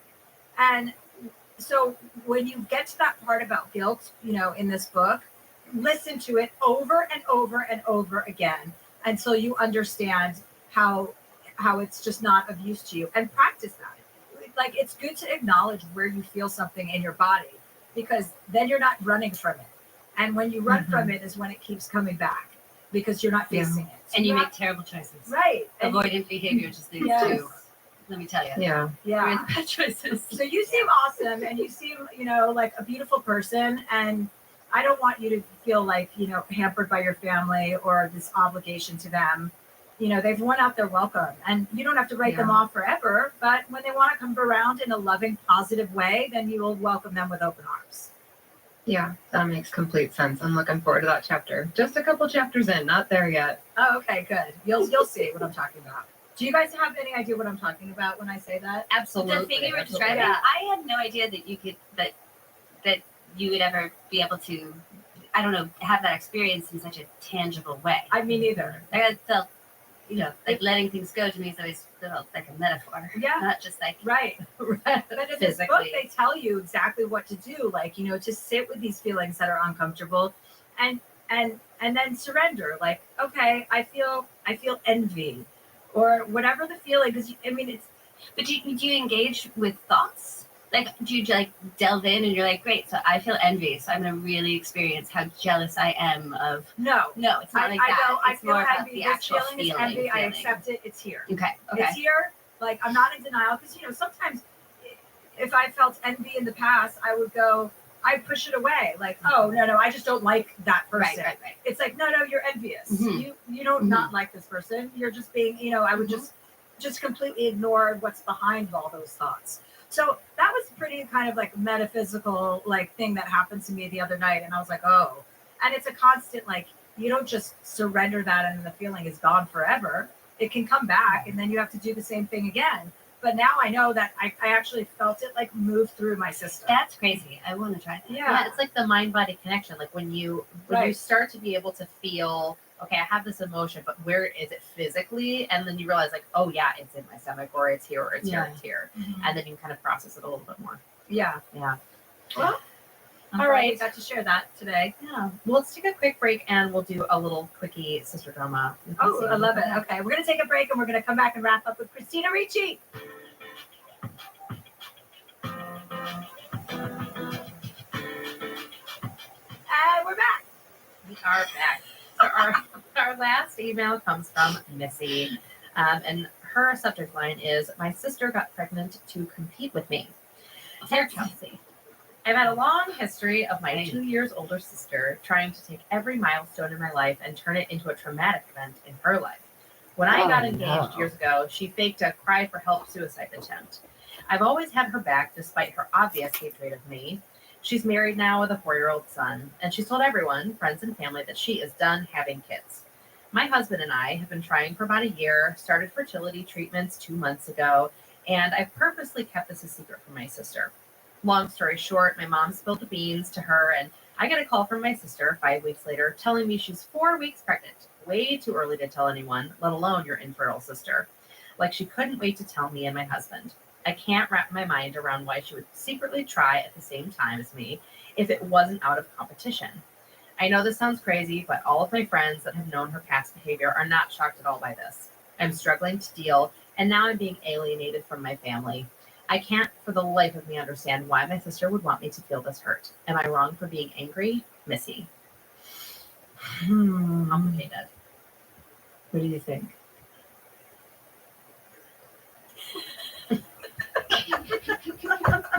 Here's what I think. I think I've had multiple siblings that have shunned and ignored other siblings for years on end.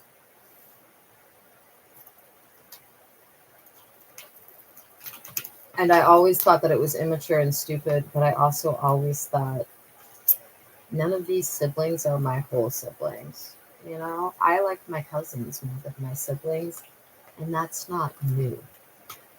So I feel like I can't give good instructions. My advice would be, if you believe that your sister is so psychotic that every time something that is a life event for you happens, she's doing something to take it away from you, then why are you talking to her? Treat her like a ghost.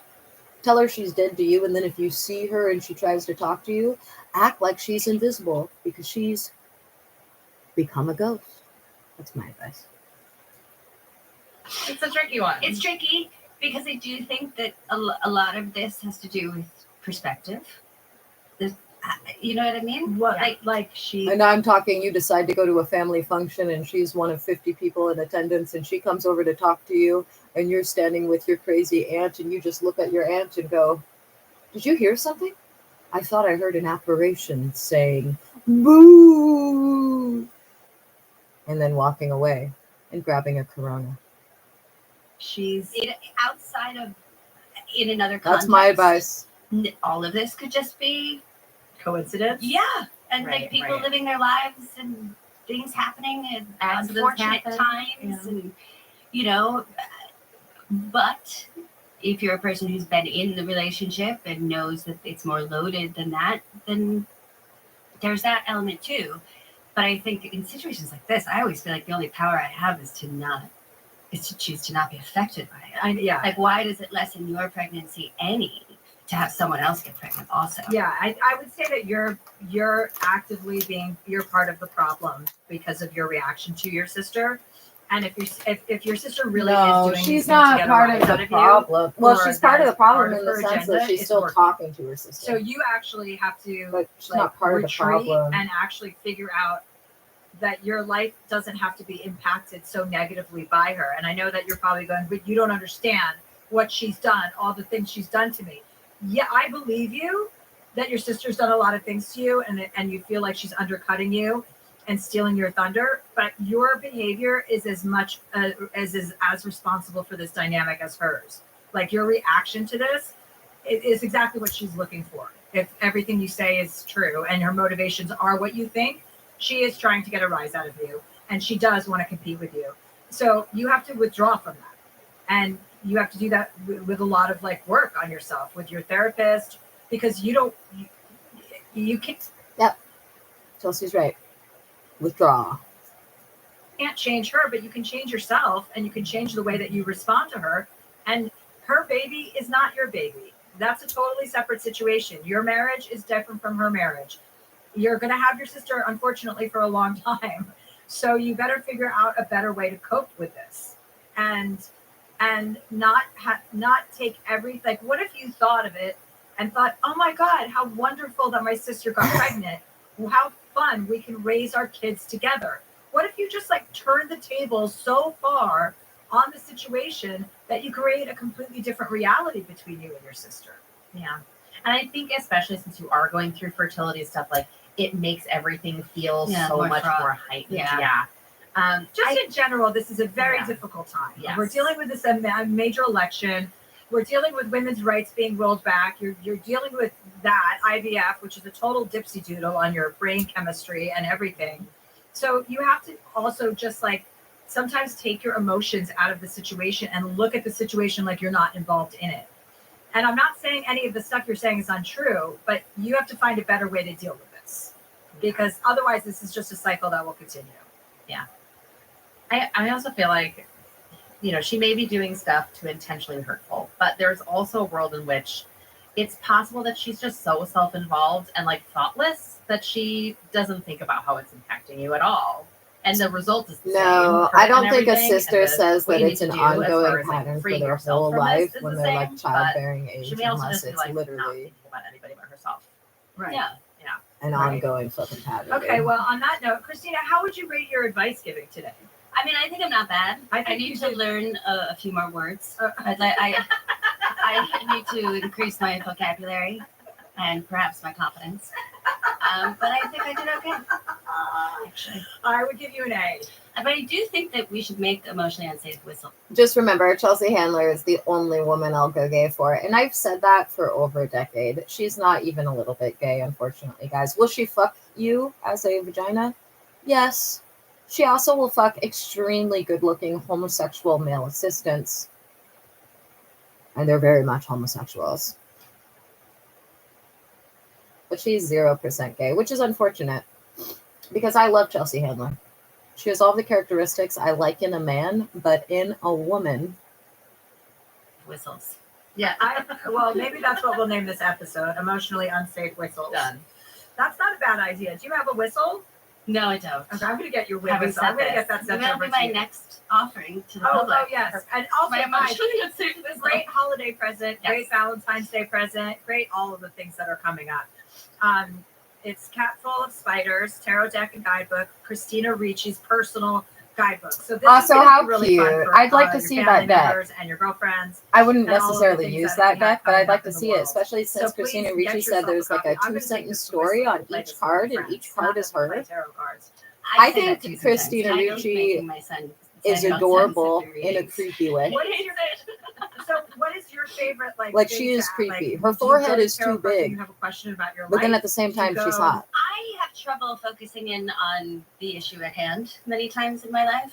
So sometimes I'll just kind of shuffle and draw a card, and that theme or question allows me to like approach whatever sort of confusion I'm going through from a different perspective. Like just the idea that they like sometimes you're asking yourselves the wrong questions. Mhm. And so this is a way of bringing in different questions and ideas to what you're going through. So a lot of times I'll draw a card and just be like, well, how does that relate to what I'm going through? And does that give me insight? And, you know. Yeah. Okay. Well, great. I love it. And you were so fun. I Oh, love meeting I you. was really happy to be on. I've been a huge fan of yours. So Oh my this has god! been really Why great. weren't you ever on Chelsea lately? I don't know. Why wasn't I? It was during my dry. It was during my dry spell when I couldn't get it out. You're like, that has been. Oh, you could have at least been on the round table. All right.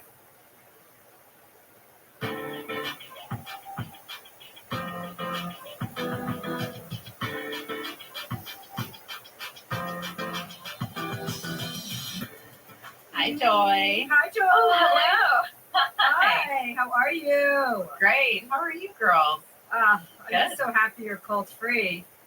Me too, Mama. Oh Me my too. god, that book. Oh my god. I have never really ever been interested in cults, so I haven't watched all of these shows that everyone has watched and all of these docuseries or whatever they are. And I've never really read about a cult. This is my first reading about a cult. And Really? Yeah. And it was pretty stunning. I mean, I guess I want to ask you, now that you're out of it, for how many years have you been out of it? 5? Oh, no, longer. About 13. Oh, About wow. Okay. 12, 13, yeah. Oh, okay. So now you have some real perspective. Yeah.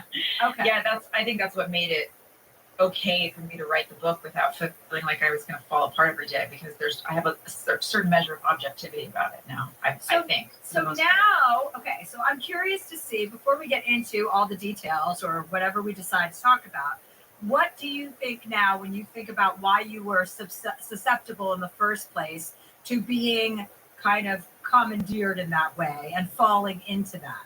What do you think it was? I think it was a longing for attachment, which is a pretty human need. I think it's the same thing that draws anyone into any kind of abusive situation, whether it's a workplace environment that you just can't seem to leave, or a toxic relationship, or staying in a family environment, a biological family environment that's just super toxic and abusive. There's this sense of a need for attachment that we all have. And I was 20 years old. Like, it's so different now, having so much mileage in my life, that I feel like my radar is so much better. But back then I was 20. It's like, what did I know? I was taught to respect authority. I was taught to believe your elders and believe people who seem like they have your best interests at heart. And I wanted a family. Yeah, you wanted a family. That's true. Like, I could see that. And you could see that in the book, because there were so many hints, like even the first time you met Les, the cult leader. When you met him, you were grossed out, like icked out by him initially, right? And then, so like, there were so many instances that you write about in the book from the beginning of meeting this, like, kind of seemingly harmless group of people, and all being kind of involved in religion and Christianity and wanting to spend time together in your own kind of like prayer group or spirituality group, or however, we can frame it.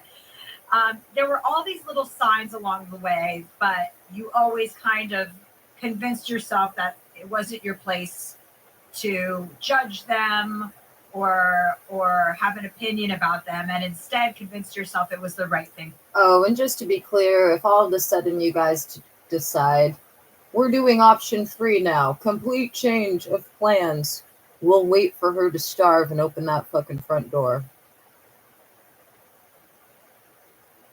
I'm not going to starve. I will literally ask Russ to go and buy me some produce and bread and butter. Just be advised. Thing to do, to stick with that. Isn't that amazing? And like the testament to the fact that we all have this innate guttural knowledge, like compass, where we know, something's off, and we talk ourselves out of things, into or out of things all the time, even from a young age. I mean, I write about in the book how my mom and dad, when they would be arguing, there were so many moments I'd walk into the room, or they would. Or to put that another way, that wouldn't leave you guys anywhere further, because you would still be needing to break in for my door to be open. Leave a room that they had been arguing behind a closed door, and I'd be like, what's wrong? And I was just met with like, everything's fine, no, nothing's wrong. Mm-hmm. And as a kid, you just start to think, oh, I guess it's me. Like, maybe I'm crazy. I guess I'm the one that thinks everybody's being tense and there's nothing wrong. So you really start to doubt your own gut and your own instinct, and you do that enough that people can come in and take advantage of you if they recognize that trait in you.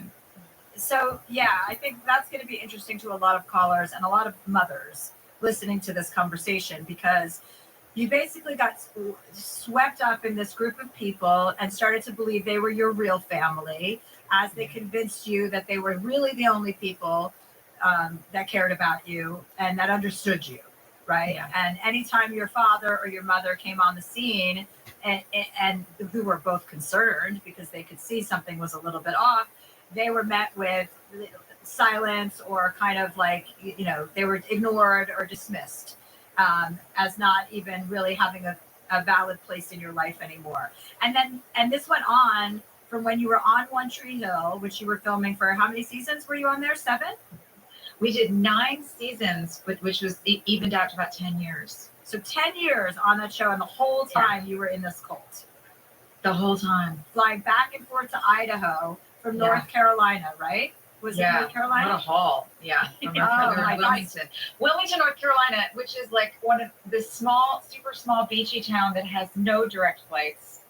to the Sure not. West Coast at all. Like you just have to always take double flights. It was exhausting. It was like 8 to 12 hour travel days every time. And there was nothing glamorous about it at all. Like when you described the house in Idaho, the big house in Idaho, because you met these people in LA first, Yeah. right? And then they had this other house in Idaho, which was already, there was a lot of not normal behavior around that. Like it was someone else's house that they kind of commandeered.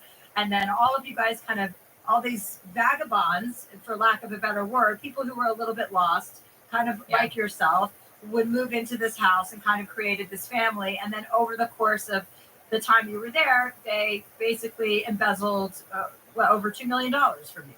Right. Yes. That is true. And you got married and had a baby within the cult. So I'm just so glad that you're free. I'm so happy for you. That is incredible. Thank you. Better, I mean, that's all that matters, right? Is that you're out of that situation.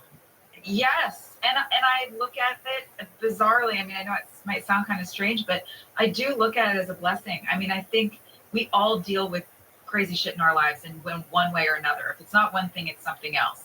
Mine falls under a category that in our culture right now is I'm hungry. deemed really I strange want and to weird and poo, crazy. but all I've had to eat is fucking But my Doritos aim and with this book weekends, is and to even show though there's how what a fiber slow in burn it those, is I and cannot how shit, even dude. though I the feel like I have a narcissistic little abuse pepper was in a stuck in my group asshole. format for what I experienced, the top notes are all the same in any kind of abusive relationship across the board.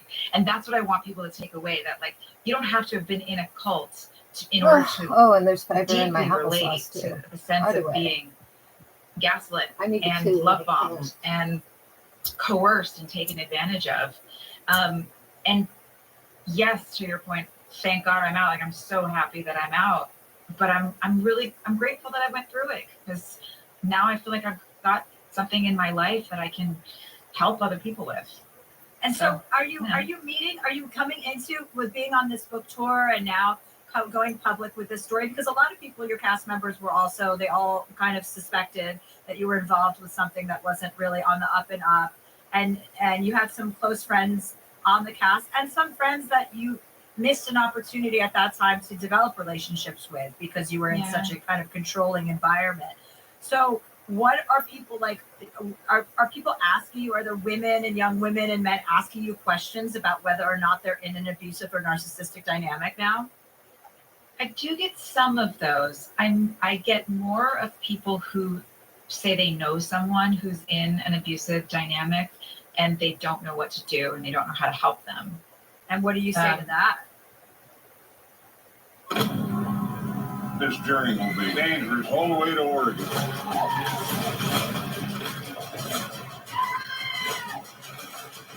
1883, new series now streaming exclusively on Paramount Plus.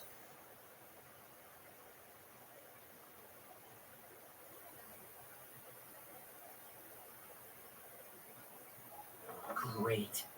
The new GoDaddy Arrow has AI marketing tools to help small businesses easily reach thousands of customers. It writes sweet social ads and email marketing.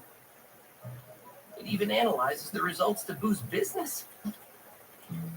I better start up in my game with some sweet new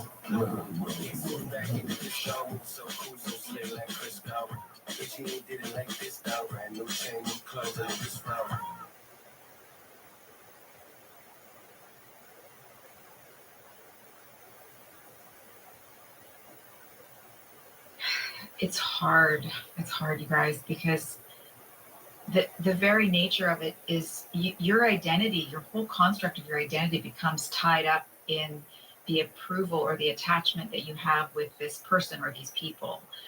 So for somebody to say to you, hey, I think you're in an abusive relationship, hey, I think you're in a cult, or anything to that end, it's not just information that you can objectively sit back and say, let me take a look at this and see if that's true. Your heart and soul and identity are already bound up in it. So how could anybody say something to you that's going to make you, the stakes are so high, you know? And I know for me at that time, nobody could have said anything. And they tried. There were people that tried. Nobody could have said anything to me that would have convinced me of a different reality than the one I was living in my mind.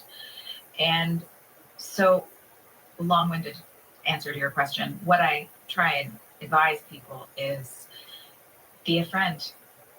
If you can manage to maintain a friendship of honesty where the person trusts you and values you, there's a little bit of pushback, but not too much. Don't give them too much pushback because then they might just cut you out of their life if you become this sort of like suppressive person or whatever the version of that is.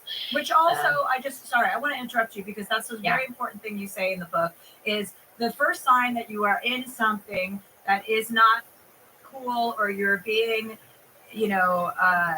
coerced is when anyone who's not part of that group becomes someone you're not allowed to talk to. Right? Like I forget the word they use in Scientology. Yes, like, suppressive person. A suppressive personality. Yeah. But like anyone who doesn't agree with that, if you're not allowed to talk to certain people because they don't subscribe to your religion or your spirituality, then that is a big red flag. Anyone who tries to cut you off from other people.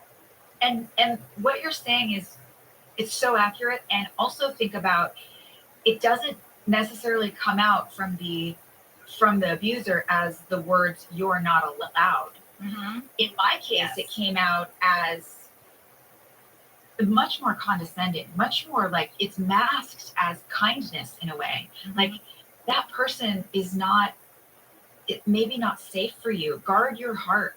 Mm-hmm. Look out for yourself.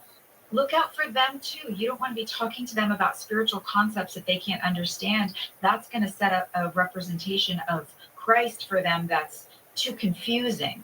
So the language, you really have to pay attention, not just to what someone is saying, but what they're doing. And if the byproduct of what's being said is isolation, you have to pay attention to that because it's not going to come out as obvious. If the person is a real narcissist, if they're good at their job, if they're good at their job, it's going to come out much more veiled.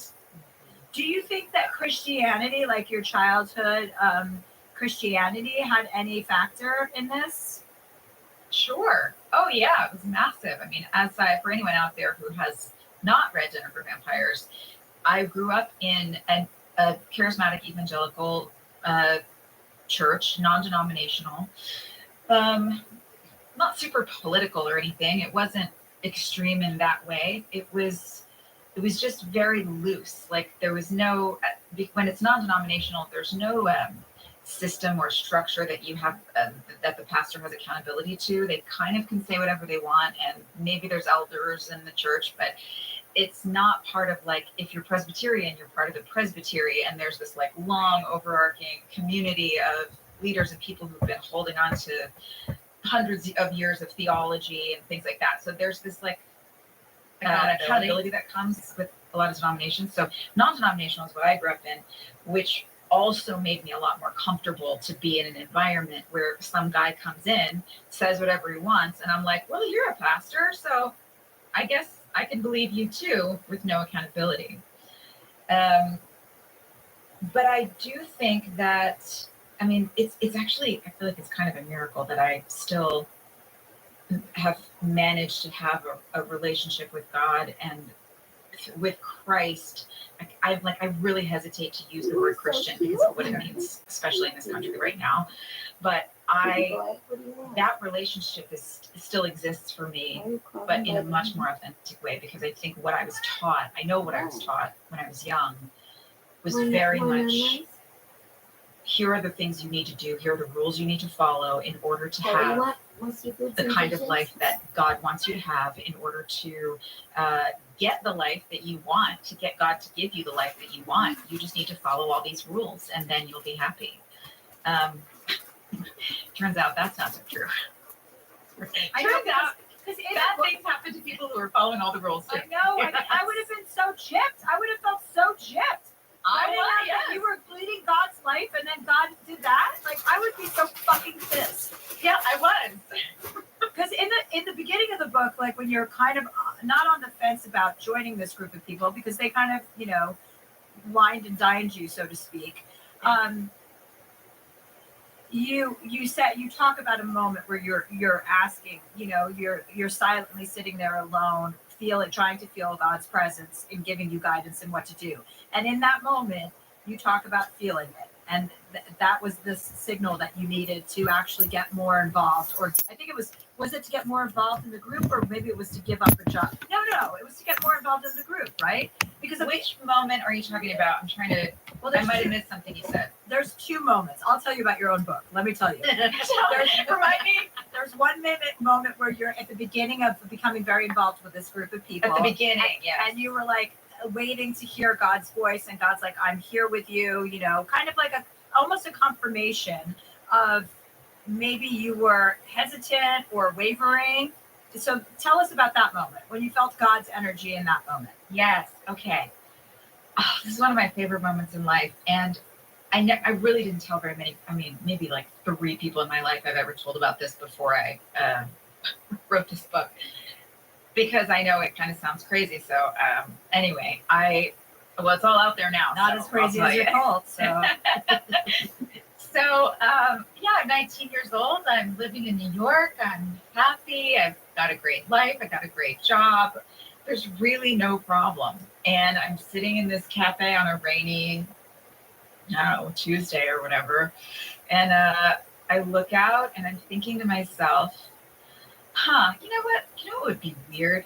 All this Christianity stuff, like all this Jesus stuff that I grew up with, if that was all just made up in somebody's imagination and a bunch of people believe it and it's just not true. And then I was like, oh, well, I mean, it's working for me. Like, my life is happy. I'm doing well. Like, I guess I'll find out when I die. And it really just kind of moved on from it. I didn't think much more beyond that. And I write about it more in detail in the book, really what it felt like. But I felt like it was like I was in a slow motion movie. Like, every molecule in my body just went to the perfect temperature. Everything got really still and quiet. And I felt the physical presence of a body sit next to me in this booth that I was in at this empty cafe. And obviously there was no one there. And I heard a voice, like an audible voice very close to my ear. And it said, never doubt that I am real. And then it went away. And I remember, like, immediately, tears in my eyes, and I was like desperately trying to remember the sound of the voice, and it just was gone. Like, everything was just gone instantly. And I was like, I was confused by it for years, because I thought of all the times in my life I've been in pain and anguish, on my knees, like, God, where are you? Give me a sign. Tell me something. What should I do? What choice should I make? How do I feel better from this or that?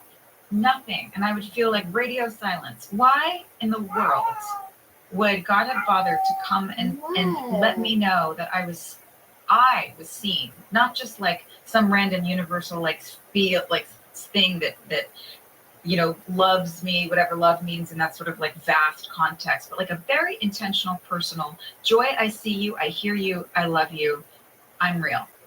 Why would you bother doing that in a moment that was completely insignificant, where there was nothing at stake?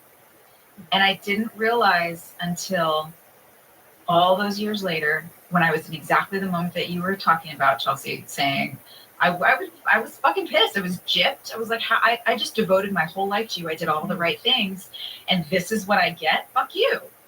And I literally just said that to God. Fuck you, fuck you. I hate you. I'm so mad at you. How dare you? And it was like there was this big cosmic sigh of relief. Like, thank you. Thank you for finally being honest with me and stopping all of this pretending to be somebody that you're not. Can you just be real?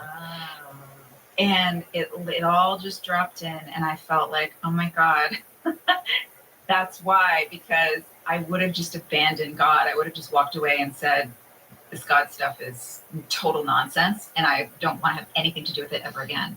But I couldn't, because I knew too much, because I had one moment that I just could not explain when I was 19. And that's what kind of kept me in a space where I could still move forward with an authentic version of my faith, and abandon all the rest of the garbage. Hey, one thing though, federal felons. Ready? Thank you for making me a millionaire. Thanks for that. Lahan to life.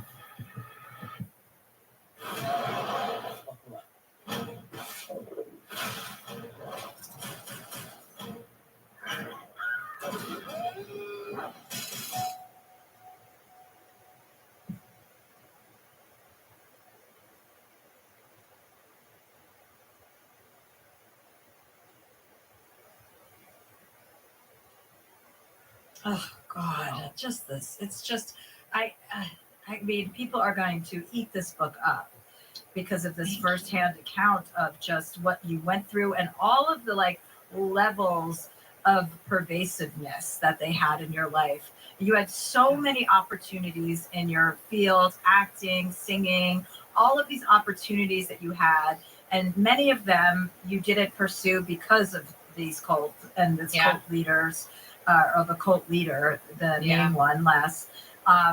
And they prohibited you from, and they wanted your money, but they didn't want you to be too exposed to other people that may have an influence on you and call out the fact that, you know, this was not on the up and up. Yeah. That was one of the craziest things to me was like, you think that these people who are motivated by like using you would want you to take more opportunities. But I think you're right. It's like keeping you away from people who might convince you like, hey, there's a bigger world out there. Yeah. Yeah. And I had been out on my own for so long. And I think they had to do more work with me because I had so much unusual backlog of life experience for someone my age of being independent, being on my own, being in all these different experiences, and connecting deeply with groups of people and then fragmenting off and then getting involved in another group of people because that's what theater is. That's what you do for, you know, your 2 months, you're nonstop with the same people.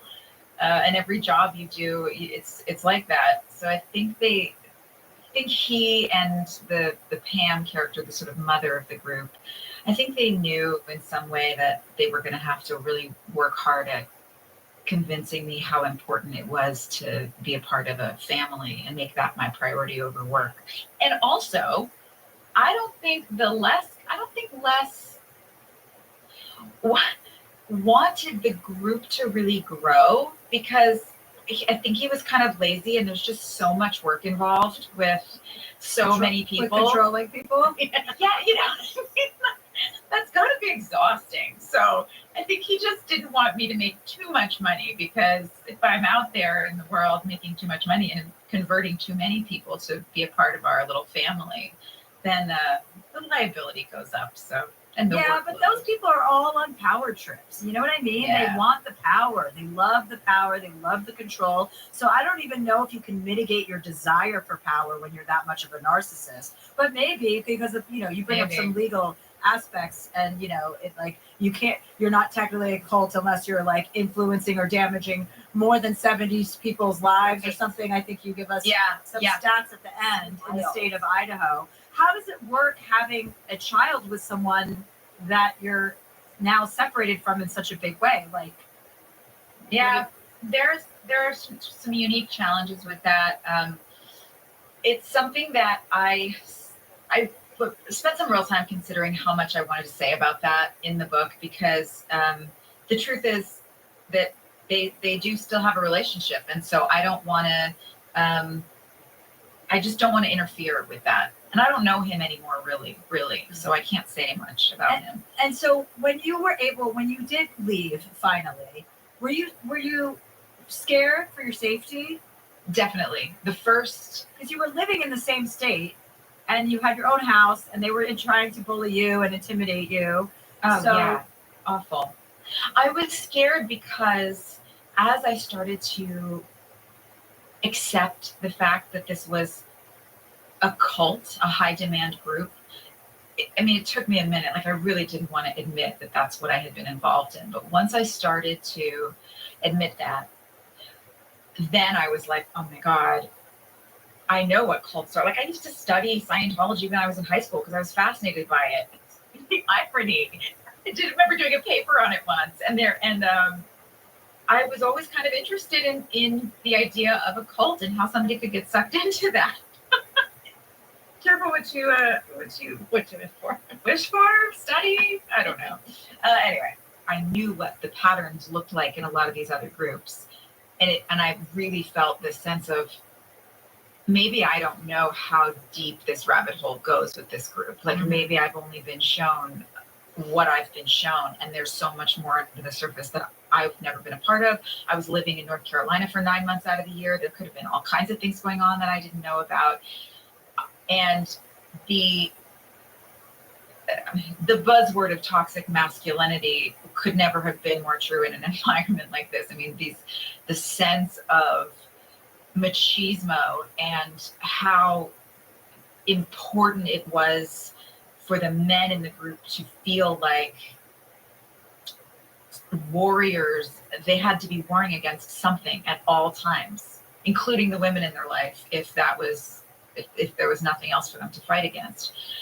So since I knew that their identity was wrapped up in needing to feel like they were fighting something, I knew they were going to come after me because I was now the thing that they all needed to fight against.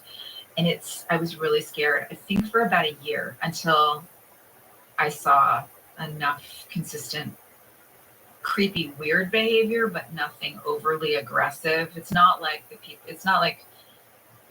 wasn't like Scientology where people get stalked in their home and they're, being. And when you started like allowing them like to be a co-signer on your account, when you opened up like a joint bank account with the leader of this cult, and you're basically signing your earnings away to him. It was with his son, so that was with my husband at the time.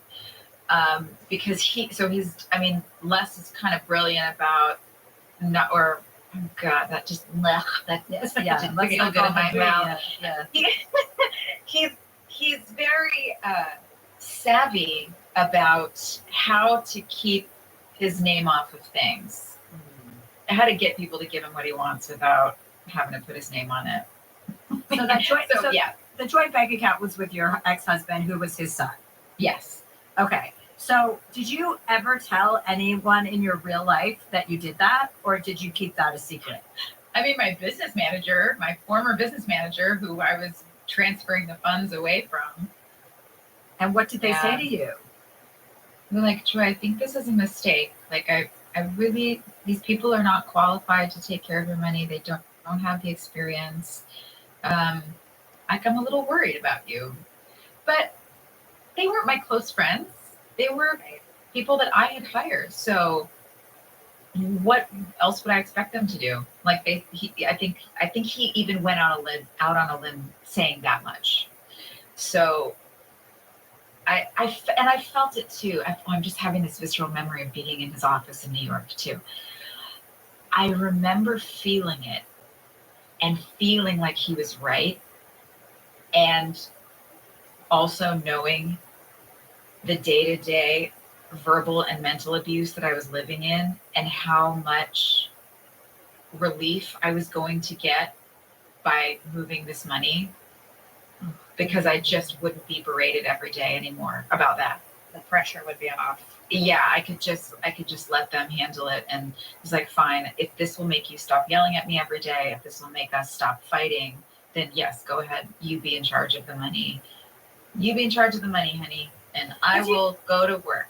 Because you don't talk about that a lot in the book. Like, there's obviously the control happening, but I didn't get the impression that you were being yelled at or berated on a daily basis. With your ex, you kind of, you talk about that, but with Les and Pam and Kurt and all those guys, it seemed much more manipulative rather than like on the face, like rage or anger, right? Sorry, I may not have been clear just now. What I meant was that the day-to-day that I was living within my marriage, of the constant conflict, controlling, reading your scripts, not allowing you to do scenes with men, not allowing you to rehearse with men, go out to dinner with any of your cast members that were men, right? Yeah, and everything I wore, not even on the show, but in real life too, just every aspect of my life was under a microscope and controlled, and money was one of the biggest topics that we would fight about all the time. And I was just like,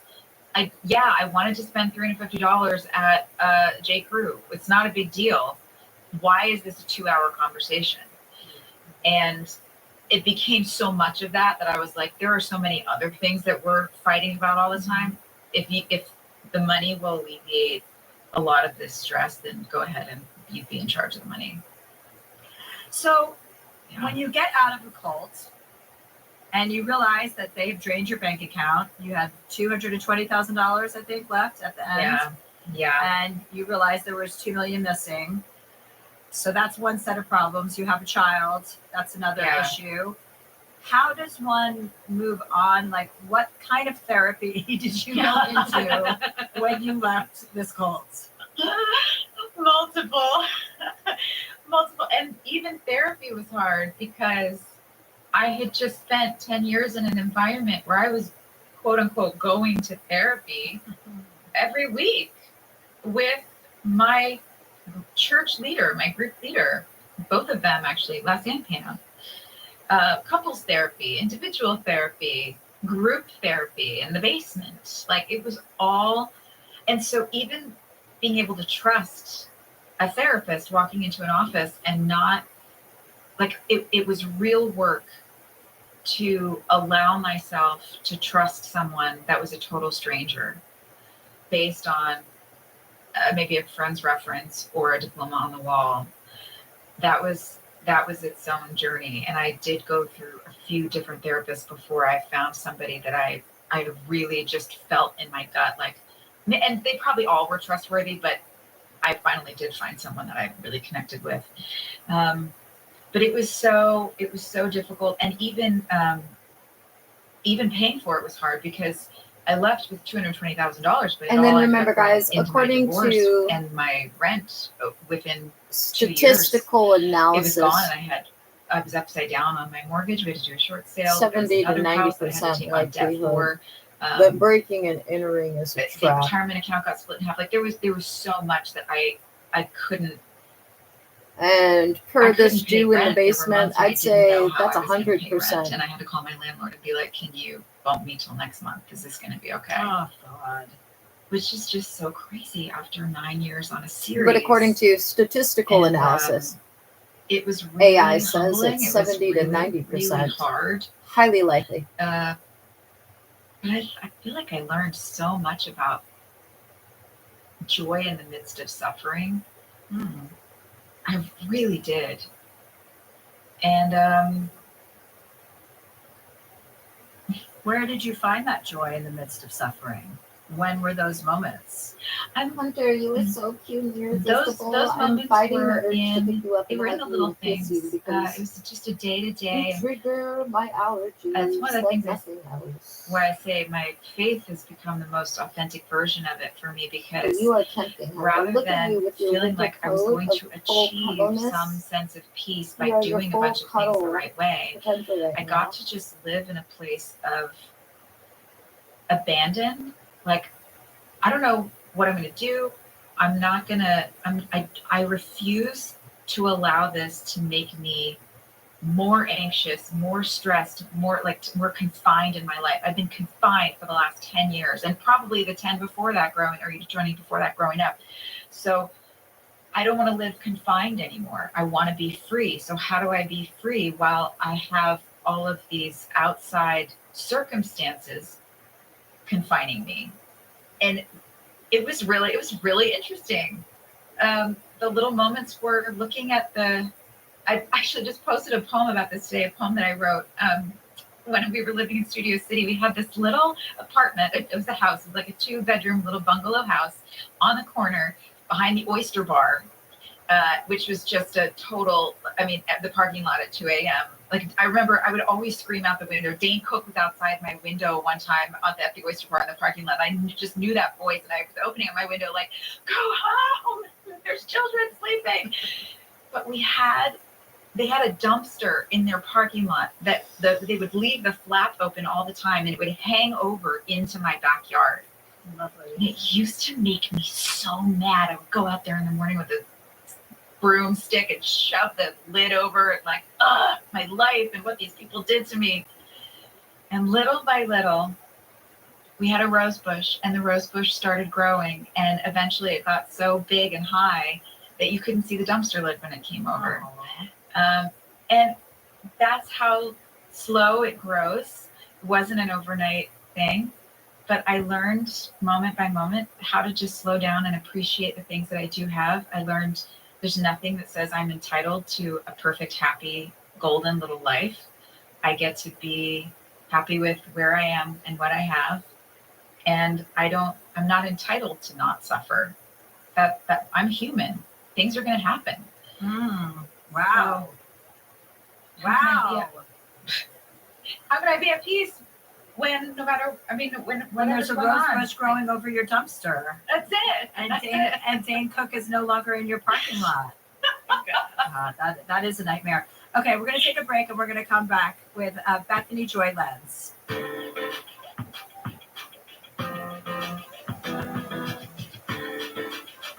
Okay, and we're back. Okay, Joy. Joy, you go by Joy. My middle name is Joy also. So we're two really? Joys. I didn't know that. Double Yes. joy. So we have a double joy today.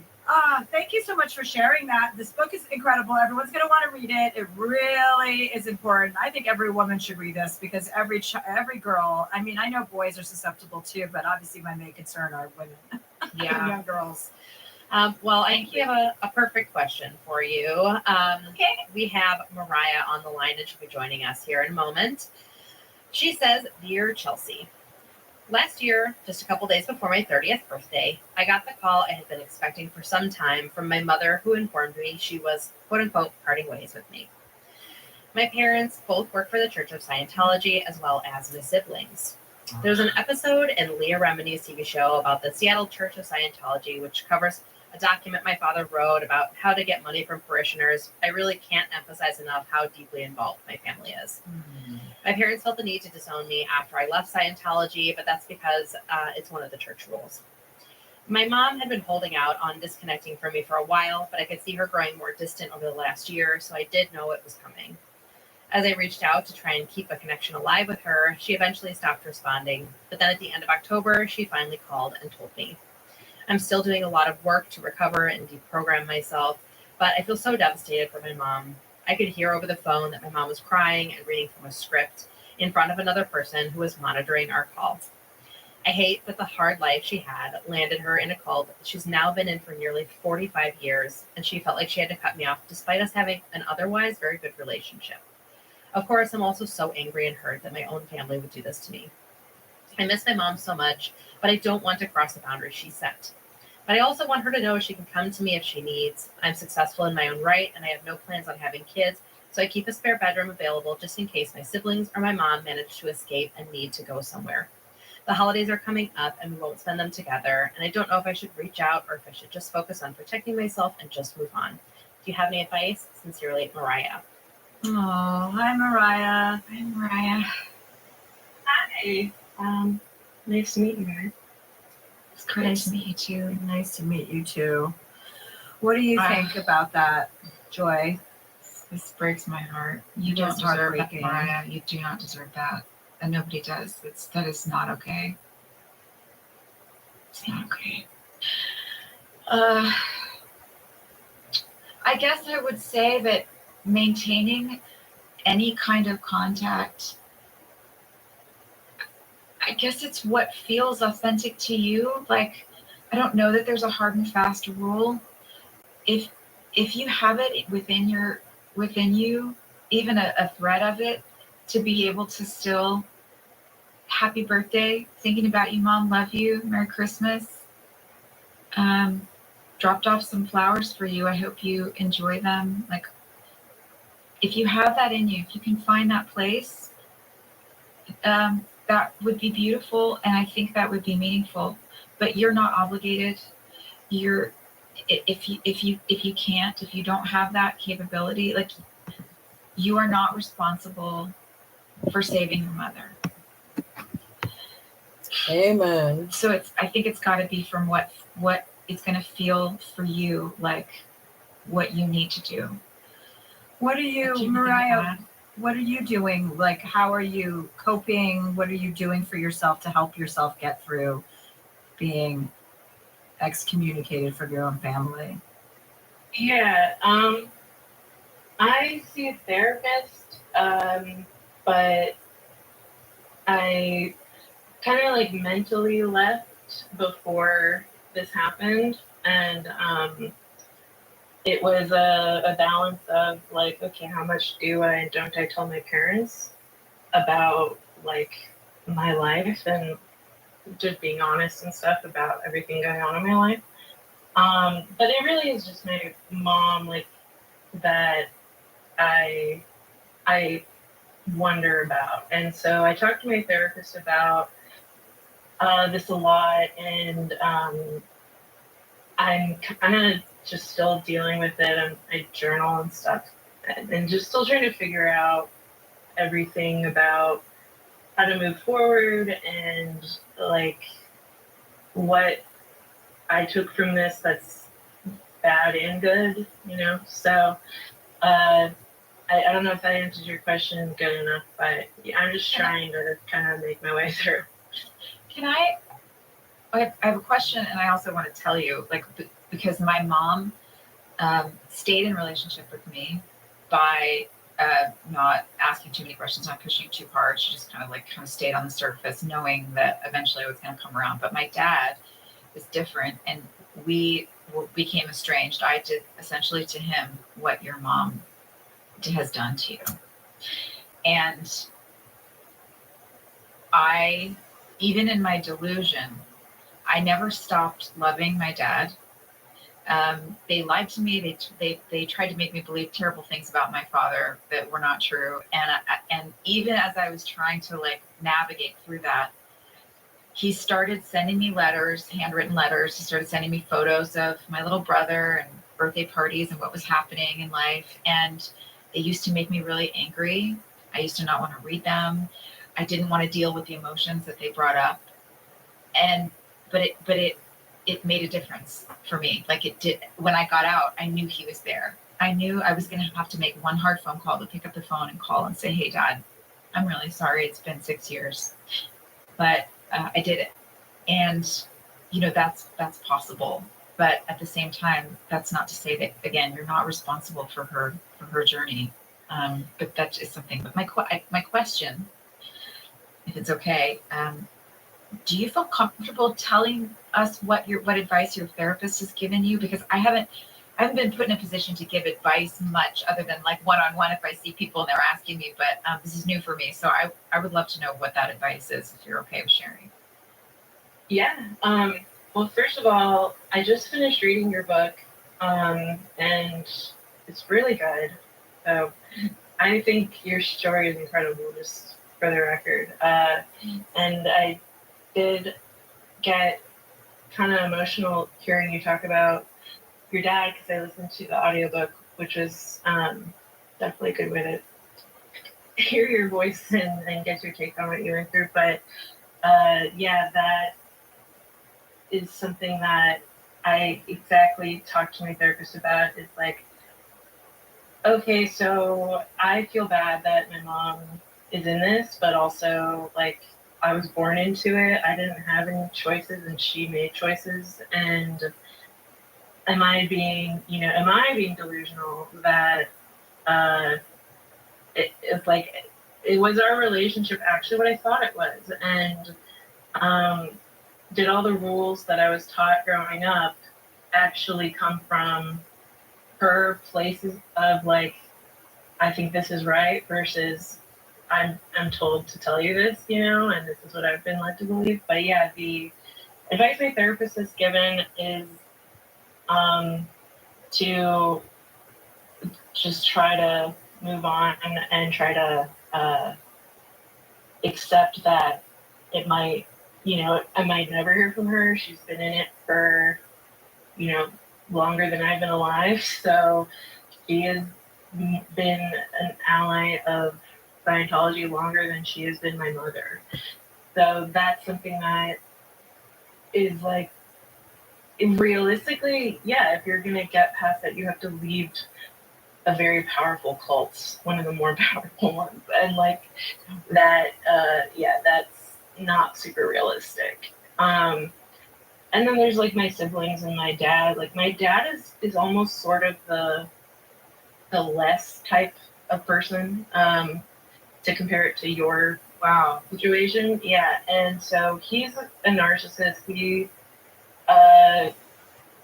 is really good at getting people to give money to Scientology, done to lots of people what Les did to you, in terms of like money management and stuff like that. So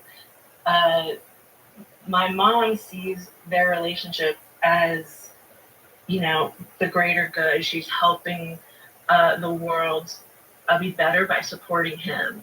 So she's like the breadwinner. She's kind of been supporting my dad my whole life while he works for the Church of Scientology and she works part-time for the Church of Scientology. So yeah, that just to give you some context of why my dad's I'm like not interested in him being in my life, you know what I mean? So yeah, my therapist and I mostly talk about just kind of moving on from this, and if she ever does reach out, like just take it from there. Yeah, and also, to be able to remind yourself that like this isn't really who your mother is.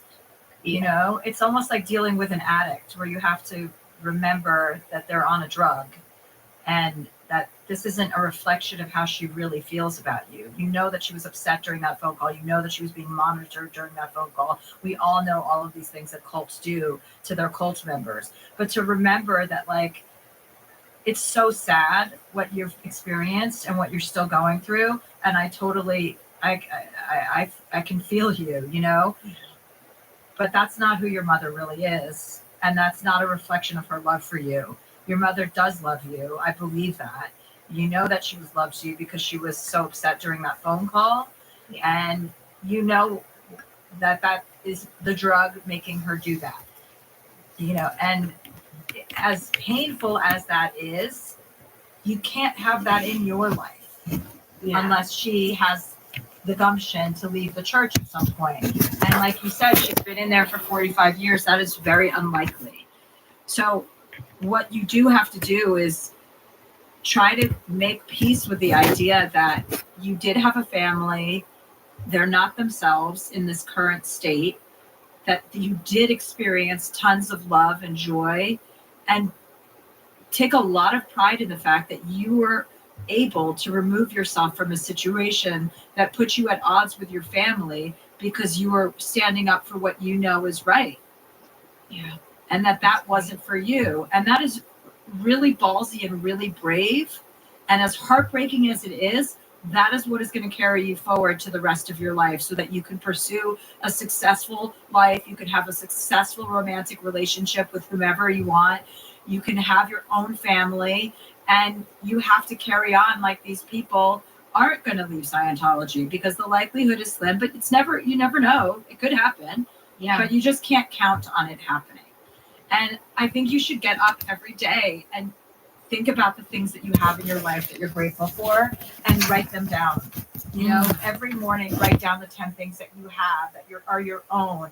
And those things can be that you had the goodwill and the good sense to get out of a cult. I got myself out of it. I'm standing here on my own 2 feet without any of them because I had, the presence of mind to do something better for myself. Don't diminish any of the gains that you made by getting out of that. That is great advice.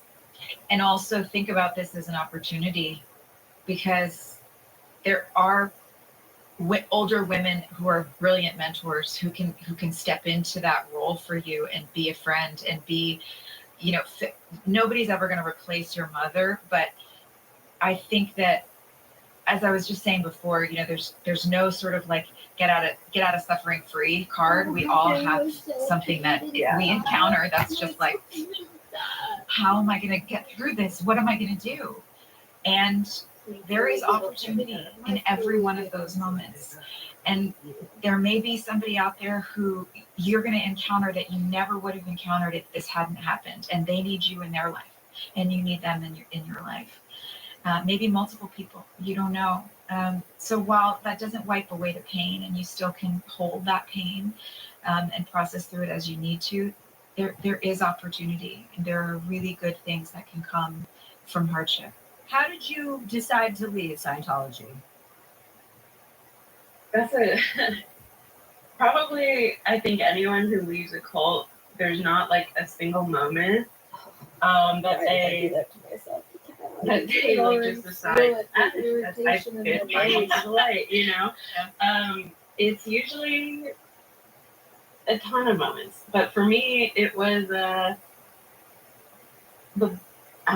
silver lining of being born into it was that my parents were quite busy with it and quite neglectful. So I was sort of left to my own devices most of the time. I read the internet. I got an education because I eventually had to start working like retail jobs to just like have enough money for food and stuff when I was a teenager. And I was like, well, I want a better. Sorry about the dog. I was like, I want a better life than what a retail job can give me. You know, so I went to school, and that was sort of the beginning of the deprogramming. That was how I kind of learned how to determine if something is real or not when a claim is made. That's how I learned how to, like, I got a science degree, so I learned a lot about how science works and what is and isn't science. So for me, that was how it went down, because Scientology is not really it's sort of God type religion. It's like, it's barely a religion, but it's like more about, oh yeah, if you do A, B, and C, this will happen. But then there's actually no real evidence, no real anything but claims. You're amazing. That's such a great story. And how did you tell Progression your of that. parents you were leaving? I actually didn't. Someone thought that I was following some people on Twitter I'm not supposed to follow, and they reported me.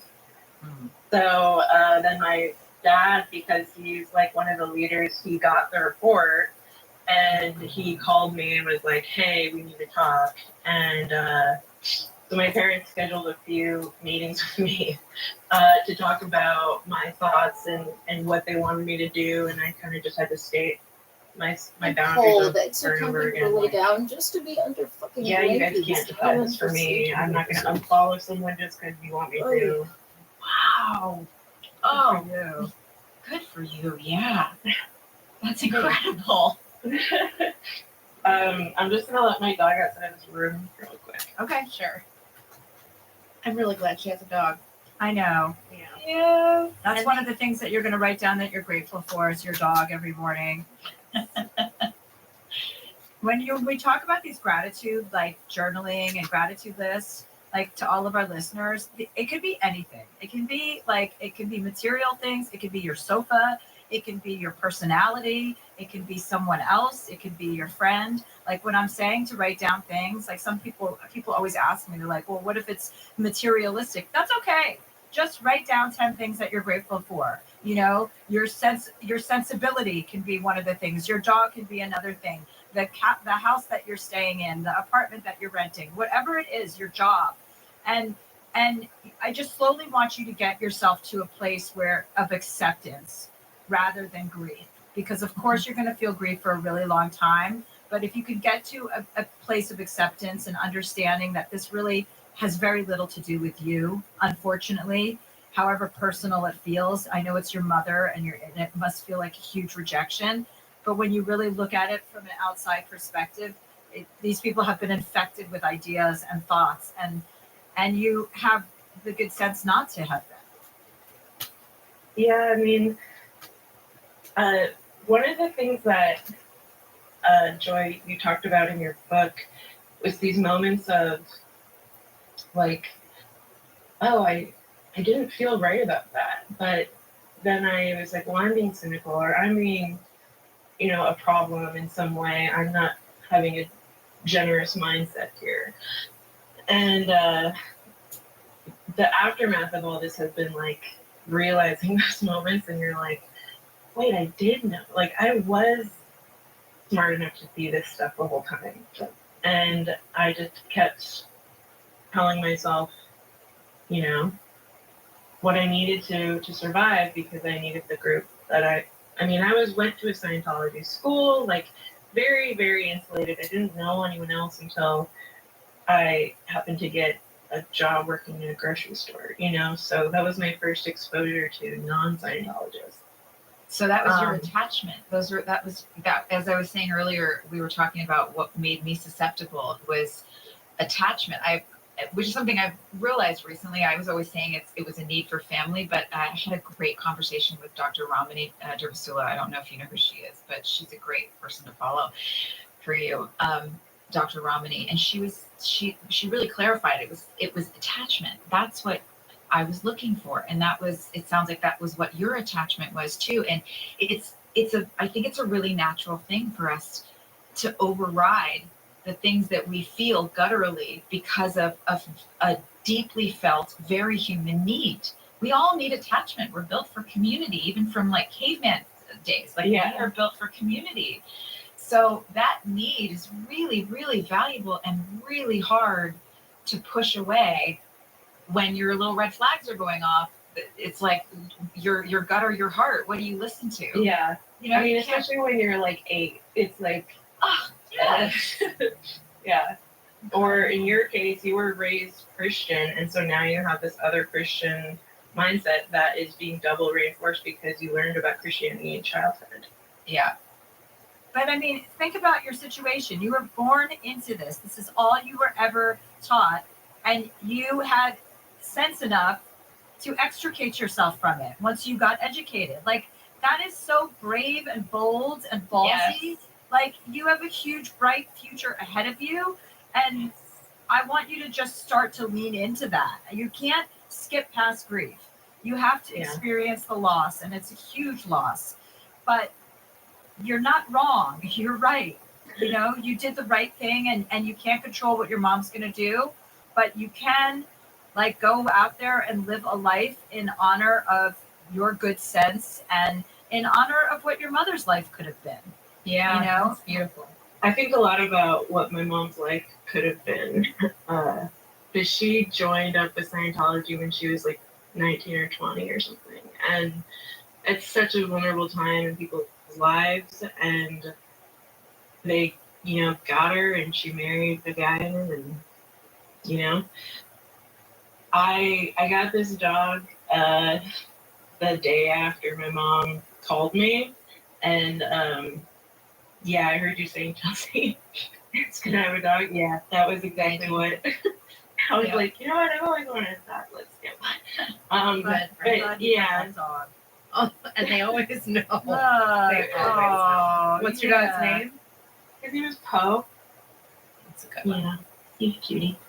But yeah, I've been like kind of numb this last year. I really didn't.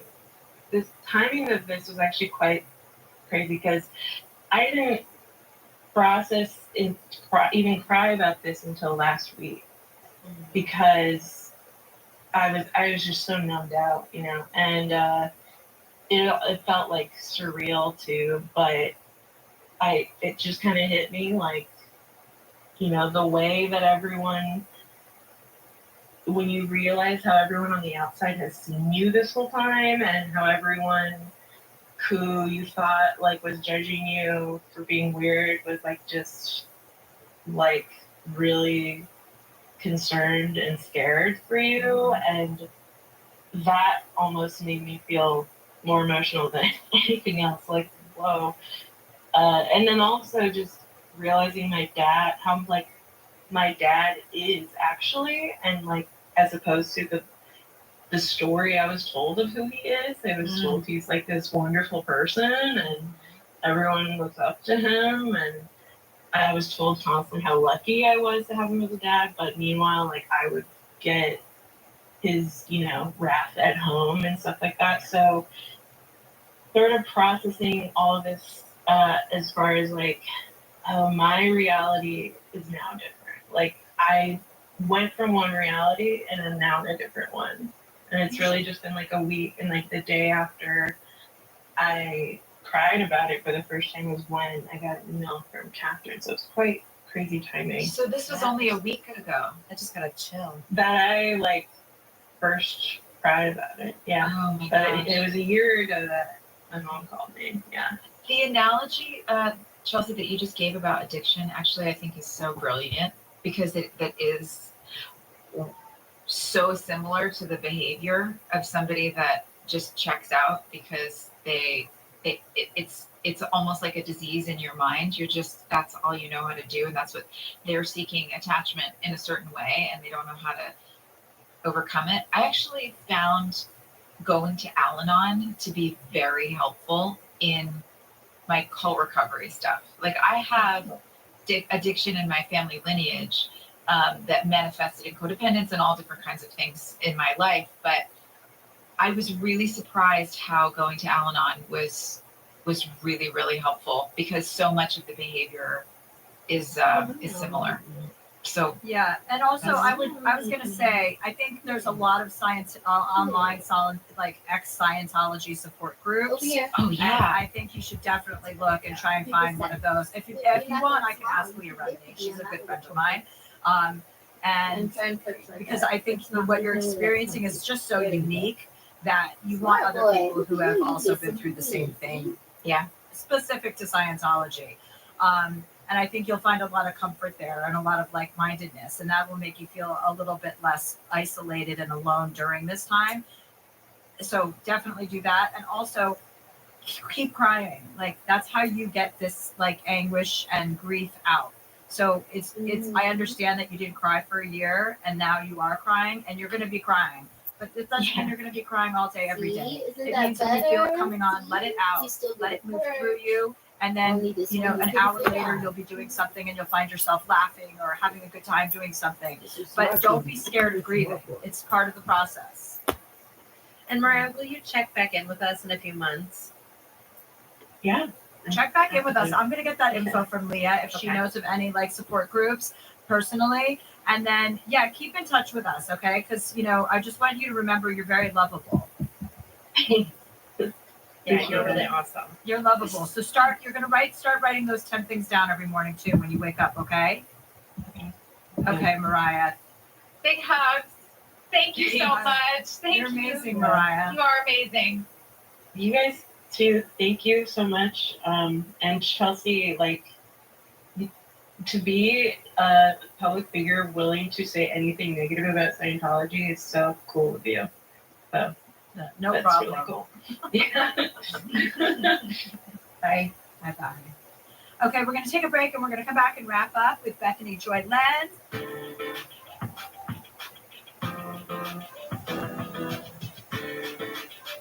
Okay, and we're back.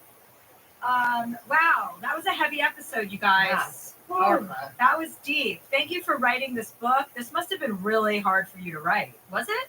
No, it was. It felt good. It felt good to get it out. To be able to. It felt good for me to be able to see it all out in a straight line, so to speak. Like it wasn't all just floating around in my head and memories in my body that I couldn't attach. I didn't know how to attach one memory to the next one, and there were blanks that I had to fill in by calling former members of the group who had also gotten out and say what happened, because I remember this, but then how did we get from point A to point G?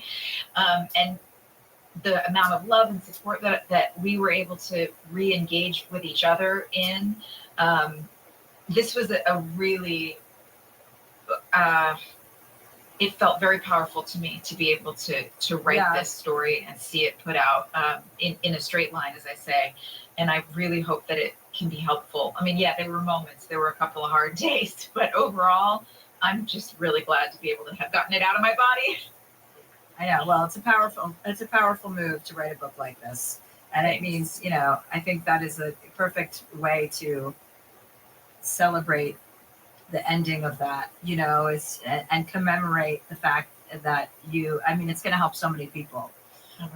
People who are ever come across a situation like that, where you can easily get duped into believing, that some random group of people has a better interest in you than your own family and the people that you know and the people that you love and what happens there. So thank you for your book. And it's called Dinner Vampire. What is it? Dinners for Vampires. Sorry, I don't have it right in front of me. Dinner for Vampires. It's called Dinner for Vampires by Bethany Joy Lenz. Okay, Bethany, we'll let you go.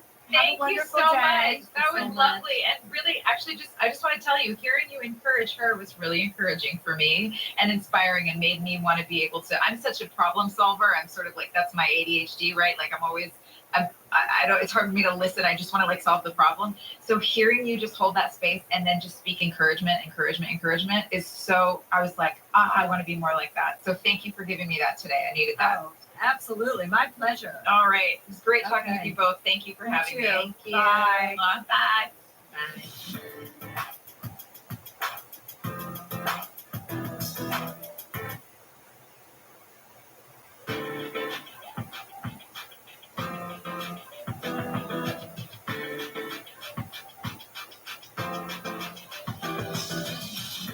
Hi, Pikachu. How are you? Oh my God, long time no see, honey bunny. I know. So nice to see you. And how are you? You're a mother. Oh my God, you're so many things now. I know. A lot has changed. A lot has changed. I'm so excited to talk to you though. The last Me too. time, so Laura, to give you background about Lauren and I, this was the first time we met, right? It was on that show that they created. It was on NBC. It was based on one of my books. Are You There, Vodka? It's Me, Chelsea, maybe? And yes. And Lauren was one of the cast members with Laura Prepon. Yeah. Ali Wong. And Ali Wong, yes. And then I feel bad that I don't remember his name. Lenny Clark. Lenny, yes. Yes. The hot one, right? Oh no, that was the dad. Oh no, Lenny's not hot. Sorry. I take that back. He's not the hot one. Jake McDormand. Jake, yeah. But Jake's in a lot of stuff now, too. He is, yeah. I always see him and I'm always like, that guy looks really familiar. And then I have to remember, yeah, he was on the show with you. Idiot. That was a very short-lived show. It was on for one season and that was it. So we only got to spend a short amount of time together. But I love seeing you and all of the things that I get to see you in. And I can't. Oh, thank you. Yes. And so wait, you just had a baby 6 months ago, right? Your second baby. Yes. So you have two girls. I have two girls, yeah. How does it feel to be a mother of women? It's great. It's great. I love it. I love girls. I was hoping for girls. Were so you? I'm very happy. Yeah. I always find that my girliest friends have boys. And yes. And if you're not too girly, and you're girly, but you're not I'm not overly super girly. girly. Yeah, I would agree with that. Yeah. You have girls. And yeah. And I like that. I like that dynamic. I like what that does to people because it really throws people off their game. Yeah. It's true. It's true. As if parenting isn't hard enough, then you have to parent the sex that you weren't hoping to have. Yeah, it's crazy. It's a lot. But I'm coming out of my like postpartum hole. Did you have postpartum? No, I just mean like my literal like postpartum time, but I didn't have postpartum depression. But coming out of the that period of feeling like, what is everything? Like my body's crazy. I'm starting to feel like myself more. So yeah, I don't know how anyone has children. I really don't understand how people are able to manage all of the things in life and then raise children. I am in awe of every woman. I think I was talking about this. My friend who has 4 kids and has I'm like, I don't understand how anything gets done in your life. Like, how do you manage 4 kids? She's like, Chelsea, it just happens and then you do it. I know, but I used to think like 4 sounded amazing, but like having 1 is really hard and then having 2 is actually harder and it's crazy. There's just no time to like sit down and think about anything for even a second. So it's a lot. But I recently hired a nanny and that's changed my whole entire life because now I can do this without feeling like I'm split between 5 things at once. It's so weird that I have a nanny and I don't have any children. What? Tell us about your podcast. Speaking of podcasts, Lauren has a new podcast. Tell us all about it. I do. It's called Haunting. It's on iHeart. And I play a dead influencer named Teresa she's stuck between heaven and hell because she hasn't gotten verified yet. And so it's like a hybrid scripted and unscripted podcast. So my portions are a scripted part where I'm this dead influencer. And then we hear real ghost stories from people who are calling in and sharing. And are you big into ghost stories? I mean, I am, but I'm also very scared. I get very scared very easily. And I get scared of like scary movies. So it's a little ironic. But I mean, do you have any ghost stories? Do you believe in ghosts? I mean, I don't disbelieve in ghosts. I dated a guy that had a house that was definitely, there were ghosts in the house. I could feel them. I could hear them. I couldn't see them, but I could feel the presence. But most of the places, I think I have a frequency that doesn't really allow me to see that many ghosts. Yeah. Like, I think they're like, you're not. Like, I don't have time for that. You know what I mean? Yeah. I feel like I've like looked at Zillow and seen a house that gave me chills. Like it's just like nothing even is like weird about it. It's just like, ooh, something's wrong. Something's wrong there. Right, It's bad right. vibes. Yeah, but I don't like yeah, if there's a bad vibe in a place, I'm usually out of there pretty quickly. Like it's hard to pick up that. I don't know why we associate ghosts as being bad, because like I bet there are some good ghosts, right? Like what's the theory behind why ghosts are even around? Because they're in the middle of crossing over, or what? Yeah, or they have unfinished business, is I guess what people always say. But it does seem weird when you think about it, because literally every inch of Earth would have a bunch of ghosts on it. Like, you know what I mean? If it was all just like people who died and were still hanging around. It's just, I don't know. And it's hard to know. Maybe there's certain environments where they are more prone to come out. Like, you know. Yeah, I mean, like ghost hunter people, you know, go to those special places where I guess there's more vibes. They're all hanging out, waiting in like an old, you know, abandoned psych ward or something. That's what I want for you. Which once the kids are a little bit old enough, I want you to become a permanent professional ghost hunter. That's my real goal. That's my passion. That's what I'm excited about.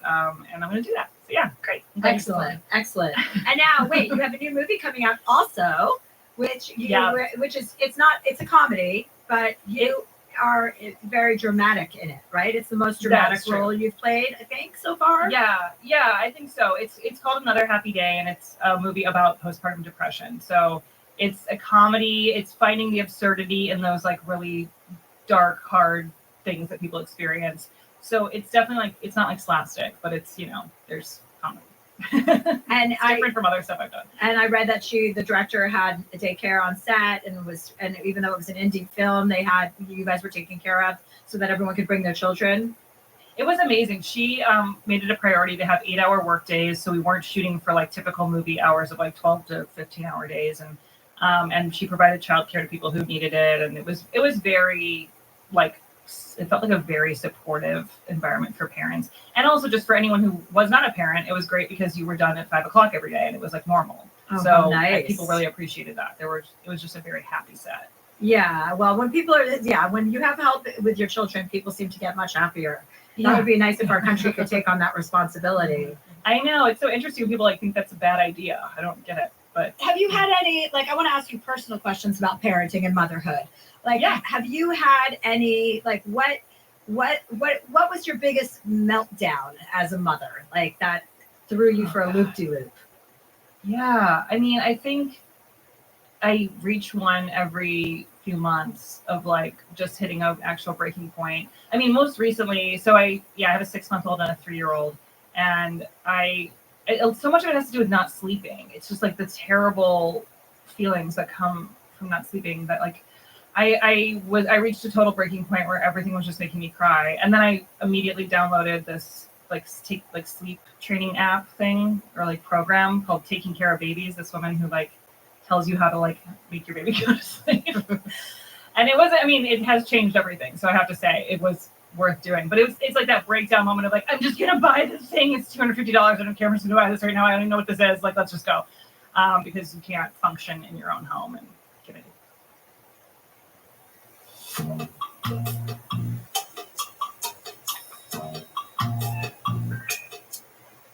Anything done.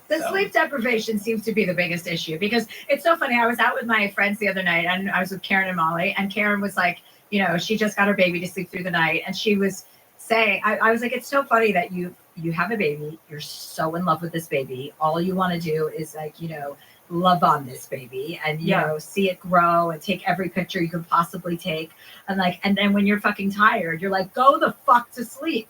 Like, I can't love you in the middle of the night also. I mean, I know. Well, and my personality really does go out the window. It is like, I think with my 3-year-old, she's delightful and like the funniest person ever. But like the bedtime thing of like, I finally got the baby down, and then she wants to just like make me do every single thing. I'm like singing and dancing in her room for like a full hour. Like, I have a routine that I do that involves 4 songs, and I have to repeat them as many times as she says. And it's crazy. There's a song called the Lovey Song where we just list every single person that we can think of and say we love them. And that's cute. Yeah. I mean, then Twinkle Twinkle and ABCs, I sing over and over again. And then she likes to do a mashup where she sings one and I sing the other because they have the same melody. And she just thinks that's delightful. And she's like, it's the same song. I mean, it's kind of smart for a 3-year-old, but I'm usually I like think they at my catch breaking wind. point. I think they catch wind after a while, like that you will catch wind or whatever. That after a while, that this is the go to bed song, and then they stop wanting to hear that song. They're like, I know what you're up to. Everyone I know who has 2 kids says that like 2 is more than twice as hard as 1. Do you find that to be I true? think so. I think like there's one thing that I found surprising was that I feel like it's easier in some sense because I'm not as like stressed. Like I feel like I get how it's gonna go. It's not as abstract that she's gonna grow up into like a really fun person who like will talk and be great. So like all of that makes it easier because the first time you're like just going through every day, like how will it ever be different than it is right now? It feels like this is forever. But what's hard is like just doing 2 things at once because they're on totally different pages with what they need.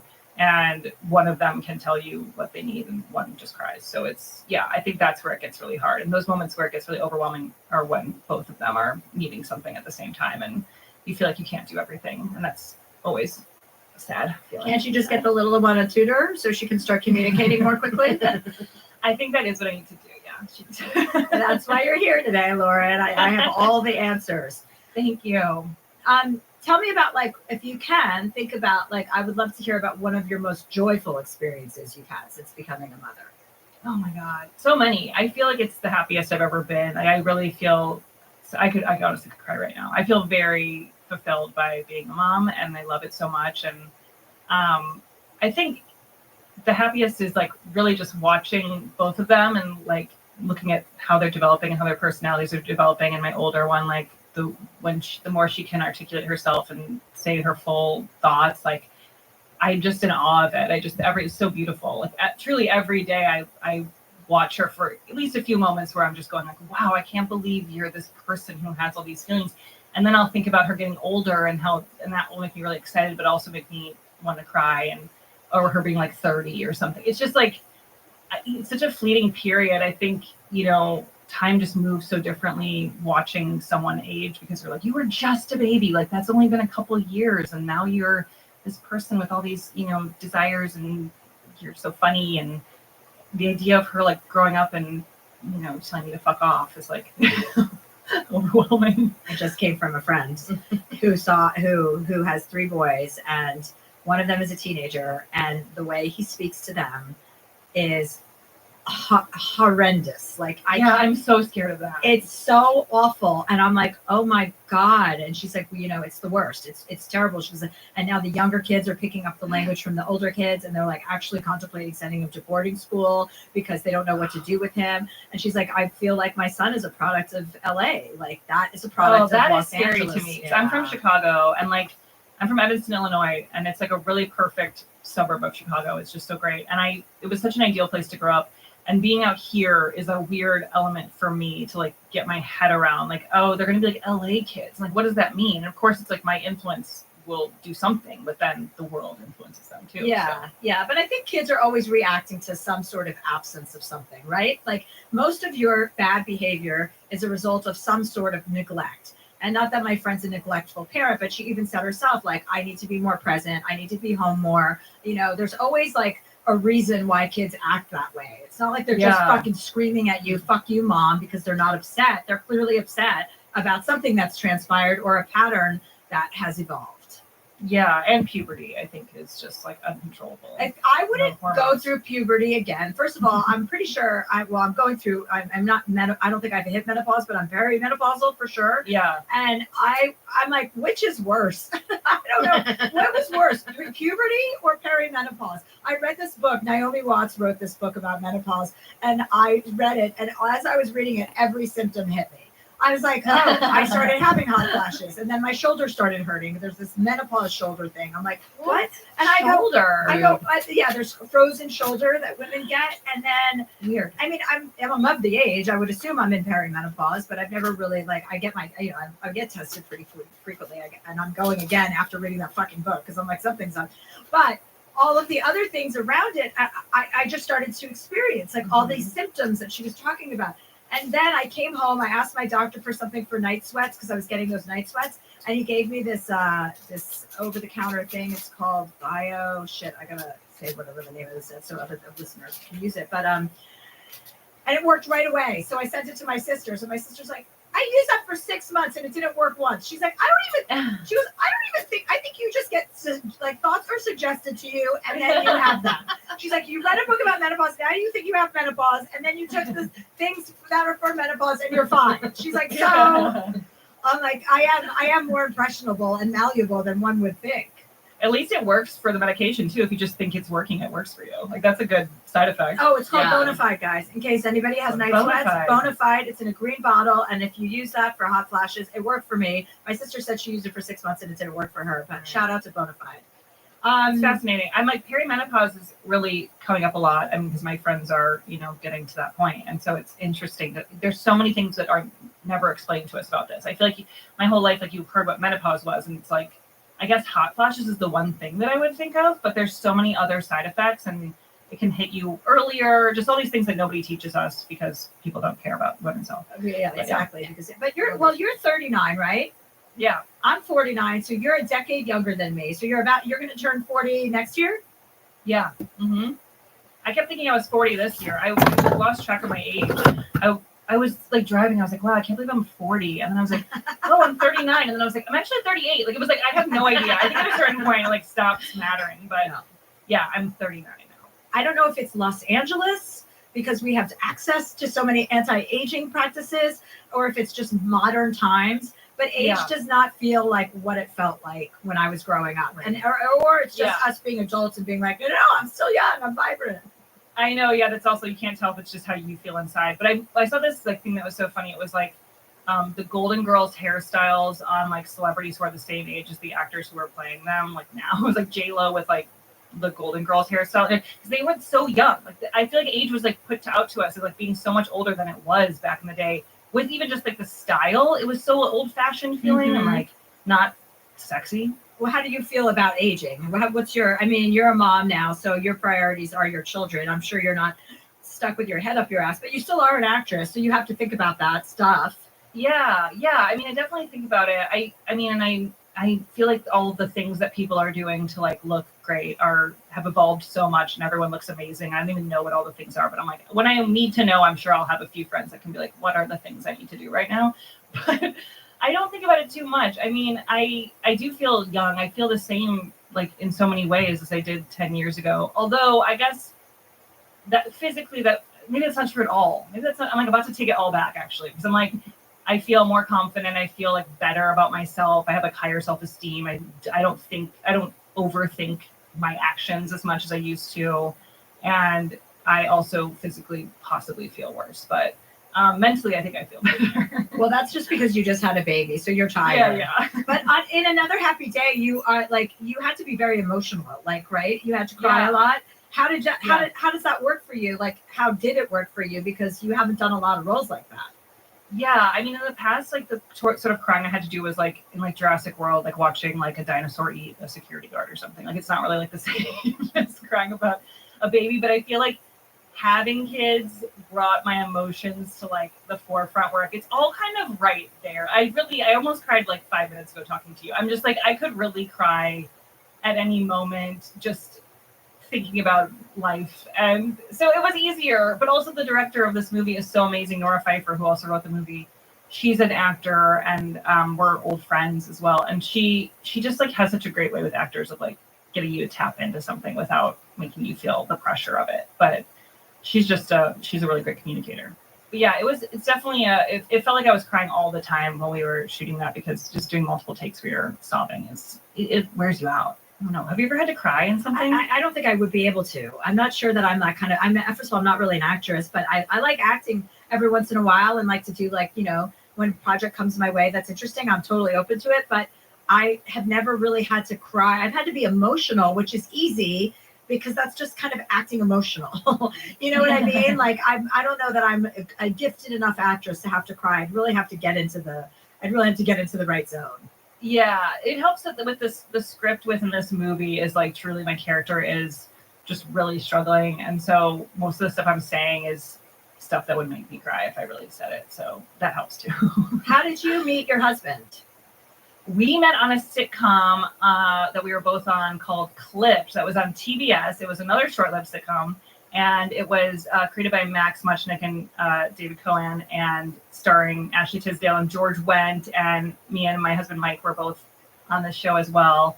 And it was only 10 episodes, but from like the pilot getting picked up to like shooting the other episodes, it was like a full year. So we would hang out as a cast a lot, and we got to be friends. And after the show was done, we got together. But yeah, it was You're so professional. Because you're so professional, you would never ever let something like that happen prior. And I was married to somebody else. Oh, well, there's a good reason. Sort of. Sort of. I didn't know you were. Oh my gosh, this is your second marriage. Yes, it is. Wow, I've lived look quite at a life you, since girl. I've seen you. My God, I must have had a real influence on you. Yeah, I've been through a lot, so it's great. That also helps with, not caring about stuff as much. Exactly. Exactly. Okay, we're going to take a break and we're going to come back with Lauren and we're going to take some callers. Yay. Looking dope, set fresh. I like that. Let's make this magic happen. Black Collective, only on Pluto TV. Streaming now. Paid never.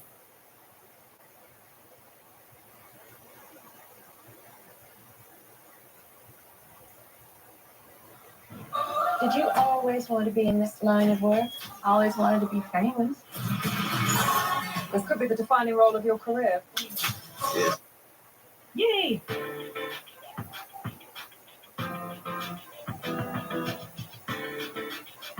And we're back with Lauren Lapkus, who is just a breath of fresh air. Thank you. Well, we have some callers, we have some emails today, but I wanted to, since we've touched on sort of paranormal ghosty stuff, and sort of like talking about the great beyond, I wanted to start with one that's a little more serious. But I wanted to start with this question from Susanna. She says, should I see a medium? Dear Chelsea, Yes. The answer is always yes. Yes. In 2013, my husband passed away in a car accident. He left me and my then 12-year-old daughter. My daughter is now 22 and living in Seattle, the place where my husband was raised, where we first met, and where she was born. I think he would be so proud of the woman she has become, but every time there's a major event in her life, he won't be there. And it's not just her big events either. In June, she and I attended a wedding, and when the father-daughter dance started, she had to leave the room. I guess I just want to know if he's around, if there's any part of him that's keeping an eye on her. I thought before it'd be nice to talk to him through a medium, but I'm also a skeptic. If there's any way that it's real and he's around, it would ease my heart. Should I seek one out? Susanna. Definitely. I would definitely. so. Yeah. I mean, what did you have to lose? Like, I've had readings by bad psychics. We had one, I've had readings by bad psychics or mediums or whatever. Sure. And it still makes you feel good. Like, you know what I mean? Like the idea that someone, because it exists. I definitely believe that your husband is around and he can communicate with you. And if you find the right person, he could come through and say the things that are going to feel good to you to hear. It's very rare that you go to a psychic or a medium and you leave feeling worse or like no one's out there. Like, you know what I mean? It gives you a sense of, oh, this is all possible because they're talking to somebody, you know, whether their communication is flawless or not. It's like people don't get into that just to like dupe other people. It's not like you're walking down the street in New York City and going into like, you know, a $5 place. Like if you really seek out a good medium and they have Yelp reviews, like you can go online and actually find somebody that has a lot of good reviews. But I think there's only benefits from that. People have always said to me, oh, I don't want to hear anything bad. I don't want to hear that I'm going to get cancer. That's not what they do. They don't do that. They give you good, positive information and they relay information to you if they can, in fact, speak to the people in your life that are no longer here. And I wholeheartedly believe in that. I've had amazing experiences with mediums. That is so cool. I believe in that too, and I have had good experiences as well, but nothing too like life changing. But it was what. Here's my advice to this person who sent in this letter. Sure, you can go seek out a medium, but I wouldn't do it. Everybody that's dead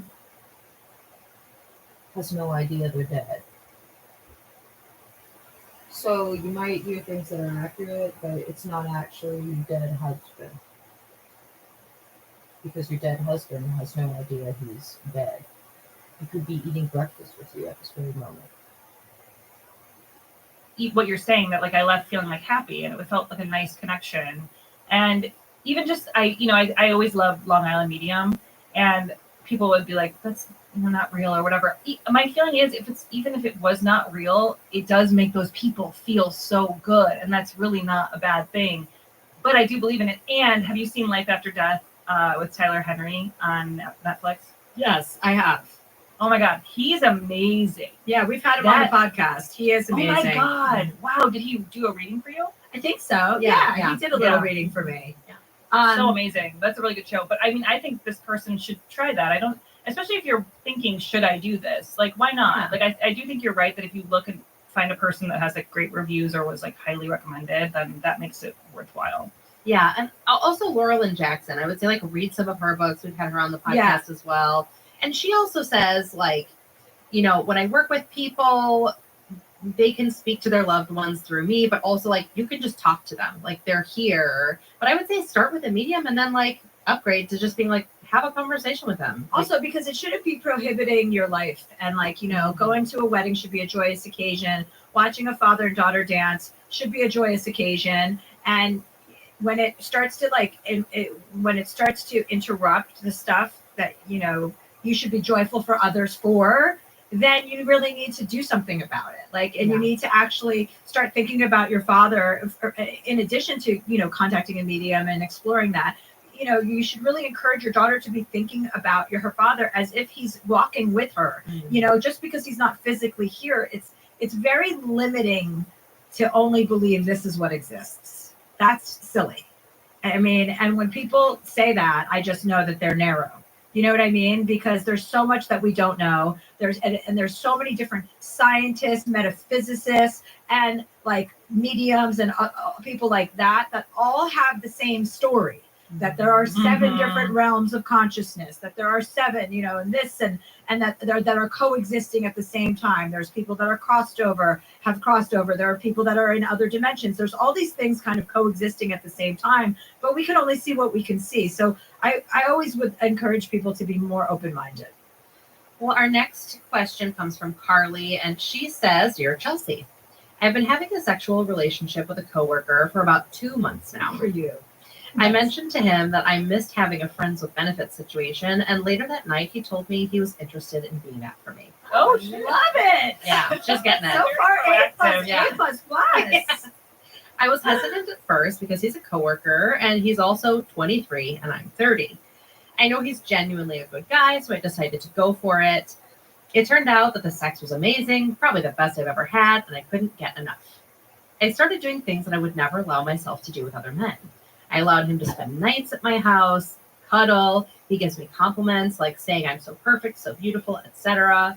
I have really thick walls up, but I let some of the walls down for him. I don't usually allow myself to be vulnerable with men because I'm scared of rejection and getting hurt. And of course, because he treats me so well, I caught feelings and told him about it. He basically said he was not interested in continuing a relationship. So she said, being rejected like that made me realize I'm growing out of my friends with benefits phase, and I think I'm ready to look for something more mature. I've never been in a serious relationship before because I've never allowed that for myself. I always self-sabotage and overthink things. So what's your advice for me as I move into this different phase of my dating life? Carly. Hi, Carly. Hello. Hi, this is Lauren, our special guest today, Lauren Lapkus. First of all, good job. Way to go. Because all of the things that you did, that's great. You went after what you said, what you wanted, you got what you wanted, and then you had a nice experience where you were sexually free, it sounds like, right? It sounded amazing. Yeah, it sounded great. And then when you told him that you wanted a relationship, he said, or that you were having stronger feelings, like how did you frame it? Well, I told him that he basically made me realize that I was kind of done with this phase of my life. And I thought I owed it to myself to tell him how I was feeling. And he nicely rejected me in a way, like we're still fine, no hard feelings. I was having more anxiety over the fact that I was keeping this kind of like a secret. And I had to let it out. But yeah, I ended it. So let's go! With the Paramount Plus with Showtime plan, you get next level action, next level drama, next. So what? So your question is how to move. I mean, everything you said is awesome. Like that is female empowerment. You know what I mean? Like, so just don't let that skate by. Like you had feelings. You told him how you felt. You're a big girl. He didn't reciprocate. That's all okay. But you still, you know what I mean? Like you did all of the things that that a woman who's empowered would do. So first of all, kudos to you for that. Don't negate that or no, because it didn't work out in a situation like that you wanted. Don't negate all the positives that have come out of it. And also the positives of like being really vulnerable with him and allowing him to compliment you on the things that you usually wouldn't really let happen. Like I feel like that's also a huge sign of growth to let something else in. I mean, I feel it feels like your next person that will be, you'll be more primed for that from this experience. Yeah, I like that. Well, absolutely, because he gave you a gift. Like your gift is now that you want to be in a more serious relationship and possibly look for a partner, and that's a gift also. Like everything is good that happened. So first of all, frame it in your mind in a different way, or I don't know, maybe you were already framing it as a positive thing, but I just want to remind you about the positive aspect of all of those things.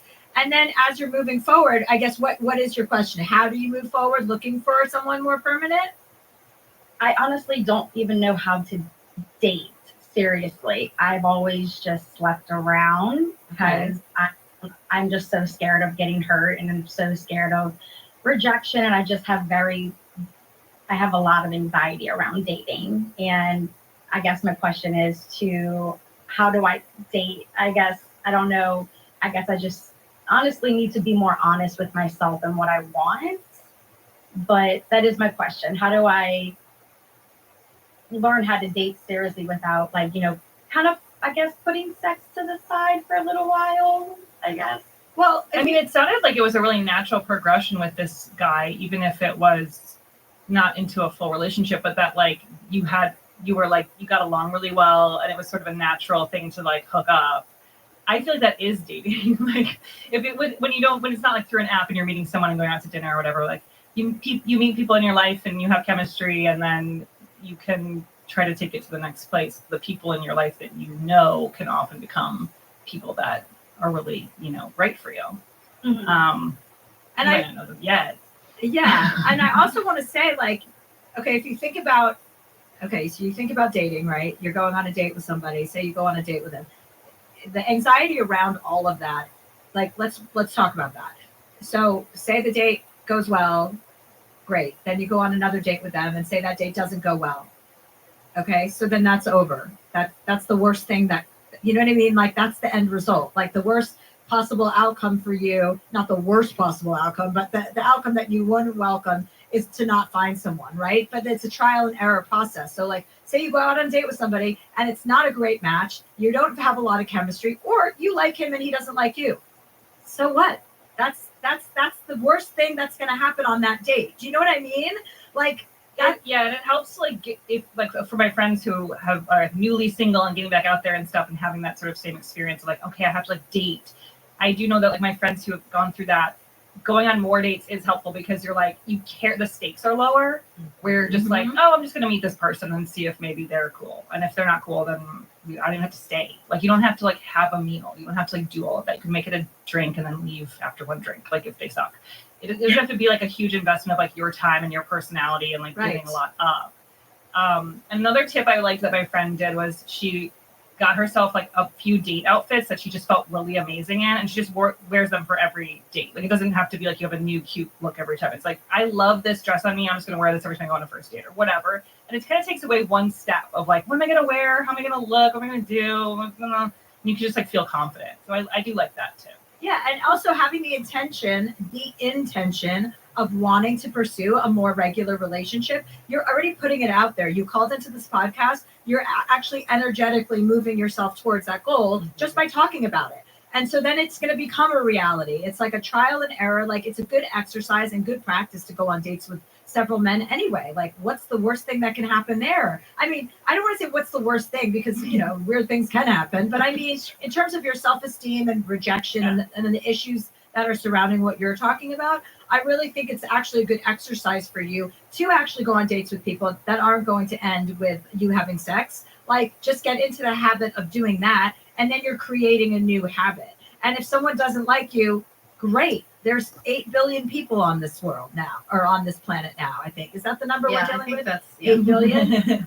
So, you know, some of those people you'll run into, but a lot of them you will run into, you know? So I just want you to think about it in a different way. Like, this is exciting. Yeah. You had this interaction, and guess what? This interaction with this colleague spurred the interest in you to actually look for something more permanent and like kind of a partner. This is an exciting development as well. Yeah. So everything moved towards like with the attitude of opportunity and experience.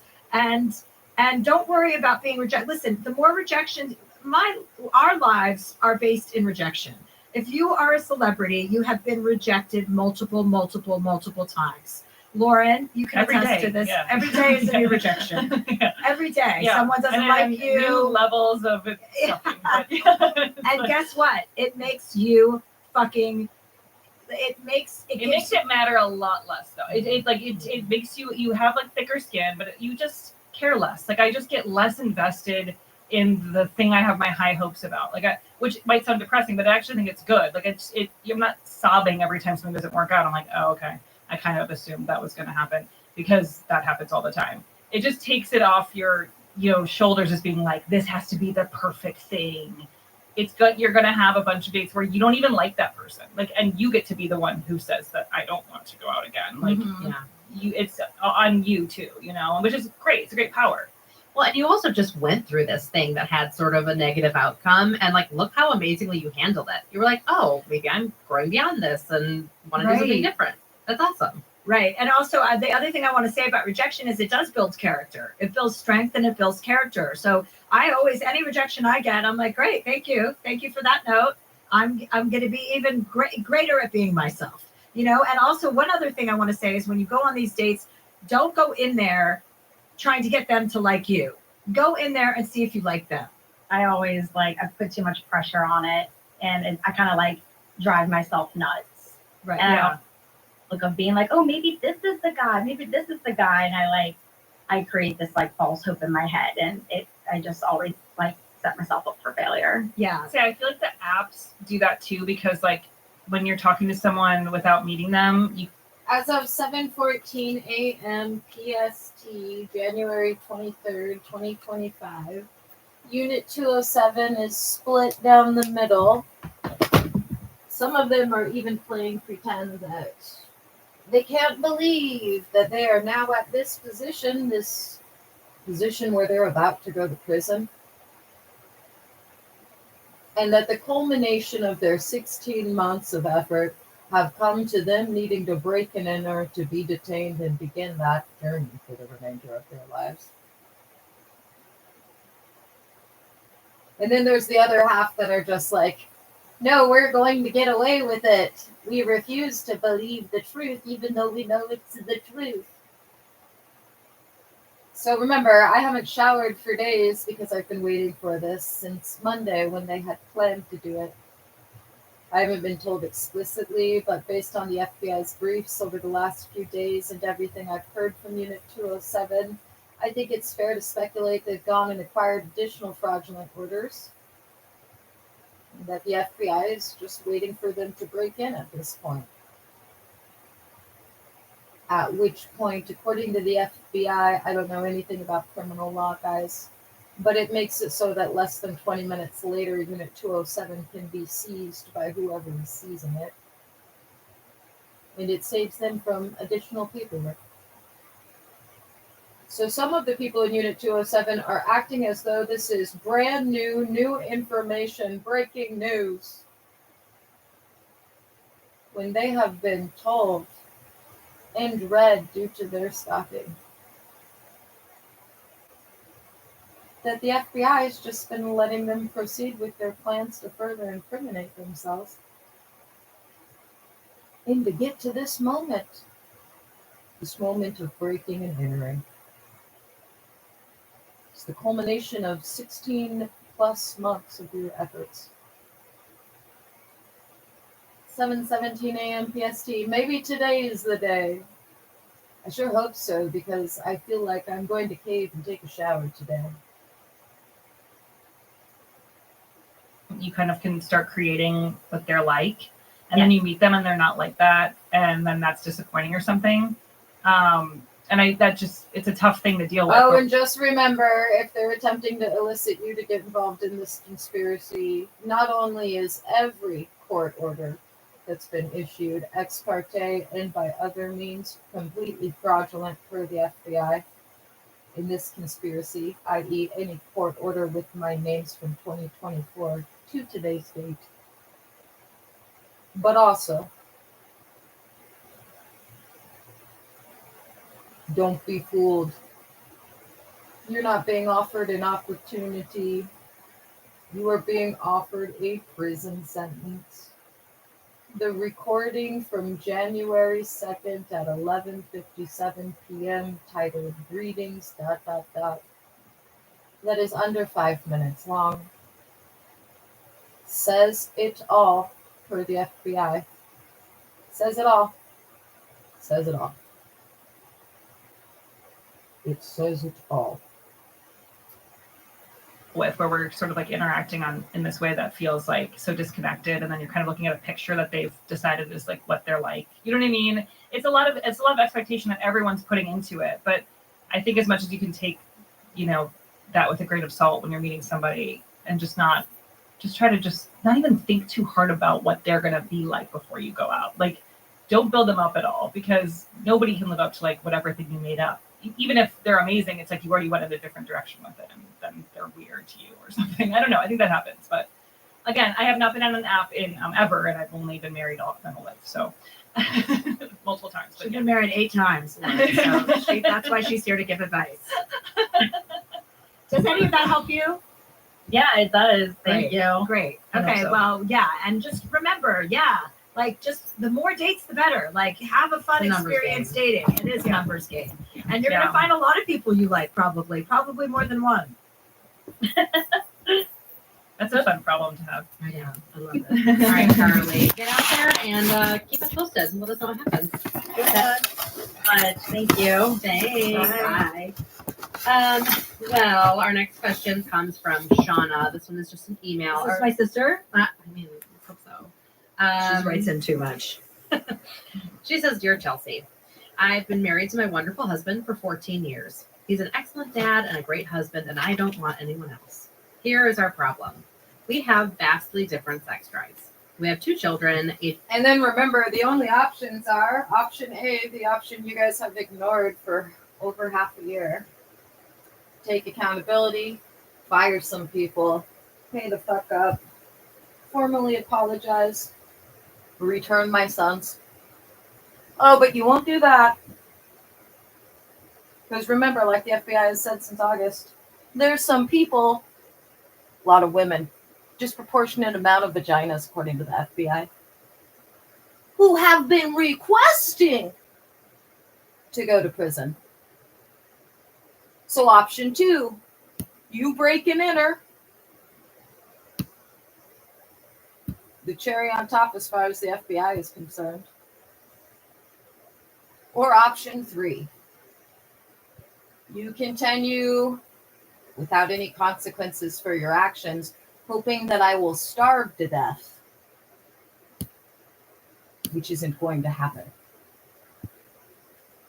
So really, it's like a standoff right now between who's going to be the biggest idiot and volunteer to go to prison and lose their job for this psychopathic woman that is in Unit 207 as of right now, 7:21 a.m. I'm not talking about all the women. You know who I'm talking about. She wears high heels because she's so ugly. She wants to distract with her footwear. Ages 6 and 13. Our first child was born about a year into our relationship, and I realized about 3 years into our relationship that I'm gray asexual, meaning I generally don't have that much of a sex drive at all, but it can come and go a bit. My husband, on the other hand, has a normal sex drive for a 40-year-old man and would like to have sex a couple times a week, which doesn't seem unreasonable. But honestly, if I had sex as much as I needed to, it would be a few times a year. So again, it really is a testament to the only smooth enforcement officers involved in this case. The Snohomish County Sheriffs, the FBI, and the Seattle Federal Marshals. You idiots are in a position where you starve me to death, take the accountability you've refused to take while perpetrating additional felonies that require minimum mandatory sentences that will persist into your 80s or 90s or for the rest of your lives. And break in like you've been trying to do since before you kidnapped my sons. So it's just a standoff.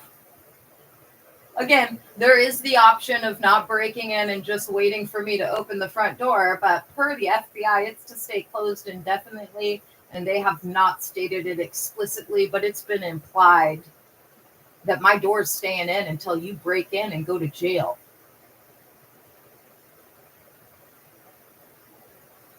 That paired with your guys' comments from upstairs, particularly over the last month, I'm just waiting. Anyway, really is a testament, though, of true smoothness, efficiency, and professionalism. You've entrapped yourselves. You literally built a snare, and the noose is about to snap your, symbolically, metaphorically, necks. As soon as you break in. Specifically, in order Or to one have of your sex, I need the co-conspirators, kids rather, to because we basically know you'll know. try and use Erica It's or very someone difficult else. for me to be relaxed Especially enough the to wanna woman have going to sex when I prison know for that the kids multiple could be knocking on the kidnappings. door at any Who's second, upstairs especially since my daughter with her has panic heels. attacks. We don't have the money for a babysitter and can only send them to their grandparents every so often. I know this sounds bad, but how do I go about having enough sex with him to keep him satisfied without feeling like I'm having way more sex than I want to keep him happy? I don't want him to be unhappy in our relationship, and he isn't interested in a hall pass. He wants me. I wish I didn't have to feel guilty all the time. He's very patient, but I can't help but feel bad that he's not getting his needs met. Shauna. Oh, I would say exploit that grandparents relationship as much as you can. Like I know she said in the letter that they can't go there all the time, but is there any way they could go there a little bit more frequently? Because then that becomes your date night and that becomes your thing. And I'm sure, if you can arrange that, I think that would be a really healthy addition to your schedule and your sex schedule with your husband. It's really sweet that you care so much about satisfying his needs.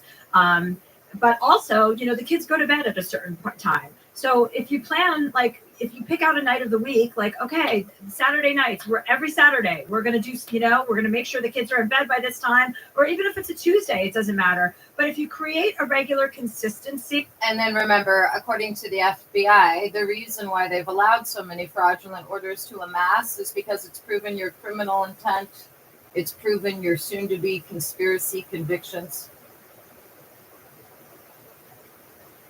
And as they had me tell you over a month ago,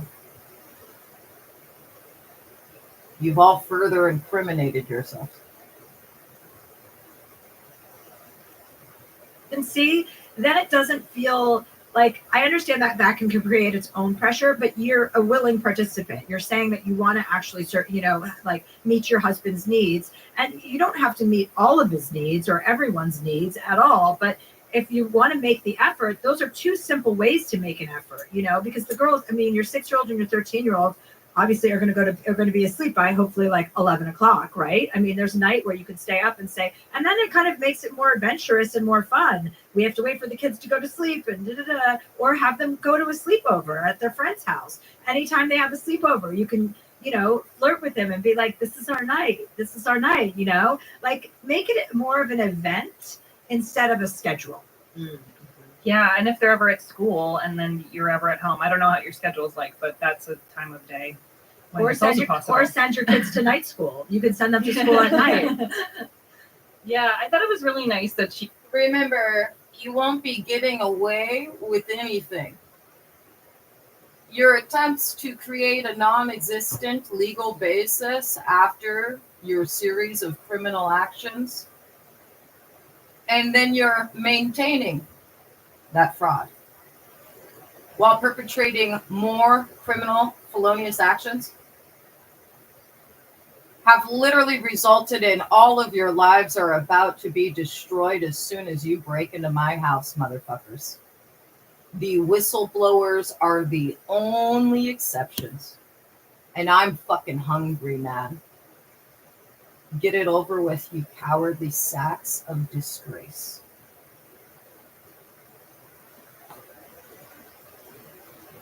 That she even said he's It's not interested in a harvest whole time, house, and baby. she offered that, which is very generous. Not everyone would want to do that. I mean, you obviously care about him a lot, and I'm curious what he thinks about it, because she didn't mention him being particularly unsatisfied. It was more that he wishes it was more. You know what I mean? Which is kind of a different thing. He says it doesn't seem like it's maybe a problem for him, but something that he's like, it'd be cool if we did that more. Yeah, and also like these feelings of this, like this kind of anxious. I know you said that she said her daughter has panic attacks. Like all of those anxious feelings around the sex. It's like it helps to kind of separate all of that from sex. Like you're making them more related than they need to be to the sex. You can have sex with your husband without your daughter knocking on your door because she's having a panic attack. Like that's an exception, not the rule. So I would just kind of flip your way of thinking about it. Like, oh, think of ways to make this more exciting, not only for your husband, for you. You want to get, you're the one who's in a gray kind of asexual area, which is totally fine. And you may wonder, how confident are you? I'm 99.9999999%. Also, you have to be advised that there are a couple of little tidbits I'm not authorized to disclose. But I have made my own assessment. And I'm telling you, even though statistical analysis done by AI suggested a 70 to 90% probability, I'm telling you, I'm saying it's 100. And listen, we all have different kind of sexual appetites, and we also go through different phases. You never know what's around the corner. You could become a huge horn dog when you go through menopause, or postmenopausal or perimenopausal, who knows? But I would definitely just try to, but one of the things I would do is try to reframe how you're looking at the sex. But hey, remember everybody, there is a silver lining. Next month, all of you that are going to prison for the rest of your lives, as of a couple of weeks ago, according to the FBI, you're going to have 10 consecutive days next month to pretend again that you're not. So there's that. And make it more of a fun activity, and even a fun activity that you're initiating. I think that's great, because it also helps to take the pressure off of the actual sex when it's happening. Because if you're thinking like, oh my God, she's gonna have a panic attack while this is happening, like you're not gonna be able to enjoy yourself. So working to like separate that before it's even happening is probably smart. Yeah. And also, like, I was reading this thing recently about sex, how we always like, I know this is true for me when I was young, like always wanted to like a conquest. I always wanted to, like, if I didn't have sex with a guy, it didn't mean, like I didn't like, I had this very male outlook towards it. And we all kind of think about sex as something that, you have to climax, and that's the completion of the act. And it's like, sex is a lot more than that. It's about being affectionate, and it's about having intimacy, and it's about, rolling around with someone in bed and flirting and having fun with your partner. And it doesn't always have to lead to an orgasm. You know what I mean? Like, you're pleasuring each other, you're doing whatever you're doing. If you're, having oral sex, it doesn't always have to lead like that. It's about the togetherness. And I think if you make an effort in that direction to move closer to your husband in an intimate way, you'll also feel the effect. That will feel like the effects of actually having sex more. Yeah, and to that end, you might not feel like you want him like in your space or touching you as much twice a week, once a week, but doing something like oral sex, like being able to satisfy him in a way that like you don't necessarily need to be touched, might be something that works for you. So maybe experiment with some of that. Yeah, and just let your husband since you care so much about, pleasing him, like let him know that these are all things you're working on and that you want to be closer, like I like the flirting aspect because that's so easy to do, to be flirting with your husband, to make sure you're giving him an extra hug, giving him an extra kiss, touching him, when you don't need to. All of those things add up and they make people feel closer. So it's worthwhile. Yeah, I think I do that. I do that sometimes where I don't, I'll think about something and then not follow through on it or not say it out loud. And then I'll act in my mind as if it happened. Do you know? Like, it's like I'm thinking so much about this thing that I'm like, oh, obviously he knows what I'm thinking about. And that's not true. People can't read your mind. So that's great advice, because I do think making a point to do the actions more, but also saying out loud, like, this matters to me so much. Like, I just want you to know I really care about this. Like, so that it's not just something that lives in your head. Yeah. And one more thing I want to say about this. When you have a negative reaction to sex or the thought of sex, that goes a mile, like that goes a long way as well. Like, your thoughts are important. They do matter. So when you start thinking about it, it's almost like you have to trick yourself into being like, ooh, this is going to be fun. I'm going to do, like, not like, oh, fuck, I got to do this again. So just start thinking about ways to make it more playful, ways to make it more fun, and you will change your attitude about it. That's a fact. Yeah.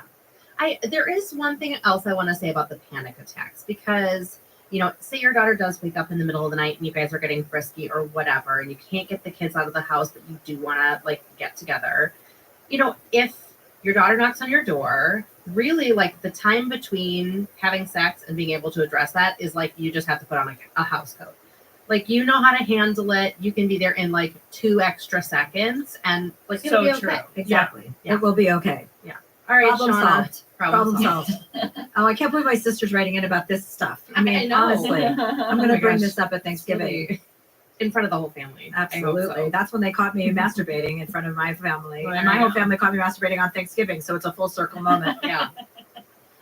So Jen asks, Dear Chelsea, my partner and I have been together over 10 years. We met in college and have worked really hard on our relationship and have created a really healthy partnership. We're headed into our 30s this year, and for the first time, it kind of feels like we are actually, in fact, adults. We live in a growing city, and both of us are working hard on our careers, though I'm definitely the more career-driven of the two of us. In the past 2 years, my partner has casually brought up that he wants at least one child. This is a bit unsettling to me because I've said from day one, before we ever started dating, that I have no interest in having children.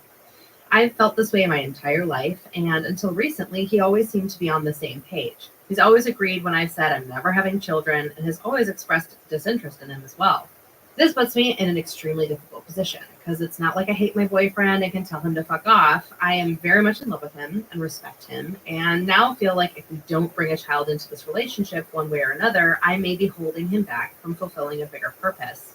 That no matter how many times I try to visualize my life with a child in it, it still doesn't sound like something I want for myself. I'm perfectly fulfilled by my relationship with him, my close friends, and my career. I need some serious perspective on this. Jen. Ooh, what do you think, Lauren?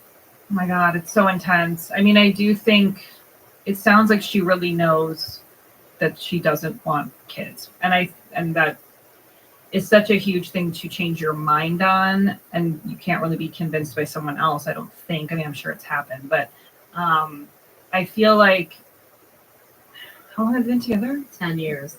Oh God. Yeah. No. That's so hard. She loves him so much.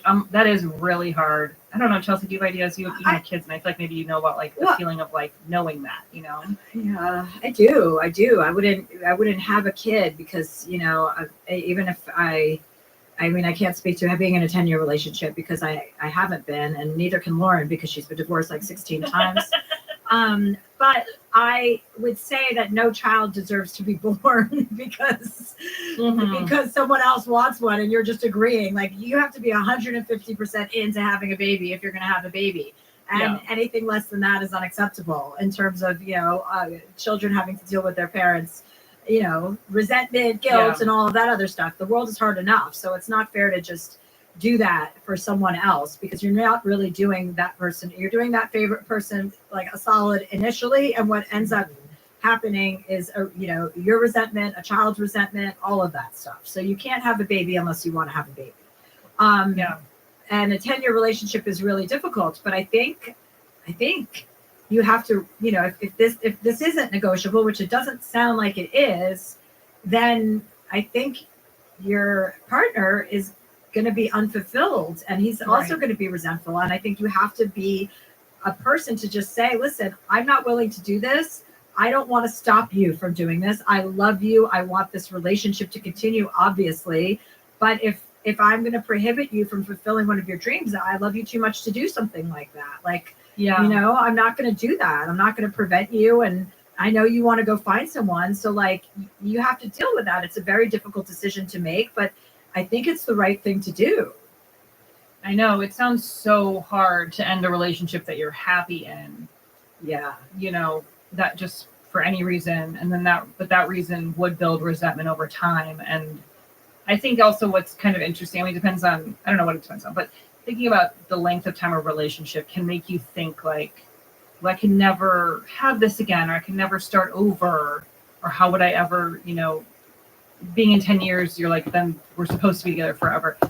That's not true of everything. And you can be really happy and find the person that is totally perfect for you. And so, I mean, it's really hard though, because we're talking about someone who's in love with somebody. So, I mean, I don't even know how you can, that just sounds so hard to have to end something. But it also, I think Chelsea's right that like when you're saying when you the really, resentment that would build from that. When you really love someone, like you want them to fulfill their dreams and you really want them, and I think when you say that, actually, like when you are,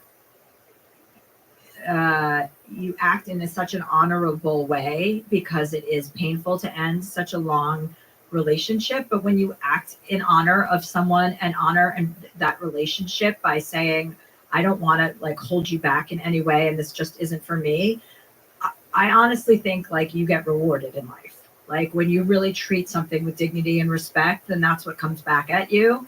And that's not going to help you through a painful breakup, but it is kind of, if you look at the big picture of life, it would be the right thing to do. And I think part of this conversation too is finding out from him, is this a deal breaker for you? Absolutely. Or are these just kind of casual comments? I mean, yeah, right. Absolutely. Yeah. Is it a deal breaker? Is it, I mean, I read from that letter that it was. Yeah, Is it I mean, that's not? what I would assume, but Yeah. Yeah. Yeah. So here we are, wrecking relationships. Yeah. Wrecking relationship wrecker. That's my middle name, relationship wrecker. yeah. Well, keep us posted, Jen. Double barrel. We'll take a break and we'll be right back.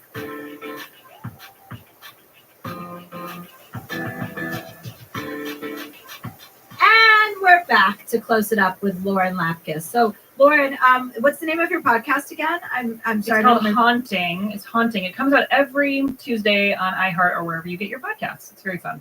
Okay, so Haunting is her new podcast, is Lauren's new podcast. It comes out every Tuesday on iHeart, like you're listening to right now, which is iHeart. And then Another Happy Day. It's out now. You can get it on Apple TV or Prime or some other places, but it is available for your viewing pleasure now. Yes, I always love watching you in anything, Lauren. Thank you so much. You're so unique and original, and it's nice and refreshing always to see your face. Thank you. Well, I always have a special place for you because you gave me my big break. That show was like the biggest, most exciting thing ever. I had never been on a TV show before, so it was thrilling. I love it. Yeah. Oh, Yeah. good. I'm so Yeah. happy to hear that. Yeah. Okay, honey, take care. Awesome. Thanks Thank you so Lauren. much. Thanks for having me. Bye.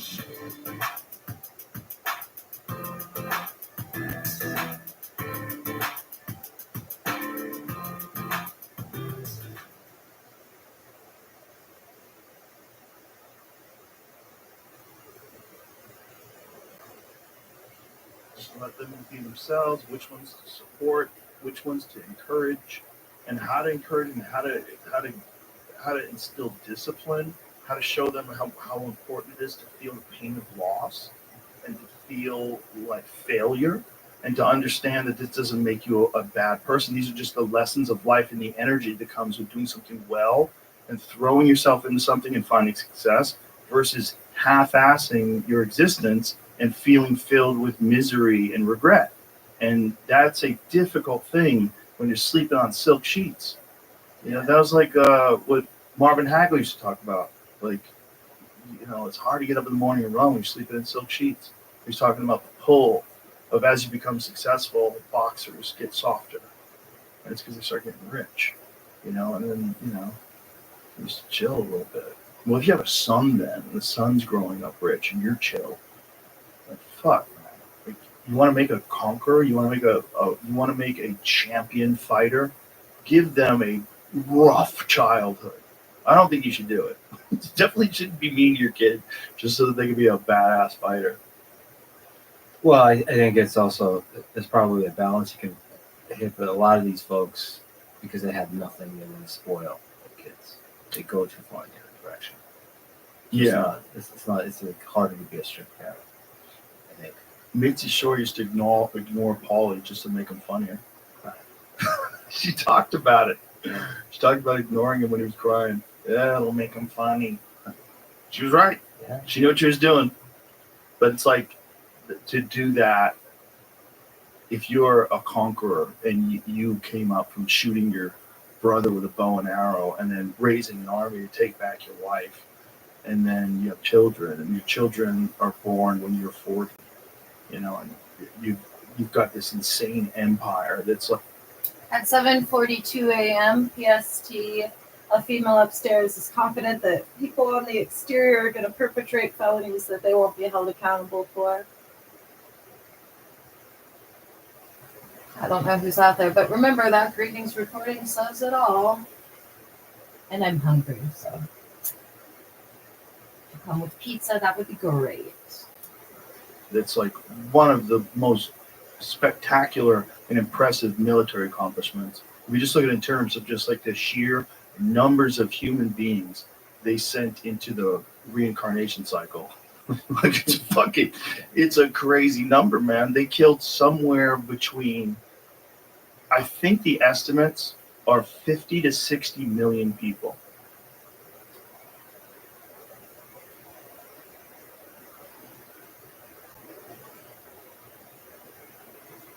Yeah. So, I just try now, man, to just take in as much information as I can, because I also don't want to just be on some liberal shit and only read one fucking newspaper, only talk to one person. I just think that you can't get all your news from cable, but you also can't get it all from podcasts. No, you gotta mix it up. definitely can't. Like, I feel like if it's more than two people on screen, it's opinion. That's just my base rule of information consumption. Like a couch. Like when you have one of these fucking Shannon Sharp couches, like you got Come on, Cat. Come on, Cat. Now, Bert, you telling me that goddamn fire got up in here? You telling me that lesbian lady can carry a motherfucking Bert? Come on, Bert. I love Shannon Sharp. Yeah. I love Shannon Sharp. It's interesting that man, I mean, like, if not ironic, that man gets paid to talk for a living when talking is probably his least, like, thing he's good at. It's the least of a skill set. He just sounds like, it's like if Mike Tyson had a talk show, you'd be like, I think that's why black people like him, because Shannon Sharp sounds like every uncle that we've had. Really? We've all had an uncle that just be talking crazy. Now, what's going on with that skirt? You're looking good. Mm-hmm. Pull me some cognac. And he's like, that's my Uncle Derek. Like, I know that guy. I like it though, man. I like trying to get as much information as I can, but it's fucked up when it all comes out on top of each other. It's like, aside from let's do what we can to raise money for people, and let's do what we can to figure out survivors, and let's mourn this. Then talk to me about the laser beam you saw in the smoke, or this streak of projectile missile. Give it a week. Give it a week. Give it a week. That's all I ask anybody that's on some. And I hate to say conspiracy theorists, because some of that shit I be agreeing with them. Like, that shit sound pretty solid. Buddy, I've been a long time believer. Just wait. AIDS was created by the government to kill homosexuals and black people. I've been thinking this for a very long time. And I can't say that that's crazy when we know what happened with the government and putting crack in them. So it's like, it is like, and it's plausible. I got fucked up in Atlanta with people from the CDC, and I said, what do you guys do on stage? And they said, we work for the CDC, and I went off on my AIDS theory. I really, honestly, completely believed it. You just did AIDS crowd work? I did AIDS crowd. This is before crowd work was being put on YouTube and get fucking 1 million views. This was back when crowd work would get you in trouble and you just get fired and not go viral. And I said, this woman at the CDC said, "Do you know what we call a straight white man with AIDS?" And I said, "What?" She goes, "A liar." Wow. She worked for the CDC, and I went, "Oh fuck." You can't tell me. See, I'm not intelligent enough to sift out information. See, because here's the thing. Like, you say, oh, they created AIDS to kill off the gays and the blacks. And I could just go, Bert, that's not reasonable. Yeah. But the CDC headquarters is in Atlanta, where there's a lot of gays and blacks. And I'd be like, shit, man, we got to look into this shit. I got to click a link or two, man. I gotta find the information. Also, the bigger problem with conspiracy theories is that, like, y'all motherfuckers are not calm when you be telling the counter narrative. Like, anybody that has something that, hey, I know what you think it's this, but this is what you think it is. And motherfuckers be wired. I'm telling you what the fuck. I can't listen to you like that because psychologically, we have been wired to receive useful information in a calm, regular tone. Yeah. So even if your shit is weird and you're going to go, hey, man, the fires were started by energy weapons that are possible. And I've seen videos of people who have made 3D printed guns with some sort of laser. I don't know if it's the guy that shot the CEO. It was a 3D laser gun. Okay, so motherfuckers say it at a regular decibel so I can process what you're trying to say. But you put the conspiracy theory, you crank it up loud, you're in a weird room, your camera angle is trash. Put some fucking lights up, bitch. You're gonna say some weird shit. Your production values. I fucking, man, what is it the itch to like, there is an itch when you see Alex Jones losing his mind about gay frogs or something, and you're like, I can't listen to this. But look at Joe Rogan. Joe Rogan over there. Man, Joe, I'll tell you right now. Joe Rogan be whispering that shit. Wow, so the aliens. And Joe's a guy that does a ton of research. Like he does, like when the fucking vaccines came out, Joe was doing so much sidebar research that I was like, and I just didn't. Whatever the government said, I did. Yeah. I did it. I remember Joe being like, oh, I wouldn't do it. But I was like, I don't know, man. I don't know. I trust government. And now I look back and I go, I got COVID like 8 times. What did that accomplish? I know. Well, the vaccine didn't do anything. I don't think it did anything.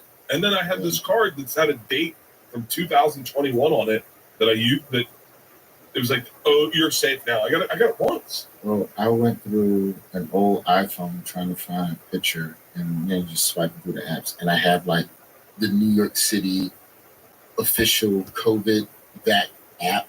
So you don't have to carry your vax card anymore. You just show your QR code and you go, let me in the McDonald's, please. Yeah. It's so fucked up that the government mandated us to get a vaccine in order to get into certain establishments. That is wild. So to think that and I got it from Ari. The second the fucking fire started, Ari sent me, this is who started it, and this is day one.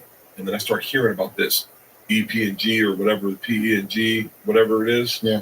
And then I'm like, you're just like, I think it's all plausible on varying scales of legitimacy, from flat earth all the way down to McDonald's won't fix milkshake machines in black neighborhoods because they don't want black people to have milkshake. Like, hold on, is this a real? No. Is it quality? No, that's the one I'll get over the hill and die for. Part of why the milkshake machine stayed broken is because it was a proprietary part that McDonald's franchisees had to purchase from McDonald's. So McDonald's basically sold them, you can only make milkshakes in this machine, and when it breaks down, we're going to overcharge you for the parts. And then all the franchisees were like, well, fuck it, we just want to have milkshakes. We'll do McFlurries. And so there's like some government injunction that's coming now where now they can have milkshake machines or whatever they want. But my point is, the conspiracy of the shake machine is, you don't typically use that information at the most inopportune time. Like, you know, like I had a joke. I had a joke one time that I was like, I should not be allowed to talk to black people because I always fuck it up by trying to relate. And I'm going to be talking to some NFL guy at the fucking Super Bowl going, I bet you wish you could have milkshakes, huh? And he's like, huh? It's like, where you grew up, you couldn't have milkshakes. But to be fair, nobody got milkshakes because the guy was on that bullshit. I just feel like all of this shit is plausible, but just going on, that's what it is. Da-da-da. Like, it's like with the arson, right? Where they go, oh, the fires were arson. Some of the fires were arson. Okay, probably so. Yeah. But hey, man, shit's still burning. Folks evacuating. Folks need donations. So that does not change. Regardless of how you think it started, the immediate need is this. And then a day or two later, you start seeing videos of random motherfuckers getting tackled by Good Samaritans. It's like, oh, okay. So now, if someone said it's arson and we have found the arsonist, I can't just dismiss on my own bias. I can't just dismiss you going, oh, the laser company burn it all down because half of the people in that neighborhood knew about the secret meeting of the sex room Illuminati butt naked basketball and would burn it all down. Yes. So that seems crazy, but it's like, oh man. Do you think that the war on truth that we're in now is gonna like fuck up history? Because I feel like now we're like, as we question everything that is happening, we have also started questioning what has happened. And it's like, we're like moon landing was one thing, and then it's okay, well, black people had slaves too. And like, those are like two historical, or you just made a face. You didn't know that. Yeah, there were African tribes that enslaved other Africans in Africa. I knew that. I knew that they all came out of Sierra Leone or something. Yeah, that was one of the major ports to get slaves over to America. But also, the argument, we don't have to go down this fucking road because that's a whole nother fucking avenue. But the idea of African on African enslavement was way different than white and black. Yeah, and in terms of the brutality, in terms of whatever. But the idea that we were told slavery was this, and then we went, well, actually, these are the things. There was a Viola Davis movie about the African enslavement, The Woman King. It's about a black woman who went to go rescue the Africans who got kidnapped by the other Africans. And like, what you be watching, man? You don't watch a slave movie every now and then? I don't really watch any of the, like, this sounds horrible, but like any of those Morris Pain? Chestnut movies where they like just jump the broom or something. You be like the best man in the wood. That's positive black. That's loving basketball. That's good shit. I need my black movie. If anybody's wondering what the last FBI brief was that I got today, it was that I have nothing to worry about, and they, meaning you federal felons, have what's coming to you. They have what's coming to them. 7:55 a.m. PST. Movies to be like a little exploitive. Like I need like Baby Boy was like one of my favorites. Black Belly. I need it to be the thing. I need it to be stereotypical. It's like it's a beautiful, delicious, delectable. I like that. And just to be clear, this is speculation, but I am speculating that I got that brief because whoever's coming is somebody that was already going to prison. Will it be Officer Porky Pig? Officer Peekaboo? That black poverty. I need a black director who knows good colors on black skin. Belly's one of my favorite fucking movies ever. Belly's like the fucking sexiest. It does not stand up. It's beautiful. No, it does not stand up. It looks great. DMX is an amazing actor, and it took him to the moon, and Romeo Must Die, and all of that, and Exit Wound, Steven Seagal. He had a great career. Those are great. But no, like a lot of the truth that we have been taught has been dissected and nipped at and nibbled at. Moon landing, slavery. I just and saw so now it's about the moon landing where Neil Armstrong saying it never happened. Neil Armstrong himself. Is he the first person? Oh, was it Buzz Aldrin? Buzz Aldrin was talking about it never happened. And like it was, I think he was. Yeah, but I feel like Buzz was hating because he didn't get to walk on the moon first, and he was. Maybe I met him. He was a dick. I couldn't imagine. I met him doing radio, and I was buzzed. Were you disappointed? No. don't care. Like, it's so funny. I just care about like the celebrities that matter to me. Like Snoop was a celebrity I wanted to like me. Like I love Snoop. I love Snoop. Shaq, love Shaq. Love Shaq. Bradley Cooper, I'm a fucking huge fan. Like those, like you did Fletcher, John Hamm. I'm a big fan of John Hamm. I think John Hamm is cool. I think he's a cool fucking He's dude. a big comedy fan too. He probably knows. No, I doubt that. But politicians don't care. I'm really trying to change that about myself. Is that I really don't like that I'm 52 and I don't really follow politics at all. Fine. It isn't. I don't think that that's something to be guilty of, or like you need to know every single. I'm always impressed by a man who does. Like I was talking to my agent the other day. We were in Vegas. He came to our table. I was sitting with my old bus driver Ron, who grew up in Compton, and my assistant Pete, and we were talking about sneakers and watches. It was like I'm really passionate about the two. Yeah. And then my agent comes up and he's like, "What about these fires?" We hadn't talked about the fires once, and he was explaining like I kind of just had like a little bit of a broad overview of how tragic this was. I don't think I really got into the weeds on just how life-changing this is for everyone who lost their home. They're not going to be able to rebuild. They won't break ground for 3 years. They're going to have to rent. And now there's price gouging. Everyone who's renting an apartment is price gouging.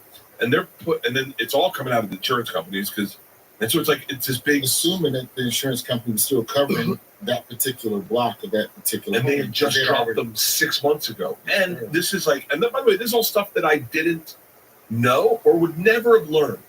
And then also there's a cap of like $4 million on these houses. So in the Palisades, sounds like a lot. Those Palisades houses were, I think $4 million is probably the average house out there. Yeah, way more for that. Those are $30 million mansion that went by. And then we have a buddy whose house didn't get burned down.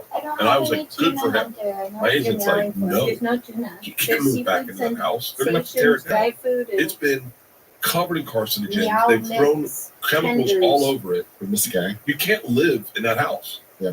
And I was like, what? He's like, he can't even go back in that house to get stuff out of that house.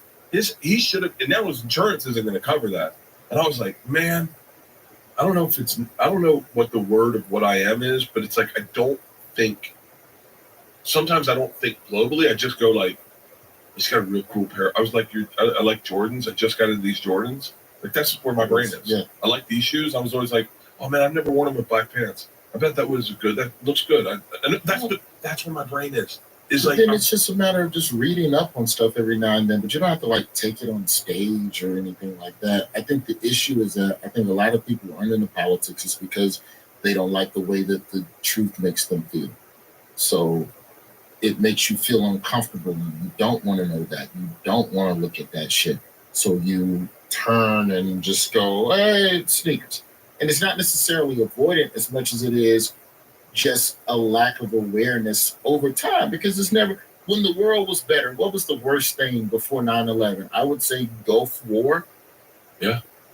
I'd say it goes 9/11, some Al-Qaeda. There was a lot of Al-Qaeda beheading tapes that came after that, which some I watched on purpose, some accidentally, because like I was trying to like bootleg music off of Kazaa and shit. And every now and then when you would bootleg shit off of BearShare, it would be a fucking random Al-Qaeda fucking just wild, traumatic type shit. So I think 9/11, war footage, Katrina, in terms of what you can't turn your head away from type of shit, I'd say America leaving Afghanistan, that footage at the airport was fucked up. But, you know, working at the Daily Show, I had to know about all this shit. And then I have to figure out, well, which one is the joke? How do I make this one funny? Yeah. I wouldn't beat myself up about it. I think if you just fuck with state and local politics, it's enough. It's enough. DC is always going to be a maze of weird people that are sponsored by people more heinous than them. But your fucking mayor and the city council person and like when you look at the book ban issue, to the point about history changing, when you look at like book bans in Florida, less than 10 people put those lists together that Ron DeSantis was riding with, going, this book is the devil. And Like, okay, but you don't have to go down to the city council meeting and fucking argue with these people, but you can go and try and vote. Missing out on a show that everyone's talking about is actually not an option for me. I constantly sign up for streaming services that, gotta be honest with you, a few months later, I realize I'm still paying for it, and I've stopped watching the show. I'm not going to say which ones, but trust me, it happens often. Getting Rocket Money was a game changer for me because they find your unwanted subscriptions and even help you cancel them. So you never have to worry about these subscriptions slipping through the cracks. Rocket Money is a personal finance app that helps you find and cancel your unwanted subscriptions. They monitor your spending and help you lower your bills so you can grow your savings. Rocket Money has over 5 million users and has saved a total of $500 million in canceled subscriptions, saving members up to $740 a year when using all the app's premium features. Dude, I just signed up the other day for another. I'm obsessed with AI apps. The AI apps, the one I signed up was so you can make two people in a picture kiss, and it was like $19, and I just wanted to make Peter and Blake kiss in a picture and then show it to them. It made me laugh. But let me tell you something. Thanks to Rocket Money, I won't be paying for that for the next 5 years just because I wanted one joke out of it. Cancel your unwanted subscriptions and reach your financial goals faster with Rocket Money. Go to rocketmoney.com/Bertcast today. That's rocketmoney.com/Bertcast. rocketmoney.com/Bertcast. Have you ever felt what it's like to be loved by the Lord? That's what nicotine feels like. These Lucy's are the best damn thing I've ever put in my mouth. And trust me, buddy, I've put a lot of things in my mouth. The first time I ever took one, I was busting with the boys at the Beer Olympics. And I will tell you, it is such a phenomenal feeling. I feel like you think quicker, you think sharper, you talk better. I would put one of these in my mouth before I go on stage when I was on tour. I swear by them. I'm telling you right now, they are pure nicotine, 100% pure nicotine, and always tobacco free. That's what's so important to me. And what's great about these breakers come with a little extra surprise. Each pouch holds a capsule that can be broken to release a little extra flavor, or as I call it, a treat. Level up your nicotine routine with Lucy. Go to lucy.co/Bertcast and use promo code Bertcast to get 20% off your first order. Lucy has a 30-day refund policy if you change your mind. Again, that's lucy.co and use code Bertcast to get 20% off. And here comes the fine print. Lucy products are only for adults of legal age, and every order is age verified. Warning, this product contains nicotine. Nicotine is an addictive chemical. Here's how I look at this shit. To bring it back to firefighting, right? There are, like, when you fight a fire, like a house fire, right? You got motherfucker go up top, cut the hole in the roof to vent the heat and the smoke out, heat and smoke escape. 2 niggas go in, fight the fire. 2 people go in and try to rescue. You got another person out back who's running hoses, poking out all the windows. You got 2 more teams with the oxygen ready to go in and relieve the other people. And everyone has a job. And if your job is vent the roof to relieve the pressure, that's how I view comedy. I view stand-up comedians as roofers. Yeah. They're fine. Again, at 8:05 a.m. PST, Thursday, January 23rd, 2025, the female federal felons facing imprisonment upstairs are encouraged by developments apparently taking place on the exterior regarding breaking into my house before their own condo was raided. A culmination 16 plus months in the making. I can't fight this injustice. I don't know how.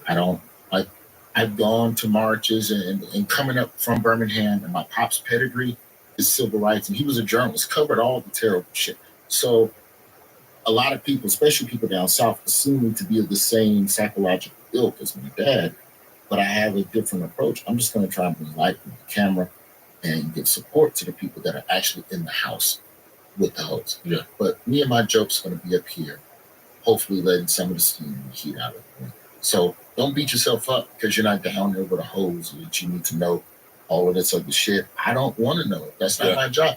Work could be, motherfucker, I go get the pollen. You niggas make the honey. I can't help you with that.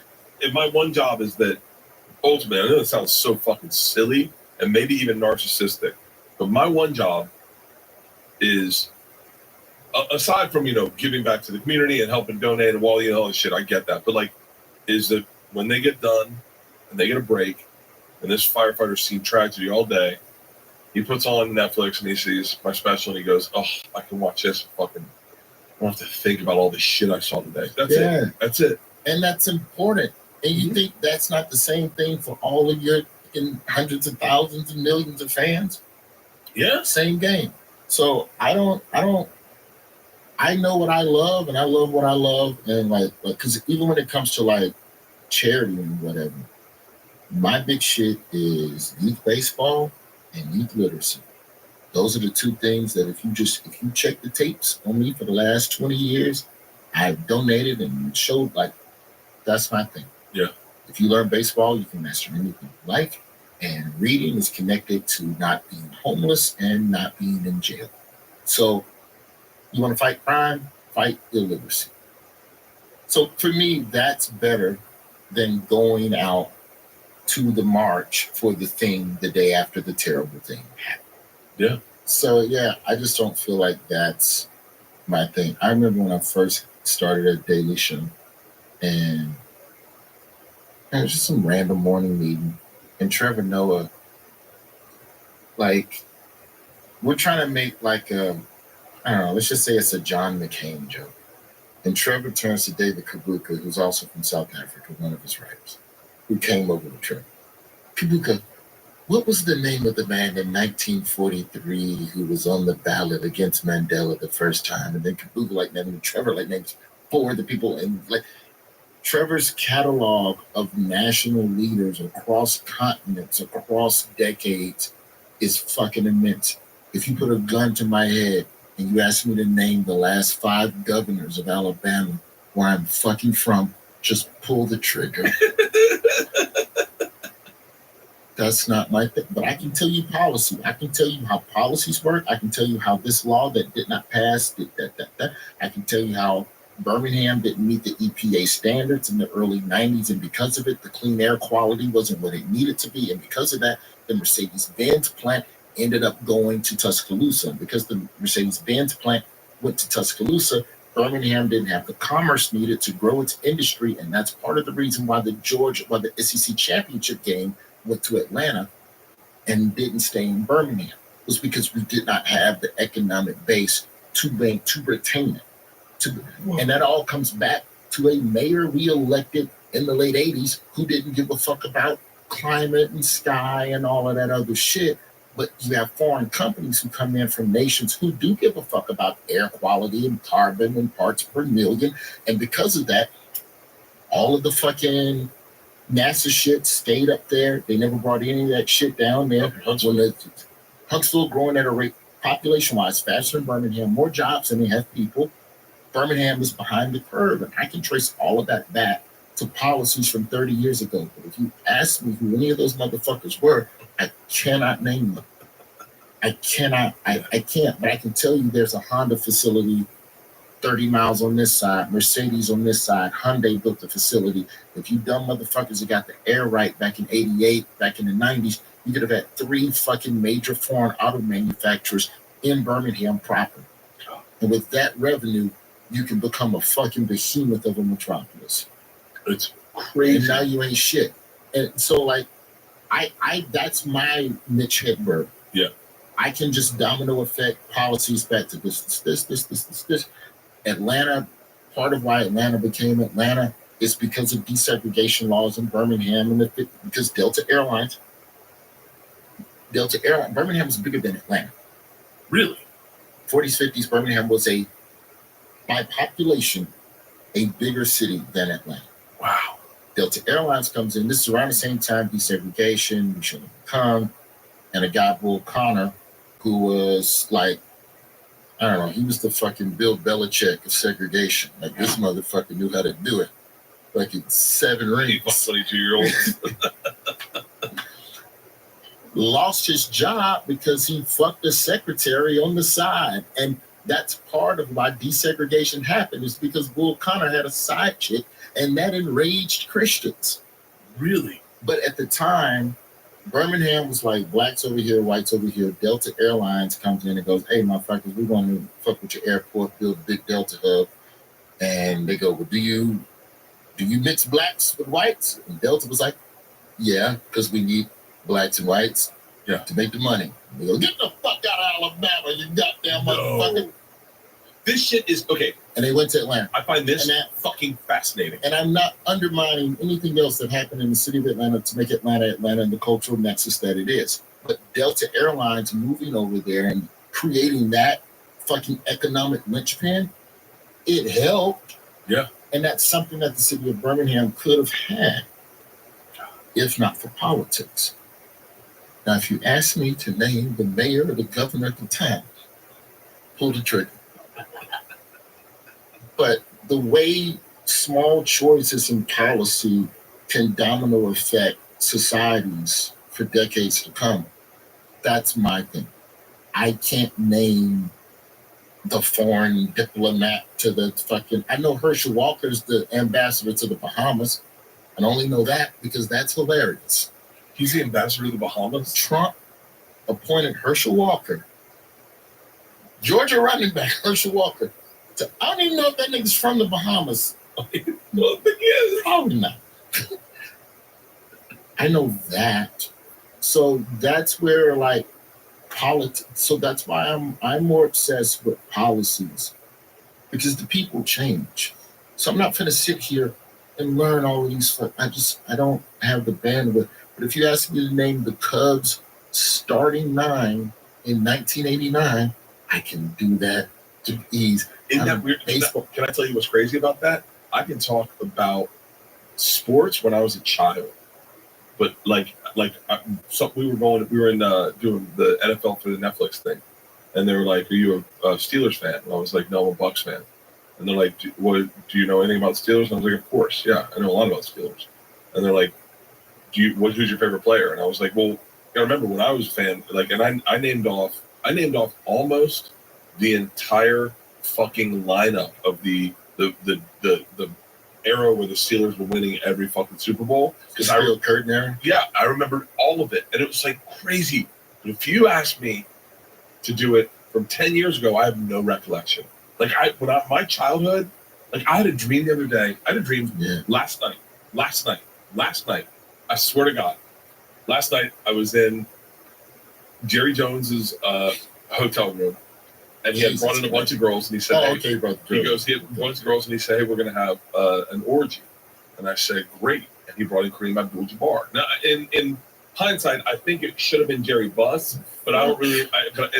And then Magic Johnson came in. I was like, I don't know if I want to be in this orgy anymore. And I said, "Oh, already fuck these hoes, enjoy yourself." And I said, "Who's next? Kurt Rambis?" And I've not thought about Kurt Rambis in so long. I woke up this morning and I went, "Can you believe my brain remembered Kurt Rambis?" My brain remembered sound asleep.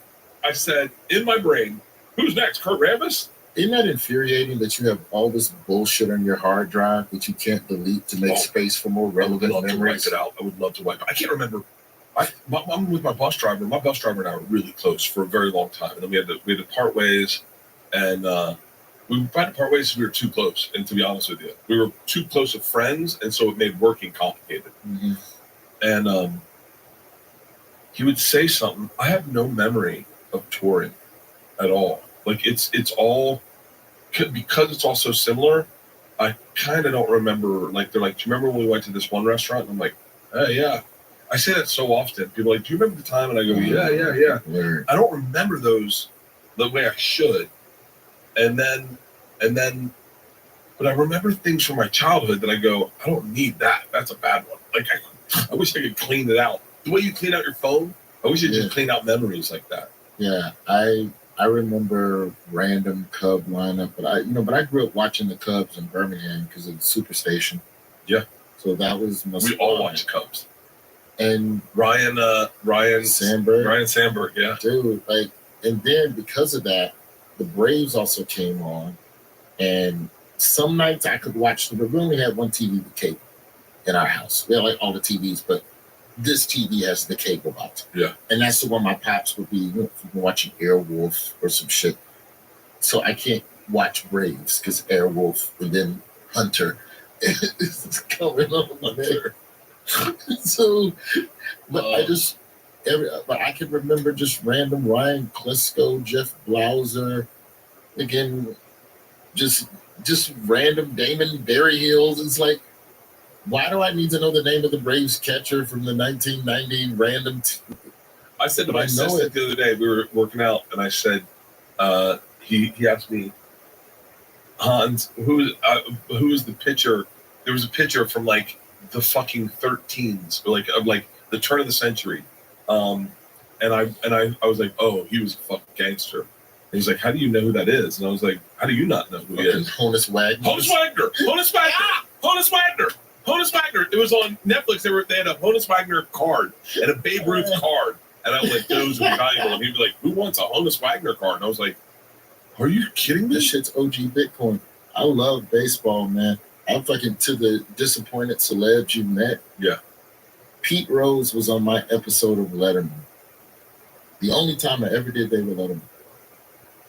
Pete Rose was the first guest. And we're in the green room. He's dead now. I can tell the story of it. I'm not slandering him. Spoiler alert, guys, he dies. But it wasn't a great. Anyway, and this is 06. So the ban on baseball shit is still, it's fresher than what it was when he died.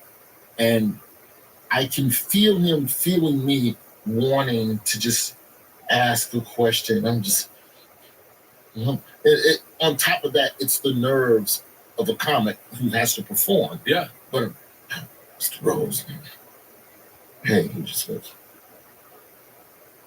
I was like, fuck, man. I wanted them to, like, you just expect, which is, I feel like it's our fault as fans to expect people to be what we hope for them to be.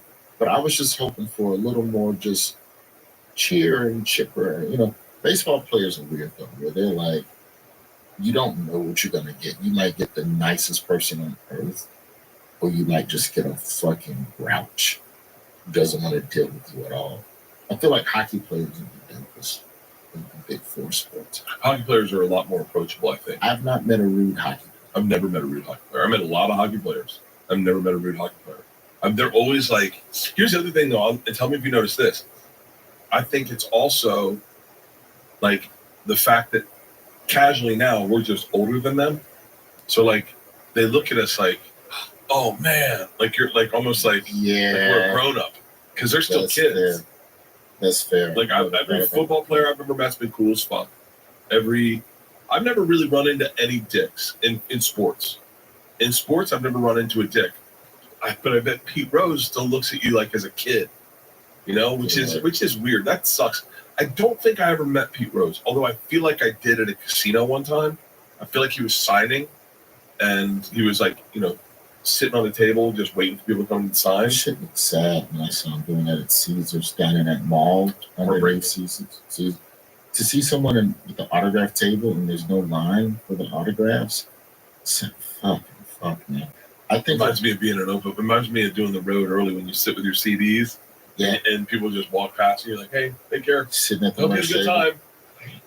Have better sex with Blue Chew. Blue Chew is the original brand offering chewable tablets.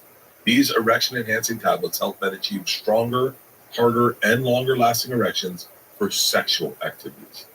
Blue Chew is putting its money where its mouth is and offering you a month free. The process is simple. Sign up at BlueChew.com. Consult with one of their licensed medical providers, and once you're approved, you'll receive your prescription within days. Blue Chew tablets are made in the USA and prepared and shipped directly to your door.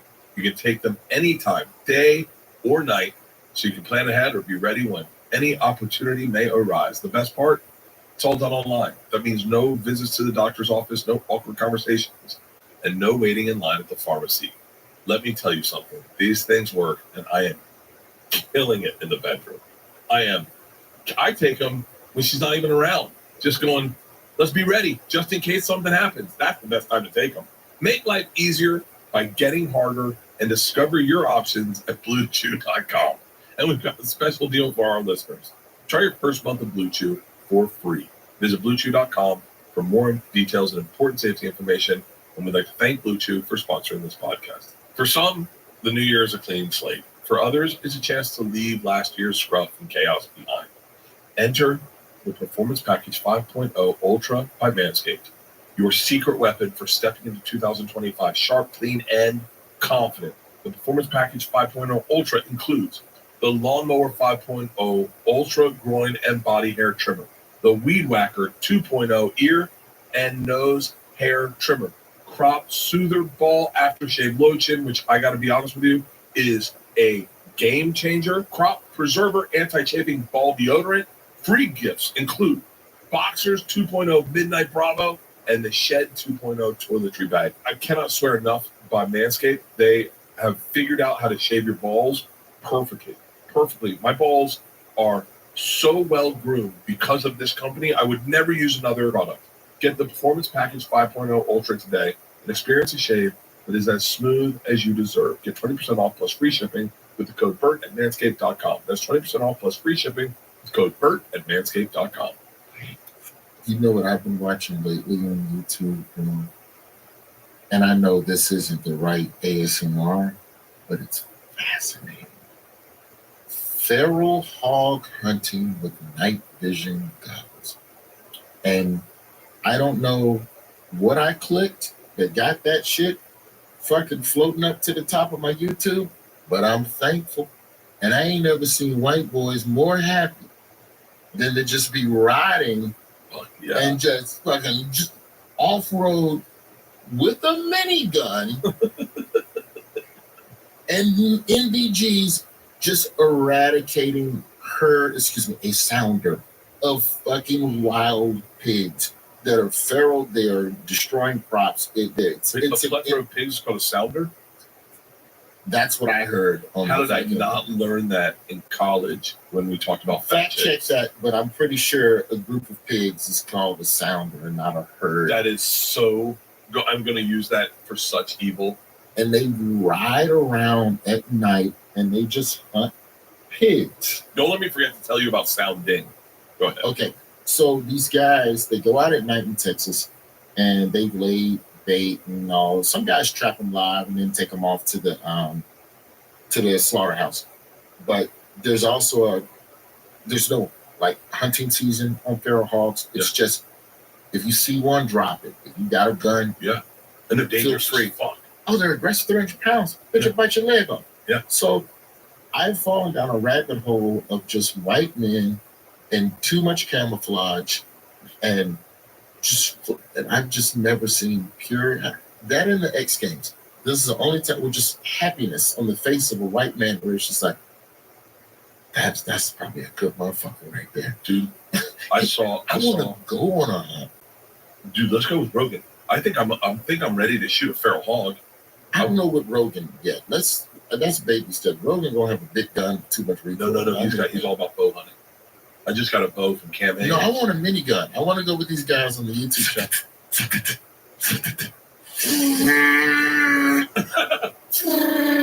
That's literally like the same. Get the helicopter with fucking night vision. That too. They chop. They ask me how I shoot women and children. I just don't lead them that much. It is insane-o, man. We did this in Hawaii, but we did it with dogs, where the dogs chase down the feral hogs and then hold them down, and then you come in and stab the hog in the heart.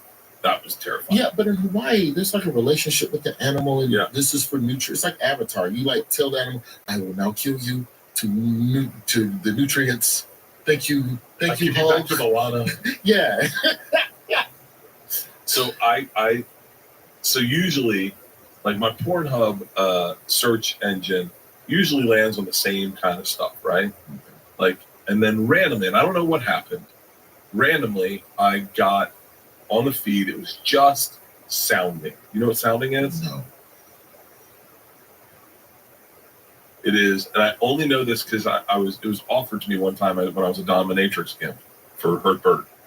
It is where they put steel rods in your urethra, and all the feed was sounding, and I was like, wait, what did I do? I couldn't figure out why, for no reason at all. Everything Pornhub was suggesting was just women putting steel rods in dudes' cocks and then jerking them off.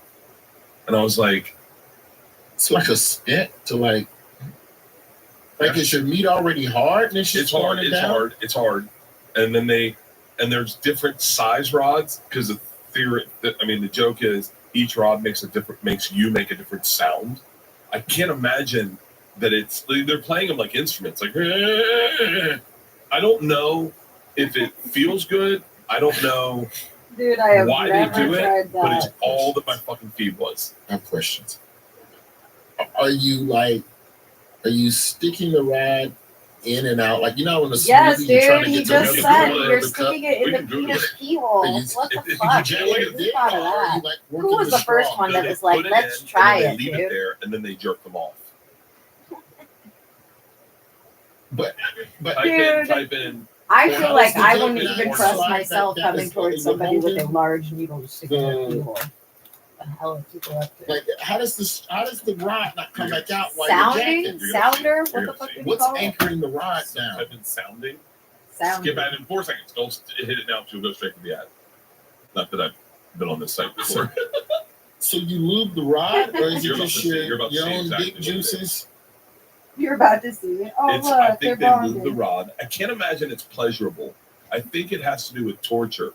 I think that it's guys that want to be Yeah, dominated. it's pleasure for the I think it's masochist. specifically a white And the guy adventure. sadist. I don't think you'll ever see a black dude get sounded. As a matter of fact, I've in all of the feeds I've seen, I love that we're waiting and we're watching these. The ads are like pretty aggressive. Have you ever thought about putting your ads for your The ads are always the Lonely same. Flowers? This is January 26-year-old 17th female. on She's Pornhub 2 because blocks away. that's what the whole Sign special up. is about. Is Here's how your boobs. people would rather be alone, and Pornhub is where alone people go. I also told a story about a sex party in the hit refresh special. What I have wanted to do is pay amateur porn, but they took amateur porn off these sites. I have, in the spirit of product placement, wanted to pay couples to fuck while my special was on in the background. Have you ever seen it? Like, Do it, dude. so at least it did just scroll pause where it. the sounding starts. Pause that. Hit pause. So Ali Sadiq, Yeah. who I love, I believe is one of the best doing it in the game right now. Yeah, he's great. This must have been 2 years ago. Going through some of the black porn. See what's happening. And then in the background, I see Domino Effect 2, his YouTube special. Is this playing in the background? It's a part of it, like, as a comic, you want another community to know, hey man, you got fans. But I can't do that without confessing. Yeah. Hey man, this is porn I'll be watching my way. And I was like, I'm just not gonna bother. That's so fucking funny. Get like on some weird product placement. I have seriously thought about my first Comedy Central special. I thought about paying a couple to just have my shit on in the background. That's funny. To make it seem just incidental. Do you remember here, let's see the sounding real quick so we know what this is. So this rod is twisty. It's a twisty rod, and she just goes. No, Bert Kreischer. Is this playing downstairs? Oh, good. Oh, Look at boy. I can't imagine that would feel good. Well, What it's is good to that know there's something I do? haven't done. I mean, does it Sounding. give you like more stability in the jack? I don't know. Okay, we're done. I think we got the whole point. But it's such a weird. It's like I don't know why, but I'm you know, just when you look at imagining like dominatrix a stuff, wine corkscrew. it's straight up white crazy people girl stuff. and white guy. Like you don't see. Well, because black people spent 400 years in slavery. We don't want to be told what to do no more. It's amazing. It's amazing. If you type in slave on YouTube, all you'll see is white dudes. White dudes who look like computer programmers in like a leather, like a latex mask, tied up. Yeah, I mean, I'm not knocking the kinks, but the kinks have gotten more and more interesting as the technology and the creativity of the human mind have expanded. Because I just remember it was just very simple. It was just a pocket pussy or a fleshlight, and now it's like full mold. Like, I just think that a lot of like women now have the rose vibrator thing, which as a man you cannot compete with. It'll demolish your clitoris. The womanizer is one. 15 There's one minutes. called the womanizer that Nikki Glaser swears by, and it's like a guy can't compete with it. You can get. You ready for this? You can get. I went on the site the other day. I wish I had saved the site.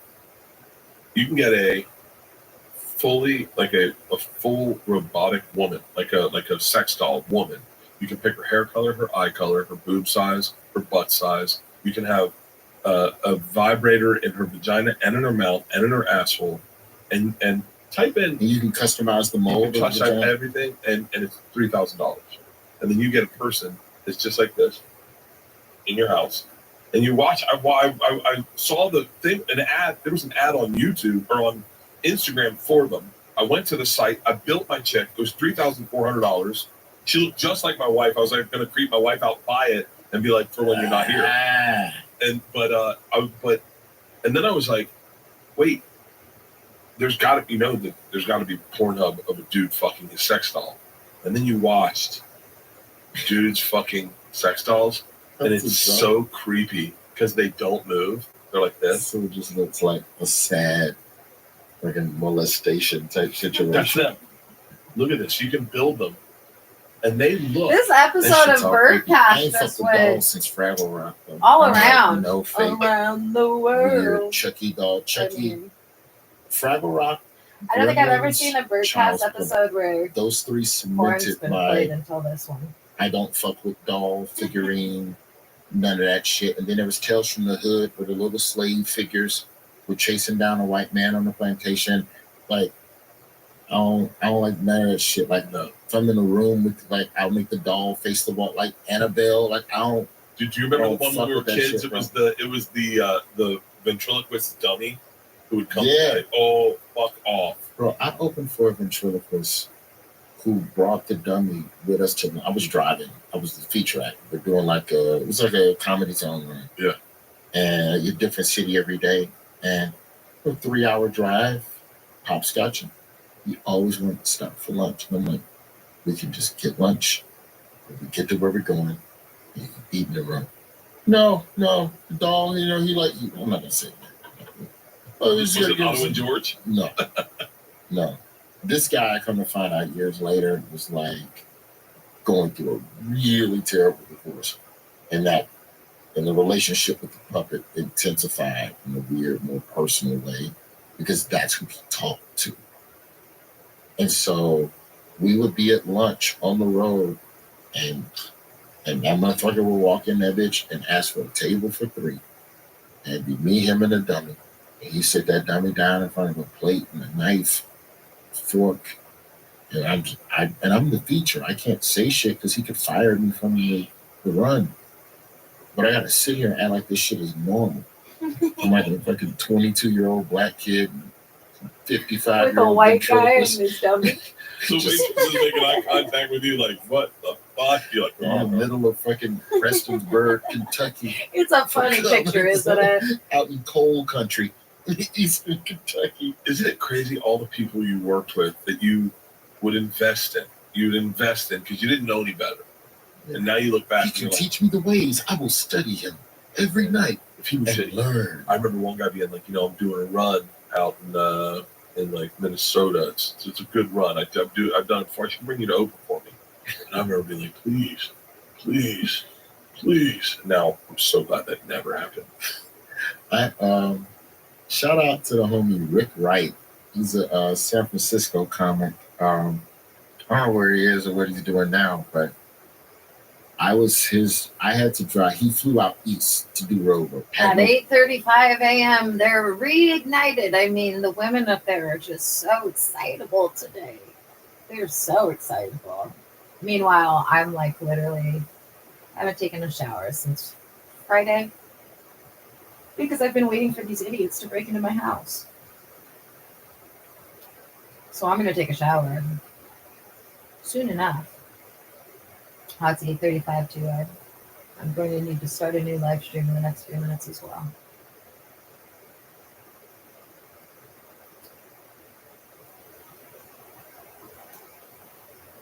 Had no car. Calls me a week ahead. Hey man, you're in Birmingham. Can you pick me up in Atlanta? And we drive to all the gigs. I go, cool. Pick him up from the airport. We're in the car 20 minutes. We get pulled over, pulled out the car gunpoint by Georgia State Troopers. Rick White was quiet the rest of the fucking week. And I also feel like it was his first time in the South. Is he black or white? White. In San Francisco, white too. Guitar. Nice. San Francisco white. He had a guitar. That's the San Francisco white. The state trooper pulls me over for speeding, and I won't pull over right away because there's a bunch of shit on the shoulder. I'm not going to tear up my car and get a flat tire and a ticket, so fuck you. I'm slowing down to 30, and then I'll pull over when there's a clearing, and that his state trooper did not like that. And he pulls us out the car, fucking walk back, throw the keys out.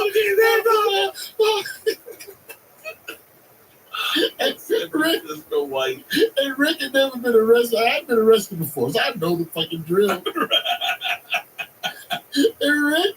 Rick get out that bitch, and he just goes, "I'm Rick Ryan." He's like, "They didn't ask you your fucking name." Oh. And the cop puts us in the back seat, and we're in the back seat, but we're not cuffed. Yeah. He says, "I'm putting you back up for your safety, because you don't and so he's angry writing the ticket. The whole time Rick's just like, oh, and man, that motherfucker wrote me a fucking like $400 worth of infractions, and the rest of the ride, everywhere we went, Rick Wright was quiet as fuck. He didn't say a word. And I feel so bad because I'm like, the South is not that, but it's also that.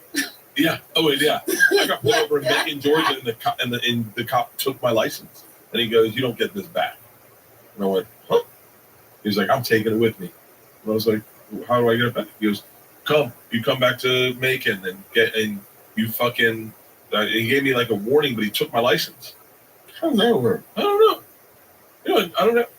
I never really figured out what happened. What if I got a ticket? You know, like a lot of police, they have like in like the book of laws in the trunk. They're like, "Motherfucker, show me that in the book." Dude, that's a thread I've gotten on, especially on YouTube, is cops and people that are. I saw one that was crazy. You know what? Can I tell you what's even wilder? So there's a dude. I'm nervous to say this because I think it happened very recently. There is a guy in like Palm Beach, maybe Fort Lauderdale. He's out on his boat. He's a pastor. He's like he's a venture capitalist, but a Christian venture capitalist. He works really he's with his family. It's another thing, and this cop pulls him over in a boat, and they go. They think he's drunk and on drugs. Guy's never had a drug or drink in his life, and it's one of these things where you can see that I think the cop made a judgment call initially, made a few judgment calls, and then probably realized he was wrong halfway through, but he had already kind of like started the process, and now there's a contentiousness between the two of them, and the family, and the wife's filming it, and the kids are crying, and this guy, the pastor, the VC Christian guy, he does have a creepy look on his face. Like, he does have a weird druggy look on his face, like that. Right? And so I'm watching it, and then you get a little outraged at the injustice of the person getting arrested when they were on no drugs. If they took him, by the time they got him over to the cop car, the Ron DeSantis had called, Jeb Bush had called the chief officer. And so immediately the cop's like, "I fucked up. I fucked up. This is bad. This is going to be really bad." But now he's a little bit in his feelings of like, "No, I'm doing my job right. I'm doing my job right." It's just a cop. It's a cop wielding his power a little weird. And then all the comments are like, fuck this guy, tagged, here he is. And I go and I click on it, and I was like, because I always click, because usually those cops follow me. usually the person who's losing their mind at Target is a fan. And so I click on it, and I was like, he doesn't follow me, and I was like, oh, thank God. and then I click, and I see his wife, and I go, God, she looks familiar. I click her, she definitely follows me, and I know her. And I'm like, motherfucker! Bro, these cops, man, I've had like on some, can you even do that? So I was in South Dakota.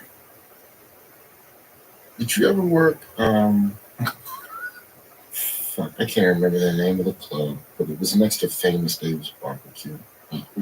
There used to be a club in Sioux Falls, and I don't know, 04, 02, had to be like 02. I was still on probation. I stole jeans and credit cards and shit when I was in college. Bro, when I was in Tallahassee, it's good we weren't there at the same time. Yeah. I would just say that. But we all still closed in Tallahassee. Yes. You could go to that mall and you could put on. I never stole because I have a real weird thing about like I get really anxious about stuff like that. But my buddy, they would steal clothes out of that Burdines or whatever it was. Yeah, Governor Square. In Governor Square Mall. All the time. Jeans, polos, they go in, try them on, and just walk out. Yeah, I mean, I knew people who had it to a side to where you would send two people in first to act suspicious. Yeah. To draw the attention of the undercover, the plainclothes officers. Meanwhile, two other people just running a play action pass. These guys over here. Yeah. But over here is where they're real thieving, and then they leave while the fucking plainclothes are following those guys. But man, I got pulled over in Sioux Falls. I was not legally drunk. Let's just say if the limit's 0.8, I was 0.6. So yeah, 0.0 over 2/10 off. And it's like 2 degrees, whatever. And I'm dead to rights. If the cop wants to say I'm drunk, I am drunk. You have violated your probation. Come back to Tallahassee, never travel again, go to prison for a year. And the cop knows all of this. He just goes, I'm keeping your keys to the end of my shift. Huh? Yeah. Yeah, I'm just going to keep your keys. What hotel are you at? And yeah, I'll drop them off at the desk at the end of my shift. Well, how the fuck am I? This is pre-Uber. How the fuck am I supposed to get there? It's a you problem. I'm keeping the keys. Be safe. And just drives the fuck off. And I'm sitting in a car. It's 2 degrees, bro. Oh my God. So you can't sleep in the car. No, you'll die. And I got an Alabama coat, so I'm not equipped. For Nitwits Comedy Club. Shout out to you. And I walk 8 blocks in 2 degrees back to the hotel. And I'm just fucking done. Never buzz drive, none of it ever again. Yeah. And sure as shit, I fucking dropped my keys off. Really? He's a man of his word. Fucking, you know. Those are good stories when you hear like a cop do a solid like that. That was a legit solid. Like, it's not like, I mean, it's not up there with, hey man, keep my dope. But yeah. But for all of the harassment, and don't get me wrong, I've also been called nigger by a U.S. Marshal. For real? That's happened too. But I mean, that's just run of the mill type shit. Yeah. Also, to be fair, there was a lot of black guys in the transport van. I can't say it was me specifically. Yeah. Maybe it was one of the other niggas in the back. But the idea that, you know, and it's hard to tell stories like that as a black person, because it's like no black person will believe that, like, saying you had a good cop experience, that's like black people UFO stories. I'm telling you, motherfucker, I seen it. Give him the car keys back, DUI, kidnap it. They're like, shit, fuck up. A good black cop story. A black person telling a good cop story, that's our UFO. They're like, that's fucking you ain't hysterical. gonna believe this shit right here. I should be a cop for a day. I would be. I'm so the opposite. I'm the opposite of a cop. I want black people to like me. Like I always. Cop is not the occupation. Cop's not the right occupation. I guess I have too much approval needing to be a cop. Start with firefighter then, or EMT. Yeah, I People are happy to see you. I got 2 cops in my family, man. I got a Chicago suburbs and Mississippi State trooper who, get this, moonlights as a second job as a homicide detective for another department in rural Mississippi. Really? Dude, for all of that shit we see on the first 48, there's 2 detectives. They get there and what do you got? What's the crime? And where's the evidence? When you're in small town Mississippi as a homicide detective, you are CSI. You are the canvassers. Like when the officers come back and go, I just.